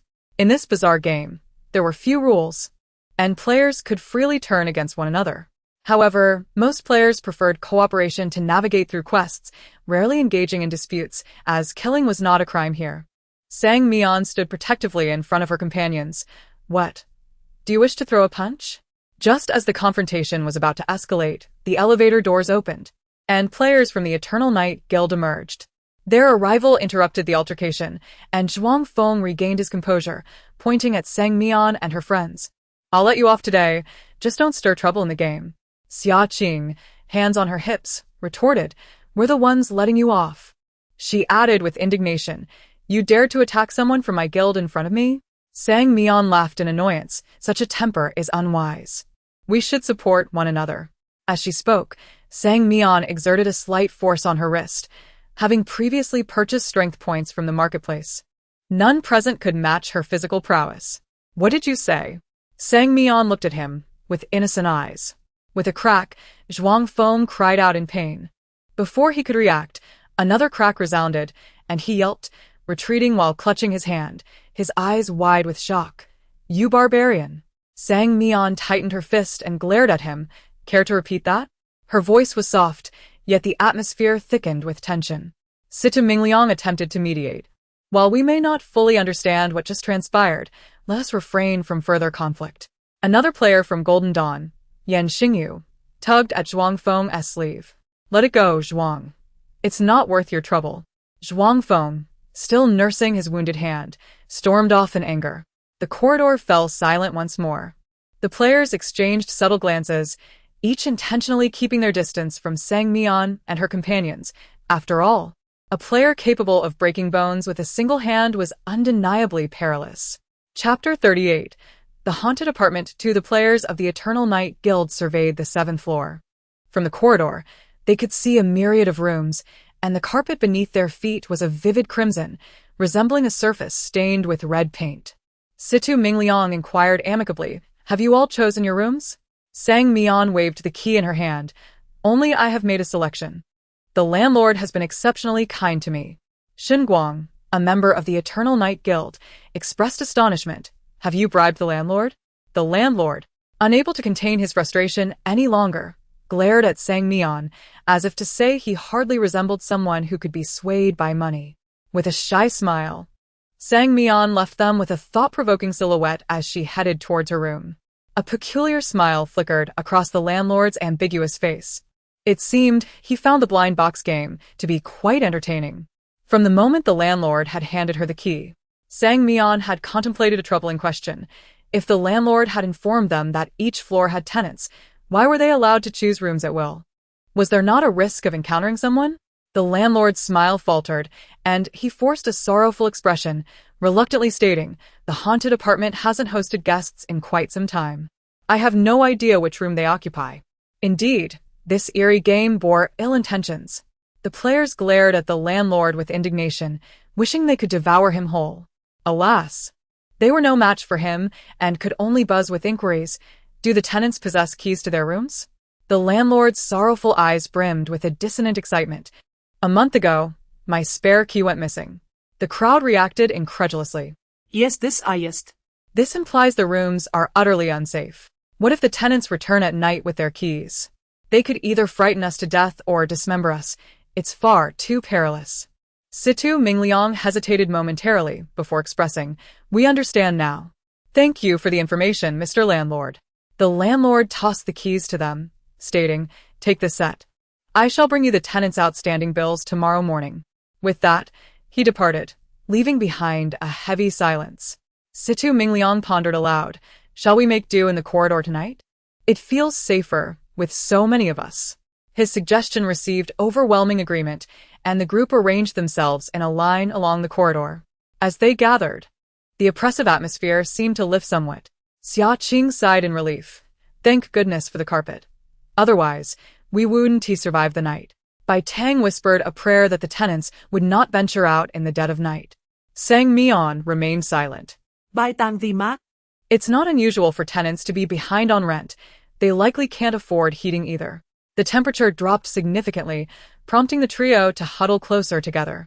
Sister sang, "We won't freeze to death here, will we?" "Goodness, no." Bai Tang covered Xia Qing's mouth. "Stop saying such things. Let us speak positively. We certainly won't freeze." Finally breaking her silence, Sang Mian asked, "Do you remember the landlord asking us to choose rooms before he left?" Bai Tang nodded, while Xia Qing's teeth chattered nervously. "What are you talking about, Sister Sang? I don't understand." Bai Tang lowered her gaze. "This means the system will remind us shortly." Indeed. As soon as Bai Tang finished speaking, a chime resonated in every player's mind. Side quest: successfully check into the apartment tonight. Side reward: 20 million ghost coins. Failure penalty: death. Everyone looked up in unison. The system's cold notification struck their hearts like a death knell. Xia Qing bit her lip, seemingly grasping the implications of Sang Mian's earlier words. Situ Mingliang rose from the floor, his expression grave as he regarded the closed doors. "It appears we must check in tonight, regardless." Shen Guang's eyes darted as he slipped his hands into his pockets. "If we must stay, we need to devise the safest method, or at least minimize our casualties." Bai Tang frowned, her intuition warning her that Shen Guang's ideas were unlikely to be beneficial. Shen Guang retrieved a tissue from his pocket and tore it into 18 pieces. "Does anyone have a pen? What about lipstick?"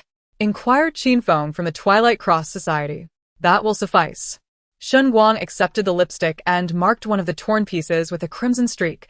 "Let us draw lots. Whoever picks the marked paper shall open the door. It is fair and just. Should misfortune befall them, it shall be their fate."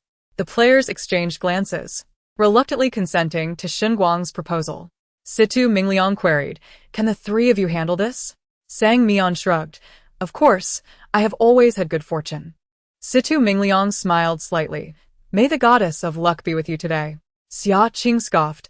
"I dislike the way this fellow speaks. He sounds insincere."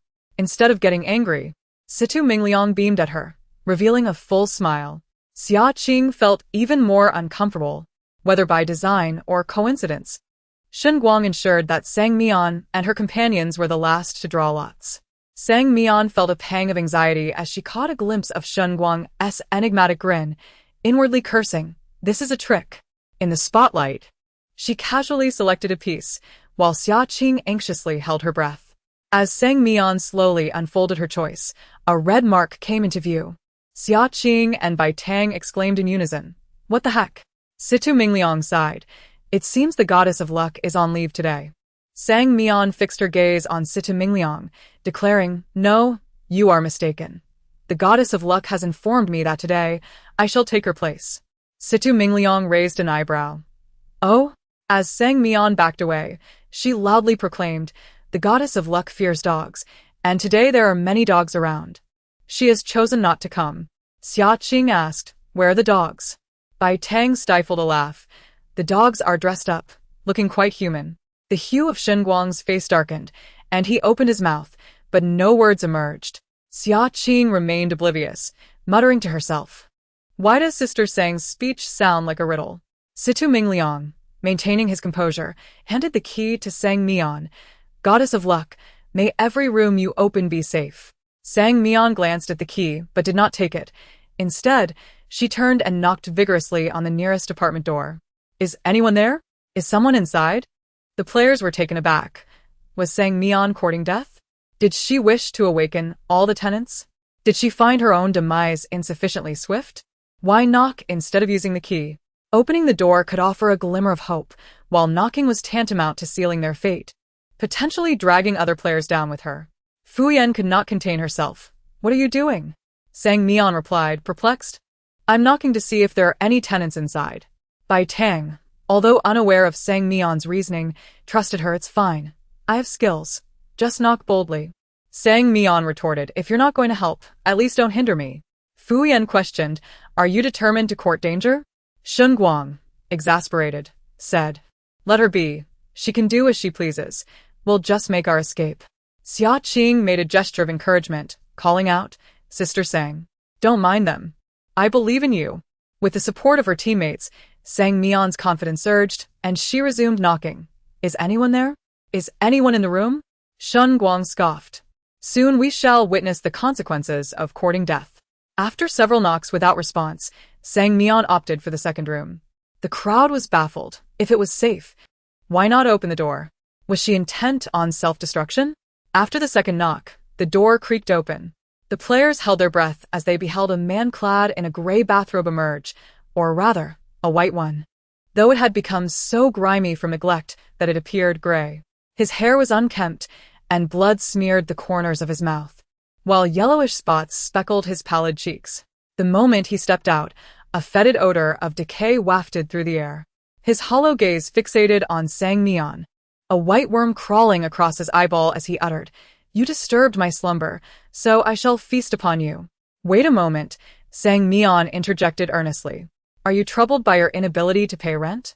Congratulations, you've won the angel's prize. The deity of fortune has come to bestow upon you a boon." She pointed to herself, proclaiming, "I am the goddess of fortune. You have struck gold." With a cheerful smile, she inquired, "Is 1 billion nether coins sufficient to cover your rent?" 1 billion. The man's eyes widened in astonishment. "Are you truly offering me 1 billion nether coins?" Indeed. Sang Mian affirmed. Shen Guang's jaw dropped in disbelief. Could this be what they referred to as the power of cash? Not only Shen Guang, but the other players were equally astonished by Sang Mian's audacity. Situ Mingliang stroked his chin, pondering, is this a viable strategy? This is utterly against the rules. Shen Guang exclaimed. Situ Mingliang countered, not at all. The game does not prohibit bribing the peculiar. What is your account number? I will transfer the funds to you immediately. Under the weight of the man's eager gaze, Sang Mian hesitated, unsure how to obtain his account details. Shen Guang scoffed. Does she truly believe herself to be the goddess of fortune? Yet soon after he found himself proven wrong. The man raked his disheveled hair, his murky eyes drifting towards the depths of the corridor. 710, 715, 719, 720, 725. Those are my rooms. Can you transfer the money now? Sang Mian promptly transferred 1 billion nether coins, then casually asked, now that you have the funds, can you pay your rent? Her movements were fluid as she closed the door with grace. Sang Mian was left speechless, pondering why he would not pay rent now that he had money. Shen Guang chuckled, why would he pay rent when he can live for free? This reasoning struck a chord. After residing rent-free for so long, they had likely lost the awareness of owing rent. Having undergone 9 years of compulsory education, Sang Mian felt compelled to voice her disapproval. I thought they didn't pay rent due to lack of funds, but it turns out they wouldn't pay even when they had money. How outrageous. The other players responded. Is that really the focus here? The key point is that she succeeded. With his cheeks stinging from disbelief, Shen Guang could not suppress his curiosity. How did you know that the peculiar would not attack you and would even divulge his room number? I have no idea, Sang Mian replied innocently, raising her hands in a gesture of confusion. But if he wasn't paying rent, he must have been broke, since he had no money. I figured giving him some would work. As for the room number, I was merely testing my luck, never expecting him to actually tell me. Her reasoning was compelling, causing Shen Guang to question his own intellect. How had he not thought to entice the tenant with money? Xia Qing seemed to read his thoughts and offered a patronizing look. No need to doubt your intelligence. After all, you don't possess that much money. Shen Guang retorted. What's so impressive about being wealthy? The truth proved otherwise. Wealth indeed held power. Shen Guang, still in shock, asked, will you continue to distribute benefits? Sang Mian regarded him as though he were a fool. Are you truly that reckless? Just because one has money does not mean it should be squandered. Besides, we already know the tenants' room numbers. We can simply avoid them from now on. With that, she retrieved her keys and unlocked room 701. What are you all standing there for? Complete the side quest. At this, the others finally sprang into action, moving forward to select their rooms with their keys. Before they entered, Situ Mingliang called out, let us set up a group chat for easier communication.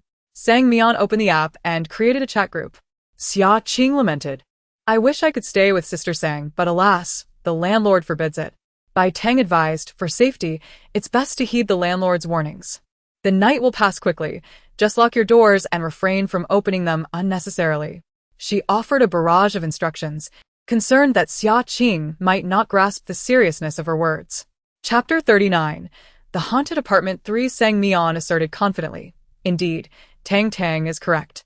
As long as one avoids self-destructive behavior, one shall not meet with demise. Other players interjected. Then what were you just doing? Side quest. Successfully check into the apartment tonight. Rewards being distributed. 20 million ghost coins. Players may check their balance. Upon entering the room, a notification chimed. And rewards were dispensed, with the temperature returning to normal. Sang Mian rubbed her frostbitten fingers and, upon switching on the light, was momentarily taken aback. Due to the frequent infiltration of nefarious humans among the renters, the tenants of the haunted apartment collectively acquired eerie tales to discern identities. They believe that only true rent collectors can survive. This room's eerie tale is titled The Starving Ghost. Eerie tale task: please satiate the starving ghost. Eerie tale reward: 50 million ghost coins. Failure penalty: remain forever to accompany your family.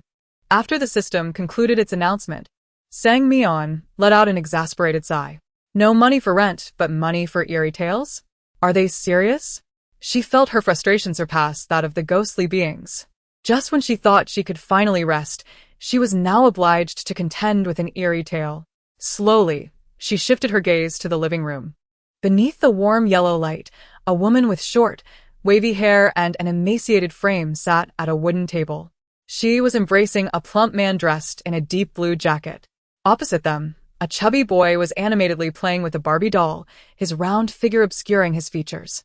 The mother's lips were devoid of color, her appearance akin to that of a starved skeleton. "Of course, my dear," she said, stroking the boy's head before producing a yellowed envelope from her apron and handing it to Sang Mian. "It's from your classmate." Classmate? Sang Mian thought. Having graduated 4 years prior, where could a classmate have come from? However, she quickly deduced that the envelope likely contained the rules of the eerie tale, which she needed to decipher and adhere to in order to survive. "All right, mother," she replied. The mother smiled. "I'll go serve the dishes." Suddenly, the boy, clutching his doll, kicked Sang Mian's shin without warning. The sharp pain caused her to yelp, and she angrily asked, "Why did you kick me?" The boy glared at her with resentment. "I hate sisters who steal my food." Sang Mian inhaled deeply and threatened, "If you kick me again, I will throw away your Barbie doll." The boy had been particularly attached to it since their first encounter. Sure enough, he stormed away in indignation. As she opened the letter, red ink scrawled the following. Rule 1. Meals are served every 2 hours. Please dine punctually with your loving family. Rule 2. Mother dislikes wasteful family members. Please finish your rice. Rule 3. 10 minutes before each meal, a delivery person will arrive with mother's favorite tomato juice. You must open the door to receive it. Rule 4. If you see a pig, it is merely an illusion. Please ignore it. Rule 5. If you violate any of the above rules, please cut off a finger as an apology to mother. After carefully reviewing the 5 rules, Sang Mian tucked the envelope into her pocket.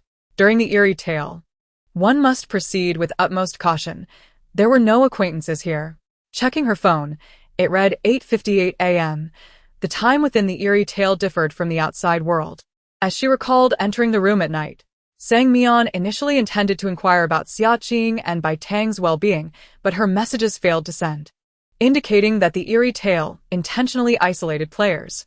She could only silently pray for their safety. At 9 o'clock, the mother dutifully arrived with a basin of meat and served generous bowls to the father, son, and Sang Mian. The meat consisted of pork belly, unseasoned and merely boiled, emanating a strong, unpleasant odor. Sang Mian was certain that no normal person could consume it. Even as a seasoned mortician, she would surely retch. The mother and son, however, appeared as if they had encountered a culinary masterpiece, saliva dripping from their mouths. As the mother announced mealtime, they devoured the meat with their bare hands like ravenous wolves. Sang Mian frowned, contemplating the second rule. Mother dislikes wasteful family members. Please finish your rice. She needed to test the veracity of this rule. The mother set down her chopsticks. Why aren't you eating, dear daughter? Sang Mian chuckled nervously, glancing at her delicate hands. Rule 6 stated that if one violated any of the rules, they must cut off a finger as an apology to mother.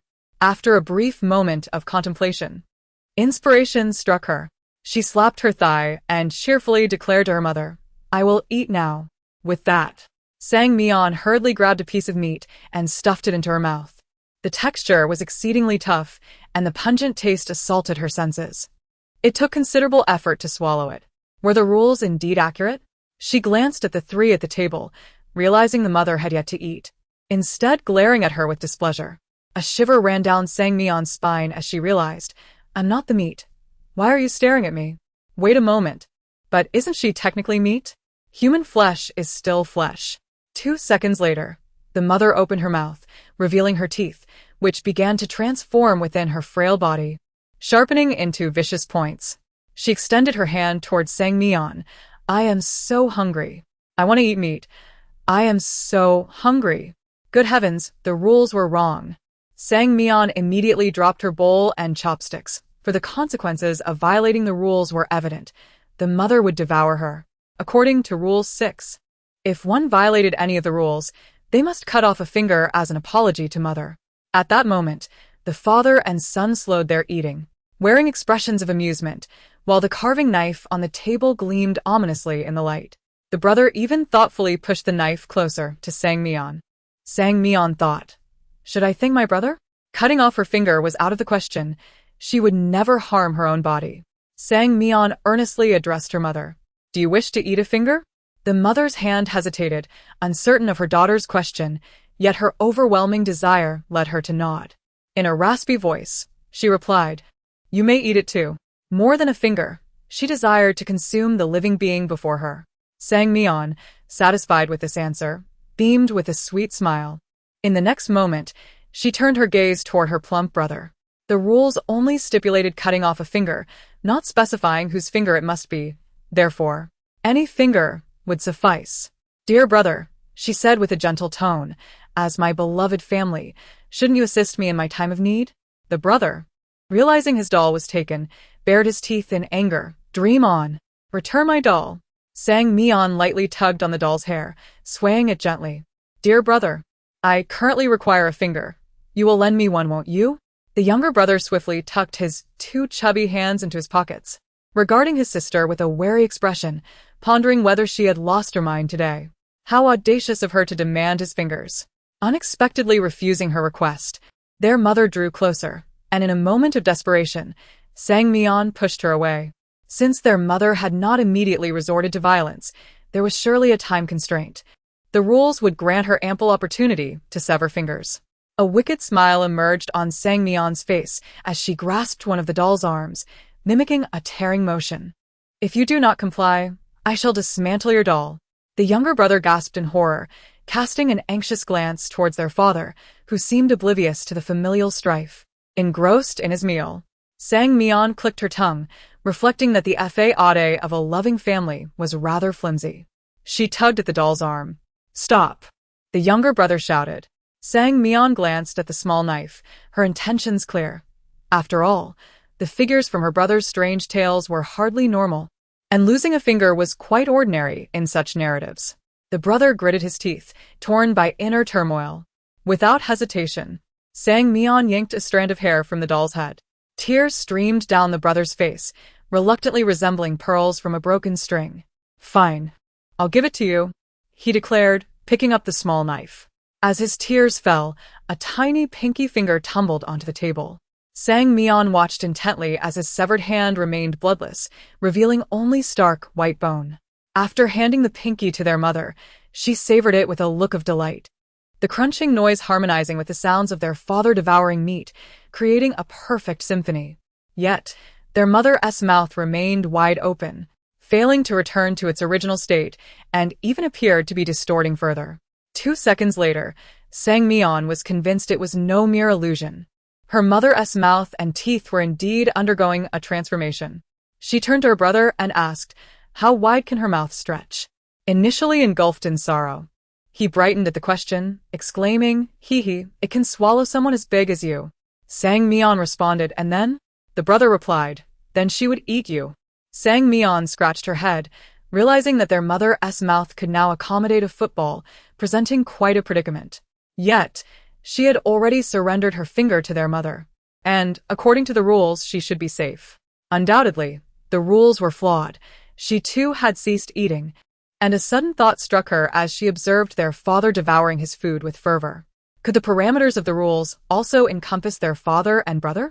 Not only was she barred from eating, but so too might their father and brother be prohibited. She fixed her gaze on their father, contemplating that if her suspicions were correct, she must devise a way to prevent him from eating. Chapter 40. The haunted apartment 4. At this moment, her younger brother tugged at her sleeve, his face fierce as he demanded, "Return my doll." Ah yes, she still had her dear brother. Sang Mian smiled while clutching the doll, and said, "As a loving family." Upon hearing these 5 words, her brother's expression darkened and twisted. Who considered her a loving family member? He felt an overwhelming urge to eliminate the sister before him. Sang Mian patted his chubby cheek. "Don't make that face. You don't need to help me this time." Her brother tilted his head, puzzled.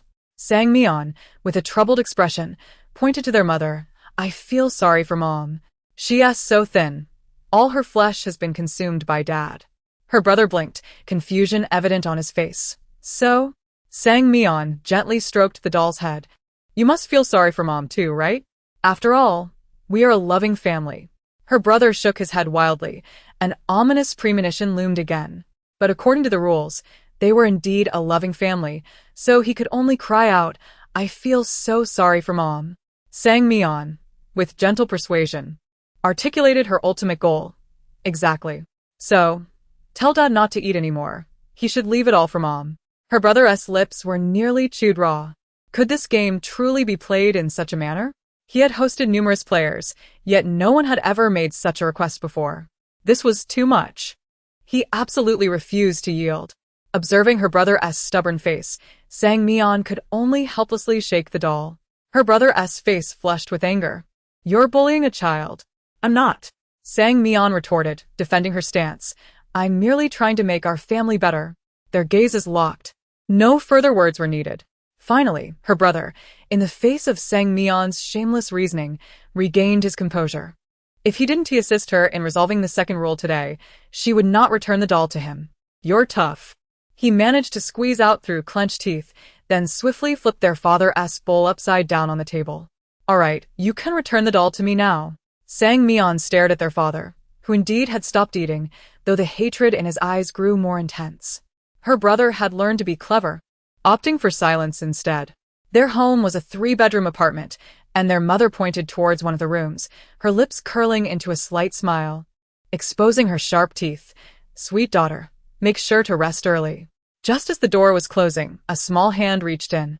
"The doll hasn't been returned to me." Her brother's ominous voice echoed from outside the door. Sang Mian simply swung the door open, revealing a wide smile. "Sister really likes the doll. Can I borrow it for a couple of days?" "No," her brother replied. "As a loving family, can't you come up with a new strategy?" Sang Mian fell silent for 2 seconds before sincerely stating, "Haven't you heard? It's not about being new, it's about being effective." Bang. The door was slammed shut. Sang Mian rubbed her nose, nearly hit by the door, muttering, "Such an impolite little brat." "Not necessarily." Rule 4 stated, "If you see a pig, it is surely an illusion. Please ignore it." Sang Mian's mind suddenly cleared, and she quickly scanned the room. A tidy bed, a brightly lit desk beneath a lamp, shelves filled with books. No sign of the pig mentioned in the rules. She let out a sigh of relief, her head growing drowsy. This time, the haunted tale was titled The Hungry Ghost, with the objective of feeding the hungry ghost, which she could reasonably deduce was her mother. She just didn't know how many meals it would take to satiate her. Lost in thought, Sang Mian lay on her side and gradually closed her eyes. As she drifted into slumber, she dreamt of being on a vast farm, surrounded by countless pigs. She was a servant, tasked with carrying pig feed to nourish them. The feed was heavy, and she could only slowly pour it into the trough. Soon, the squeals of the pigs grew louder, seemingly displeased with her feeding pace. As many pigs surrounded her, urging her on. Exhausted and sweating, she wiped her brow and looked around, only to be stunned by the sight before her. An endless sea of pigs, all grunting for food. Then, she was jolted awake, clutching her chest and gasping for breath. Thankfully, it was just a dream. She would never want to feed pigs. The sheer number would surely exhaust a person. Yet, why could she still hear the sounds of pigs? Had she developed auditory hallucinations? Sang Mian slapped her ears, but the sounds persisted. Something was amiss, very amiss. She slowly lifted her head, and the unforgettable sight unfolded before her. On the nightstand sat a pink pig, its mouth agape, an evil grin blooming on its lips. Sang Mian was frozen, not out of fear. Truthfully, had it been a pig resembling the one from Peppa Pig, she might have screamed. But she recognized this pig, one she was all too familiar with. The daughter of her third uncle's son was quite acquainted with this creature. ISNT this Peppa Pig? How could a pink hairdryer appear in a haunted tale? As Xia Qing entered the room, she was immediately startled by a pair of middle-aged figures glaring at her, simultaneously speaking. "You little brat, off playing again. Don't you know the college entrance exam is approaching? You should be studying." The woman was clad in a half-skirt, her curly hair perfectly styled, sporting a pair of oval red glasses, while the man donned a crisp suit, wielding a slender, retractable teaching stick.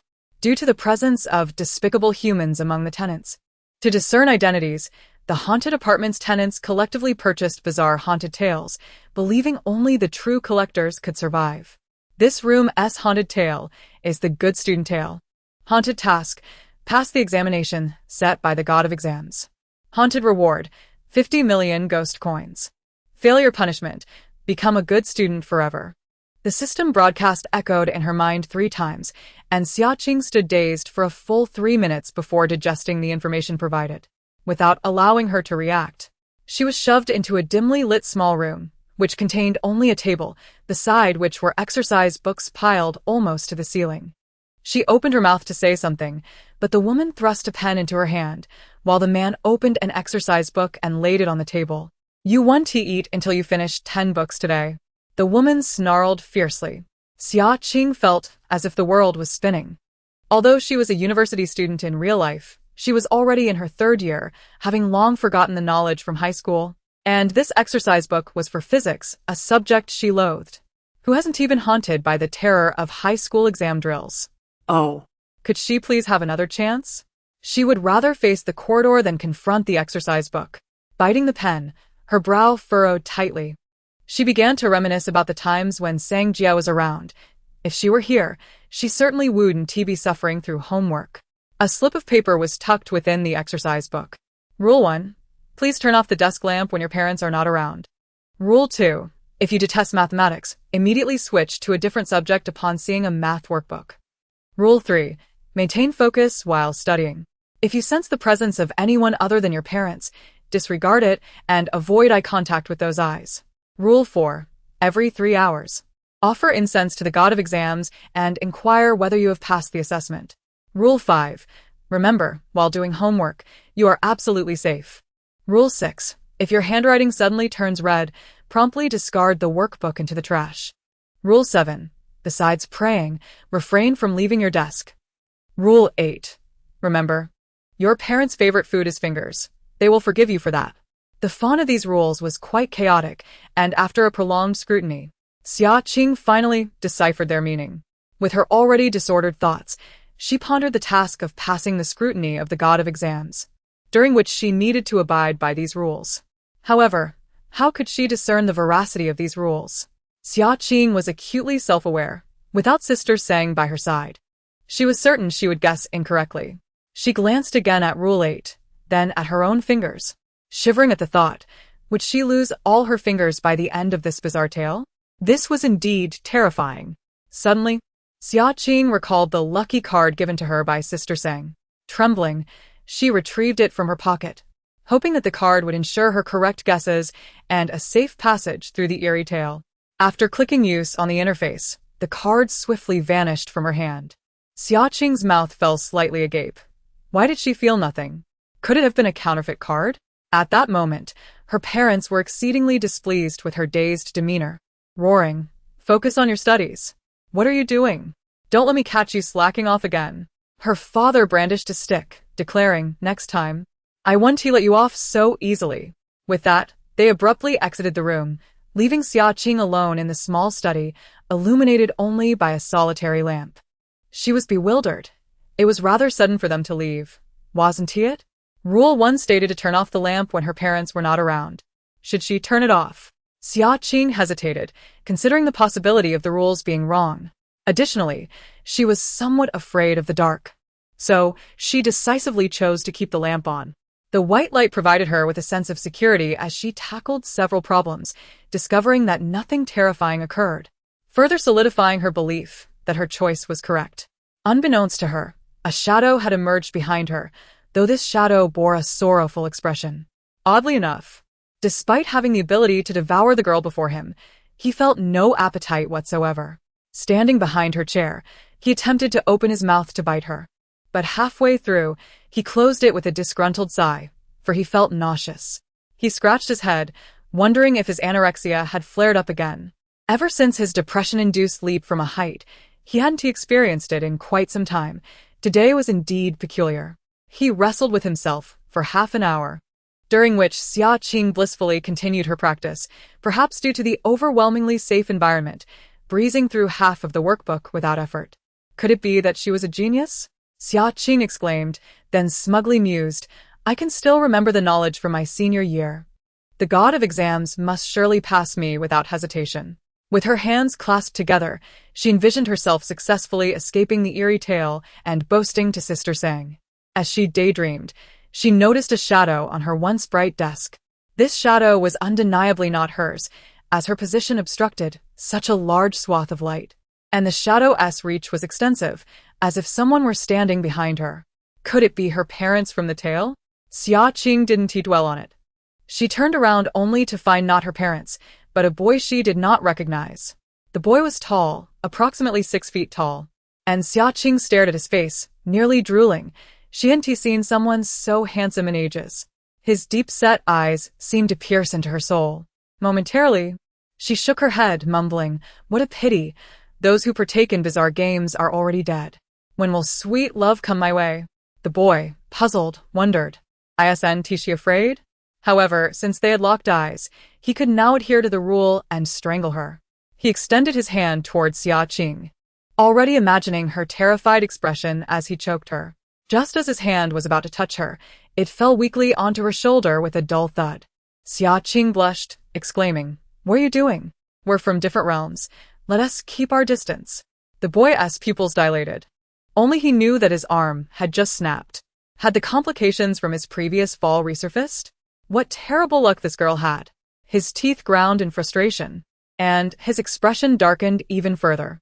Xia Qing covered her mouth, awestruck. His cold demeanor only made him more attractive. After her admiration, she recalled Rule 3. Maintain focus while studying. If you sense the presence of anyone other than your parents, disregard it and avoid eye contact with those eyes. Ah. She had already made eye contact. Xia Qing felt a surge of excitement. This rule must also be false. There was no harm in looking at others, and it was entirely safe. The bizarre tale was quite simple. She had worried for nothing at the beginning. Hey, are you my classmate? Are you here to discuss problems with me? Xia Qing raised an eyebrow at the handsome boy. Feel free to ask me anything.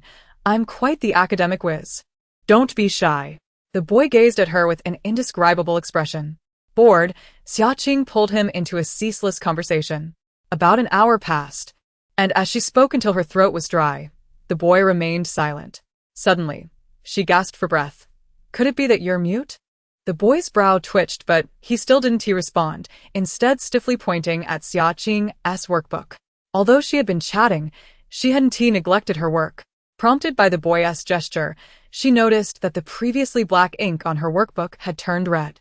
Rule 6 indicated that if your handwriting suddenly turns red, you must immediately discard the workbook into the trash. Chapter 41. The Haunted Apartment 5. Xia Qing hesitated for merely a second before choosing to disregard the rule. For her mother had insisted that she complete 10 workbooks today, which she had painstakingly filled and could not bear to discard. The boy's eyes darkened. Splendid. She had violated another rule, and this time, no one would come to her aid. He lifted his leg, about to act, but suddenly collapsed onto the ground. The boy was bewildered. Had his leg broken? No. It seemed he had suffered a complete fracture. Every bone in his body shattered. After a moment of waiting, when nothing happened, she gleefully realized she had guessed correctly once more. She danced about, eager to share her joy with the boy, exclaiming, ha ha ha. I must be incredibly lucky today. I've guessed 3 rules right in a row. What are you doing lying on the floor? Xia Qing inquired curiously. She attempted to help the boy up, but the 7th rule stated they could not leave the table. With a look of regret, she said, I can't help you. Can you get up by yourself? The boy glared at her fiercely, then began to wriggle like a worm towards the door. Ah. He never wanted to see this detestable woman again. If he stayed any longer, he feared his depression would resurface. Xia Qing watched helplessly as the boy crawled out of the room, feeling disheartened. Did the handsome boy find her too bothersome? Wiping away non-existent tears, she pondered what 2 people could do if they weren't talking. Would they simply stare at each other? After 2 long hours, the door of the small room swung open again, and a bespectacled couple entered, taking Xia Qing by the collar and leading her out without a word. She felt like a little chick with her feet dangling in the air, and by the time she realized she should struggle, she was already set down again. The couple brought her to another, even smaller room, and Xia Qing stole a few glances around. In front of her stood a square table, upon which something was covered by a red cloth. There was also an incense burner in front, surrounded by scattered ash. Her heart tightened. The rule stated that one must offer incense to the god of exams after 3 hours and inquire whether one had passed the assessment. Was the entity beneath the red cloth the god of exams? Could it possibly be alive? Or some terrifying creature? She attempted to deduce the shape of what lay beneath, but her eyes could not decipher it. Her mother adjusted her glasses and coldly remarked, Don't think we're unaware of your studies. Once we inquire of the god of exams, we will know everything. If you fail the assessment, just wait and see how your father and I deal with you. Her father swung a teaching stick, breathing heavily. Cautiously rubbing her knees, she muttered, Oh, god of exams, please grant me passage through this assessment, considering how hard I've worked. Pausing, she hesitated. Surely, if one isn't blind, they can see how diligent I am? Upon finishing her incantation, her gaze landed upon 2 lines etched into the table. Rule 9. Prepare offerings before presenting incense. The god of exams favors bright eyes. Rule 10. Remain devout before the god of exams. Mockery is strictly forbidden. New rules. Before Xia Qing could ponder their meanings, her mother bowed deeply before the red cloth, eyes filled with reverence. Respectful god of exams, I beg your pardon. Please, look upon my daughter and see if she has passed the assessment. Xia Qing echoed, Respectful god of exams, I beg your pardon. Please, look upon me and see if I have passed the assessment. She distinctly felt her mother pause, seemingly taken aback by her repetition.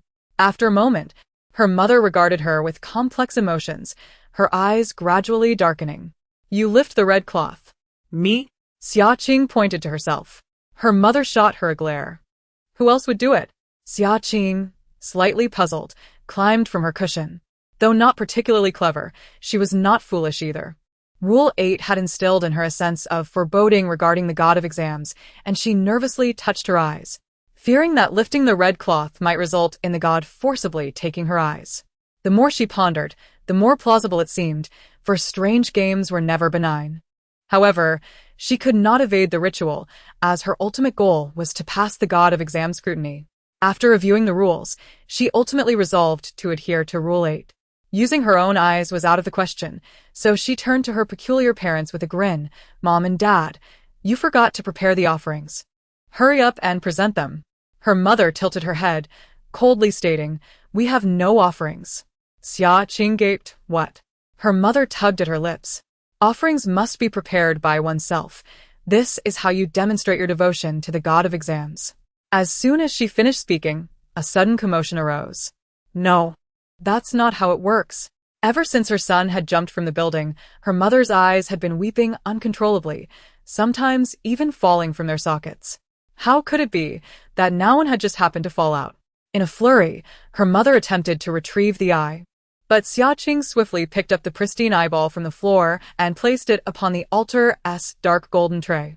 Seeing her mother's actions, she queried, Isn't this what you prepared for the god of exams? Don't you respect it? Her mother halted, bewildered, shaking her head. Of course, I respect the god of exams. Xia Qing scratched her head. Then is there a problem with preparing offerings for the god of exams? Her mother, grinding her teeth in resentment, replied, No problem. Then, that's settled. Xia Qing, feeling justified, lifted the red cloth, thinking the ritual quite straightforward, with everyone kindly assisting her. Surely, the god of exams would grant her passage through the assessment. Upon unveiling the god of exams, Xia Qing could not help but exclaim in surprise, bursting into laughter. Initially, she held a sense of reverence for the god, and under normal circumstances, she would not laugh unless she could not contain herself. What kind of god of exams had 3 Jerry figures? And in red, blue, and yellow no less. But her laughter ceased abruptly. For Rule 9 proclaimed, maintain devotion to the god of exams. Mockery is absolutely prohibited. The red Jerry at the center of the altar stirred its eyes, its already surreal face taking on an eerie countenance not befitting an animated character, exuding an aura of malevolence. Xia Qing felt her hair stand on end. The red Jerry took the eye from the altar and stuffed it into its mouth, revealing sharp teeth and a red tongue. Suddenly, Xia Qing recalled a delicacy: roasted pig's eyes.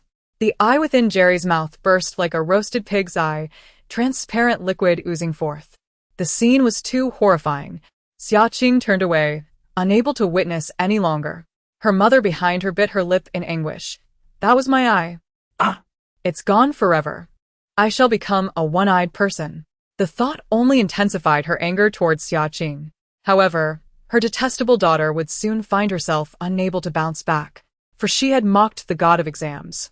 The divine being was not to be trifled with. After swallowing the eyeball, the red Jerry patted its belly in satisfaction. The yellow and blue Jerrys merely chuckled silently. Starting with the red Jerry, the 3 of them lined up and stepped down from the altar. Xia Qing was at a loss, and in the next moment, the red Jerry slipped and fell onto the yellow Jerry, who in turn toppled onto the blue Jerry, resulting in all 3 tumbling onto the table. Given their small size, their mouths unfortunately clashed against the dark golden tray, creating a cacophony. Xia Qing's eyes widened in shock as their teeth scattered across the floor, pristine and tiny. 3 mice, each a different hue, rolled on the table while stifling their cries, emitting a series of squeaks. Upon witnessing this peculiar sight for the first time, Xia Qing felt an overwhelming urge to capture the moment on her phone. However, the vigilant gaze of her parents, akin to hawks, dissuaded her from doing so, and she reluctantly relinquished the thought.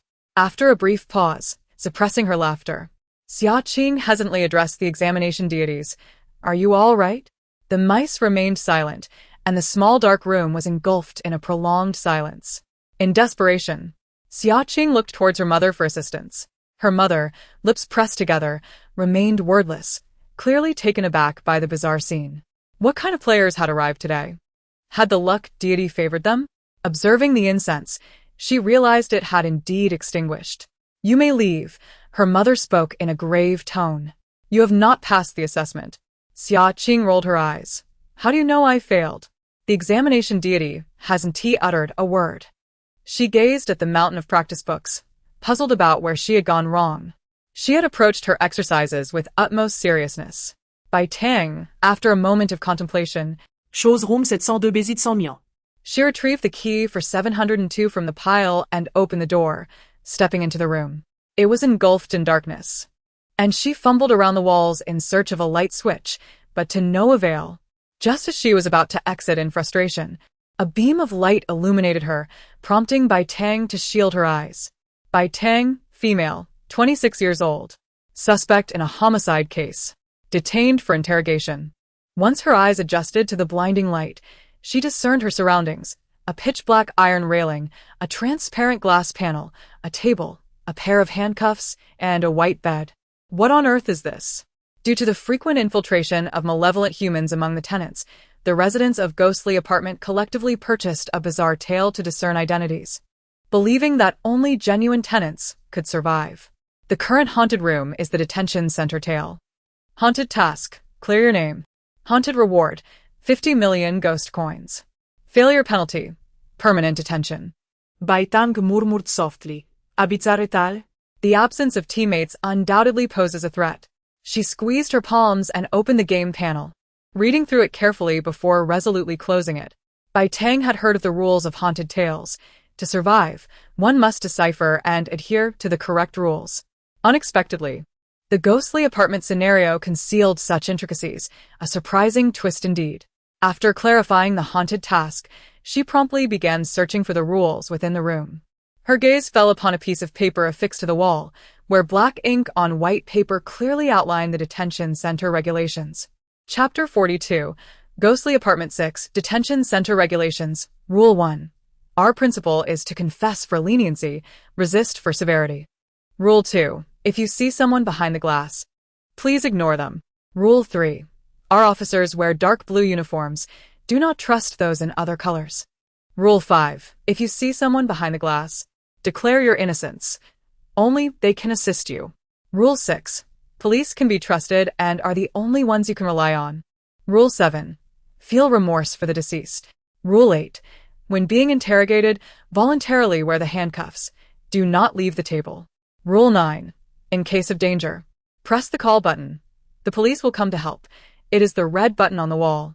Upon understanding all the rules, the gate of the railing swung open. Bai Tang, confess for leniency, resist for severity, a figure in a blue police uniform stated calmly. I need to ask you some questions. Of course, officer. Bai Tang nodded and seated herself at the table, where the silver handcuffs glimmered under the light, seemingly awaiting someone to wear them. Recalling the rules, Bai Tang hesitated to don the handcuffs immediately. Instead, she looked up at the officer standing before her, her brow furrowed in contemplation. Will you help me remove them later? The officer frowned at her.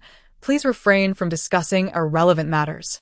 Bai Tang's expression remained impassive as she stared at the handcuffs, yet internally, she was in turmoil. According to the rules, she needed to wear the handcuffs voluntarily, but she noticed no keys around to unlock them, and the officer showed no intention of aiding her. If she followed the rules and put on the handcuffs, her actions would be severely restricted. But what if the rules were indeed genuine? The prolonged indecision began to irritate the officer, who slammed his hand on the table, causing a thunderous echo. In a voice reminiscent of a hunting hound, he barked, "Silence is futile. You must confess to your crimes." The interrogation room was frigid, yet beads of sweat began to form on Bai Tang's forehead. She knew she had to make a choice. The table beneath her palms still vibrated from the officer's forceful strike when suddenly an epiphany struck her. Yes, she still possessed her identity skill. Bai Tang accessed her personal panel. Name, Bai Tang. Code, 063456 Ghost Energy, 2020. Note, 0 means death. Please do not reveal your human identity. Identity skill, sales champion, presenting bizarre products, cannot be attacked or leave for half an hour until a successful purchase is made. Gazing at her identity skill, Bai Tang felt a sense of resolve washing over her. Her eyes hardened as she locked her gaze onto the officer, who seemed momentarily taken aback by her sudden intensity. In the next moment, a radiant smile spread across her face. Sir, might you be interested in a silver bracelet? The officer responded with confusion. Huh? As Bai Tang continued, her face grew warmer. Internally cursing, why is it always products from the Butterfly Company? Can't they produce something normal? Why are all the product descriptions so extravagant?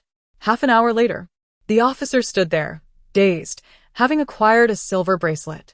Bai Tang felt as though she had unlocked a new realm of possibilities. Initially perceiving her skill as a mere time-wasting tactic, she now realized its potential, and while it felt somewhat embarrassing, it proved to be incredibly effective. The officer, his face flushed, placed the handcuffs into his pocket and cleared his throat awkwardly. All right, tell me how you committed the crime. What does it matter if I am innocent? Bai Tang shrugged. You must have made a mistake. I didn't kill anyone. The officer shot her a puzzled glance. I never claimed you killed anyone. Bai Tang furrowed her brow. Then why do you want me to confess? The officer's expression soured. Stop pretending. Don't you know what you have done? Bai Tang suppressed her frustration and cautiously probed. How about you enlighten me on what I have done? The officer shot her a disdainful look and got up, walking over to the small white bed in the room. The body is right here, and you still refuse to admit it. Stubborn as a dead duck. I advise you to confess for leniency. Bai Tang's heart raced. Had she been cohabitating with a corpse all this time? No, that bed was too small. If someone were in the cup, she would have certainly noticed. Could it be a baby? As the white cloth was lifted, her pupils dilated involuntarily, and she could only utter a single incredulous phrase. Are you implying that I killed a chicken? The officer nodded solemnly. Just when she thought it absurd to have killed a chicken, she noticed the chicken's foot twitch. Framed. She was being set up. Bai Tang was enraged. Having lived for 26 years, this was the first time someone had wrongfully accused her of killing a chicken. At this moment, Bai Tang was consumed by a singular thought: to drag that chicken off the bed and give it a thorough beating. To be wronged by a mere chicken, was she to lose her dignity over such absurdity? Yet, she retained her composure. For she knew that, even if she were to strike the chicken, it would not resolve the predicament she faced. She was utterly at a loss as to how to defend herself. The police officer smirked. Can you confess your crimes now? Bai Tang returned the smile with a cold one of her own. Do you have evidence? Without evidence, I shall not concede. The chicken was still alive. Where was the evidence? Of course, we have evidence. We have secured video footage of your crime. The officer narrowed his eyes. However, confessing will lead to leniency, while resistance will invoke strict penalties. We hope you will voluntarily admit to your wrongdoing. Crime footage? Listening to his assertive tone, Bai Tang felt an inexplicable wave of anxiety. Could the bizarre tales fabricate charges out of thin air? The realm of the uncanny was not the human world. It was a place rife with the extraordinary, wielding powers beyond human comprehension. To be candid, she felt a deep uncertainty within her. We shall give you time to contemplate, the officer declared before departing the detention room with a casual clap of his hands. Fortunately, he did not continue to press her, and Bai Tang exhaled deeply. However, her brow furrowed once more as she reached for her phone to contact Mian, only to discover that it had no signal. They must also be trapped in this bizarre narrative. Bai Tang whispered to herself, which meant no one could come to her aid. She had to find a way to escape this strange tale on her own. Her pale hands gradually formed into fists as she silently vowed, I can do this. Every player must evolve. Since Mian had chosen to be her ally, she must keep pace with her and never become a burden to her teammate. After calming herself, Bai Tang gazed at the small bed. The only viable solution she could conceive was to awaken the seemingly dead chicken. If she could rouse it from its stupor, the lies would crumble. Just as she was about to lift the white cloth, her hand halted abruptly as she recalled the 7th rule of the detention center: hold guilt in regard to corpses. Upon reflection, any rational person seeking to clear their name upon discovering a corpse presumed to be dead would likely share her instinct to awaken the chicken. Would they harbor guilt while attempting to do so? The answer was no. Thus, Rule 7 was likely accurate. It sought to protect the body from players attempting to exonerate themselves prematurely. A chill ran down Bai Tang's spine, revealing the chicken's survival would undoubtedly be another trap. The 9 rules were etched deeply in her mind, with the glass wall rule mentioned twice. Was the key to breaking the deadlock hidden here? She turned her gaze toward the almost invisible glass wall. In that instant, a shadow flitted past from behind the glass. Bai Tang doubted her own eyes. But before she could ponder further, footsteps echoed from the iron bars. She turned to see a man in a dark blue police uniform, holding a plastic bag. Upon noticing Bai Tang, he dropped the bag to the ground. Food, he stated succinctly. The aroma of the meal began to waft through the detention room, causing Bai Tang to swallow hard. She was indeed hungry. Unexpectedly, the detention center proved to be quite humane, at least not allowing her to starve. Thank you, Bai Tang said politely, jogging to pick up the takeout box, which contained 2 fluffy buns that smelled of meat. Her appetite surged, and as she reached for a bun, she thought of whether Mian and Xiaoqing had eaten. The game was challenging enough. It would be even worse if they had nothing to eat. Gratitude for the officer outside intensified within her, prompting her to express thanks once more. But wait, why wasn't he the officer leaving after delivering the food? Is there something else? She queried, perplexed. The officer's smile faltered slightly. No, just eat. When things deviate from the norm, one must be cautious. Bai Tang immediately sharpened her focus on the officer. Based on her understanding of the uncanny game, if he were truly there merely to deliver food, he would have left immediately afterward. Eat. Why do you keep staring at me? The officer's smile turned rigid. Bai Tang's gaze fixated on his neck, and she hesitantly inquired, Why is your tie red? A prolonged silence enveloped the air, as if time itself had frozen. The officer glanced at his tie, a hint of regret in his expression. I've been discovered. Suddenly, he lunged toward the iron bars, pressing his face against them, contorting his features grotesquely. Bai Tang was startled by this unexpected turn of events, falling to the ground and inadvertently throwing the bun, which struck him squarely in the face. A life for a life. A hoarse voice emerged from the officer's lips. I demand your life. Rule 9. In the face of danger, please press the call button. The police will come to assist you. It is the red button by the wall. A fleeting thought crossed Bai Tang's mind, and she sprang to her feet, rushing to the wall to press the red button. Chaotic footsteps echoed from outside the detention room, and the faux officer's eyes gleamed with intense rage as he spat curses, fleeing in the opposite direction of the approaching footsteps. Chapter 43. The Haunted Apartment 7. Bai Tang leaned against the wall, gasping for breath, her heart still racing from the recent fright.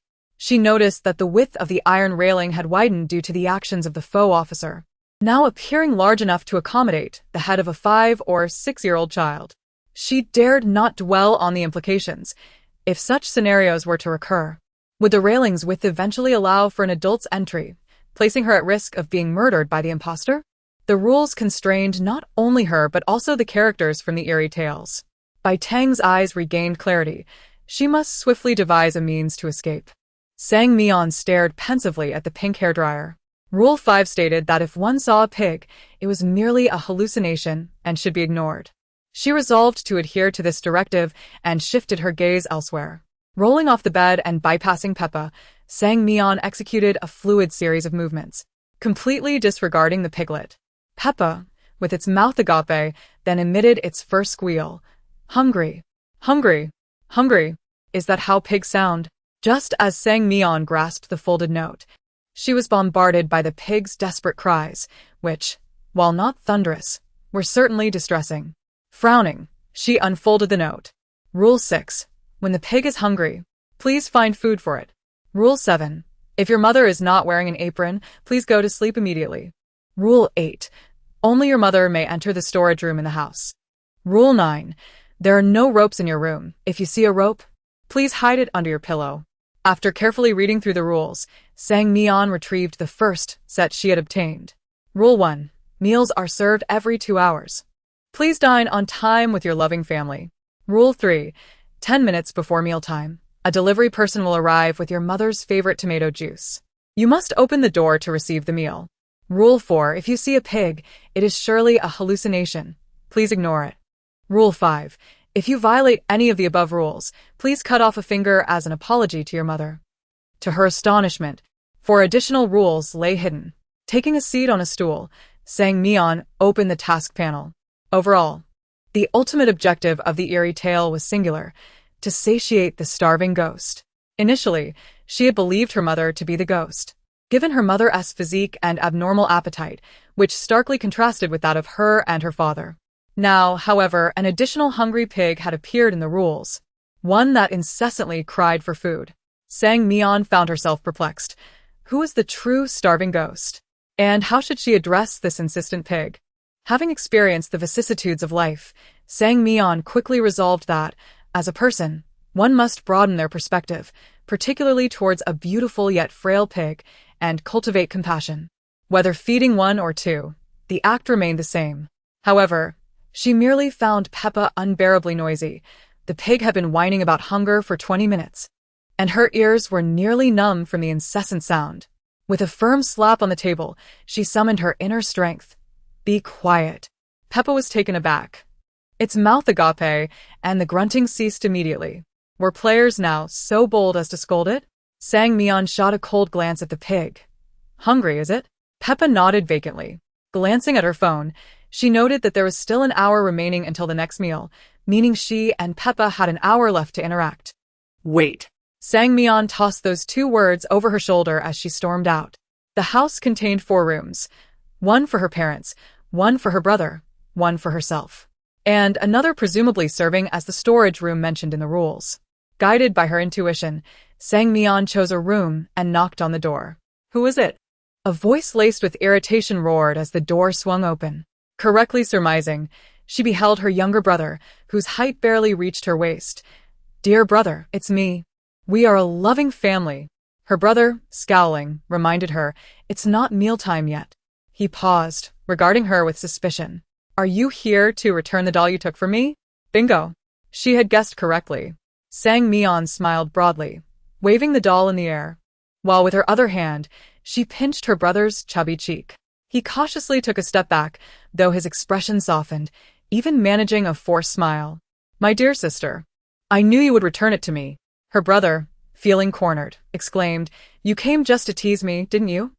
After enduring numerous players, it was his first encounter with one who bullied children. A wave of helplessness washed over him as he bit his lip. Tears welling up, I won't talk to you anymore. Feigning surprise, Sang Mian retorted, You won't even take back the doll? He turned away. You weren't going to give it back anyway. I truly came to return the doll, Sang Mian said earnestly. However, I would like to borrow something else from my dear brother. Considering the importance of the Barbie doll, her brother pondered for a long moment before deciding to trust her once more. Really? Sang Mian patted her chest. Of course. To deceive is to be a little dog. Her brother hesitated. All right. As long as you return the doll, you can borrow whatever you want. Wonderful. Please lend me your remaining fingers. Was that something a person should say? Was she a living embodiment of the Grim Reaper? No one could be as cruel as she was. Her brother regarded her with cold eyes, finally showcasing a malice unlike that of his peers. Do you think a doll is more important than my fingers? Minutes later, Sang Mian thoughtfully stuffed 7 fingers into her pocket. Why 7? After all, a child needed to eat, leaving 2 fingers for using chopsticks. The door to her brother's room slammed shut, leaving her alone once more in the living room. In the hushed space, the muffled sounds of the television and her father's laughter occasionally drifted from her parents' room. The other room must be the storage area. The rules had stated that only her mother could enter the storage room, and after a brief contemplation, Sang Mian felt compelled to uncover the secrets within. Why should she be barred from entering? As she approached the storage room, the peculiar sounds emanating from within became more pronounced, reminiscent of a knife chopping through bone. The forceful cleaving of meat. With her brother and father in their respective rooms, it was evident that only her mother was absent, leaving no doubt as to who occupied the space. Sang Mian deftly pushed open the door, and in the next moment, her gaze locked onto a pair of eyes. Ah! Her mother gasped, covering her mouth, her voice high-pitched. Yet upon closer inspection, she was smiling, her mouth having grown unnaturally large since the first meal and remaining so to this day. Sang Mian stared at her mother and gently said, No need to scream. I am your beloved daughter, not a stranger. As she spoke, she leaned in to peer into the storage room. Inside lay a pile of white, fatty meat, pork belly, arranged in a stainless steel basin, evidently freshly chopped by her mother, while other pieces lay haphazardly on the floor. Her mother seemed particularly surprised by Sang Mian's reaction, opting to abandon her screams in favor of a peculiar declaration. You cannot be here. Then why are you in here?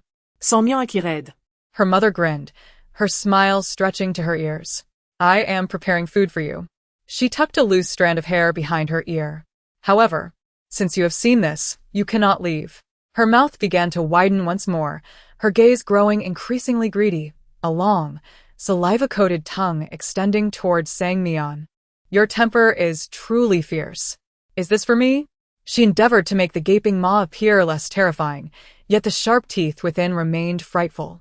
With transparent liquid continuously oozing from the corners of its mouth, and its eyes fixated hungrily on the fingers in Sang Mian's hand, she was fully aware that those were not the fingers of a player. They belonged to her beloved son. But did that matter to her? The rules that governed her did not stipulate that she could only consume the fingers of players.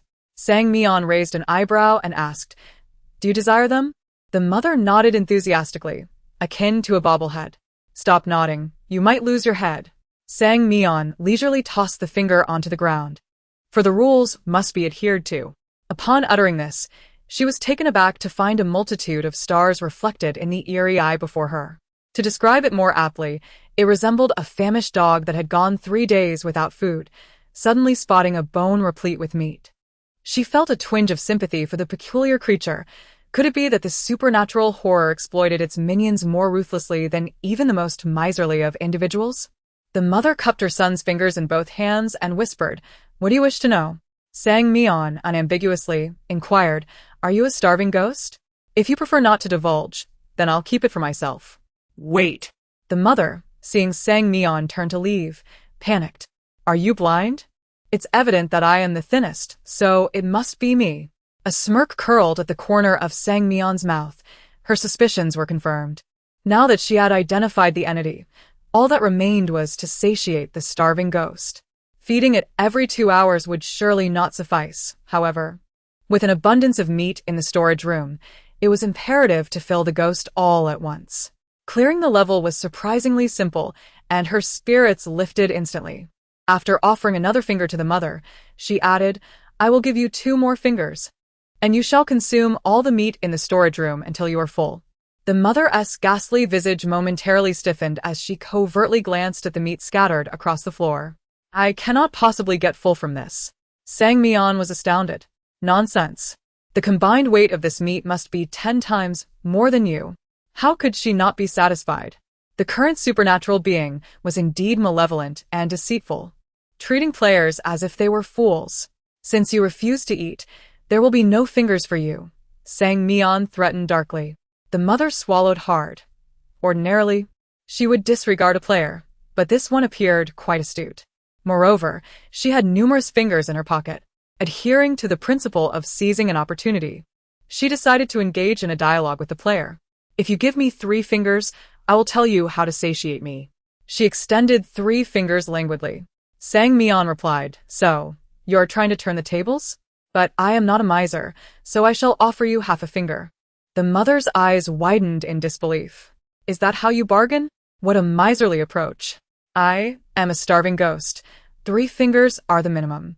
Sang Mian turned her head, saying, Take it or leave it. I can simply ignore you. 2 fingers. The mother insisted. Sang Mian remained resolute. Half a finger. The mother gritted her teeth. No way. At least 1 whole finger. Sang Mian stepped forward, grasping her hand and revealing a set of pearly white teeth, signaling a pleasant collaboration. The mother's emaciated form cast a shadow under the light, the silhouette elongated, with her head disproportionately large. Feeding me is quite simple. Ordinary meat does not suffice. I require something special. She chuckled ominously, her gaze towards Sang Mian becoming increasingly unsettling. 100 pounds of special meat will do. The notion of special meat and the peculiar numerical requirement mirrored her own weight, leaving Sang Mian speechless. If you keep laughing, I shall not give you any fingers. The laughter ceased abruptly, and the mother glared at her with lifeless eyes. I will not laugh. Now give me the finger. Sang Mian willingly offered a finger, deeming it a worthwhile exchange for a crucial clue. What a bargain! After all, it was not her own finger. The mother's reference to special meat was quite clear. There were only 2 types of meat in the entire narrative, the pork belly in the storage room and the flesh of her and her brother's father. Offering herself to the mother was out of the question, absolutely impossible. Suddenly, Sang Mian had a brilliant idea. Did she not have a pig in her room? Feeding the pig to the mother would solve everything. Peichi stood about 1.5 meters tall, was a bipedal creature, and was not overweight, perhaps even a little lean. Sang Mian stroked her chin, pondering whether the starving ghost might find such a thin creature insufficient. It would be better to fatten it up, resolving all her troubles at once. After all, there was plenty of meat in the storage room that would otherwise go to waste. It would be better to feed it to Peichi. Is there food? Peichi inquired. Sang Mian half-squatted. Yes, it's outside. Peichi exploded in anger. Then hurry up and bring it in for me to eat. Sang Mian rolled her eyes. Did he really think he was the boss? As she contemplated how to transport Peichi to the storage room, her peripheral vision caught sight of something. A thick hemp rope. The rules stated, there is no rope in your room. If you see a rope, please hide it under your pillow. 3 choices lay before Sang Mian. 1. Hide the rope. 2. Ignore the rule. 3. Use the rope to drag Peichi to the storage room for a proper fattening. A normal person might choose one of the first 2 options, but after careful consideration, Sang Mian decisively opted for the third. She firmly believed that every item holds its unique significance. Hiding the rope was far less advantageous than utilizing it. With a wicked grin, Sang Mian turned to Peichi, who suddenly felt a pang of hunger dissipate. Why don't I just walk myself? Sang Mian replied sincerely, No. What if you run off? What if a weak and hungry little pig encounters a bad person? Trust me, I will protect you. Peichi instinctively backed away. Actually, that one be necessary. As a creature in this eerie world, I am stronger than any human player. Before Peichi could explain further, its hands and feet were bound, tied in the traditional method for securing pigs. This little girl must have been a professional pig butcher. Peichi thought, astonished. Sang Mian seemed to sense Peichi's confusion and remarked, I once had a client who specialized in pig slaughter for 60 years. I learned this technique from him. She was not joking while working at the funeral home. She had encountered a soul who had spent 70 years in the business of pig slaughter, and it was from him that she had acquired the skill. Having previously purchased strength points, she effortlessly dragged the 200-pound pig and tossed Peichi into the storage room.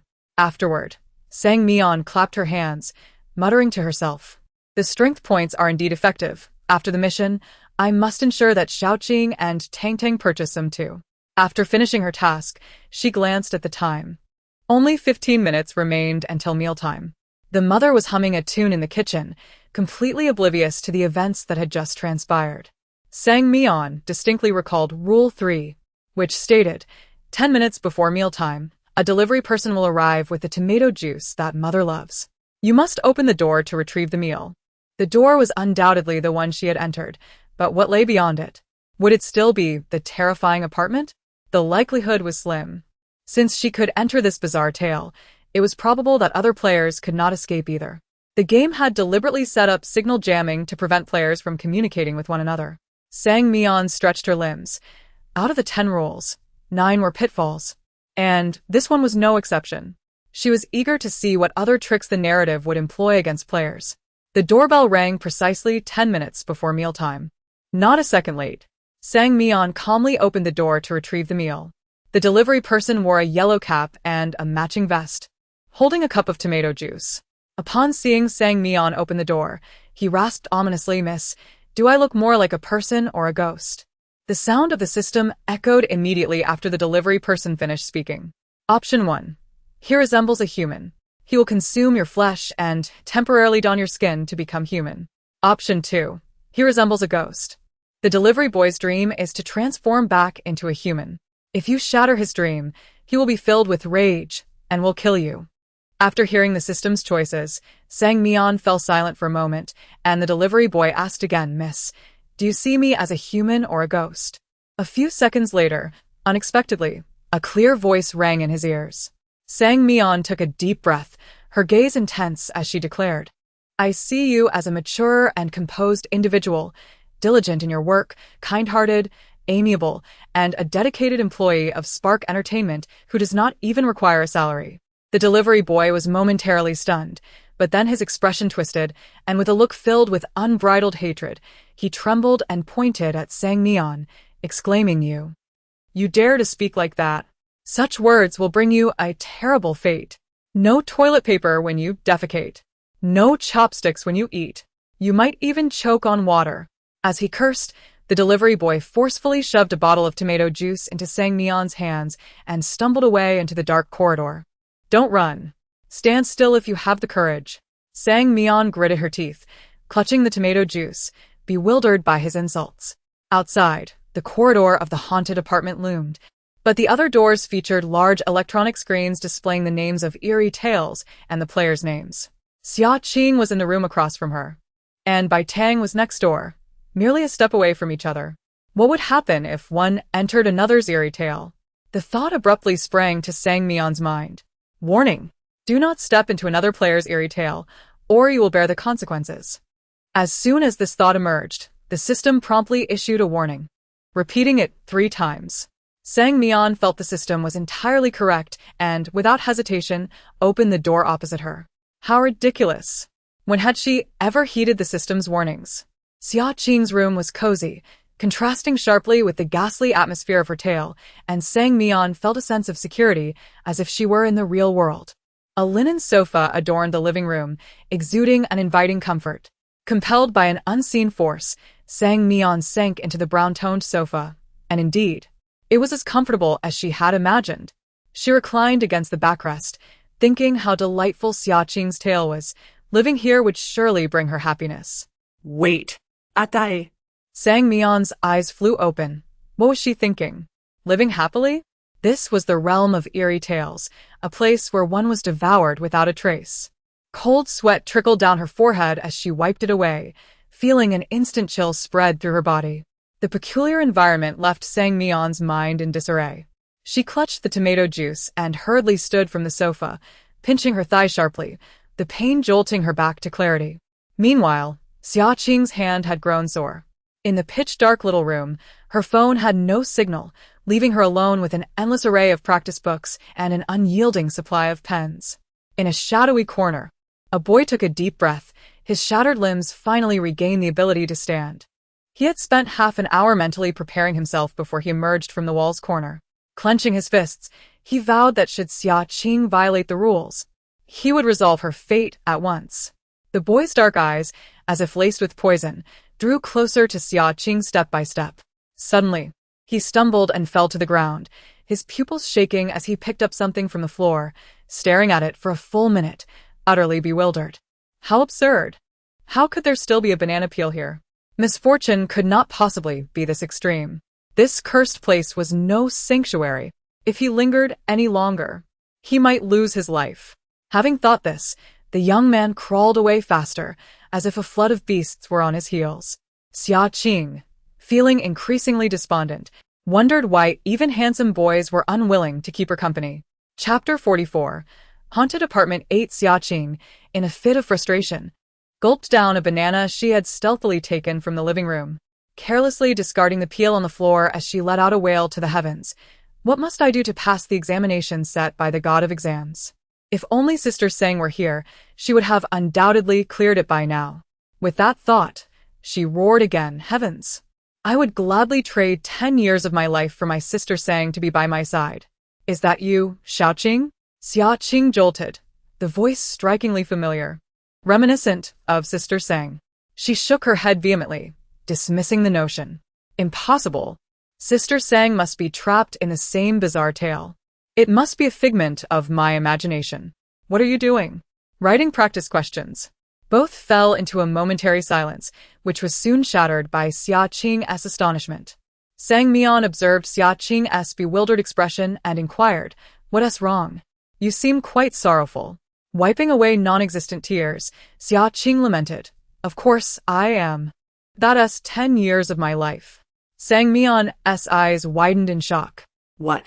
Why have you lost 10 years of your life? Because of you. Sang Mian, bewildered, pointed to herself.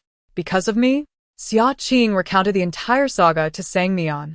After listening, Sang Mian's expression resembled that of someone suffering from constipation. You actually uttered such words? Xiaqing protested, who knew it would be so effective. Sang Mian offered an example. You could say that if I successfully navigate the eerie tale, the heavens will restore my 10 years. Ah, yes. Xiaqing repeated Sang Mian's words, exhaling deeply, finally feeling a sense of balance within. Sang Mian surveyed the towering stack of practice books and the dimly lit room. A sense of unease creeping in, her mind becoming increasingly chaotic. Does your eerie tale only require you to do homework? Is there nothing peculiar about it? Xiaqing scratched her head. Not exactly. There are several rules, the most terrifying being that I must offer my parents' fingers. However, I used a lucky card. Guessed all the rules correctly, but it's a bit dull doing homework alone. She murmured softly. There was a handsome guy who was supposed to accompany me, but he seems uninterested. Sang Mian felt a sense of familiarity wash over her. Fingers? What kind of rule is that? Xiaqing reiterated. Rule 8 states, remember, the food your parents adore most is fingers. They will forgive you for it. Sang Mian nodded, recognizing a similarity to one of the rules in the starving ghost tale. Her thigh still ached, yet Xiaqing appeared completely unfazed by the eerie atmosphere. Could this influence be directed solely at her? Sang Mian pinched her palm to remain alert. What is your task in the eerie tale? Xiaqing grimaced. To pass the examination set by the god of exams. The god of exams? What is that? How can one pass? Xiaqing gazed helplessly at the ceiling. It's Jerry, but I have no idea how to pass the examination. The rules didn't he specify? Sang Mian immediately thought of the little Peppa Pig in her room. Is it the Jerry I know? Tom and Jerry? they exclaimed simultaneously, Xia Qing's eyes widening. Sister Sang, how do you know? The characters in the cartoon were so absurd that no ordinary person would ever guess. Oh, I forgot. Sister Sang isn't exactly ordinary. Because I have Peppa Pig in my room. Sang Mian felt a moment of speechlessness. The eerie tale was quite creative. Her room had Peppa, while Xia Qing's had Jerry. She grew curious about what creature resided in Bai Tang's room. After a brief pause, Sang Mian's expression shifted subtly. A bold idea sprang to her mind. Where is Jerry? How come I haven't seen it? What do you need Jerry for? Xia Qing blinked her sparkling eyes. Sister Sang, you don't already know how to clear it, do you? Sort of, Sang Mian mused, stroking her chin. If all eerie tales allowed free entry, could the NPCs within the tales also exit? In the Good Student tale, the primary NPC was Jerry. If they could bring Jerry out, wouldn't that mean they had cleared the Good Student tale? After all, without the god of exams, there would be no one to assess. The logic was flawless. Only the experiment remained. Xia Qing pointed to a tightly shut door. It's inside there. Sang Mian strode forward, ready to push open the door, when suddenly, the parents from the Good Student tale burst forth from an unknown room. The woman wore a gentle smile. Our Qingqing's friend has come to visit. Qingqing, you should have told us in advance so we could prepare for your friend. Sang Mian tilted her head at Xia Qing, her mind going blank. Xia Qing explained, that's my mom and dad, then whispered, the things in the eerie tale are meant to supervise me while I do my practice books. Sang Mian stared blankly at Xia Qing, then at the couple, pondering for a long while before seemingly realizing something. She chuckled, hello, uncle and auntie. I hope my sudden visit isn't an inconvenience. The woman in a half-skirt replied warmly, child, you're too polite. You used to play at Annie's house all the time. I remember you loved the beef noodles I made. Today, I have all the ingredients ready. I'll make some for you. That's wonderful. Sang Mian joyfully thanked the woman. I've been craving Auntie's cooking for ages. Finally, I can indulge. The woman beamed as she headed into the kitchen to prepare the noodles.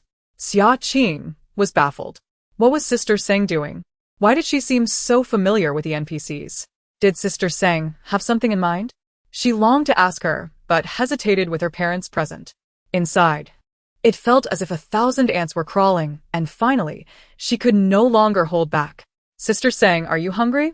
Sang Mian looked at her curiously. Yes. Let me finish the beef noodles and then we can do the questions together. Something fell off. Alarm bells rang in Xia Qing's mind. Sister Sang, do you remember how we met? Sonham possède. Aren't we classmates from elementary school? Xia Qing grew frantic. Think again. Sonham responded strangely, Xiao Qing. What's wrong with you today? Didn't we agree to do questions together? Can I eat a bowl of noodles first? That's not what I mean. Xia Qing was on the verge of tears. How could this be? Just moments ago, Sister Sang was perfectly fine, but now she seemed like a completely different person. The man stood with his back to the wall, looking down at Xia Qing, impatiently saying, why aren't you writing your questions? With this attitude towards studying, do you really think you can pass the God of Exams assessment? What a disgrace to our family. 10 minutes later, a steaming bowl of beef noodles was placed on the table. The woman wiped her hands on her apron, her colorless lips parting. Eat quickly, it's best when hot. Dark red slices of meat lay stacked atop the noodles, the texture resembling nothing like beef. Sang Mian couldn't identify what animal it came from. Yet she felt a bottomless void in her stomach, compelling her to consume the bowl of noodles. Sister Sang, don't eat. Xia Qing hurriedly obstructed her view. What lay in that bowl was not noodles but rather a plate of rotting, foul-smelling worms that had decayed and died. Yet Sang Mian's gaze fixated on it as if it were a culinary masterpiece. Never had she felt such panic. The eerie tale had ensnared Sister Sang, highlighting the peril it posed. Sang Mian, displeased, pushed her away. Xiao Qing, you're being too stingy. It's just a bowl of noodles. With that, she picked up her chopsticks, ready to feast, the enticing aroma of meat causing her brows to relax, though the presence of cilantro in the bowl marred her enjoyment. Sang Mian paused, realizing cilantro? It was the one thing she despised most in life. Why would there be cilantro in beef noodles? What has been shattered in her mind? Wait, why does she desire beef noodles? Wasn't she here to seek out Xiaoqing for the ghost stories? A chill enveloped her, and with a sudden jolt, Sang Mian regained her memory. Goodness. Had the ghost story just tampered with her recollection, causing her to forget her entrapment in this eerie game? Just as she began to comprehend this, her mind started to spiral into confusion once more. In a desperate attempt to ground herself, Sang Mian pinched her thigh, resolutely vowing not to be ensnared by the ghost story again. Tears cascaded from her eyes as she exerted this self-inflicted pain. The woman, visibly displeased, inquired, "Why are you crying?" Taken aback, she marveled at the exquisite craftsmanship of her own cooking. Had it truly moved someone to tears? Did the player before her remain unbewitched? Genuine tears shimmered in Sang Mian's eyes, betraying no hint of deceit. No, she could not let this opportunity slip away. A duck that was almost in hand must not be allowed to escape. This was a cardinal rule of the bazaar. The woman coldly rejected Sang Mian's plea. Sang Mian's eyes twitched. The NPCs in the ghost story were indeed hard to deceive. Yet, she could not linger here any longer. Staying would squander her recent stroke of luck, and she risked becoming utterly lost within the ghostly narrative. She calculated the distance to the table and the door. If she made a run for it, her chances of escape were considerable, but then she would be unable to assist Xiaoqing. Moreover, having come this far, would it not be a waste of time to do nothing? Wiping away her tears, an idea suddenly sparked in her mind. She pulled a finger from her pocket and said, "Auntie, to express my gratitude for your hospitality, I would like to gift you this." The plump finger instantly captured the couple's attention, and they both swallowed hard. Observing their expressions, Sang Mian knew she had made the right gamble. Both the rules of Xiaoqing and her ghost story mention fingers, making them particularly enticing to them. Their gazes were glued to the finger. "Is this really for us?" they asked in unison. Sang Mian offered a slight smile. "Of course." Then, shifting her tone coyly, she added, "But I have a small request." The couple, intrigued, queried, "What request?" Sang Mian gestured towards the study. "Could you perhaps lend me a few exercise books? I wish to progress alongside Xiaoqing." Upon hearing such a simple request, the couple beamed with delight. Of course, good students are never short of exercise books in the ghost story. Chapter 45. The Haunted Apartment 9. The two individuals eagerly entered the room to tackle the practice questions. At that moment, Sang Mian promptly opened the chamber of the exam deity, and Xiaoqing, never known for her sluggishness, hurriedly followed suit, lifting the red cloth covering 3 Jerry dolls. The yellow and blue Jerry sat upright, and without a second thought, Sang Mian stuffed all 3 into her pocket. The Jerrys were utterly oblivious until they found themselves confined, at which point they began to thrash violently. Who are you? "We are the exam deity. You are desecrating the divine." Sang Mian through the fabric, delivered a sharp reprimand. Silence. Without further ado, she instructed, "Stay here and be cautious." Once she exited the realm of Xiaoqing's eerie tales, the fog in her mind dissipated. She patted her pocket, feeling the bulge. She had indeed brought the exam deity out. The instant the door closed, Xiaoqing glimpsed the contorted faces of the couple, their practice questions strewn across the floor, clearly having realized the exam deity was missing. Detected a significant bug in the good student tale. The task cannot proceed. The system is processing. Detected a significant bug in the good student tale. The task cannot proceed. The system is processing. Detected a significant bug in the good student tale. The task cannot proceed. The system is processing. The system's piercing alarm blared in her mind, and Xiaoqing covered her mouth, exclaiming, "What? It can play like this? Ah! I will kill you." The couple's gaze towards Xiaoqing was filled with unbridled fury. Who could have anticipated that she would steal the exam deity? Is this something a rational person would do? Where is their decency? Where is their morality?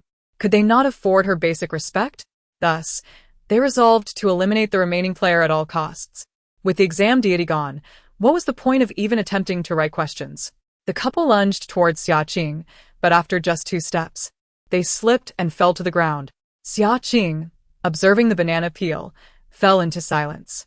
Even she, despite her naivety, could discern something, aside from herself. Everyone else in the tale was rather unfortunate. She opened her inventory on the panel, noting that the effect of her lucky card had not yet expired.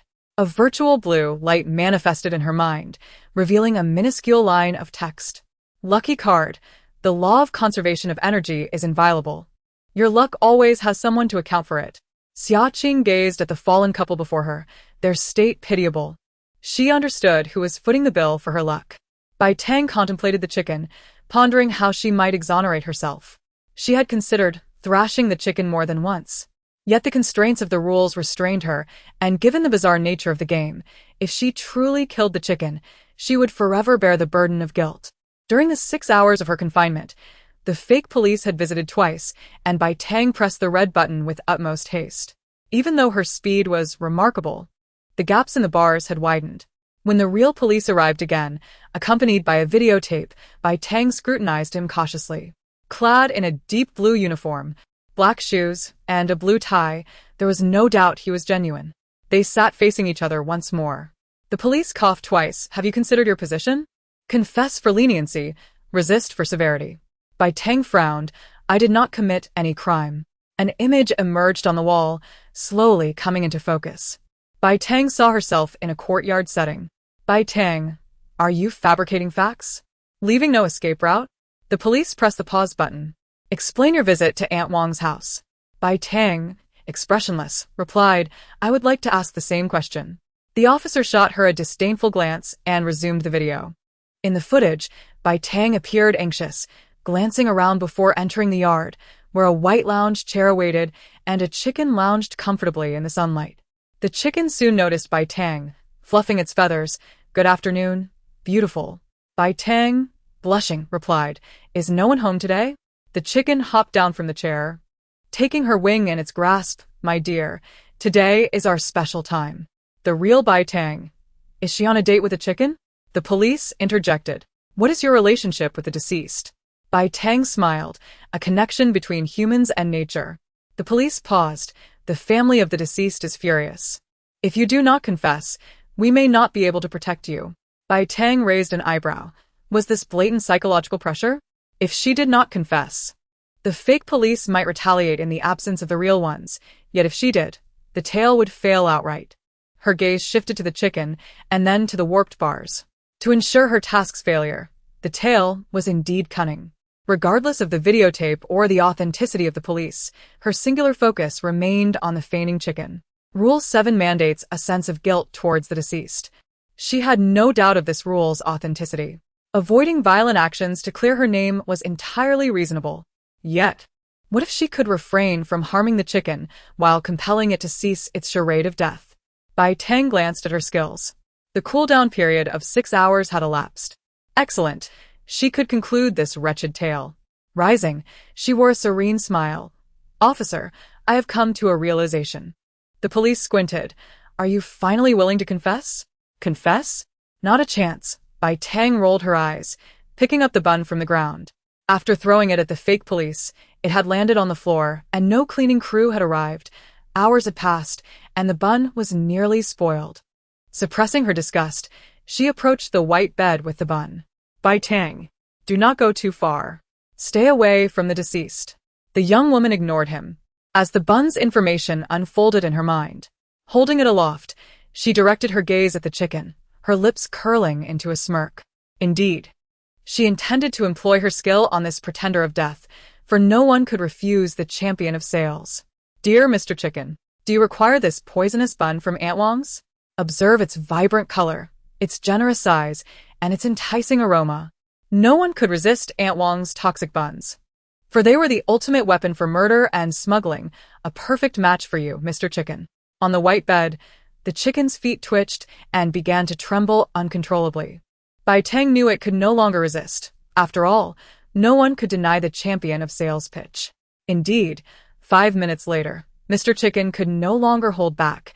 He leapt from the bed, the white cloth covering him falling to the ground as he pointed his wing at Bai Tang, furiously exclaiming, You cheated. A qualified sales champion never loses composure, and Bai Tang maintained her smile. So, do you need the bun? Mr. Chicken, gritting his beak, replied, I'll buy it. Her vision began to blur.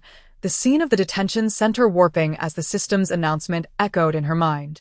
Due to the frequent infiltration of despicable humans among the tenants, to identify their identities, the entire tenant body of the haunted apartment collectively funded the eerie tale. believing that only a true tenant could survive. This instance of the haunted room is the detention center tale. Tale task: clear your name. Detected that the player has successfully passed. Distributing rewards: 50 million ghost coins. Players may check them at their convenience. Upon opening her eyes once more, Bai Tang found herself in a normal room. There was no trace of a detention center, only a pristine white bed. Did Xiao Qing and Mian manage to escape? When Bai Tang picked up her phone and glanced at the time, she was taken aback. Over 6 hours had passed in the eerie tale. Yet only half an hour had elapsed in reality. They would surely be fine. Bai Tang murmured to herself, reassured by Mian's strength and Xiao Qing's luck card. Their delay must be due to the flow of time. They just needed to wait a little longer. Her younger brother sat at the dining table, wearing a look of amusement as he caressed the face of his Barbie doll. He pondered how his sister had violated the rules, taking an hour just to grab a tomato juice, and had barely managed to eat. She handed the tomato juice to their mother, saying, "Here, drink this." However, their mother did not pay attention to the drink. Her gaze was fixated on Sang Mian. "I'm hungry."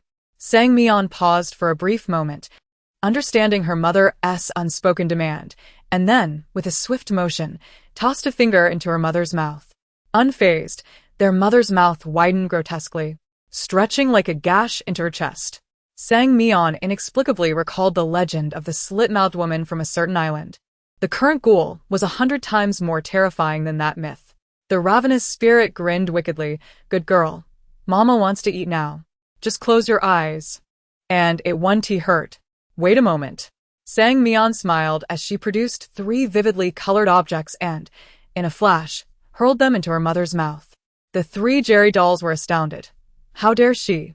They were the gods of examinations, the sacred deities of tests. Upon seeing the peculiar objects, the ghoul's expression shifted to panic, yet her mouth was so wide that she could not close it in time, and the 3 dolls slid down her throat into her stomach. What the hell? Are these not her colleagues? Where did that wretched girl bring her colleagues from the eerie tale?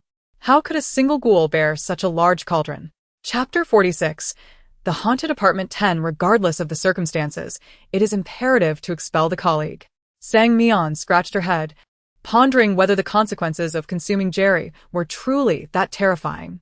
The hungry ghost was unexpectedly weeping profusely. She crouched down compassionately. "Mother, are you not full?" There was also a pig in the storage room.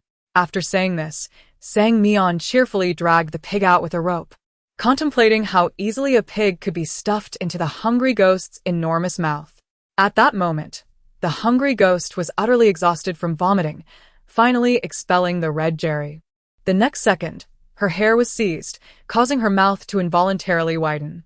Sang Mian grasped her hand, forcing her to open her mouth, while simultaneously shoving the pig into the hungry ghost's mouth, her expression radiating kindness. "Don't worry, mother, you will not be hungry for long." It was often said that such eerie occurrences were terrifying, but to the hungry ghost, Sang Mian was the true source of fear. No, it was beyond mere terror.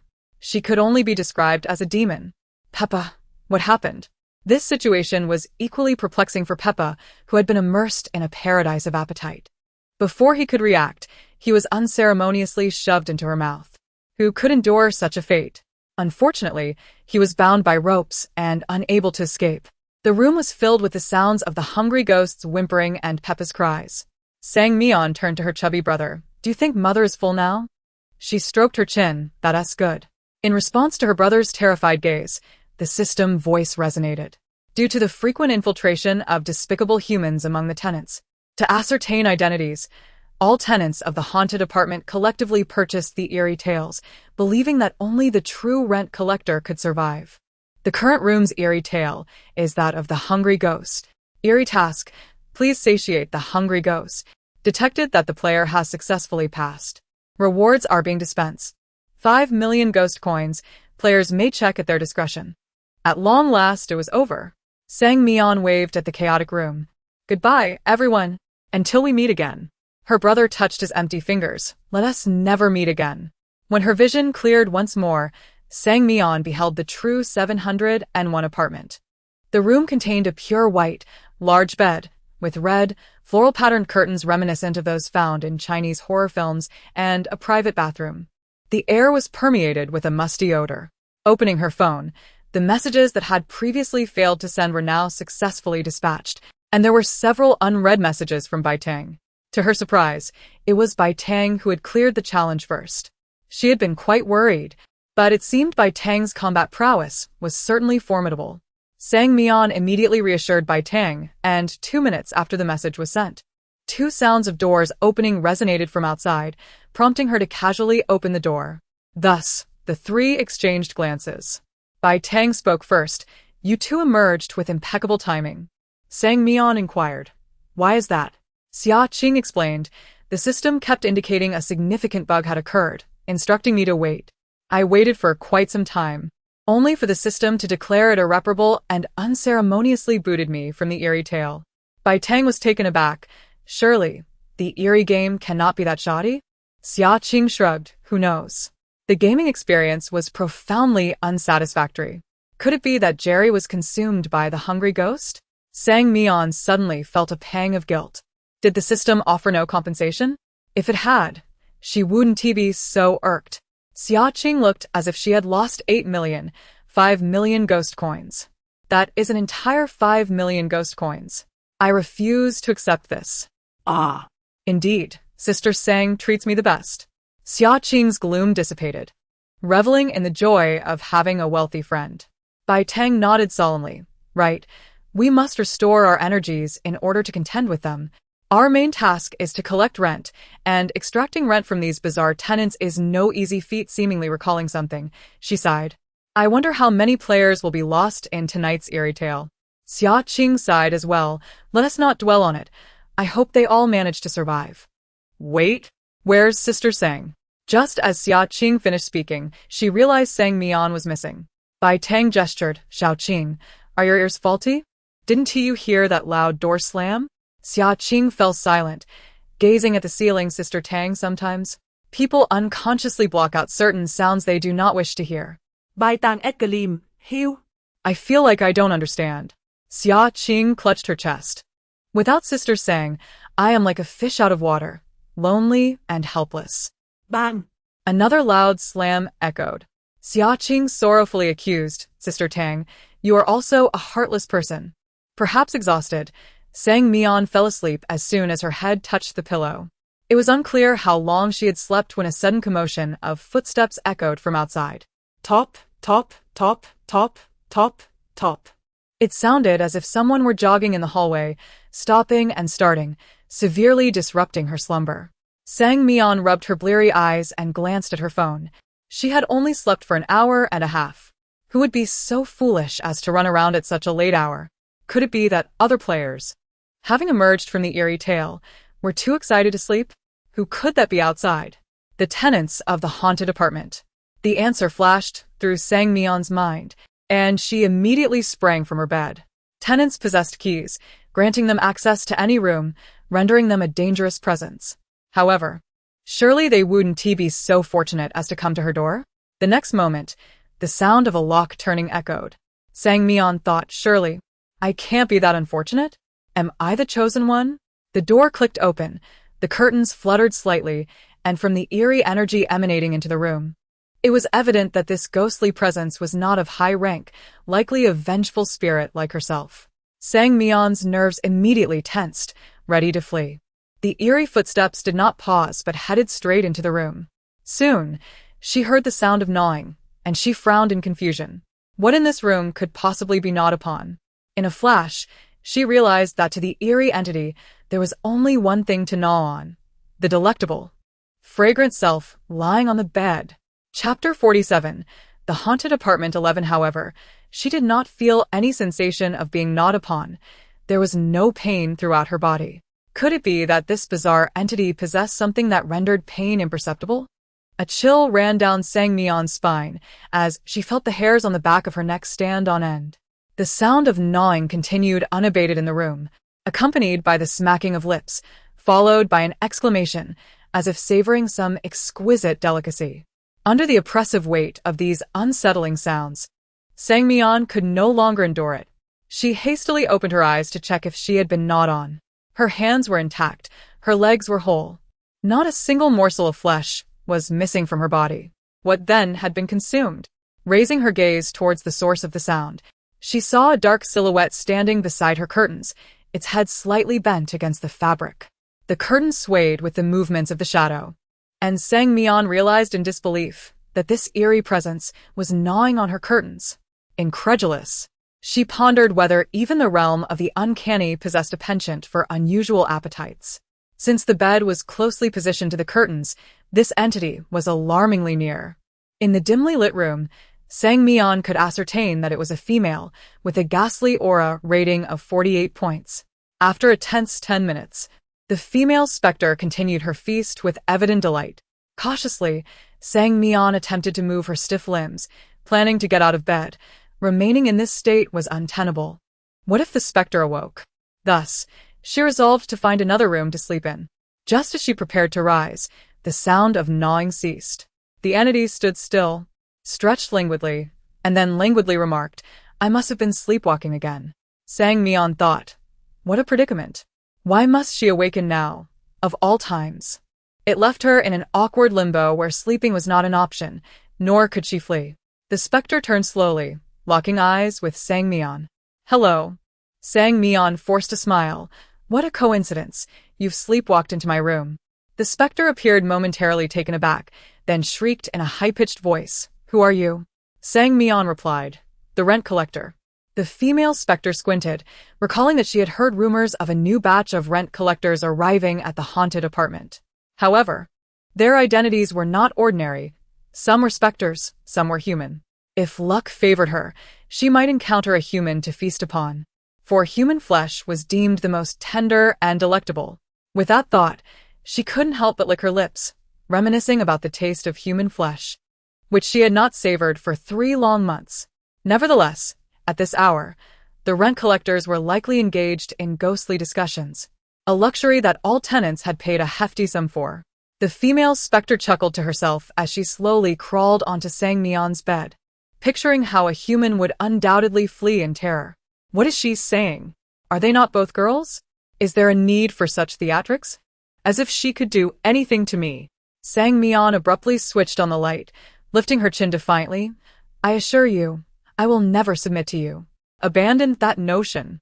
Just as the specter was about to express her ire, the room was suddenly flooded with light. Under the illumination, the girl's delicate face was clearly reflected in her eyes. The specter's pupils constricted slightly. She recognized this girl. Wasn't she the mortician who had prepared her posthumous visage? "Somya, what are you doing here?" Upon hearing her name called, Sang Mian turned to the specter, her mouth agape in astonishment. "You are Qin Miao?" The specter nodded vigorously, her voice brimming with excitement. "Yes, it's me. You remember me. I'm the one who tragically fell into the sewer due to my sleepwalking." Sang Mian had a vivid memory of Qin Miao, for the circumstances of her demise were indeed peculiar. Qin Miao had suffered from sleepwalking and was an orphan living alone. The dangers of living alone combined with her condition were immense. She often wandered out at night. Fortunately, the community was relatively safe, and no incidents had occurred over the years. Yet fate is cruel. One fateful night, a manhole cover was stolen from the community.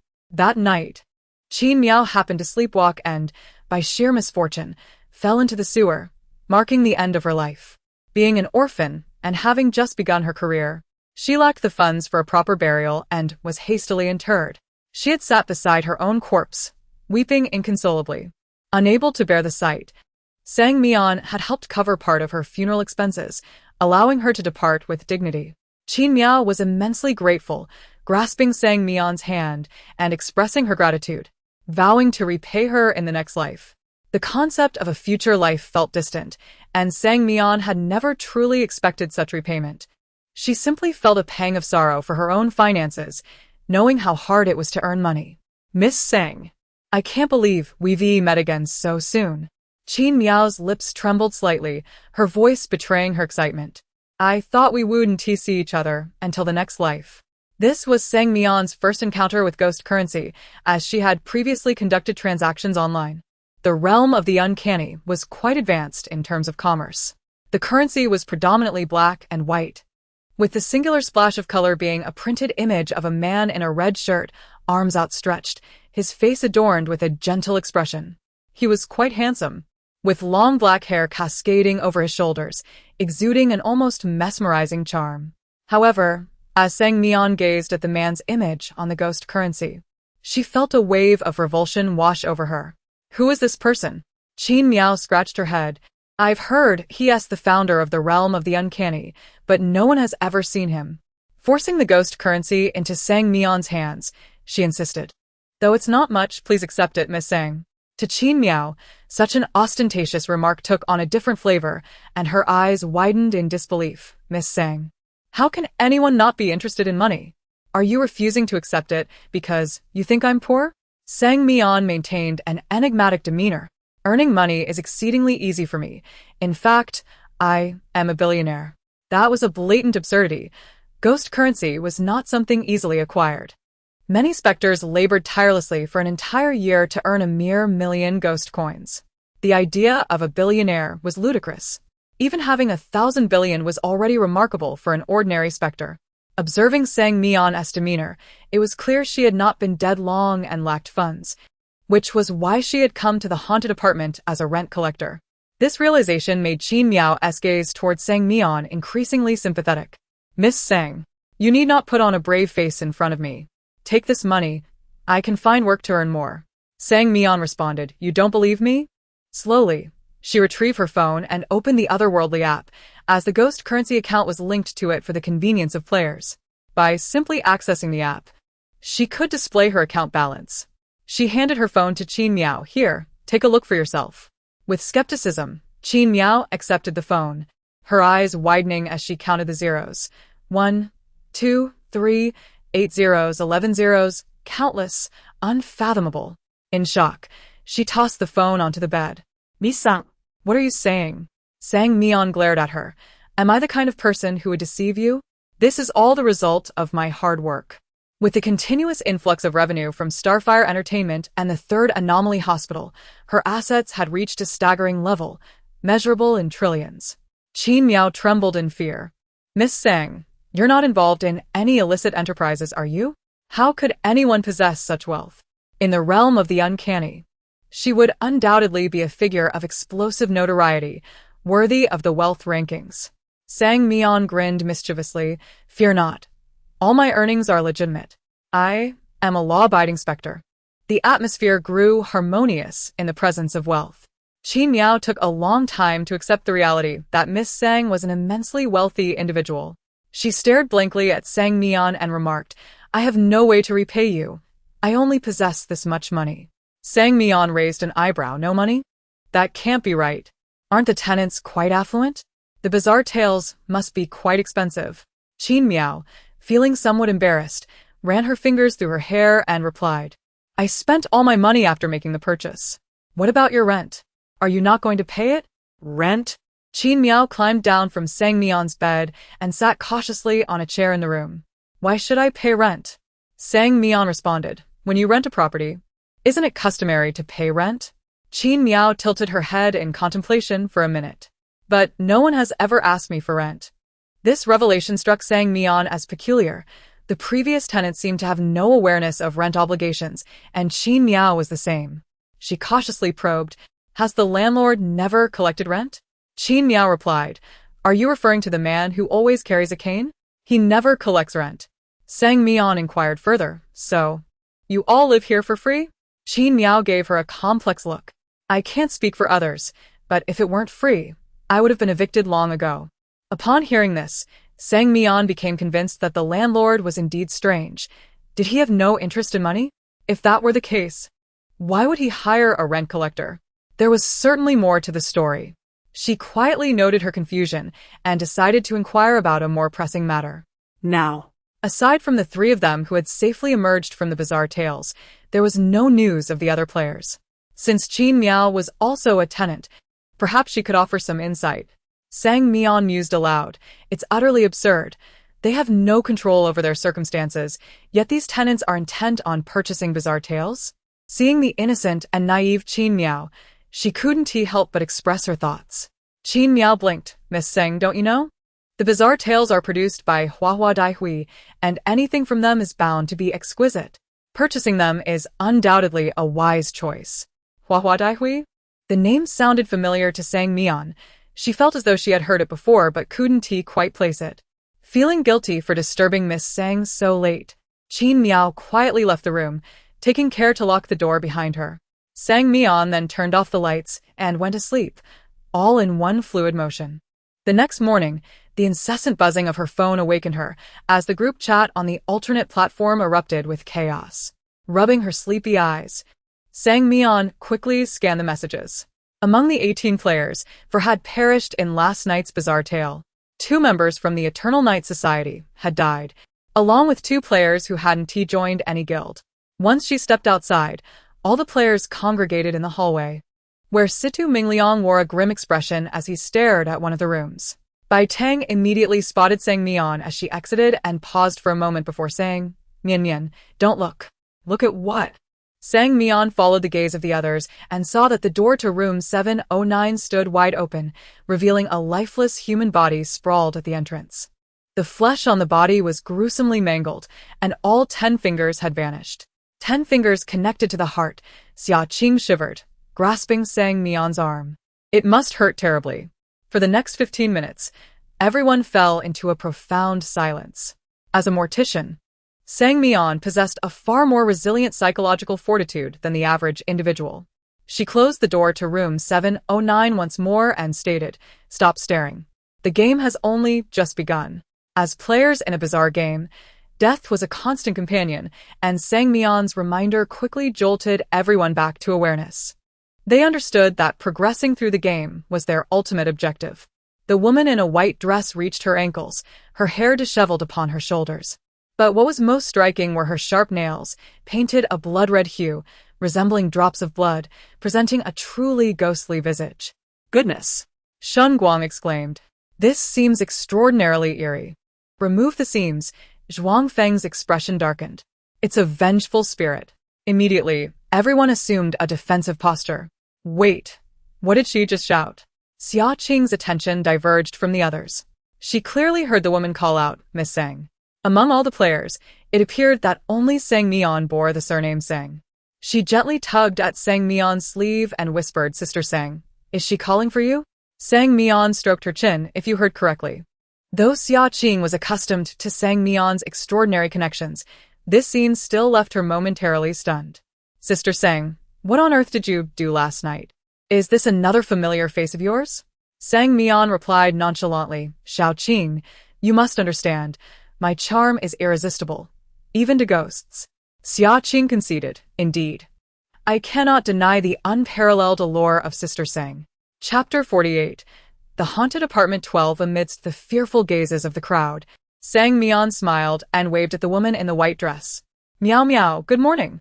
Qin Miao, holding a fragrant bowl of century egg and lean meat congee, along with soy sauce pancakes, siu mai, soybean milk, tea eggs, and pot stickers, eagerly offered them, her eyes sparkling with excitement. Miss Sang, this is breakfast. I hope you enjoy it. Wow, so much! Sang Mian exclaimed, joyfully accepting the offering. Meow meow, you're so kind. I absolutely love these. Qin Miao blushed at the compliment and pointed to a room. My room is 715. If you need any help, don't hesitate to ask. Okay. Thank you. The delicious aroma wafted through the air, pulling the attention of the others back from the earlier scene. Shun Guang exclaimed, what on earth? Is the anomaly really delivering her breakfast? C2 Mingliang furrowed his brow, doubting his own wakefulness at witnessing such a fantastical sight so early in the morning. After much contemplation, he asked, why? Sang Mian shot him a confused glance. What do you mean, why? C2 Mingliang clarified, why would the anomaly deliver you breakfast? With a hint of profundity, Sang Mian replied, charisma. If I explained, you wouldn't understand. It's best not to inquire further. Recognizing Sang Mian's unwillingness to elaborate, he prudently fell silent. Sang Mian shared the breakfast with Bai Tang and Xia Qing, just enough to satisfy their hunger. The other players, clutching their growling stomachs, swallowed hard, pondering the vast disparities between individuals. At 8 o'clock, the landlord approached them, his shoes polished to perfection. Good morning to everyone. Sang Mian greeted him with a smile. Good morning, landlord. Have you considered selling the apartment to me? The landlord replied firmly, not for sale. Sang Mian pouted regretfully. The landlord remained steadfast as ever. He handed a blue notebook to C2 Mingliang. This contains the outstanding rent bills for all tenants. You must collect all the rent. Understood. C2 Mingliang accepted the notebook, scanning the group with a thoughtful expression. Excuse me, landlord, how do we handle our meals? A smile crept onto the landlord's pale visage. If you don't mind, you may eat in the cafeteria on the first floor, though the food is rather unpalatable. C2 Mingliang's question resonated with the group. They had gone nearly a day without food and were ravenous. In such a bizarre game, having any food at all was a blessing, regardless of its taste. Thank you, landlord. We will collect the rent after our meal, C2 Mingliang stated. Shen Guang remarked, our Mingliang is reliable, always taking care of business. However, upon reaching the cafeteria, they discovered that the food was not just unpalatable, but utterly inedible. Moldy buns and greenish soybean milk. One bite would send anyone into a state of shock. Meanwhile, Sang Mian and her companions sipped their soybean milk, appearing serene in the midst of chaos. Mr. Zhou owes 20 billion underworld coins. C2 Mingliang read aloud from the notebook. Who will knock on the door? The players fell silent. None were eager to face the tenant, who was not human but a terrifying anomaly capable of devouring them. All eyes turned toward Sang Mian. Someone timidly suggested, Isn't she acquainted with the anomaly? She should be safe, right? Sang Mian shrugged, I'll go. No. Xiaqing anxiously grabbed Sang Mian's arm. Collecting rent is too dangerous. What if something goes wrong? Don't worry. I'm confident in handling this small matter, Sang Mian reassured, patting Xiaqing's head. If I engage with the tenants sincerely, I believe they will pay. With that, she knocked on the door of room 715. C2 Mingliang kindly reminded her, you knocked on the wrong door. It's 707. Not 715. Shen Guang, with a hint of sarcasm, commented, scared, are we? Don't forget, the anomaly that just delivered her breakfast lives in 715. He scoffed. You speak so grandly, yet you're still timid. Sang Mian rolled her eyes. She wasn't foolish. She would approach someone familiar first. Xiaqing shot a glare at the two of them. If you're so brave, why don't you go? Have you eaten too many lemons to be so sour? The door creaked open. Qin Miao, upon seeing Sang Mian, cheerfully stepped aside to let her in. Half an hour later, the two emerged from the room, arms linked intimately. Although Sang Mian appeared quite familiar with the woman, the other players remained apprehensive. After all, she was a man-eating anomaly, and one with a high level of malevolence at that. What if she decided to unleash her wrath? One player trembled. How did she bring the anomaly out with her? Zhuang Feng's face turned pale. Sang Mian. Shouldn't you consider our safety? She pointed at 707 and asked, do you know this tenant? Qin Miao nodded obediently. Of course. Sang Mian inquired. I need to collect rent from him. Will he pay me? Qin Miao grinned, revealing her pearly whites. I can make him pay. It took the players an entire hour to calm their frayed nerves. During that hour, they witnessed the anomaly storm into the tenant's room and deliver a severe beating. The tenant's screams echoing throughout the haunted apartment. After the thrashing, the tenant promptly produced 20 billion to settle his rent. C2 Mingliang was in a daze while holding the 20 million underworld coins. Was it really that simple? The most unfortunate was the tenant of room 707, who had just won a grand prize on the first day, reveling in his unexpected fortune. He had planned to indulge in a lavish meal, only to have his hard-earned money snatched away before he could even warm it in his hands. The players trembled in fear, realizing just how merciless this anomaly could be. Sang Mian cleared her throat. Who will knock on the next door? The players instantly turned into quail, none willing to speak. Shen Guang suddenly piped up. What next?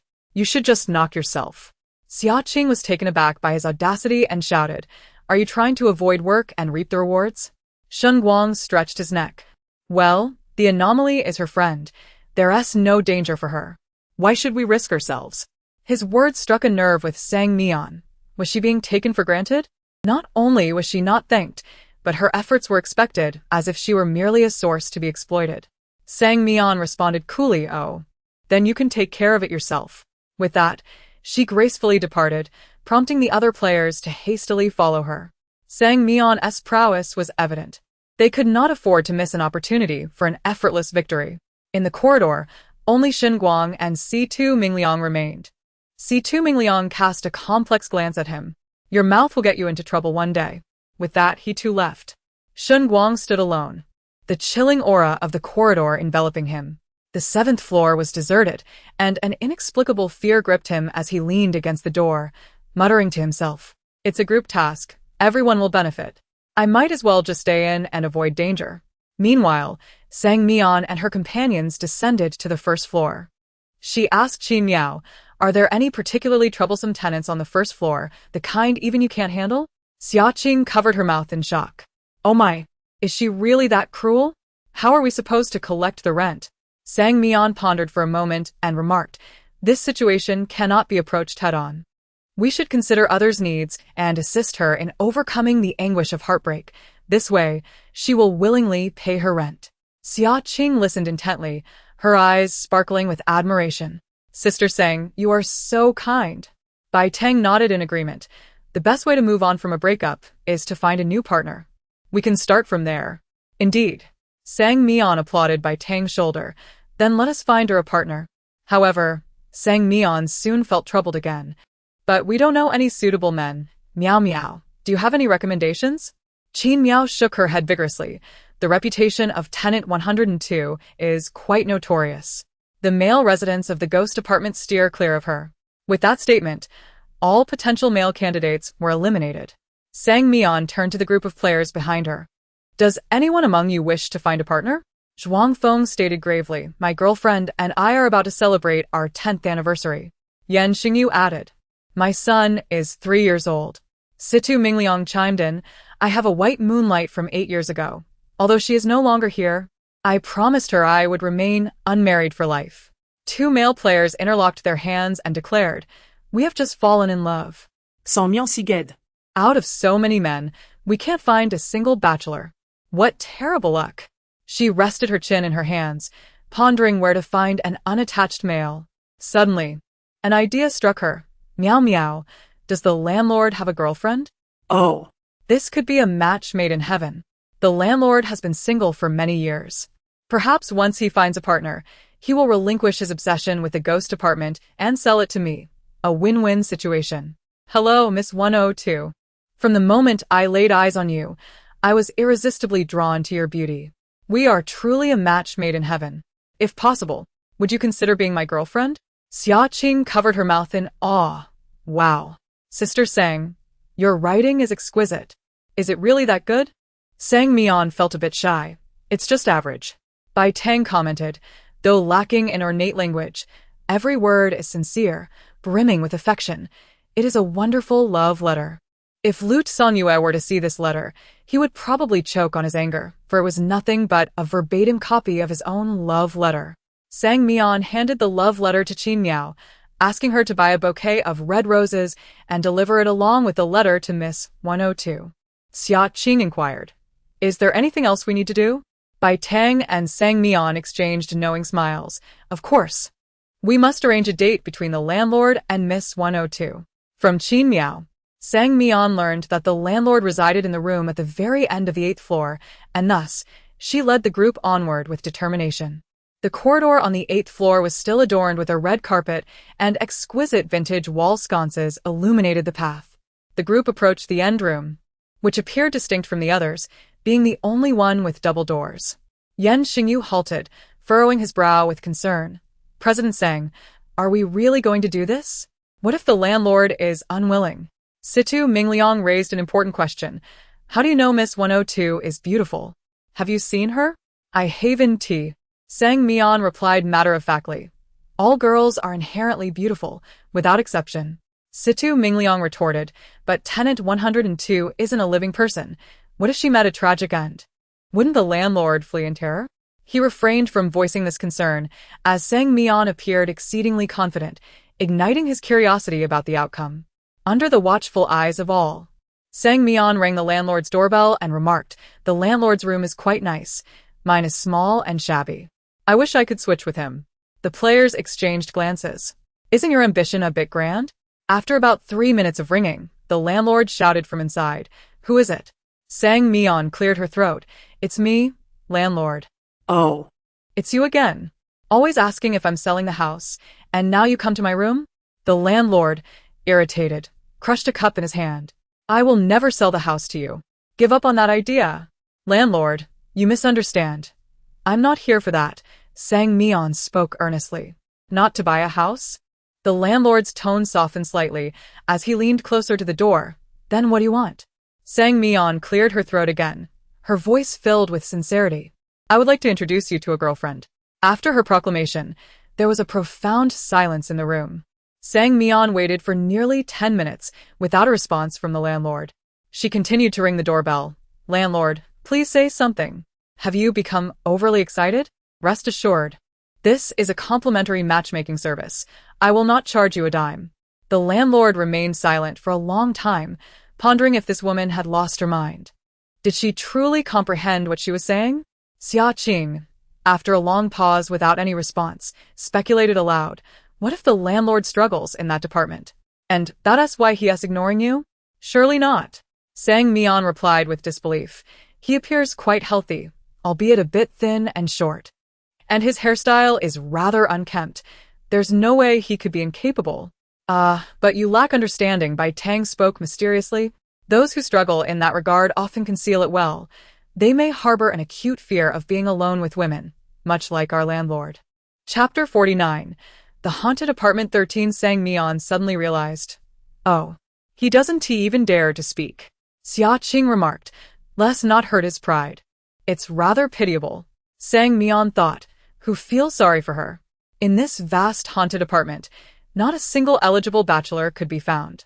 Just as everyone was preparing to leave, the landlord's door creaked open, revealing his pale face, infused with fury. Who says I'm incapable? Sang Mian noticed that the landlord appeared both surprised and puzzled. She cautiously inquired, Are you really capable? The landlord, brimming with confidence, boasted. Of course, I am. Sang Mian replied, Then allow me to introduce you to a girlfriend. The landlord turned away. I don't need a girlfriend, thank you. He emerged solely to validate his abilities. With so many people outside, what would happen to the rumors? He understood well that while slander could be spread with a mere tongue, refuting it would require swift legs. Sang Mian wished to say more, but her gaze was drawn to the landlord's attire, which was soiled and bore 3 large holes in the sleeves and pant legs. So, you are this impoverished. She clucked her tongue, incredulous that he still refused to sell her the apartment. The landlord was taken aback, glancing at his own clothing. Damn it. He had rushed out and forgotten to change. No way, Sang Mian exclaimed. You must go. Having come this far, even if it meant forcing the landlord into a date. It had to happen. She took a deep breath. Let us make a deal, landlord. The landlord's expression remained stoic. I will not sell the apartment. Not the apartment. Sang Mian gazed into his eyes, slowly articulating. If you go on this date, I shall grant you 1 million ghost coins. 100 million ghost coins. This is no trifling sum. The landlord hesitated. For a mere date, that amount was enticing. But a nagging feeling told him that agreeing could lead to unforeseen consequences. After careful consideration, he resolved to refuse. Miss Sang, I am not the kind of man who would bow to money. Sang Mian added. I'll raise it by 50 million. The landlord's face lit up with joy. Where's my dear date? Players represented by Situ Mingliang had turned into wooden statues, collectively expressing, Is this how the game can be played? Xia Qing remarked nearby. Did you see that? 150 million ghost coins equates to the landlord's date, and the transaction is established. You have successfully assessed the value of the date. The system notification resonated in their minds, and Sang Mian wore a satisfied smile. The date is with the tenant of room 102. Let us proceed. Upon hearing the number 102, the landlord's smile vanished instantly. Grasping Sang Mian's shoulders in disbelief, he shook her fervently. What did you say? The tenant of 102. I wondered why you were so generous. It turns out you're buying my life. The tenant of 102 was notorious for her temper, and as the landlord, he was aware of this. Furthermore, his ghostly aura was only 50 points. Encountering formidable characters would only lead to his detriment, let alone dating a madwoman. Sang Mian. feeling dizzy from the shaking, reassured him. It's not that terrifying. She's merely a pitiable girl heartbroken over a love lost. The landlord's eyes glinted with venom. I will not go on this date. I shall forfeit the money. Farewell.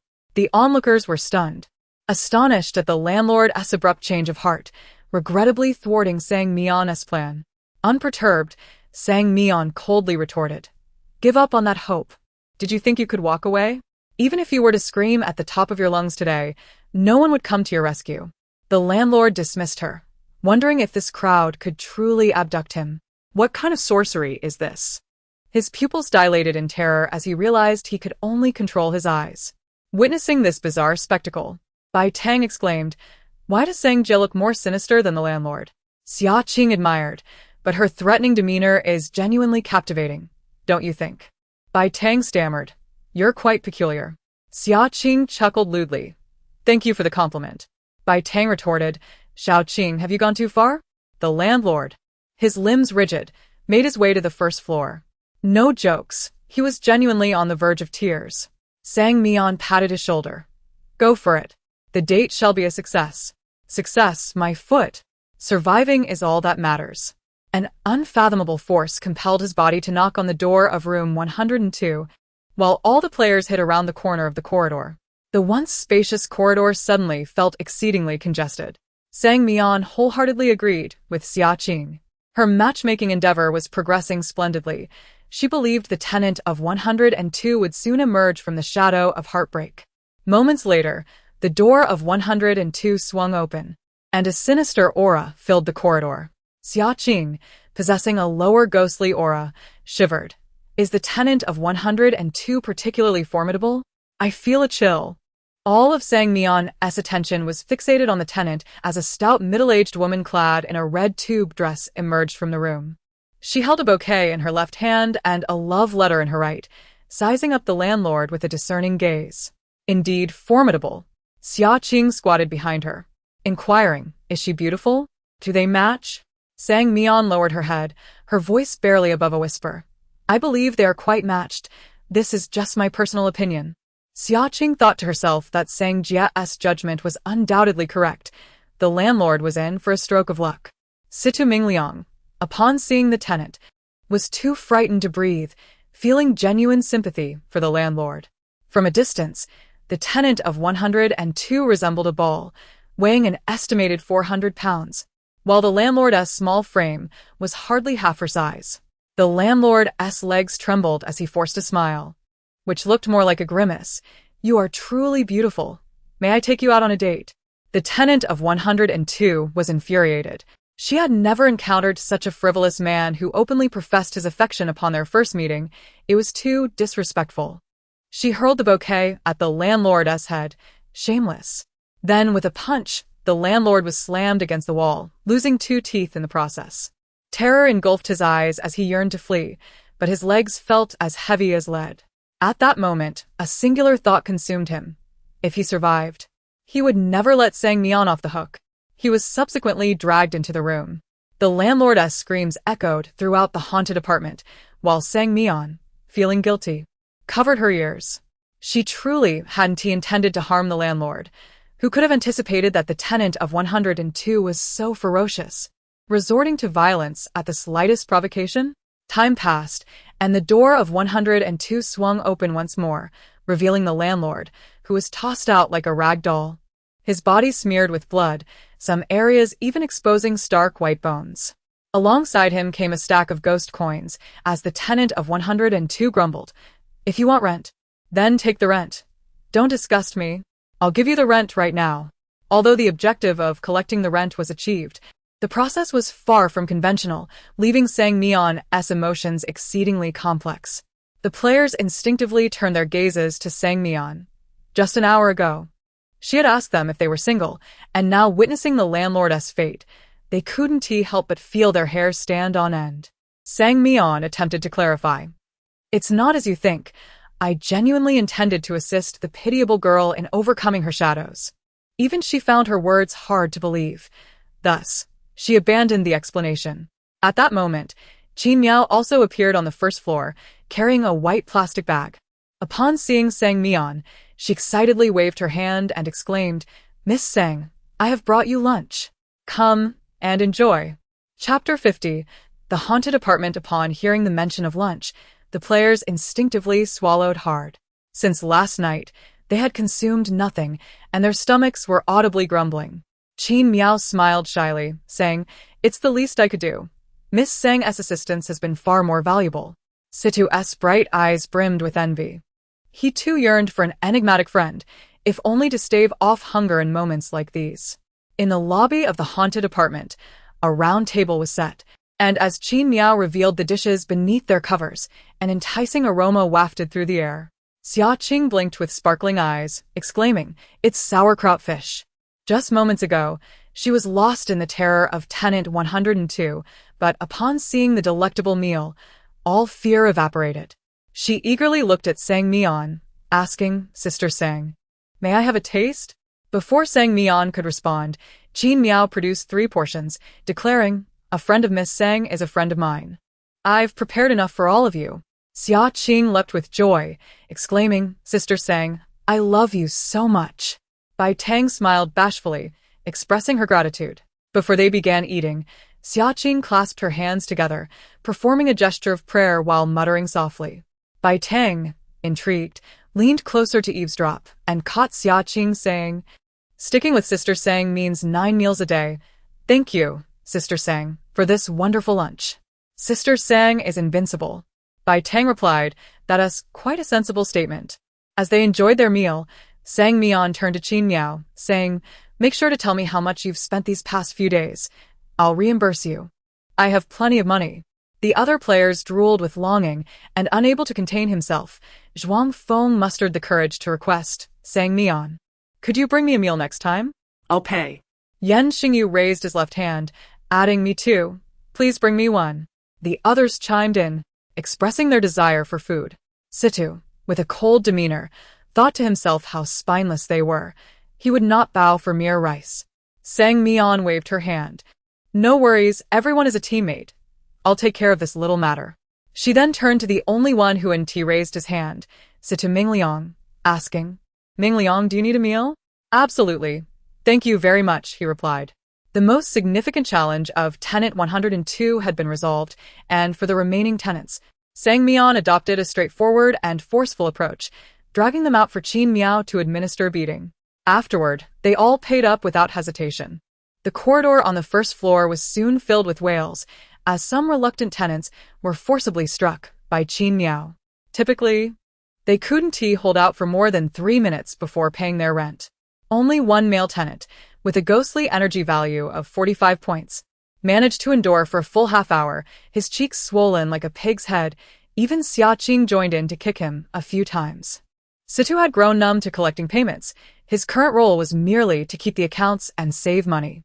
It was a stark contrast to his former status as a central figure in the game. Now he found himself being carried along. Sang Mian hummed cheerfully, pleased that she would soon collect all the rent. Tilting her head, she asked Qin Miao, "Are there any other formidable characters in the haunted apartment?" Qin Miao pondered briefly. "Tenant 202 is quite troublesome. I've heard he is the ex-boyfriend of Tenant 102. No wonder Tenant 102 was reluctant to accept her new landlord." Sang Mian immediately understood.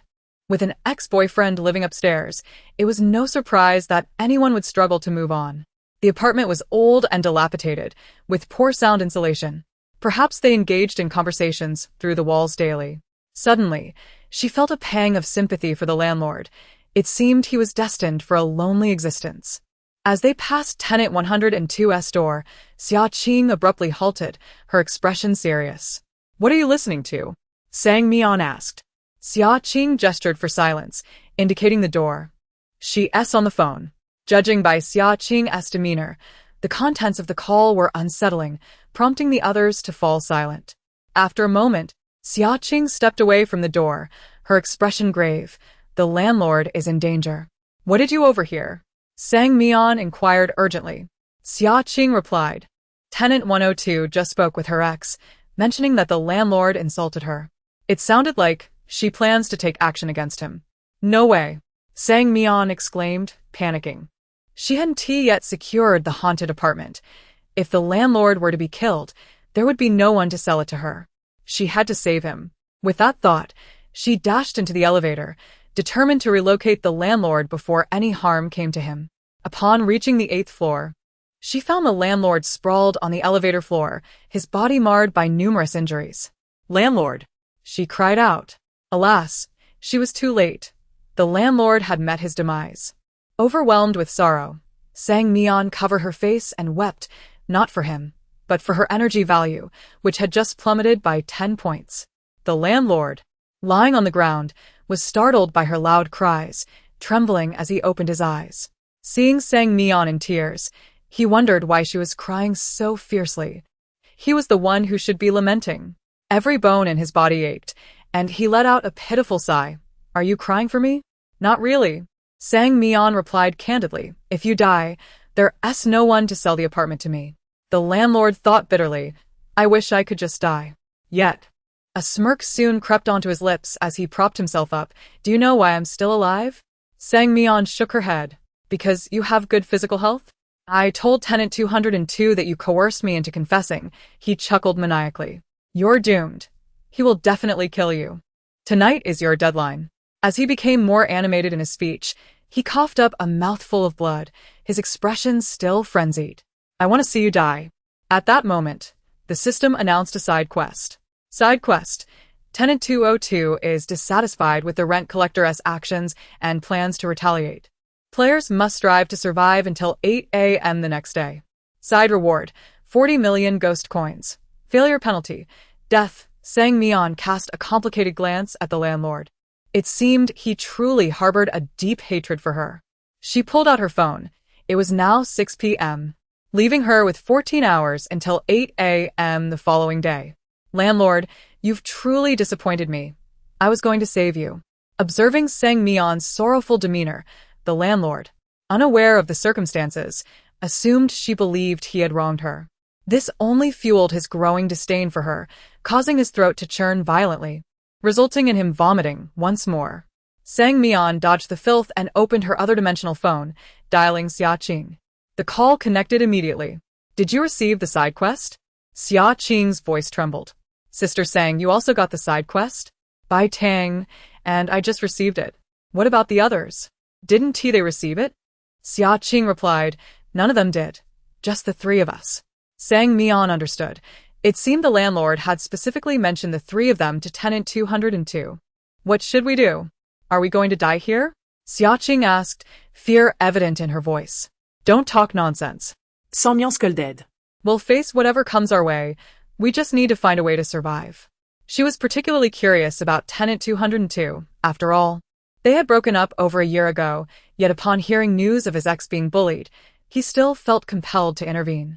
If he truly loved her, why did they part ways? Perhaps this was the key to the side quest. "Xiaoqing, is Qin Miao by your side?" "Yes," replied Xia Qing. Sang Mian. "Please pass the phone to her."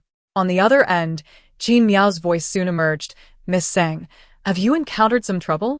"Perhaps," Sang Mian confessed, voicing her perplexity to Qin Miao. "I wish to uncover the reason behind the breakup of tenants 102 and 202. After a moment of silence, Qin Miao responded. "It seems her boyfriend became excessively enamored with a celebrity, to the point where he sleeps clutching a photo of her each night. They have quarreled numerous times over this, and I recall one particularly severe argument that nearly resulted in the apartment being blown apart." Sang Mian felt a wave of disbelief wash over her. Is it truly that simple?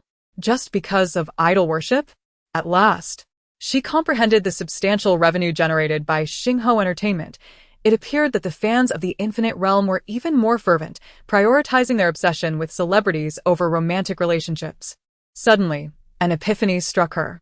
The star that Tenant 202 idolized was likely an artist from their own company. If she could assist him in his pursuit, he would undoubtedly be more inclined to pay his rent. "Miao Miao, do you know which star he is pursuing?" With enthusiasm, Qin Miao remarked. "That young man certainly has discerning taste. Miss and Mei is extraordinarily beautiful. Not only him, I too am quite fond of her. She resembles a stunning rose. And her enigmatic presence is something one cannot easily forget." Sang Mian's thoughts drifted away from the phone call. fixating solely on the two words, and May. Chapter 51. Haunted Apartment 15. Hello, Miss Sang, are you there? Qin Miao inquired after a prolonged silence on the other end of the line. Miss Sang, are you alright? Do you need my assistance? The landlord lay on the ground, dumbfounded. Was this woman mad? Even in the face of death, she was laughing? Did she really believe her meager supernatural energy of 44 could contend with the tenant of room 202? Unable to suppress his curiosity, he asked, What are you laughing about? Landlord, though you have tormented me countless times, I still forgive you, Sang Mian said tenderly, wiping away the blood at the corner of the landlord's eye. You needn't worry about the rent. Just consider selling the apartment. With that, she skipped lightly into the elevator. The landlord was perplexed. Why was she not afraid at all? And even seemed somewhat elated? Had she accepted her fate of impending doom and found peace with it? Yet it seemed she had accepted it far too easily. Sang Mian was in high spirits. Just 2 hours earlier, she had been contemplating how to deal with room 202, but after the landlord's incident, the problem had resolved itself. At the round table on the first floor, a group of players devoured their food ravenously, with only Situ Mingliang eating with grace. A small piece of fish drenched in sauce was brought to his lips, and his face radiated pure bliss, his eyebrows nearly lifting off his forehead. Xia Qing wore a pained expression, her brows furrowed into a deep frown, yet despite this, her speed of eating was unmatched, as though she had not eaten in 3 days. Bai Tang appeared startled by Xia Qing's pace, her chopsticks held aloft as she gawked at Xia Qing devouring her meal. Xiao Qing, slow down. No one is competing with you, Sang Mian remarked. Did you not eat at noon? Are you hungry again? Xia Qing, who seemed slender, surprised everyone with her substantial appetite. Upon hearing Sang Mian's voice, she lifted her head from her food and resolutely declared, It's the last meal. I must eat my fill before I die. Who said we are going to die? Sang Mian chuckled, bemused. Xia Qing pressed her lips together and whispered, The tenant of room 202 is the most formidable in the haunted apartment, with an exceptionally high supernatural energy value. Even Miss Qin cannot handle it. Although you, Sister Sang, are quite powerful, this is not Xingho entertainment, and we lack those connections. Her words grew increasingly sorrowful, and tears streamed down her cheeks into her food. I do not regret following you, Sister Sang. I am so happy to have met you. In our next life, we must be friends. Other players glanced away, saddened. However, in the past 2 days, Sang Mian had taken good care of them, and as conscientious beings, they felt a pang of sorrow. Yet, the side quest was practically a death sentence, and they could only watch helplessly as Sang Mian faced her demise. Xiao Qing is indeed loyal. Sang Mian smiled brightly. Truly worthy of being my chosen vice president. In fact, I already have a solution. Before she could finish, a chilling wail echoed through the haunted apartment. Everyone froze, their hands holding their meals suspended in midair. How terrifying! Who was that? Situ Mingliang counted the players, confirming all 13 were present. It has nothing to do with us. We're all here, he stated calmly. Everyone exhaled in relief and resumed eating. Is that so? Bai Tang wiped her mouth. Have you all forgotten someone? The players stopped again. Who? Situ Mingliang's chopsticks clattered to the floor as he recalled a certain individual. Xinguang had been alone in his room. He pulled out his phone and dialed Xinguang's number, but the ringing turned into a busy signal, confirming the worst. Xinguang was in trouble. All players turned their gazes towards Sang Mian, aware that Xinguang had offended her with his careless words and thus would not be saved. Sang Mian thought to herself, even if they did not voice their thoughts, she could sense their intentions. Was she truly so petty? Cough, perhaps we should check what has happened? Sang Mian averted her gaze awkwardly, unwilling to admit her empathetic nature had resurfaced. This had always been the case during her time at the mortuary, where she found herself compelled to assist the departed due to their tragic circumstances. Xia Qing muttered, Why should we go? It has nothing to do with us, if he is dead. Bai Tang paused, then looked at Sang Mian. Xia Qing is right. That sort of person isn't worth saving. Sang Mian beckoned everyone to the 7th floor. Curiosity, of course. If there is danger, we can prepare ourselves. Bai Tang watched Sang Mian's retreating figure and murmured to herself, tough on the outside, soft on the inside. Upon arriving on the 7th floor, they found the door to room 704 ajar. Shen Guang lived there, and it was evident he was in distress. The good news was Shen Guang was still alive, as he could be heard shouting from within, his cries heart-wrenching. Sang Mian cautiously surveyed the surroundings, finding nothing amiss, and slowly stepped into room 704. Upon entering, she found Shen Guang curled up on the bed, trembling uncontrollably. His supernatural energy value had plummeted to 13 and continued to drop. Shen Guang. Sang Mian called out. The room was small, not accommodating all present. Only Sang Mian, Situ Mingliang, Zhou Jiani, Xia Qing, and Zhuang Feng managed to enter. Situ Mingliang approached and turned Shen Guang onto his back. Xia Qing gasped in horror, hiding behind Sang Mian with her eyes covered. Shen Guang's chest was deeply sunken, blood seeping from the indentation like a red flower quietly blossoming, expanding with each passing moment. The metallic scent of blood pervaded the small room, and Situ Mingliang's expression darkened. He lifted Shen Guang's bloodied shirt and shook his head upon seeing the severity of the wounds. There's no saving him. Shen Guang's supernatural energy value had fallen to 9. Situ Mingliang's eyelashes fluttered as he explained, the injuries are too severe, his energy cannot be controlled. He will die in no more than half an hour. For the first time, Sang Mian witnessed a player injured in this eerie game. The passage of life starkly visible through the diminishing supernatural energy value. Is there truly no chance? Unless someone in our group possesses healing abilities, Situ Mingliang replied solemnly. Healing skills are exceedingly rare. No more than 3 players in this game possess them, one of whom is a doctor from the Eternal Night Church. Such a slim chance seemed nearly impossible in the game. Sang Mian turned away, realizing there was no way to save him. Suddenly, Xia Qing nudged her waist. Sister Sang. Xia Qing lowered her voice. Do you want to save him? Sang Mian answered honestly. If it were convenient, I would save him, but if it requires a price, I will not. No price is needed, Xia Qing said shyly. My identity skill is that of a healer. It seems I can save him. Sang Mian was taken aback. Hadn't Situ Mingliang said there were no more than 3 in the game? Was Xia Qing, by chance, one of them? Your skill won't harm you, will it? Xia Qing smiled bashfully. Don't worry, Sister Sang. Since I've been with you, I haven't had the chance to use my skills. Today is just perfect for a try. With that, she approached Shen Guang's bedside, where he was now barely clinging to life, unable even to cry out. His supernatural energy value had dwindled to 3. Seeing Shen Guang's condition, Xia Qing trembled in fear. She had never witnessed such a bloody scene. Before their eyes, the indentation in Shen Guang's chest visibly began to heal, and Situ Mingliang's expression shifted from blankness to astonishment. Your skill is healing? Why didn't you mention this sooner? Goodness, isn't this a slap in the face? Just said it was rare, and here one appears immediately. He had always thought of Xia Qing as merely a useless tagalong, only to discover her skill was remarkably powerful. Healing skills were highly coveted in the 3 major guilds. Xia Qing scratched her head. You didn't ask, did you? Shen Guang's consciousness gradually became clearer, and upon opening his eyes, he was greeted by Xia Qing, who stood with her hands on her hips, glaring at him fiercely. If it weren't for Sister Sang's kind heart, I wouldn't have saved you. If you dare to disrespect Sister Sang in the future, I will make you pay dearly. Xia Qing truly embodied a blend of cowardice and bravery, causing Sang Mian to stifle a laugh. It's all right now, let us go. Mingliang, in your hands. As the 3 departed from his room, Shen Guang, still bewildered, touched his chest, realizing that his wound had vanished and there was no pain. Situ Mingliang could not help but remind him.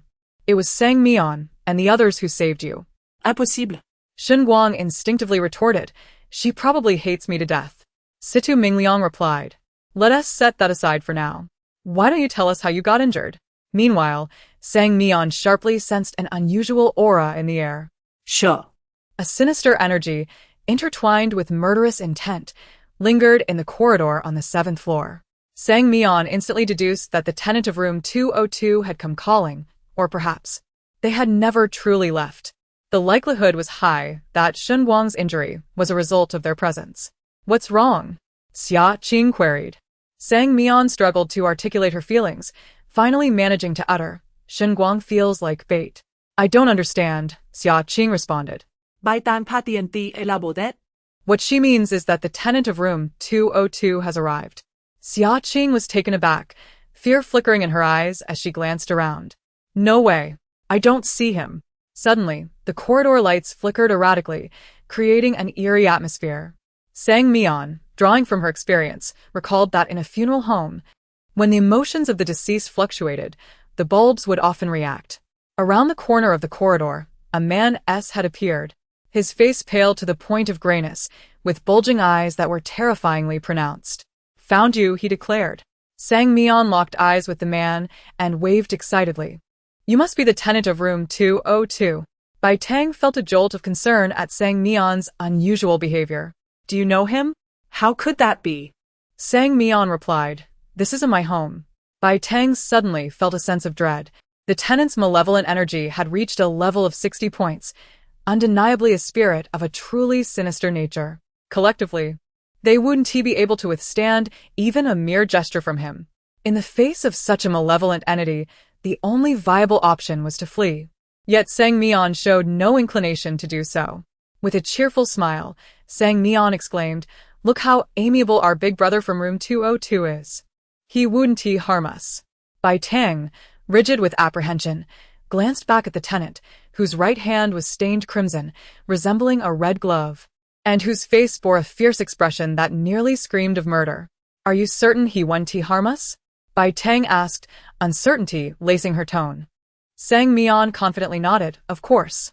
After pondering for 2 seconds, Bai Tang chose to trust Sang Mian, irrationally placing her faith in her conviction. Chapter 52. The haunted apartment 16. Xia Qing was so terrified that she could hardly speak. Although she could not clearly discern the eerie aura of tenant 202, she felt that it surpassed even that of the previous mistress of the estate. His presence was overwhelmingly terrifying, a force that could only be described as formidable. Dare to betray my ex-girlfriend? I shall kill you all. He bellowed hoarsely at Sang Mian and her companions. Xia Qing's feeble aura immediately dropped by 2 points. The subtle change did not escape tenant 202's notice. His fierce gaze swiftly morphed into one of greed as it fixated on Xia Qing. I did not expect there to be a human here. Upon uttering these words, his astute mind quickly deduced that if one among them was human, then all three must be, for their harmony was undeniable. Tenant 202 licked his lips with a heavy gesture, then mercilessly exposed their identities. You are all humans. Determined, Xia Qing prepared to lie down, but was promptly supported by Bai Tang. What are you doing? Bai Tang asked, perplexed. Xia Qing kindly suggested, Why not join me? Pretending to be dead can be quite effective. Tenant 202 retorted, Could you please show some respect? Does he not even recognize such a ruse? He then strode toward the trio, intending to eliminate the other two as sustenance, leaving the tender human for tonight's meal, savoring the delight of his life. Bai Tang, still attempting to reason with Xia Qing, insisted, I believe President Sang has a plan. Just look at her. She is completely unperturbed. Ah, indeed. Xia Qing suddenly realized. Sister Sang must have a way to deal with Tenant 202. Her voice was loud enough that Tenant 202 halted in his tracks, casting a suspicious glance at Sang Mian. With an aura value of 44 points, she appeared weak. Why was she not afraid? 2 seconds later, Tenant 202 concluded that this woman must have resigned herself to her fate, abandoning any struggle. Such humans were not uncommon. He had encountered one before who feigned indifference while internally panicking, only to thrash wildly and plead for mercy as death approached. He grinned menacingly as he stepped closer to Sang Mian, his jowls quivering with each movement. I am curious to see what you plan to do. The nearer he drew, the clearer his face became to Sang Mian, who scrunched her brow in distaste. Oh, so you are balding. Did you not think to wear a wig in death? Just look at how shabby you appear.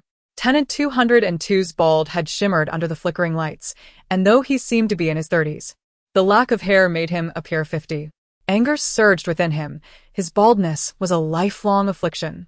Even in death, he remained bald. And this woman dared to press on his sore spot. Unforgivable. Absolutely unforgivable. Veins bulging, Tenant 202 raised his fist high, ready to crush this audacious woman. Xia Qing, witnessing his movement, cried out, Sister Sang, be careful. Run. Sang Mian showed no intention of fleeing. Instead, She flashed a radiant smile. I wonder if Miss and May likes bald heads. The fist froze midair. Upon hearing the familiar name, Tenant 202 was momentarily stunned, then retorted. Do not think that mentioning my goddess's name will spare you. Really? Sang Mian spread her hands. I heard you are a fan of Inmei. In fact, I was thinking of organizing a fan meeting for you. It seems quite necessary now. Tenant 202 scoffed. Do you think you can just hold a meeting? Do you even understand Miss and May's status? Of course I do, Sang Mian replied. Miss and May is an employee of Spark Entertainment. After all, I am her boss. You are the boss of Spark Entertainment? Tenant 202 laughed heartily, his double chin wobbling. If you are her boss, then I am your son. If you truly held such status, why would you be collecting rent? Happiness descended upon him so suddenly. Was he to gain another fine son? Though you may not be my first, I shall treat you well. Sang Mian, touched, pulled out her phone and dialed in May, putting it on speaker. Upon learning that Tenant 202 admired in May, she had texted to summon her, estimating that in May would arrive at the haunted apartment soon. Tenant 202's interest peaked. The players he had previously encountered would kneel before him, yet this woman was different, taking an unconventional approach. Still, she could not escape death. And he was willing to wait a few more minutes. As the call connected, Sang Mian asked, You can recognize May's voice, right? Mentioning May transformed Tenant 202 into a devoted admirer. Miss May's voice accompanies me at all times. As soon as I close my eyes, I can hear her. Observing his rapturous expression, Sang Mian understood why his girlfriend had chosen to end their relationship. A boyfriend who incessantly murmured the name of another woman would be intolerable to anyone. One could only conclude that the breakup was for the best. The call was answered, and in May's sharp, distinctive voice resonated from the other end. Do you know how busy I am? My schedule is packed to the brim just to earn money for you. I barely get 3 hours of sleep each night. And now you want to squeeze a fan meeting out of me? Is it because I miss you? Sang Mian gently teased. It's been a while. Don't you miss me? The meeting is just an addition, a chance to see you. Tenant 202's mouth fell agape in astonishment. As a 3-year fan of May, every inflection of her voice was etched in his memory. The voice on the line was undoubtedly hers. You are truly the new president of Spark Entertainment? His earlier bravado vanished, replaced by nervous stuttering. Am I really going to meet Miss May? Bai Tang was taken aback. What was happening here? A single phone call had turned the tables? Could it truly be that miraculous? Xia Qing sighed in relief. Indeed, Sister Sang was extraordinary. Her capabilities were undeniable, always managing to turn the tide in unexpected situations. The call ended amid May's playful scolding, and it was clear she had arrived at the haunted apartment. Tenant 202 was in tears. Are you saying Miss May will come to the 7th floor soon? Sang Mian nodded, her expression suggestive. There are conditions to meeting Miss May. Tenant 202 nodded frantically. For the chance to see May, he would willingly face death on the spot. Sang Mian extended her hand, palm up. Pay the rent. And May arrived at the haunted apartment, standing downstairs with a twitching corner of her eye. What a dreadful place. Why on earth is Mian holding a fan meeting here? Has the company truly fallen so low? She contemplated turning around. After all, her high heels had cost her 30 million ghost coins, and entering such a venue felt utterly beneath her. Just as she decided to leave, a surprised voice called from behind. Miss Sin, is it really you? And May forced a smile. Is she here? Yes. Qin Miao replied eagerly. She sent me to bring you up. What manner of person was Miss Sang, that even the renowned May would come to the haunted apartment? Qin Miao suppressed her excitement, determined to maintain a composed demeanor in front of her idol. The elevator reached the 7th floor, and May stepped into the corridor in her high heels. Sang Mian was the first to spot her, waving enthusiastically. Xiao Mei, over here. And May raised her head with an air of haughtiness. Where are the fans? Sang Mian gestured towards Tenant 202, remarking, He has admired you for many years. Today, his dream has finally come true. Tenant 202 nervously rubbed his hands, barely daring to glance at May. May we take a picture together? She cheerfully counted her money, and from the corner of her eye, she noticed the numbers in the elevator begin to move again. Sang Mian surveyed the surroundings. Something felt amiss. All players were in their rooms. Qin Miao was on the 7th floor, and the landlord was incapacitated due to injury. Who, then, was in the elevator? The atmosphere grew tense once more as the elevator numbers descended from the 7th to the 1st floor, then slowly ascended again. There was definitely something in the elevator. Sang Mian braced herself for a hasty escape. After all, Tenant 202 would heed May's words, and if it were a dangerous individual, Tenant 202 could deal with him. The elevator halted on the 7th floor, the doors creaking open to reveal a tall figure standing in the center. The dim light illuminated the face of the newcomer. And Sang Mian gasped, "Lin Buqi, what are you doing here?" A gentle smile graced Lin Buqi's distinctly chiseled features. "Long time no see." Sang Mian took 2 steps back, questioning, "How did you know I was here? Did you install a tracking device on me?" Lin Buqi remained in the elevator, not advancing further, a hint of pity flickering in his eyes. "You are my only friend." At that moment, Xia Qing approached her. "Sister Sang, your new son has fainted from excitement. What should we do next?" Son? Lin Buqi seized upon the keyword, perplexed. When did she have a son? Was it that peculiar one from the 3rd enigmatic hospital? Following Xia Qing's gaze, she noticed a strikingly handsome man standing in the elevator, who also appeared vaguely familiar. Had this been earlier, she would have jumped in fright at the sight of an enigma, but now, she felt no fear. With a mischievous grin, Xia Qing quipped, "Handsome, are you here to pay the rent?" Lin Buqi recognized Xia Qing as the girl who had followed Sang Mian in the Starfire Entertainment instance. Yet, he seemed familiar to her as well. Xia Qing tapped her head, muttering, "It must be my poor eyesight. He is an enigma. How could I have seen him before?" Sang Mian kindly reminded her, "You met him a long time ago." "Impossible." Xia Qing resolutely shook her head. "Such a handsome enigma, I would certainly remember." Sang Mian replied flatly, "He used to be a woman." What?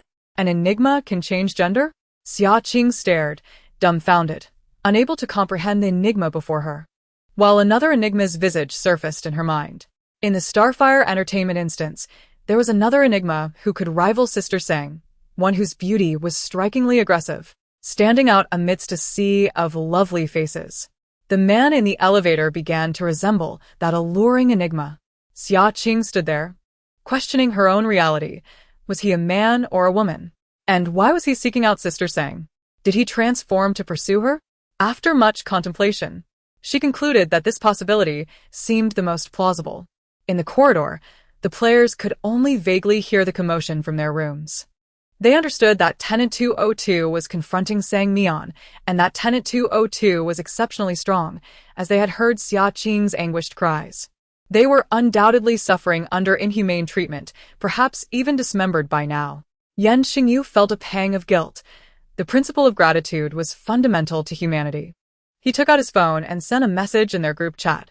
"Should we rescue Sang Mian?" Zhuang Feng replied, "There are 3 of them. They may not be dead." A long silence enveloped the group chat, as everyone understood the grim reality. The odds of survival against such enigmas were exceedingly slim. Surviving even 10 minutes was a rarity. After receiving treatment from Xia Qing, Shen Guang's physical pain had vanished, but his enigma energy could not be restored. He gazed at the group chat with mixed emotions, feeling utterly inadequate. Sang Mian had saved his life despite their past grievances, yet now, when she faced trouble, he remained idle in his room. Situ Mingliang remarked indifferently, "Is it worth it with your 2 points of enigma energy?" Shen Guang forced a smile. "After all, she saved my life. I must repay her. If I don't rescue her, my conscience will never be at peace." In the Twilight Cross Society, Fu Yan intertwined her fingers, sharing a room with her guild mate Qin Feng. "De Feng, we are being rather unscrupulous." Qin Feng chuckled self-deprecatingly. "What can we do? You know the dangers of the enigma game. Can our strength truly save her?" De Feng's words were harsh yet truthful. Every day, lives were lost in the enigmatic game, and they had witnessed numerous heart-wrenching separations.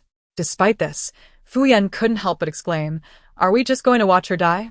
Their gazes met, and the 2 rose to head for the door. Almost simultaneously, all the tenants' doors swung open. They shared a singular thought: to save Sang Mian. Even if she were already dead, they would seek vengeance.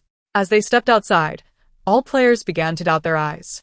Tenant 202 lay on the ground, his features contorted, seemingly still smiling, while beside him stood an extraordinarily beautiful female enigma with cascading waves.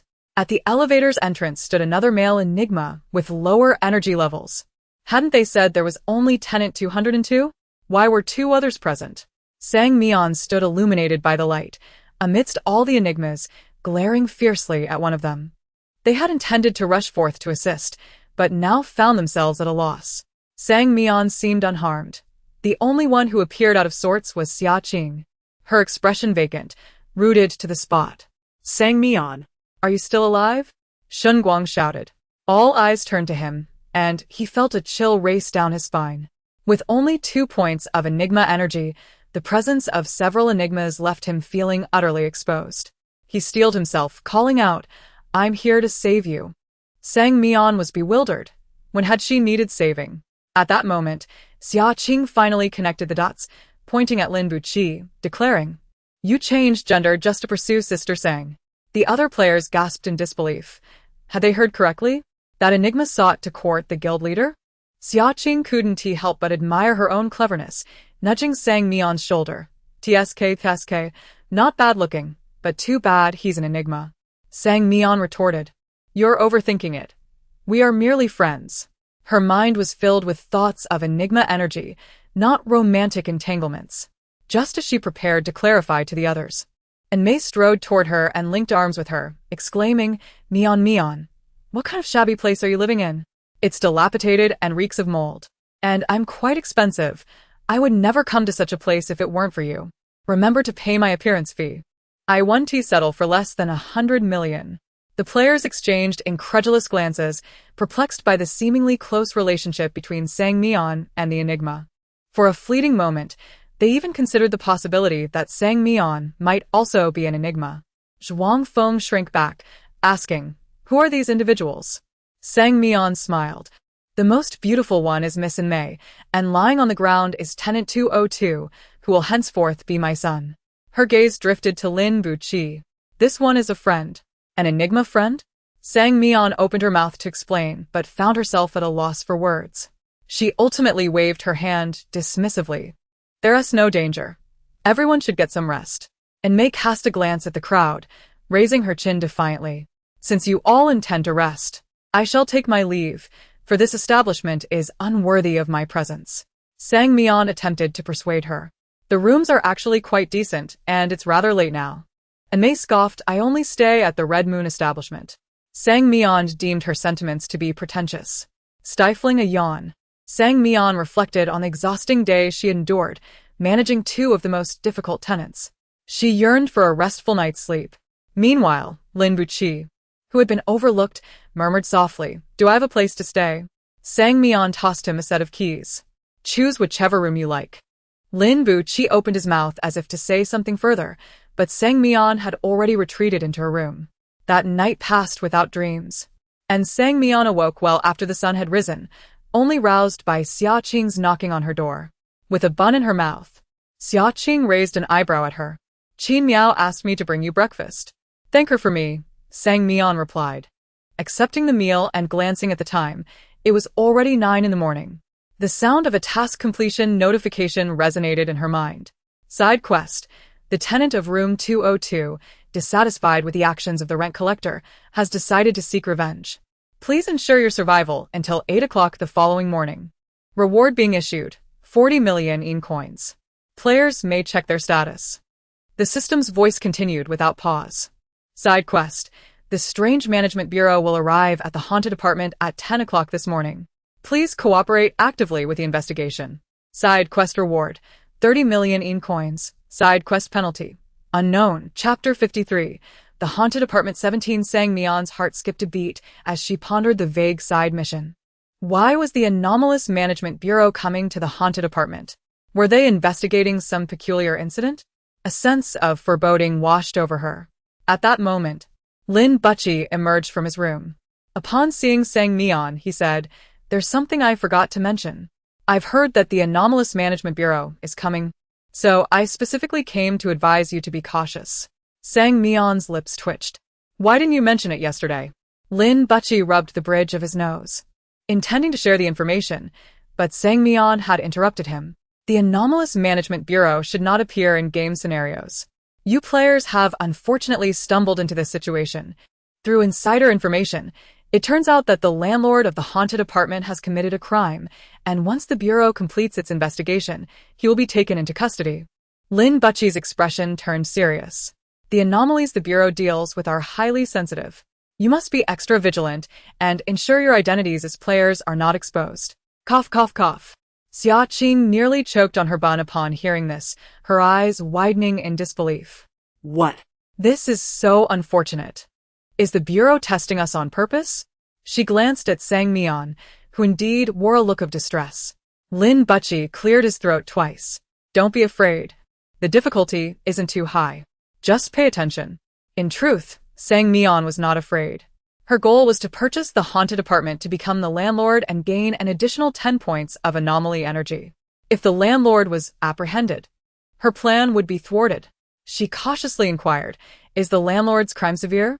Lin Butchie replied, "It's said to be quite significant." "Why do you ask?" Mian maintained a serious demeanor. "If I could help him clear his charges, would he sell the haunted apartment to me as a gesture of gratitude? Help the landlord clear his charges?" Lin Butchie began to doubt his own ears. The Anomalous Management Bureau was the most formidable entity in the realm of anomalies. The notion of exonerating someone from their grasp was utterly fantastical. He instinctively asked, "Are you serious?" For the sake of anomaly energy, Mian was willing to do anything. She nodded. "The Bureau needs to conduct an investigation. As long as we provide them with misleading information, it should suffice." Xia Qing's eyes sparkled with admiration. "Jia, you're a genius." Lin Butchie doused her enthusiasm with cold water. "Do you think the Anomalous Management Bureau is inept? They are the most authoritative institution in the realm, and the anomalies within are as cunning as monkeys." He continued, "Once they arrive, they will undoubtedly possess evidence of the landlord's crimes. Having players cooperate in the investigation is merely a formality. The clues you provide cannot mislead them." Mian pondered, stroking her chin. Did she really have to give up on the haunted apartment? No, perhaps there was still a chance. An idea suddenly struck her, and she beckoned Xia Qing closer. "Xiao Qing, I need you to help me with something." A black car arrived at the haunted apartment, from which emerged a male anomaly clad in a white hoodie. He rolled up the sleeves of his garment, his narrow eyes narrowing slightly. The haunted apartment was a lucrative opportunity. With a stroke of luck, he could indulge in a feast. With a light and cheerful stride, he entered the haunted apartment. Upon reaching the first floor, he noticed a multitude of anomalies standing in the lobby. "Are you the one sent by the Anomalous Management Bureau?"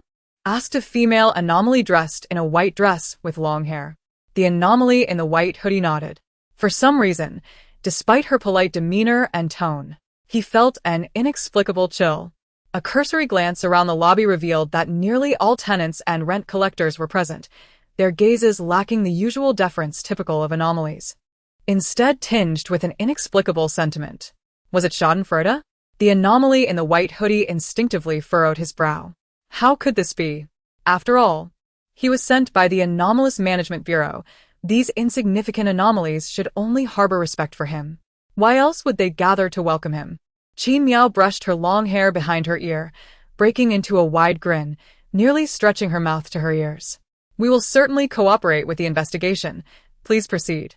The anomaly in the white hoodie produced his Anomalous Management Bureau identification and routinely presented it to Qin Miao. "My name is Chunge, one of the regulators from the Anomalous Management Bureau. The landlord of the haunted apartment is suspected of illegally occupying someone else's property, and he will be apprehended after the investigation." What? "Are you saying the haunted apartment doesn't belong to the landlord?" Xia Qing exclaimed, her face a picture of shock, completely forgetting the danger posed by the anomaly before her. No wonder Jia was so adamant about purchasing the apartment when the landlord refused. It turns out he wasn't even the rightful owner of the haunted apartment. Xia Qing's heart raced with alarm. If the landlord was a fraud, then Jia's plan would surely fall apart. Chunge, having worked in the Anomalous Management Bureau for many years, possessed a sharp acuity towards humans. The girl who had just spoken had only 12 points of anomaly energy and lacked any distinguishing features of an anomaly. Her evident concern for the matter was unusual. as most anomalies would remain indifferent. Chang-gu smirked, flexing his wrist, which bore a conspicuous scar that resembled a twisted centipede coiling around it. You must be the rent collector, he said, fixating his gaze on Xia-Qing. Chang-gu stepped closer, producing the landlord's file. Has the landlord exhibited any unusual behavior in the past few days? Xia-Qing took 2 steps back, the pressure of anomaly energy rendering her speechless. Why aren't you speaking? Chang-gu twisted his left hand, and in the next moment, his hand inexplicably fell to the ground. Xia-Qing's mind exploded in shock as she witnessed the regulator's face beginning to rot piece by piece, dark red flesh rolling in a grotesque manner, resembling a malevolent spirit from a horror film. A scream lodged in her throat, almost escaping, when someone from the crowd pulled her back. The tenants quickly surrounded her, and Qin Miao forced her way to the front, saying, "The landlord is on the 8th floor. Do you wish to see him now?" Ching-gu appeared quite displeased. He was nearly certain that the girl was human, but why were the tenants protecting her? Could they not see through her nature? This was indeed peculiar. Take me to the landlord, Ching-gu coldly commanded, knowing he had plenty of time to complete his business before seeking out the human later. On the 8th floor, the landlord's door was surprisingly unlocked. Sang Mian gently pushed it open. The landlord lay on the bed, eyes closed in repose. Upon hearing the door, he opened his eyes in confusion. "Good morning, landlord," Sang Mian greeted with a friendly smile. The landlord glared at her with fury. "What do you want?" "Calm down. You need to rest," Sang Mian soothed. "I came to inform you that the Anomalous Management Bureau has arrived. Their arrival has nothing to do with me." Before he could finish his sentence, his beard trembled. "What did you say? The Anomalous Management Bureau?" Sang Mian nodded. "Yes, they're specifically here for you." The landlord was taken aback and immediately sprang from the bed, groaning in pain from the beating he endured the previous day as he got up. Seeing the landlord struggle, Sang Mian seized his arm with genuine concern. "I am more than willing to endure such pain for you. Please sell the haunted apartment to me." The landlord looked at her as if she were a ghost. Even in such a state, she still wished to acquire the haunted apartment? Sang Mian affirmed, "You know I have a deep affection for the haunted apartment. Is there no paperwork for transferring the property?" The landlord waved his hands dismissively while moving toward the exit. "No need. The haunted apartment is now yours." Sang Mian scratched her head, feeling an unsettling sensation. Unlike when she ascended to the position of president of Xingho Entertainment or director of the 3rd Eerie Hospital, where the system promptly announced her status. Why was it silent this time? Did becoming a landlord not confer any additional Eerie energy? The landlord hesitated momentarily, forcing a smile. "Are you joking? I lack the ability to assist you. Merely not causing you trouble is a feat in itself." Sang Mian rested her chin on her hand, her smile radiant. "Not troublesome at all, not in the slightest. All I require is the use of your body for a while." The landlord was immediately covered in goosebumps, exclaiming, "What do you intend to do to me?" Sang Mian pointed towards the bed in the room, her tone sinister. "Just obediently climb onto the bed and lie down." The landlord responded with disbelief. Are the players nowadays so extravagant? Upon reaching the 8th floor, he squeezed out of the elevator, his white sweatshirt stained with patches of red, the source of which he soon discovered to be the eerie blood that had dripped from the strange being beside him, staining his clothing in the crowded elevator. Shen Yi. Fuming, turned to leave, while Qin Miao called after him. The landlord's room is the last one. Despite his anger, he maintained a gentlemanly demeanor and knocked on the door first. A sweet voice emerged from within. "Who is it?" Cheng Ji's voice was as cold as ice. "The Eerie Management Bureau." The female voice in the room elongated her tone, asking, "Do you wish to come in?" "Isn't that obvious?" Cheng-gu felt his patience waning, adding, "The landlord can come out on their own." The girl inside giggled. "She doesn't want to come out." Cheng-gu retorted, "Then I shall enter." The girl protested. "That would be improper." A question mark appeared on Cheng Ji's forehead. What was improper about it? He was there to apprehend the eerie entity, acting in the interest of justice. This was the first time he encountered such an unreasonable demand. Who did she think she was to dictate terms? Did the Eerie Management Bureau's reputation mean nothing to her? Fine, if she wished to open the door, so be it. Sang Mian sighed, noting, "This is your choice. The consequences are yours to bear." The double doors of the room slowly opened, and Sang Mian stood inside, assessing him. Upon noticing the bloodstains on him, she nodded in satisfaction. It must be said, this young man was rather handsome, though his pallor suggested he had just swallowed a fly. Nonetheless, his eerie energy was notably high, rated at 65 points of malevolence. Chungo inquired, "Is the landlord in the room?" Mian smiled sweetly. "May I ask what you seek from me?" "You are the landlord of the Eerie apartment?" Chungo could hardly believe it. The news he had received indicated a male landlord, yet here stood a woman. As their gazes met, he observed her 44 points of eerie energy, which was exceedingly low for a landlord, even inferior to that of the tenants. Chungo immediately considered the crime of harboring. Raising an eyebrow, he queried, "When did you become the landlord of the Eerie apartment?" "Just now," she replied cheerfully. "Are you looking to rent?" "To celebrate my appointment, I can offer you a 30% discount." She gestured enthusiastically with her fingers. Chungo tilted his head, peering into the room. As a qualified inspector, he keenly sensed the inconsistencies in her words. The suspect must still be within the room. Chungo snorted derisively, noting how the seemingly delicate girl, with her fair skin and beauty, could be involved in such a serious crime. "Do you comprehend the gravity of harboring? I advise you to hand over the individual at once." Sang Mian covered her mouth and shrieked, "Harboring? What are you talking about?" I would never commit such an act." Chungo remained unconvinced, having spotted the shape of a person beneath the blanket on the bed. "Then allow me to enter and investigate." Sang Mian, placing her hands down, fixed her gaze upon him. "Are you certain?" Chungo countered, "Are you afraid to let me in?" Without further ado, she stepped aside to grant him entry. "Please." "Come in." A faint metallic scent of blood lingered in the room as Chungo frowned and entered. He noticed dried reddish-brown bloodstains on the floor and was about to inquire about the events that transpired when the door slammed shut behind him. "Why did you close the door?" Chung Ji's heart raced. The unease he felt upon entering the Eerie apartment resurfaced, with the occasional sound of a man's moans echoing in the room. Chungo was bewildered. "What is happening?" Sang Mian replied, "The Eerie apartment has not located the landlord." Chungo glanced at the bed, where the landlord, draped in a tattered trench coat, lay with two small tufts of hair at the corners of his mouth. "What nonsense are you spouting? He is right there." Mian replied earnestly. "This is currently the most beneficial action for you." Chapter 54. The Haunted Apartment 18. Chungo was left bewildered. He could not comprehend the intentions of the girl before him, yet he vaguely surmised that she was obstructing him in the execution of his duties. "I possess the authority to forcibly eliminate all disruptions to official business." A flicker of disdain crossed his eyes. He felt no need to decipher the girl's thoughts, for the Anomaly Management Bureau wielded boundless power within the abyssal realm. Sang Mian earnestly inquired, "Is the Anomaly Management Bureau tasked with maintaining order in the abyssal realm?" Lin Bucci had briefed her this morning about the Bureau, a most extraordinary organization. The regulations of the abyssal realm were few, and instances of internecine strife were rampant. The Bureau would not intervene unless citizens sought assistance or lodged reports against transgressors. Sang Mian pressed, "Does that mean you can harm innocent citizens while performing your duties?" Chungo replied, "Of course not." "Then you must remain here. This choice was yours, and I have afforded you numerous opportunities."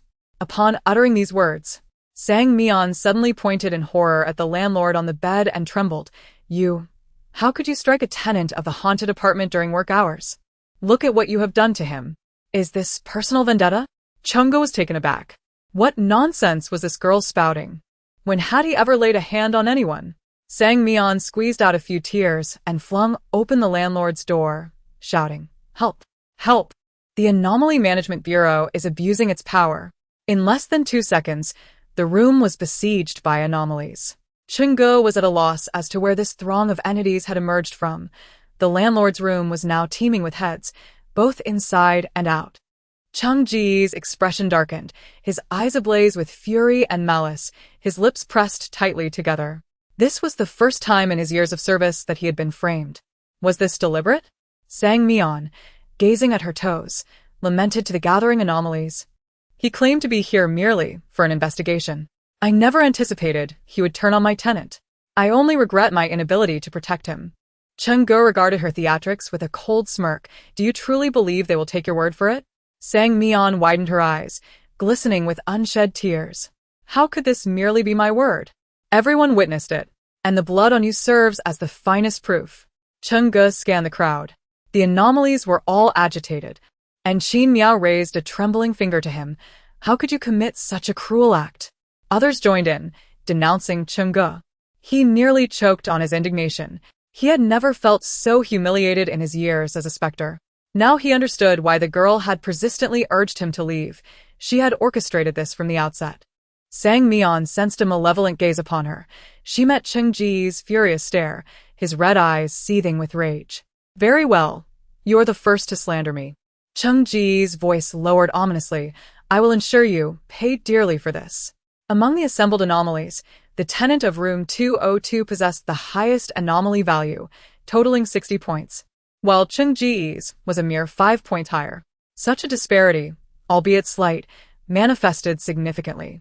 The crowd could only perceive Cheng Ji's swift movement as he lunged towards Sang Mian, his pallid visage contorting into a monstrous grin, revealing razor-sharp, white teeth, rendering him unrecognizable as human.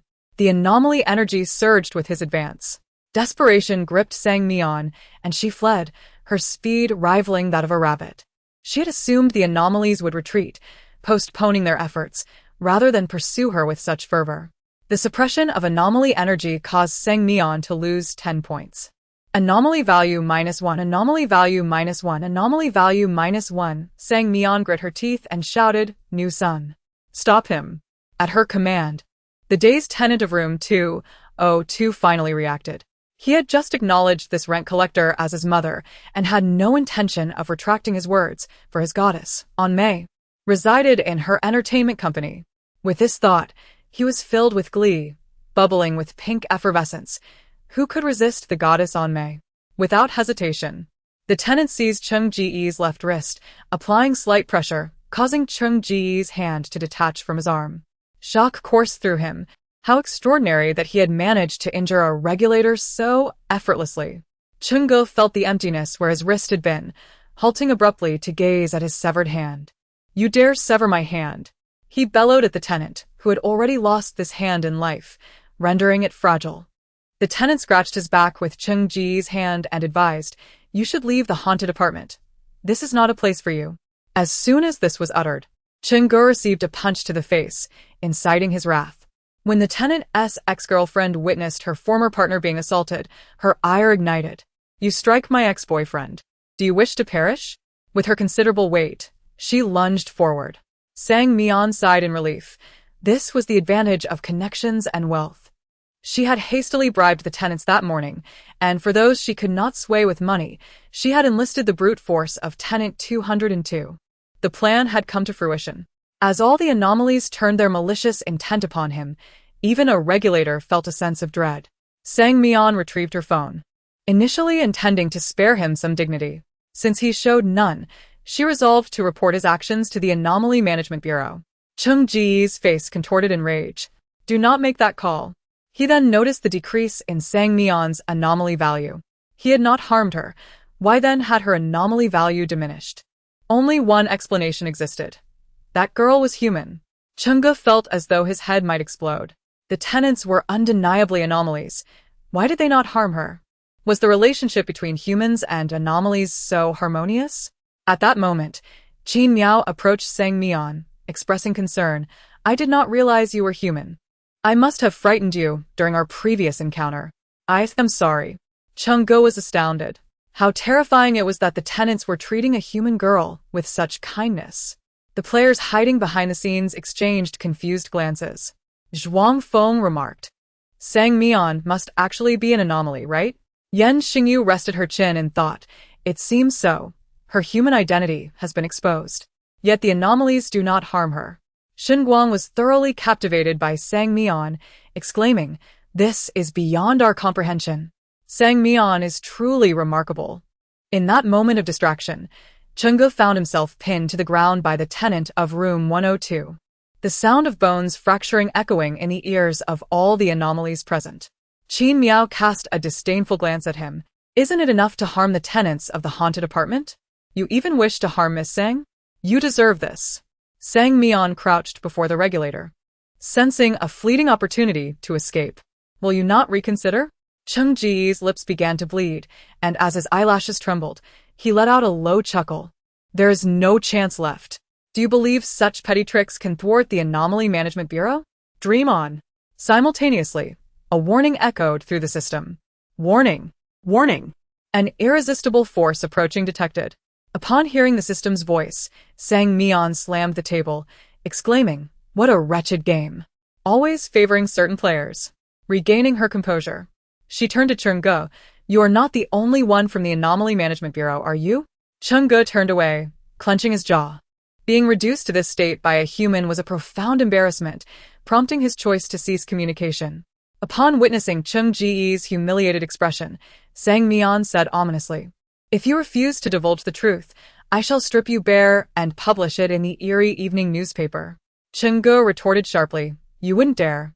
Sang Mian, brandishing his phone and striking a pose for the photograph, commanded the peculiar onlookers, "Remove his clothing." The players, gripped by fear, averted their gazes. Sang Mian was truly terrifying, and they suddenly felt a pang of sympathy for the bizarre regulator on the ground. Chung Ji's eyes widened as he beheld the eager 202 tenant. "Are you serious?" Sang Mian inquired amiably, "What type of headline do you prefer?" Shocking. The regulator exposes himself in the apartment, flaunting his physique. Is this a descent into moral depravity or a loss of humanity? Chapter 55. The haunted apartment. Our supervisor is waiting for me downstairs. He has yet to see me escort the suspect down, and he will surely come looking for me. Do you know what crime it is to assault a supervisor? Just wait to be apprehended. The system has just indicated that Sang Mian's primary objective is to ascertain the supervisor's Eerie aura level. She inquires, "What level is the supervisor?" Chung-Ge replies, "I'm afraid it might frighten you. Our supervisor is at the Spectre level. The Spectre level signifies a minimum of 80 points, which complicates matters." No wonder the system offered a warning. Sang Mian rubbed her chin, realizing that a direct confrontation would be futile. In the haunted apartment, there is no anomaly capable of matching the supervisor's power. Noticing Sang Mian's silence, Chung-Ge felt an inexplicable thrill rise within him as he rose from the ground. "You realize I am not to be trifled with, correct? You should promptly hand over the suspect." Sang Mian was speechless. As the landlord, was she to surrender herself? What about the mission? This demand was utterly unreasonable. Xia Qing, anxiously standing by, wanted to reveal the landlord's true identity to Sang Jia, but found it impossible to interject amidst Sang Jia's busyness. Sang Mian glanced at Chung-Ge and then at the surrounding anomalies, her gaze landing on Lin Buchi, who was watching the drama unfold. Compromise was entirely out of the question. It would never happen in this lifetime. The best solution was to take down the supervisor together. Lin Buchi, feeling a chill under her gaze, was beckoned by Sang Mian, who sincerely said, "You know, we are the best partners." Partners, indeed, Lin Buchi silently mused. Having followed her through 2 instances, he could tell from her expression that Sang Mian had a cunning plan brewing. Despite her seemingly innocent demeanor, she was full of mischief. Yet, despite his inner thoughts, Lin Buchi obediently approached her. Sang Mian pulled him to a secluded spot and whispered, "You've been dead for quite some time. You must have a good understanding of the abyssal realm. Is there any anomaly in the Anomaly Management Bureau that surpasses the supervisor's level?" In the dim light of the corridor, the yellow wall lamp illuminated Lin Buchi's detached profile. One had to admit, with such looks, he would surely earn a fortune at Xingho Entertainment, captivating a throng of enchanted girls. "Is there something on my face?" Lin Buchi asked cautiously. Sang Mian replied, "There is one more level." Lin Buchi continued, "That would be the director, but no one has ever seen the director. It is safe to assume he is one of the most formidable anomalies in the entire abyssal realm, with an Eerie aura level potentially reaching 100 points. Sang Mian showed no surprise. She smiled at Lin Buchi and said, "I have an idea." Without needing further elaboration, Lin Buchi knew her thought would be nothing short of earth-shattering. With a sense of foreboding, he replied, "What is it? Since we can frame the supervisor, surely we can also entrap the supervisor himself. Let us employ the same old trick again, but I am unaware of the Anomaly Management Bureau's reporting hotline." I would appreciate your assistance in making the call and reporting that the supervisor is exercising violent enforcement in the haunted apartment. We need the supervisor general to intervene. Sang Mian earnestly laid out her plan. We are partners, so this minor task shouldn't be an issue, right? Helping you make the call is no problem, Lin Butchie said, a twitch at the corner of his mouth. But do you really think the supervisor lacks intelligence? Would he fall for your ploy? He must be quite formidable to attain the position of supervisor. Sang Mian regarde nonchalantly. You know me. I value promises. Since I have pledged to help the landlord, I will see it through. If I am truly seen through, I can always surrender the landlord later. Lin Butchie was about to say something, but Sang Mian looked at him with eager anticipation. Have you considered becoming a trainee at Xingho Entertainment? I guarantee you will become a sensation throughout the abyssal realm. She could hardly fathom the revenue generated with Lin Butchie and Mix. It could potentially stack up to 30 stories high in ghost coins. Lin Butchie replied, Isn't this topic veering a bit too far off course? Thank you, but I am not interested. Tenant 202 hurriedly presented his phone to Sang Mian, exclaiming, Mom, look. I have captured his nude photo. Sang Mian was taken aback, quickly shutting her eyes. What a sin. How could I possibly look at an anomaly-s nude photo? When did I even allow my new son to take such a picture? Only then did she realize the deception. Chung Ji's pale face was streaked with tears, as if he had endured a severe beating. The tattered clothes draped over him suggested a violent encounter. Sang Mian's explanation seemed utterly powerless. No, that's not it. I didn't do that. I am not that cruel. Chungo no longer believed her. He never imagined that his virtue in the abyssal realm would be ruined by a human girl. I will ensure you pay for this, he declared, his voice weak yet resolute. Sang Mian admired his courage, feeling a thrill of fear at being threatened. Chungo, now blinded by rage, shouted, Knowing fear, yet not giving me clothes? Soon-to-be son, fetch him a clean outfit. The other players gasped. She's actually getting that anomaly some clothes? Is Sang Mian frightened? This is not typical behavior for her. Zhuang Feng whispered seriously to his teammate, This situation is severe. The supervisor is surely coming. Even Sang Mian has softened her stance. Yan Xingyu asked, What should we do? Should we hide? Zhuang Feng shot him a disapproving look. Leave Sang Mian behind? How could you say such a thing? We must all escape together. Yan Xingyu replied oddly, Zhuangge, have you been brainwashed? You weren't like this at first. I haven't he, Zhuang Feng stammered. I just think Sang Mian is quite a nice person. Yan Xingyu nodded. She is indeed quite lovely. Tenant 202 returned with a black shirt and tossed it to Chungo. He quickly put it on. Although it was a bit ill-fitting, it was better than nothing. Sang Mian shook her phone. Wait, you don't want the photo anymore? Shen Ye suddenly halted. Right. I still have that photo in their possession, the nude one. He felt tears welling up again. Delete the photo. Sang Mian's smile appeared wicked. Of course, but we cannot break the rules. You understand what I mean, right? Tears brimmed in Chung Ji's eyes. Did she want money? In such situations, high prices in ghost coins were typically exchanged for photos. He never anticipated that he would find himself on the receiving end of such a transaction one day. He took a deep breath, striving to steady his voice. Name your price. As he spoke, Chungo felt a pang of sorrow. To think that he earned 3 billion ghost coins a month. Having worked tirelessly for 50 years to save 6 million, only to see it all vanish overnight. Sang Mian replied, I don't want money. Chungo stared in disbelief. What do you want then? Sang Mian fixed her gaze on him. I want you. Summer Qing, previously frightened, was now both excited and terrified. Sang Jia, you actually like this type. How romantic. Chungo, the tenant, and the players exclaimed, Where did she get the idea that this is romantic? Do girls today enjoy threats? Is it an SM tendency? Lin Butchie's expression changed, shifting from amusement to vigilance. Chungo, with his pretty boy looks, seemed somewhat appealing. Could Sang Mian genuinely be interested in him? Don't say such nonsense, Sang Mian replied, her smile unwavering. I merely wish to ask him for a favor, and I trust he will not refuse. Sang Mian caressed her phone. What do you say? Chungo hesitated. What do you want me to do? Threat. She almost inscribed those two characters on her face. Sang Mian, wait, the supervisor is coming. I hope you keep today's events to yourself. Shen Ye, Aston's head. replied. Are you asking me to collude with you? Sang Mian denied. What collusion? We call this a win-win cooperation. As a diligent and law-abiding citizen, Chunge would never engage in actions that contradict the organization. However, when the girl before him and a group of tenants threatened to report him for intentional harm, he hesitated. In truth, what he would lose by lying was merely a case, but if he told the truth, he would lose both his privacy and his job. Chunge weighed his options carefully and ultimately made a decision that betrayed his ancestors. Landlady, I hope for a pleasant collaboration with you.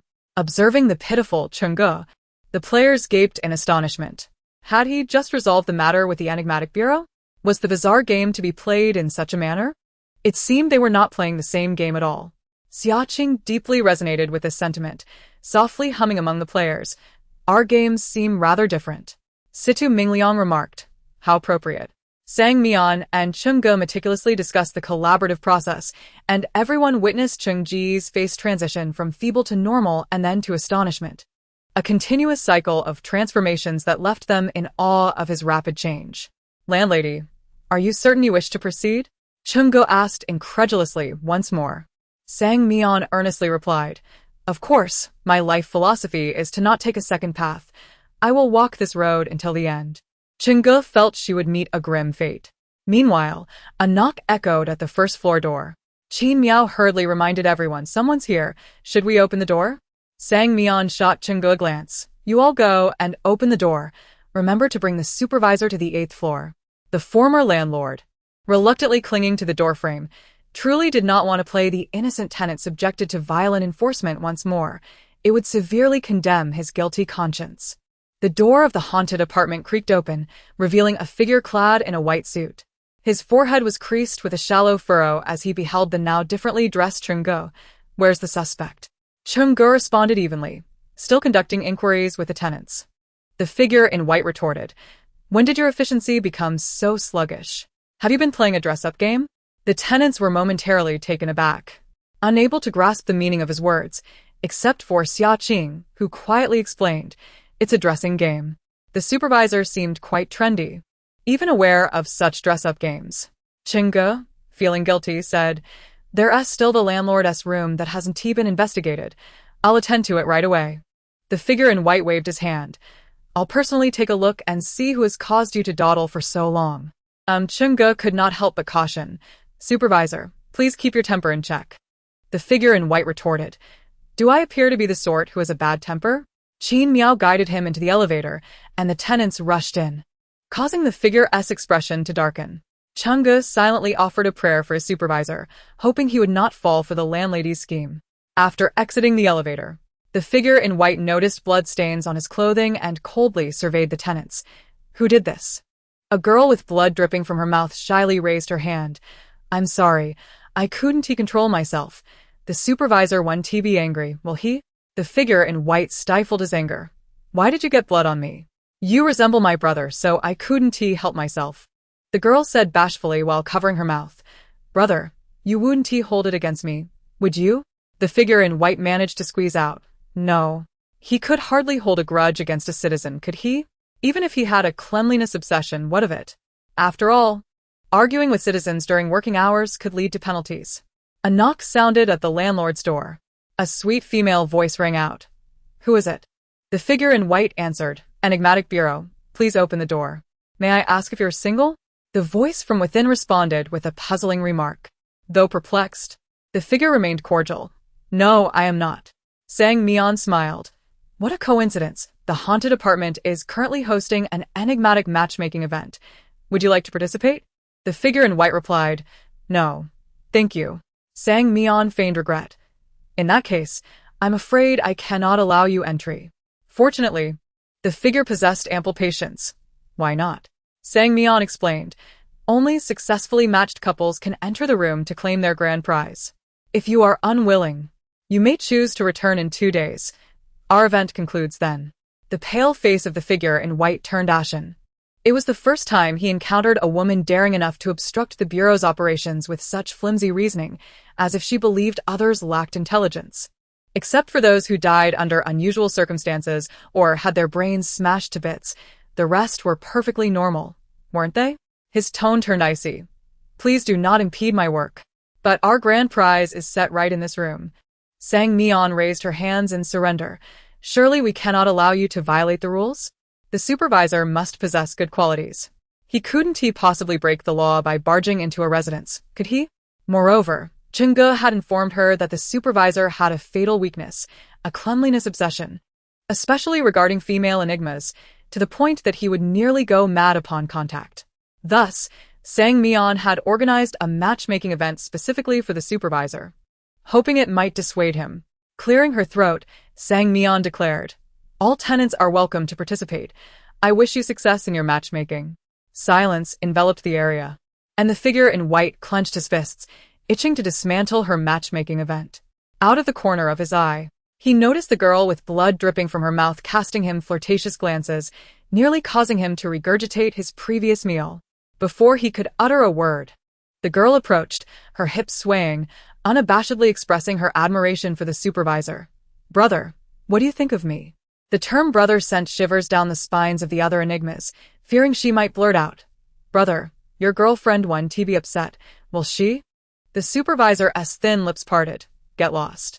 As his words fell, an aura of malevolent energy erupted, rendering the space silent. The figure in white smirked. "Do any of you still wish to partake in the matchmaking event?" The crowd of enigmas fervently shook their heads. While the players wore grim expressions, the supervisor was too formidable. Such trivial tricks posed no challenge for him. With arms crossed, the supervisor declared in an authoritative tone, "I believe the matchmaking event can come to a close." The oppressive malevolent energy spread to the corridor, leaving even the landlord's room untouched. Sang Mian's heartbeat quickened, her breath became labored. Was this the power of a malevolent spirit? The previously injured malevolent energy began to fluctuate once more. Malevolent energy minus 1. Sang Mian opened her panel. Name, Sang Mian. Code, 080369. Eerie energy, 3232. Note, death occurs at 0. Please do not reveal your identity as a human. Identity skill, trader, adhering to the principle of equivalent exchange to obtain whatever you desire. The Eerie energy value has dropped from 44 points to 32 points. The vice president of the 3rd Eerie Hospital has never exhibited such intense malice towards her, indicating her superficial understanding of malevolent entities. The supervisor is indeed formidable. A flicker of surprise crossed the supervisor's eyes. "Oh?" Sang Mian awkwardly smiled. "It seems that you look down upon others outside. What do you think of me?" Chapter 56. The Haunted Apartment. Zhuang Feng raised her brow in concern. Is Sang Mian truly going to go through with this? Xia Qing sighed. It is indeed a stroke of fortune to be favored by Sister Sang. Situ Mingliang remarked. Would you accept such a fortune if it were offered to you? The expression of the supervisor flickered ominously, his words laced with menace. Oh? Then I am most eager to behold her beauty. Changgu tugged at the supervisor's sleeve. Perhaps we should reconsider and come back another day? A deathly glare silenced Changgu. He had done all he could. Even if the landlady perished at the hands of the supervisor, it was of no concern to him. In truth, her demise would be beneficial. His private photographs would vanish along with her. To his surprise, the supervisor readily agreed. Sang Mian, brimming with confidence, activated her identity skill as a trader. Let us make a deal. I will exchange 10,000 spirit coins for you to be our boyfriend. You must fulfill all the duties of a boyfriend, mind you. The crowd murmured in disbelief. What sort of absurd transaction is this? 10,000 spirit coins wouldn't even buy a bun, yet they wished to purchase the supervisor as a boyfriend? The supervisor's expression soured, as if he had not relieved himself in 3 days. Why 10,000 spirit coins? Sang Mian replied earnestly. Can our relationship truly be measured in monetary terms? That is far too materialistic. This rationale was somewhat acceptable. After all, love cannot be quantified by wealth, as it is priceless. Just as the supervisor was about to speak, a voice from within the crowd chimed in. What is our love worth? Can it be compared to money? At most, it is worth 10,000, no more. The supervisor vowed. I shall agree to your terms, but once that door opens, I will ensure this woman meets her end. The woman with blood dripping from her mouth stomped her foot in frustration, casting a resentful glance at the supervisor. Indeed, no man is virtuous. They cannot resist even the slightest temptation. Amidst the astonishment, No one noticed the trap in Sang Mian's words. She had said we during the transaction, not I. This significant linguistic oversight would lead the supervisor to lifelong regret. The panel began to spin, taking an eternity to display a single line of text. Players, please confirm whether the transaction is equitable. Indeed, the system hesitated, since when did love only equate to 10,000 spirit coins? Was it not previously valued at 50 spirit coins? The nuances of players' emotions are truly perplexing. One woman clad in a red skirt hesitated. Are you certain the supervisor genuinely wishes to be our boyfriend? Sang Mian patted her chest in assurance. Of course. He is your most beloved boyfriend. Do you not desire a handsome and capable partner? The girl in the red skirt blushed. Shall we proceed then? Sang Mian declared. Let us go. While Sang Mian was delighted, the supervisor was anything but. His displeasure reached a crescendo when the door swung open, and a swarm of brightly clad women rushed towards him. The supervisor's pupils dilated in shock. He tried to flee but found himself paralyzed, as if an unseen force held him captive. A woman in a tight cheapao, her face marred, pressed a kiss to his lips, the stench of decay assaulting his senses. She remarked, Truly, supervisor, you are exceptional. You smell delightful. The supervisor snapped. His long-standing aversion to women had never encountered such insolence. He attempted to push the women away, but his hands remained stiff at his sides, leaving him exposed to their mockery. As nausea overtook him, he vomited, years of fear manifesting in frothy white bubbles at the corners of his mouth. With bloodshot eyes, he bellowed, What have you done to me? Why can I not resist them? Hidden among the crowd, Sang Mian feigned innocence. Did you not promise to be our boyfriend? Kisses and hugs are perfectly normal.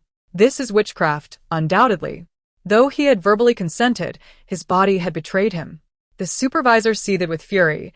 He must eliminate this woman. Xia Qing's voice echoed melodiously. I long to escape, yet cannot. Sang Mian smiled sweetly. Why not return in 2 days? Yes, sir, you? There will be no interruptions to your duties then. A threat. How dare she? The supervisor scanned the crowd, spotting the smug brown-haired girl. A spirit with a mere 32 points of eerie energy dared to threaten him? The supervisor's legs trembled uncontrollably, the filth he spewed causing the women near him to recoil. Then, to Sang Mian's astonishment, the supervisor's eerie energy dropped by 5 points. She was surprised, realizing women could inflict such damage upon him. It seemed the supervisor bore an indelible scar within. Yet, the supervisor's visage grew increasingly familiar, as if he had seen her before. His lips quivered, his mind racing to connect the dots. The head of the 3rd Eerie Hospital was the very person she had reported. Sang Mian smacked her forehead, suddenly recalling. The young man who came to fetch the director resembled him, dressed in a pristine white suit. Strangely, he had unwittingly aided her. How could she repay kindness with malice? With a hint of regret, she glanced at the supervisor. What a coincidence. The supervisor gritted his teeth, wiping the froth from his mouth as he spat out 3 words. Coincidence, my foot. Sang Mian retorted, feigning innocence. I kindly offered to introduce you to a girlfriend. Why resort to insults? Caught off guard, the supervisor hesitated. After all, she was unaware of his phobia, an unintentional oversight. Just as he was about to respond, the girl in the red skirt linked her arm with his, and he unconsciously wrapped his arm around her waist. The supervisor swore. This was not his doing. Something was controlling his actions. His stomach churned once more, dizziness enveloping him. Before he could comprehend the situation, he was sick again. The girl in the red skirt patted his back sympathetically, though with each touch, his nausea intensified. Chengge, unable to bear the sight any longer, pulled the girl aside. Could you please keep your distance from our supervisor? The girl in the red skirt protested. Why should I? I am his girlfriend. Not only the girl in the red skirt but a dozen others surrounded the supervisor. We are all his girlfriends. Why should we keep our distance? Cheng Ji's face flushed with anger. You are utterly shameless. Sang Mian intervened just in time, addressing the supervisor. It seems we share a connection. You should leave the haunted apartment. Leave? The supervisor's once handsome face had become a picture of despair. I must kill you. Sans mien, Frau Ned. Baffled. Why must you be so obstinate? Is your work at the Eerie Management Bureau truly so vital? If that is the case, Then do not blame me for being unkind. Sang Mian turned her face away. I wish you and your girlfriends a pleasant time together from this moment on. Ah. The supervisor went mad. Get them away from me. Sang Mian smirked. Then you must leave the haunted apartment. If you do not depart, you might as well enjoy your heavenly harem. Silenced by the encirclement, the supervisor suddenly fell quiet, low sobs escaping him. The supervisor was crying. The once proud and powerful figure was reduced to tears. Chung-gu stood in astonishment, unable to comprehend. The supervisor, who had always been so arrogant, was crying? It was utterly unbelievable, unless witnessed firsthand, that the supervisor was among the most formidable of the enigmatic beings. Xia Qing, unable to suppress her conscience, questioned, Have we gone too far? The silence that enveloped the players was palpable, as they too recognized that Sang Mian had indeed overstepped her bounds. With a dramatic eye roll, Sang Mian retorted, You'll understand what too far means when he strikes you down. Xia Qing shuddered at the thought, vigorously shaking her head. My life is far more precious. After all, this entity was known for devouring human players, with countless souls having perished at his hands. She, with her meager anomaly value of merely 12, was hardly worth his notice. Surviving was her foremost concern. Bai Tang, draping her arm around Xia Qing's shoulder, remarked, In truth, the supervisor does exhibit a rather pitiable countenance when he weeps. His complexion is unnaturally pale and unblemished. Sang Mian smiled in agreement and took the opportunity to enlighten the group. This underscores the importance of body restoration. After your demise, do approach me for a makeover. I assure you, your posthumous weeping will be far more aesthetically pleasing than his. Suddenly, the tearful supervisor had an epiphany. Though his duties prohibited him from harming civilians, he was still permitted to inflict harm upon humans. The girl before him radiated an unsettling aura, and he had just sensed fluctuations in her anomaly value. It was well known that only humans exhibited such fragile variations in their anomaly levels, indicating a high likelihood that this girl was indeed human. The presence of the surrounding female anomalies was becoming intolerable for him. Even if it meant breaching his professional ethics, he resolved to eliminate them.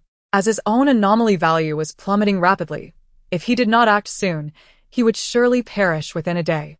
With newfound determination, he expelled the last remnants from his stomach, dried his tears, and launched a fierce kick at the anomalous girl in the red skirt, his piercing gaze sending the other female anomalies scurrying away. Engaged in lively conversation with Xia Qing, Sang Mian covered her mouth in disbelief. How could you strike your beloved girlfriend? Her heart quickened. This was peculiar. The transaction had been successful, and the supervisor was now in a romantic relationship with them. How could he resort to violence? With a menacing tone, the supervisor declared, I engage in domestic violence. Sang Mian sighed in disappointment. I had hoped you were a man of noble character. To learn of your private cruelty is truly disheartening. The once vibrant chatter among the players dwindled into silence. The supervisor's white suit, now stained and unrecognizable, bore witness to his ire as he fixed an intense, vengeful gaze upon Sang Mian, uttering ominously, You are finished. Chapter 57. The Haunted Apartment 21. The entire 8th floor was enveloped in a chilling atmosphere as the supervisor slowly approached Sang Mian, his eyes glinting with a crimson hue, as if on the brink of an explosive outburst, ready to inflict mortal harm at any moment. My memory of today will be indelible, and I hope yours will be as well. The supervisor articulated each word with a deliberate intensity. Sang Mian calculated in her mind. Due to the recent commotion, the supervisor's eerie energy had plummeted to a mere 71 points. The beauty's offensive prowess was genuinely formidable, yet even at 71 points, she stood no chance, perhaps even facing instant annihilation at his hands. Indeed, the system's depiction of an irresistible force was beyond her capacity to withstand, and no amount of strategy could alter her fate. The only recourse now was to wait for the arrival of the supervisor's superior, the chief regulator, hoping for evidence of the supervisor's malevolence to be captured in the act. It was apparent that the supervisor had resigned himself to a reckless despair, rendering her situation exceedingly perilous. Survival would be a minor victory. Out of the corner of her eye, Sang Mian noticed the elevator doors wide open, with Bai Tang pressing the button and signaling her urgently. The meaning was unmistakable. Run. Gaining confidence, Sang Mian flashed a broad smile at the supervisor, proclaiming, "Since our love has soured, let us part amicably. No need for domestic violence. Let us not become ensnared in a troubled past." She waved her hand dismissively, bidding her ex goodbye. With that, she sprinted towards the elevator, thinking if she couldn't confront him, she could at least evade him. The haunted apartment was vast. Surely, there was a place to hide. Xia Qing, in a state of panic, called out, "Sister Sang, wait for me." The supervisor's face darkened at Sang Mian's parting words, and as he prepared to pursue her, the elevator doors closed. In a fit of rage, he struck the wall, causing a deep fissure to form instantly. The onlookers gasped, realizing the supervisor's formidable power. He was no mere blubbering fool but a force capable of obliterating a child with a single blow. Just moments ago, they had been jubilant now. The air was thick with dread as they shrank back, attempting to diminish their presence, fearful that the supervisor might turn his wrath upon them. Sang Mian leaned against the elevator, exchanging a knowing smile with Bai Tang.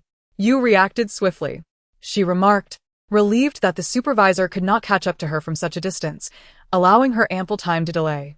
As she reveled in the advantage of having allies, the elevator suddenly jolted to a stop, the bright lights extinguishing. Bai Tang, having just relaxed, tensed up again. "It can't be that unlucky, can it? Is the elevator broken?" "Don't panic. Let me check," Sang Mian replied, illuminating the elevator with her phone's light. She recalled that there should be an emergency phone near the buttons. A call could summon help. However, after scanning the area, she found no phone number, not even a red emergency button.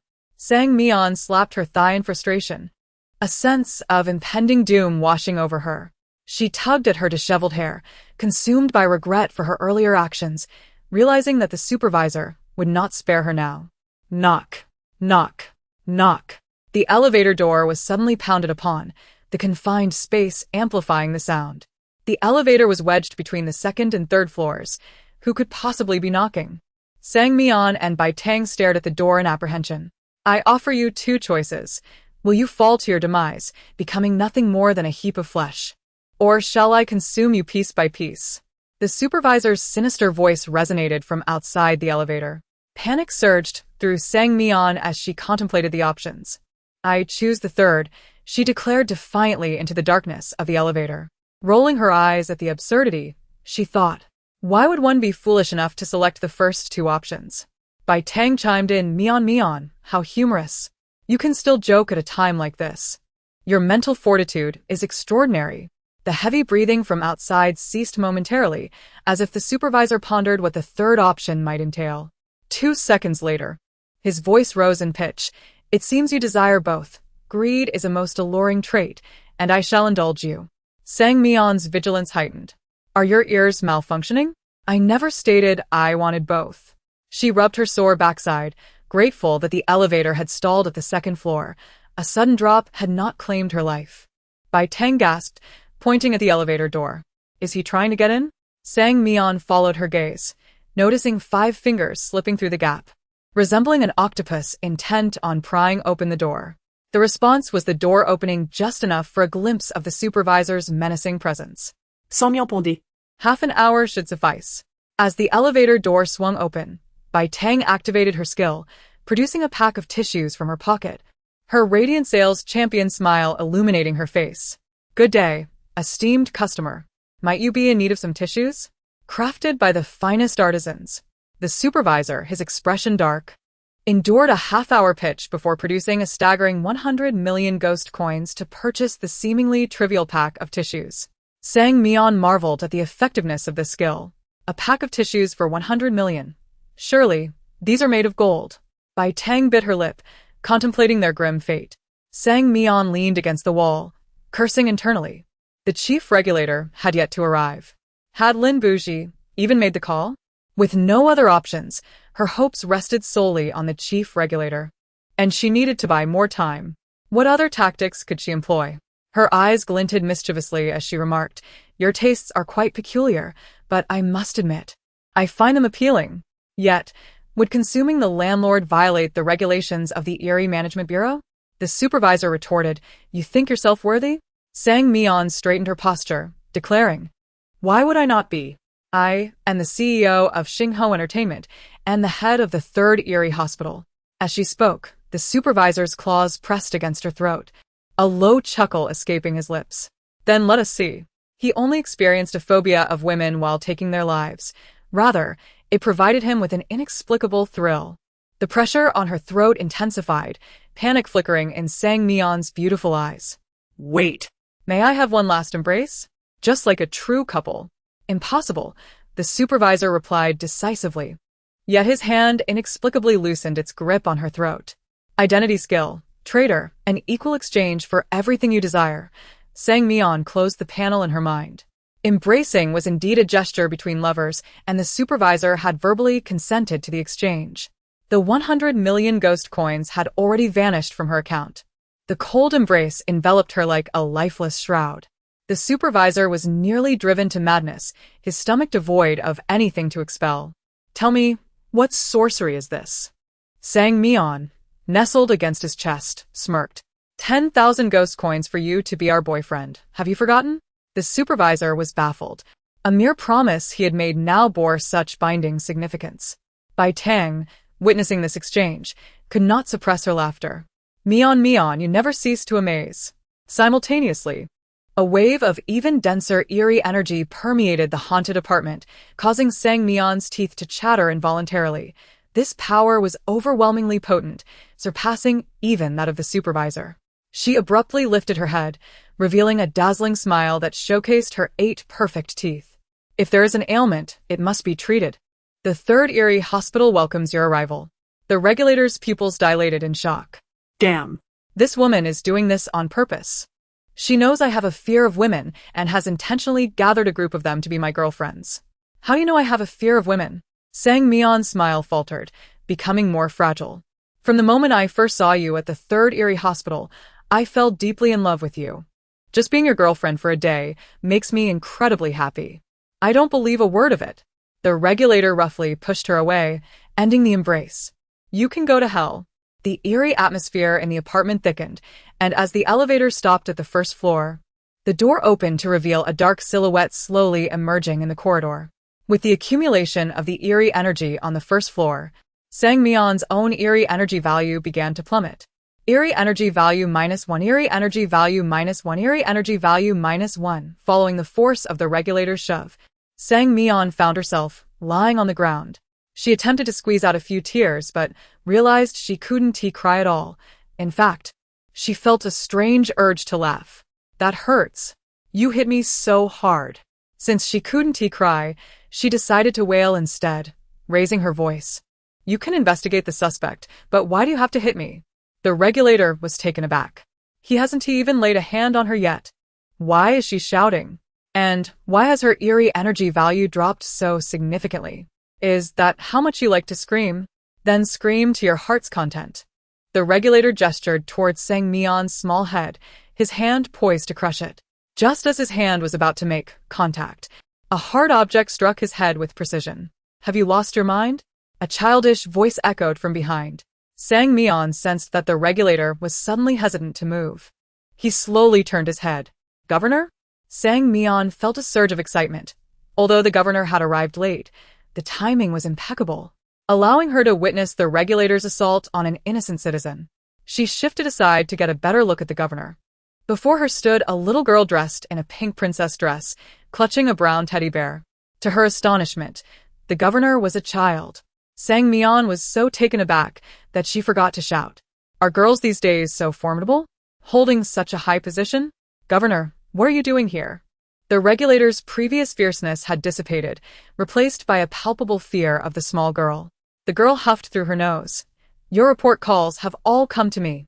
I instructed you to capture the suspect, yet you resort to beating citizens. Do you wish to endanger your life?" The regulator was flustered. "I truly didn't mean to. I was only dealing with the anomalies obstructing my duties."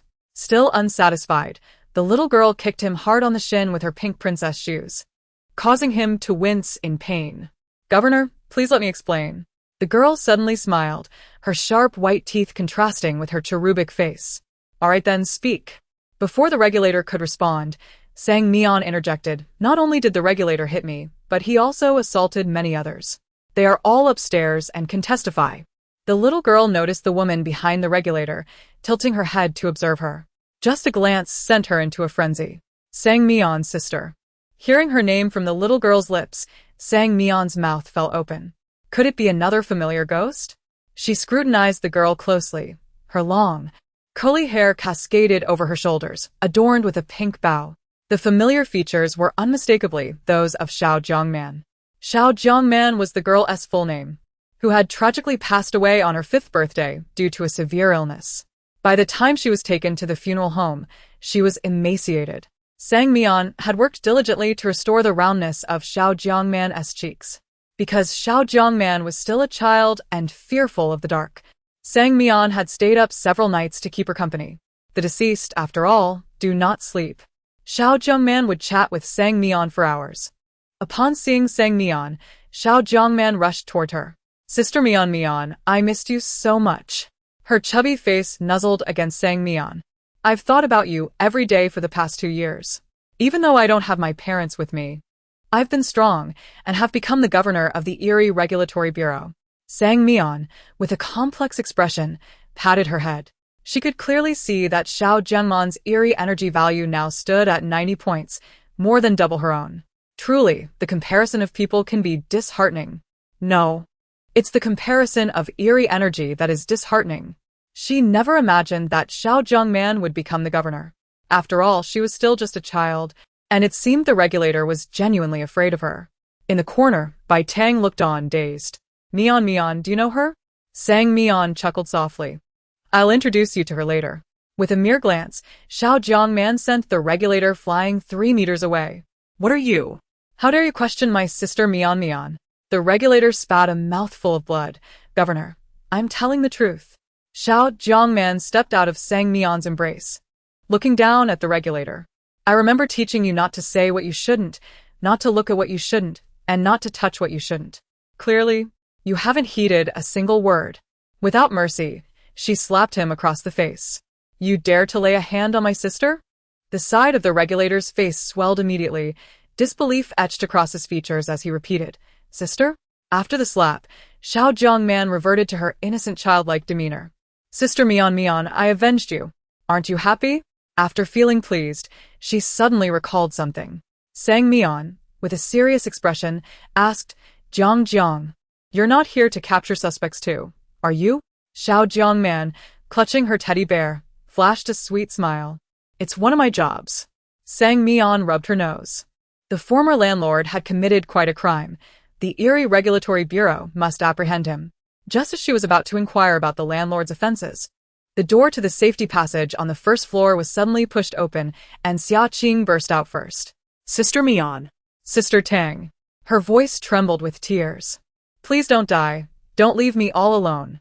Xiao Jiangman cast a disapproving glance at the sobbing Xia Qing. Is she calling Sister Mian? Sang Mian scratched her head. Yes. Xiao Jiangman looked at Bai Tang, then back at Xia Qing. Sister, are they both human like you? Sang Mian's expression stiffened. She nearly forgot that Xiao Jiangman was no longer the little girl she once was. Now she was the governor of the Eerie Regulatory Bureau, and it was only natural for the Eerie to prey on humans. Xiao Jiangman would not be an exception. You noticed, did you? Xiao Jiangman flashed a grin, her sharp teeth gleaming. Even though they look delectable, I won't eat Sister Mian's friends. She swallowed hard and quietly took Sang Mian's hand. Having you with me is enough. We can go enjoy another feast. After crying for a while, Xia Qing finally found Sang Mian and Bai Tang in the elevator. Wiping her tears, she laughed upon seeing the little girl next to Sang Mian, even snorting out a bubble of snot. I knew it, Sister Mian, you're alive. Xia Qing stuttered, giving a thumbs up. You even brought a little child with you. Truly, you are my Sister Mian. Sang Mian smiled. Was it really a feat to take a child with an Eerie energy value of 90 points? If she wasn't torn apart on the spot, she would consider herself lucky. Xiao Qing and Tang, allow me to introduce you to the esteemed supervisor of the Anomalous Regulatory Bureau, a position even higher than that of the chief regulator. Upon hearing Sister Sang's introduction, Xia Qing immediately performed a disappearing smile and an act of extreme panic. Sister Sang, you cannot be serious. How can someone so young hold the title of supervisor? Sister Sang forced a smile. That is a question I am equally curious about. Trembling, Xia Qing inquired. And what of the chief regulator? Sister Sang gestured subtly. Look behind you. As Xia Qing turned around, the pitiful sight of the chief regulator met her eyes. His face was so swollen that his features were unrecognizable, a stark contrast to the handsome figure he had presented during the matchmaking event that morning, where he had been the most sought after. In summary, the chief regulator was in a dire state. Sister Sang, did you do this? Xiao Qing. You are adorably naive, Sister Sang replied, leading Xiao Jiang through the elevator. Do you think my meager amount of anomaly energy could possibly overpower the chief regulator? It dawned on Xia Qing that the supervisor was indeed the culprit, yet she could not fathom why the supervisor was holding Sister Sang's hand. She decided it was best to remain oblivious to the complexities of the powerful. Sister Sang felt distressed. The previous landlord had exchanged his safety for the haunted apartment, and now Jiang Jiang was intent on apprehending the suspect. She could not continue to obstruct Jiang Jiang's work, nor did she possess the ability to do so.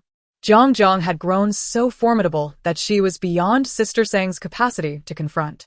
Perhaps it was time to have a heart-to-heart with Jiang Jiang about the matter. Though Sister Sang hesitated to voice her thoughts. Suddenly, Xia Qing approached her with an air of mystery. Sister Sang, I have something of utmost importance to share. Sister Sang responded. Oh? Xia Qing cast a fearful glance at Xiao Jiang before leaning in to whisper, the landlord is not the true landlord. I have heard he has usurped the rightful landlord and evicted him. This investigation by the anomalous management is precisely aimed at uncovering this truth. Sister Sang's eyes widened in realization. No wonder the landlord had been reluctant to transfer the apartment. He was not the legitimate owner. Without rightful ownership, he lacked the authority to transfer the apartment, which explained why the system did not provide the notification of ownership transfer when the landlord claimed to bestow the haunted apartment upon her. The truth was indeed shocking. Anger surged within her as she dragged Xiao Jiang to the landlord's room, forcibly pulling him from his bed. Xiao Jiang looked at her with gratitude. Sister Mian, you are truly my angel. You cared for me at the funeral home, and now you are resolving my work issues. I am at a loss for how to thank you. She rummaged through her pocket and produced 2 lollipops, saying, Here, have some candy. Concealed in the corner. Situ Mingliang rubbed his eyes in disbelief. What is the anomaly energy level of the little girl besides Sang Mian? Zhuangfeng, leaning against the wall, slowly sank to the ground in despair. It's over. I must be developing presbyopia. I've never encountered such a high anomaly energy level in my life. A staggering 90 points. A full 90 points. Zhuangfeng had participated in numerous anomaly games and had never witnessed an entity with such a high energy level, especially one that appeared to be acquainted with Sang Mian. How could this be possible? No matter how extensive Sang Mian's connections were, it was inconceivable for her to know an entity with a 90-point energy level. The other players, feeling inadequate, withdrew in silence, their appetites lost. The chasm between individuals was stark. They had come to play a game together, only to find that one had stealthily completed the level on their own. Chapter 58 concluded. Sister Mian must come to play with me, when she has time. Xiao Jiangman waved her hand energetically. Bye-bye. After saying this, she tugged at the supervisor's ear and dragged him onto the car, while Chungu followed her in a dejected manner. Side quest. The Eerie Management Bureau will arrive at the haunted apartment at 10 a.m. today. Players are encouraged to cooperate with the investigation.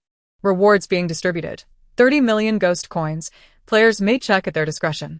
The next morning, she was awakened by the incessant notifications on her phone. The group chat was buzzing frantically in her ear, as if it had gone mad. Sang Mian opened her eyes just a slit. The discussion about the haunted apartment was raucous, with players sending messages at lightning speed, as if they had discovered a new continent. Should I tell Sang Mian? Hasn't she always wanted to purchase the haunted apartment?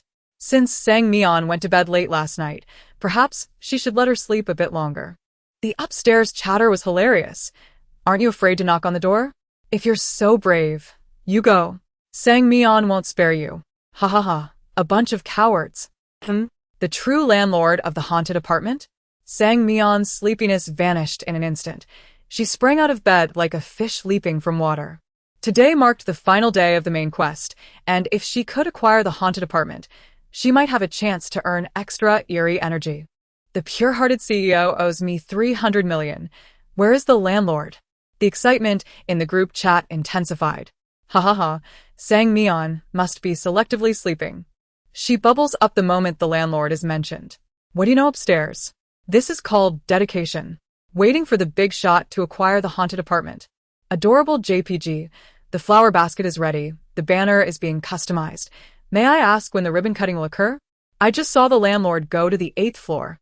The only serious person in the group, Situ Mingliang, provided her with the answer. Sang Mian quickly dressed and rushed to the 8th floor. In the corridor on the 8th floor, a disheveled middle-aged man was staring blankly at his room.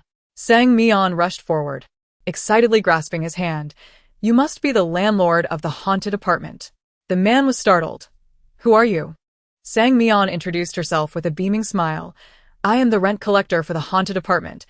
I'm thrilled to finally meet you in person. Do you need something? The man asked politely. To buy the haunted apartment? His expression grew, increasingly perplexed. The haunted apartment is dilapidated and rarely rented. Who would want to buy it?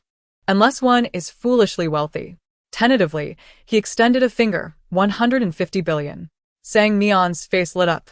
150 billion? Is that too expensive? The landlord sighed inwardly. It was already bad enough that operating the haunted apartment was unprofitable, and now he had to be a vagrant for several months. Keeping it was merely a curse. If this girl was genuinely interested in purchasing it, perhaps a discount could be considered. He was about to propose a 300 billion discount when the girl interjected, Deal. No takebacks. Is this a chance encounter with a female bodhisattva? The landlord looked dazed. He didn't even know how he had provided his card number. Regardless, he instantly received a notification of ghost coins arriving on his phone. Sang Mian grasped his hand once more. A pleasant collaboration. You are truly a generous spirit. Detected change in player identity. Original identity, rent collector. Current identity, new landlord of the haunted apartment. Eerie energy recalculating. Due to the landlord identity bonus. Your eerie energy is automatically restoring. Landlord identity grants 10 points of eerie energy. Players are encouraged to manage the haunted apartment diligently. Sang Mian opened the game panel. The red haunted apartment icon illuminated in the assets section, lined up alongside Spark Entertainment and the third Eerie Hospital. Simultaneously, her sense of belonging to the haunted apartment intensified, as if the building were alive and intimately connected to her. After becoming the landlord, Xia Qing and Bai Tang were both delighted for her. The tenants and players held a ribbon-cutting ceremony for the haunted apartment in the afternoon. Xia Qing shouted from below. Sang Jia, say a few words. Sang Jia, say a few words. Sang Mian's face flushed like an apple. She coughed. Today marks my first day with the haunted apartment, and to celebrate, all tenants will enjoy 1 month of free rent. Applause erupted, and the tenants clasped their hands. Sang Men. Lin Buchi quietly observed Sang Mian from a corner, his long eyelashes partially obscuring his eyes, which were murky with unspoken emotions. The game was nearing its conclusion, and he felt a twinge of reluctance. Just as he was feeling sentimental, Sang Mian on stage smiled even more radiantly. Here's a quick announcement. I don't eat cilantro, and we are recruiting for our guild. If anyone is interested, please join me after the game ends. Our guild offers abundant benefits, and everyone is encouraged to apply. The players present fell silent, and after a long pause, a chorus of astonished exclamations erupted. Whoa. You're the new guild leader. The No Cilantro Guild had recently stirred quite a commotion among players, as a new player established her own guild after completing her first instance. Situ Mingliang was left speechless with shock, as he finally understood where her confidence stemmed from. With so many eerie pathways, completing an instance was no simple task. Shenguang. That might not work. We already have a guild. Sang Mian waved her hand. No worries. Shenguang. Thank you for understanding. Sang Mian, what I mean is, you can leave if you join. People need to choose what suits them best. Zhuang Feng posed a soul-searching question. Sang Guild Leader, is it really appropriate to poach members so openly? Sang Mian widened her eyes. What poaching? I'm providing everyone with more choices. Our guild is fantastic, and there's no membership fee. If you perform well, I'll even pay you. Everyone struggles in this eerie game, and earning some ghost coins is just a means to escape sooner. Clearly, the No Cilantro Guild offers better treatment. She flashed a broad smile. Adaptability. One must learn to be adaptable. Her words left everyone in silence. Indeed, they had toiled through instances merely to earn a few ghost coins, and each time they faced the guild's cut, it pained them. Hearing Sang Mian's words stirred their interest. Bai Tang added fuel to the fire. What you can achieve in other guilds, we can also accomplish in our guild. And the benefits might even be greater, as our guild certainly does not lack ghost coins. The players exchanged glances. With Situ Mingliang being the first to speak, it does sound enticing, but we need some time to consider. Once we've made up our minds, we'll inform Sang Guild leader. The conversation came to a natural halt, and the players joyfully spent the last day of the instance. However, after experiencing 2 instances, Sang Mian had grown accustomed to the passage of time. She first handled the greetings from her parents, and then ordered herself takeout. To reward herself, she ordered a large portion of grilled fish, paired with a sugary drink, and happily finished her dinner. After tidying up her table, Sang Mian glanced at the eerie invitation in her hand. Name, Sang Mian, codename, 080369 Eerie Energy, 5454, note. 0 means death. Please do not reveal your human identity. Identity skill, trader, exchange anything you desire based on the principle of equivalent exchange. Seeing her eerie energy at 54 points filled her with joy. She had successfully collected half already. At this rate, she would soon be able to exchange it for the light of her left eye. Due to her frequent absences, Director Chiao employed a new mortician, which significantly eased Sang Mian's workload. As usual, she examined Lin Butchi's body, which remained unchanged, appearing more as if in slumber than in death. Sang Mian found herself intrigued by the fact that Lin Butchi had been deceased for several months without any signs of post-mortem lividity. Could it be that he truly held a glimmer of hope for resurrection? Or was it a condition that all players entered into this peculiar game? Recalling her own entry into the game, Sang Mian remembered the words of seasoned players, who claimed that their souls ventured into the bizarre realm while their bodies remained in stasis. The eerie game would sustain the players' vital signs in the real world until their return. Perhaps Lin Butchi's soul was ensnared in this strange game, preventing him from experiencing true death. Thus the game continued to uphold his life. Gently, Sang Mian closed Lin Butchi's icy coffin. Through the transparent glass, she sincerely admired his striking features, even in death. After a long day's work, Director Chiao remarkably allowed her to leave early. Ever since the incident involving Lin Butchi, the staff at the funeral home had treated her with utmost courtesy. Even if she arrived late, none dared to chastise her. Conversely, the doorman often engaged her in discussions about souls, and they found great joy in their conversations. At midnight, the interface of the peculiar game unfolded in her mind. With a deep breath, Sang Mian clicked to enter the game. Rewards for the haunted apartment instance are being distributed. 800 million nether coins and 2 points of Eerie Chi have been granted. Players may check their accounts. Congratulations to the player for completing the eerie tale of the starving specter. Rewards are being distributed. A scratch card has been issued. Players may check their accounts. Scratch to obtain a random skill card. What was a scratch card? Sang Mian watched as a pitch-black card materialized before her eyes, only to vanish moments later. She proceeded to open her personal homepage. Chapter 59, The Luck of the Emperor. Name, Sang Mian. Code, 080369 Eerie Energy, 5656. Note, 0 deaths. Please do not reveal your human identity. Identity skill, trader, exchange anything you desire based on the principle of equivalent exchange. Underworld currency, an unpredictable amount, approximately enough to purchase several properties. Scratch card. 1. Her assets displayed 3 icons, arranged in the order of Spark Entertainment, the Third Eerie Hospital, and the Haunted Apartment.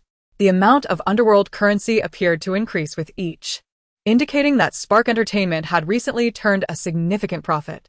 Furthermore, the Third Eerie Hospital's business had also improved, since the infectious disease incident had subsided.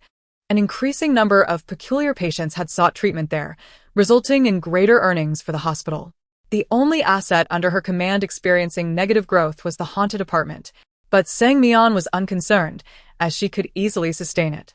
Currently, her greatest interest lay in that scratch card, which bore a physical emblem. Upon clicking the emblem, the golden card materialized in her palm. Should she scratch it now? Her heart raced slightly.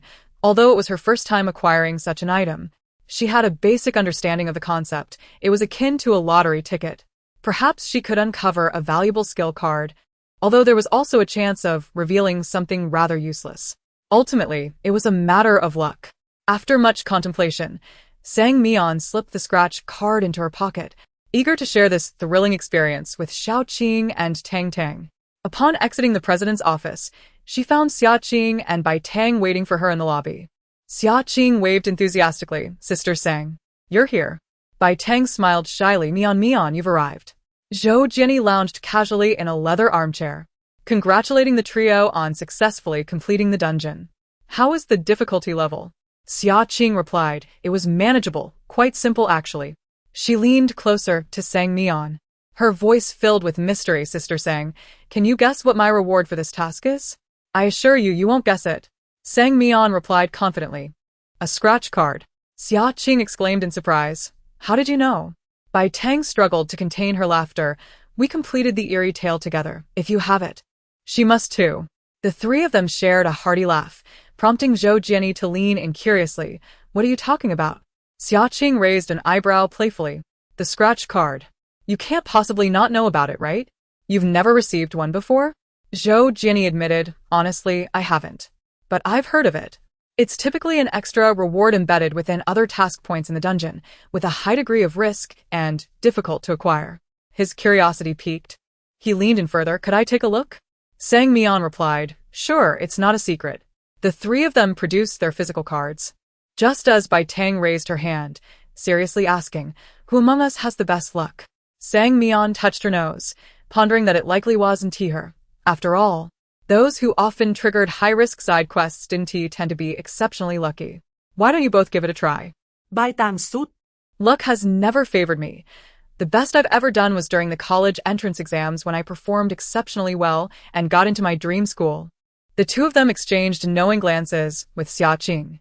Xiaoqing chuckled. I suppose my luck is decent. I haven't had any particularly unfortunate incidents. The worst was getting into an Eerie game, but I was fortunate to meet Sister Sang. She paused. Winning 50,000 from a scratch card counts as lucky, right? Mian and Bai Tang simultaneously handed their scratch cards to Xiaoqing. You take it. Xiaoqing, not one to refuse, declared, all right, I will. She rolled up her sleeves, ready for action. Xiaoqing scratched the card, revealing a pure black card with gleaming golden letters. Madness card. She read the small print aloud. Madness card. After use, all Eerie entities can only crawl on the ground in the shadows,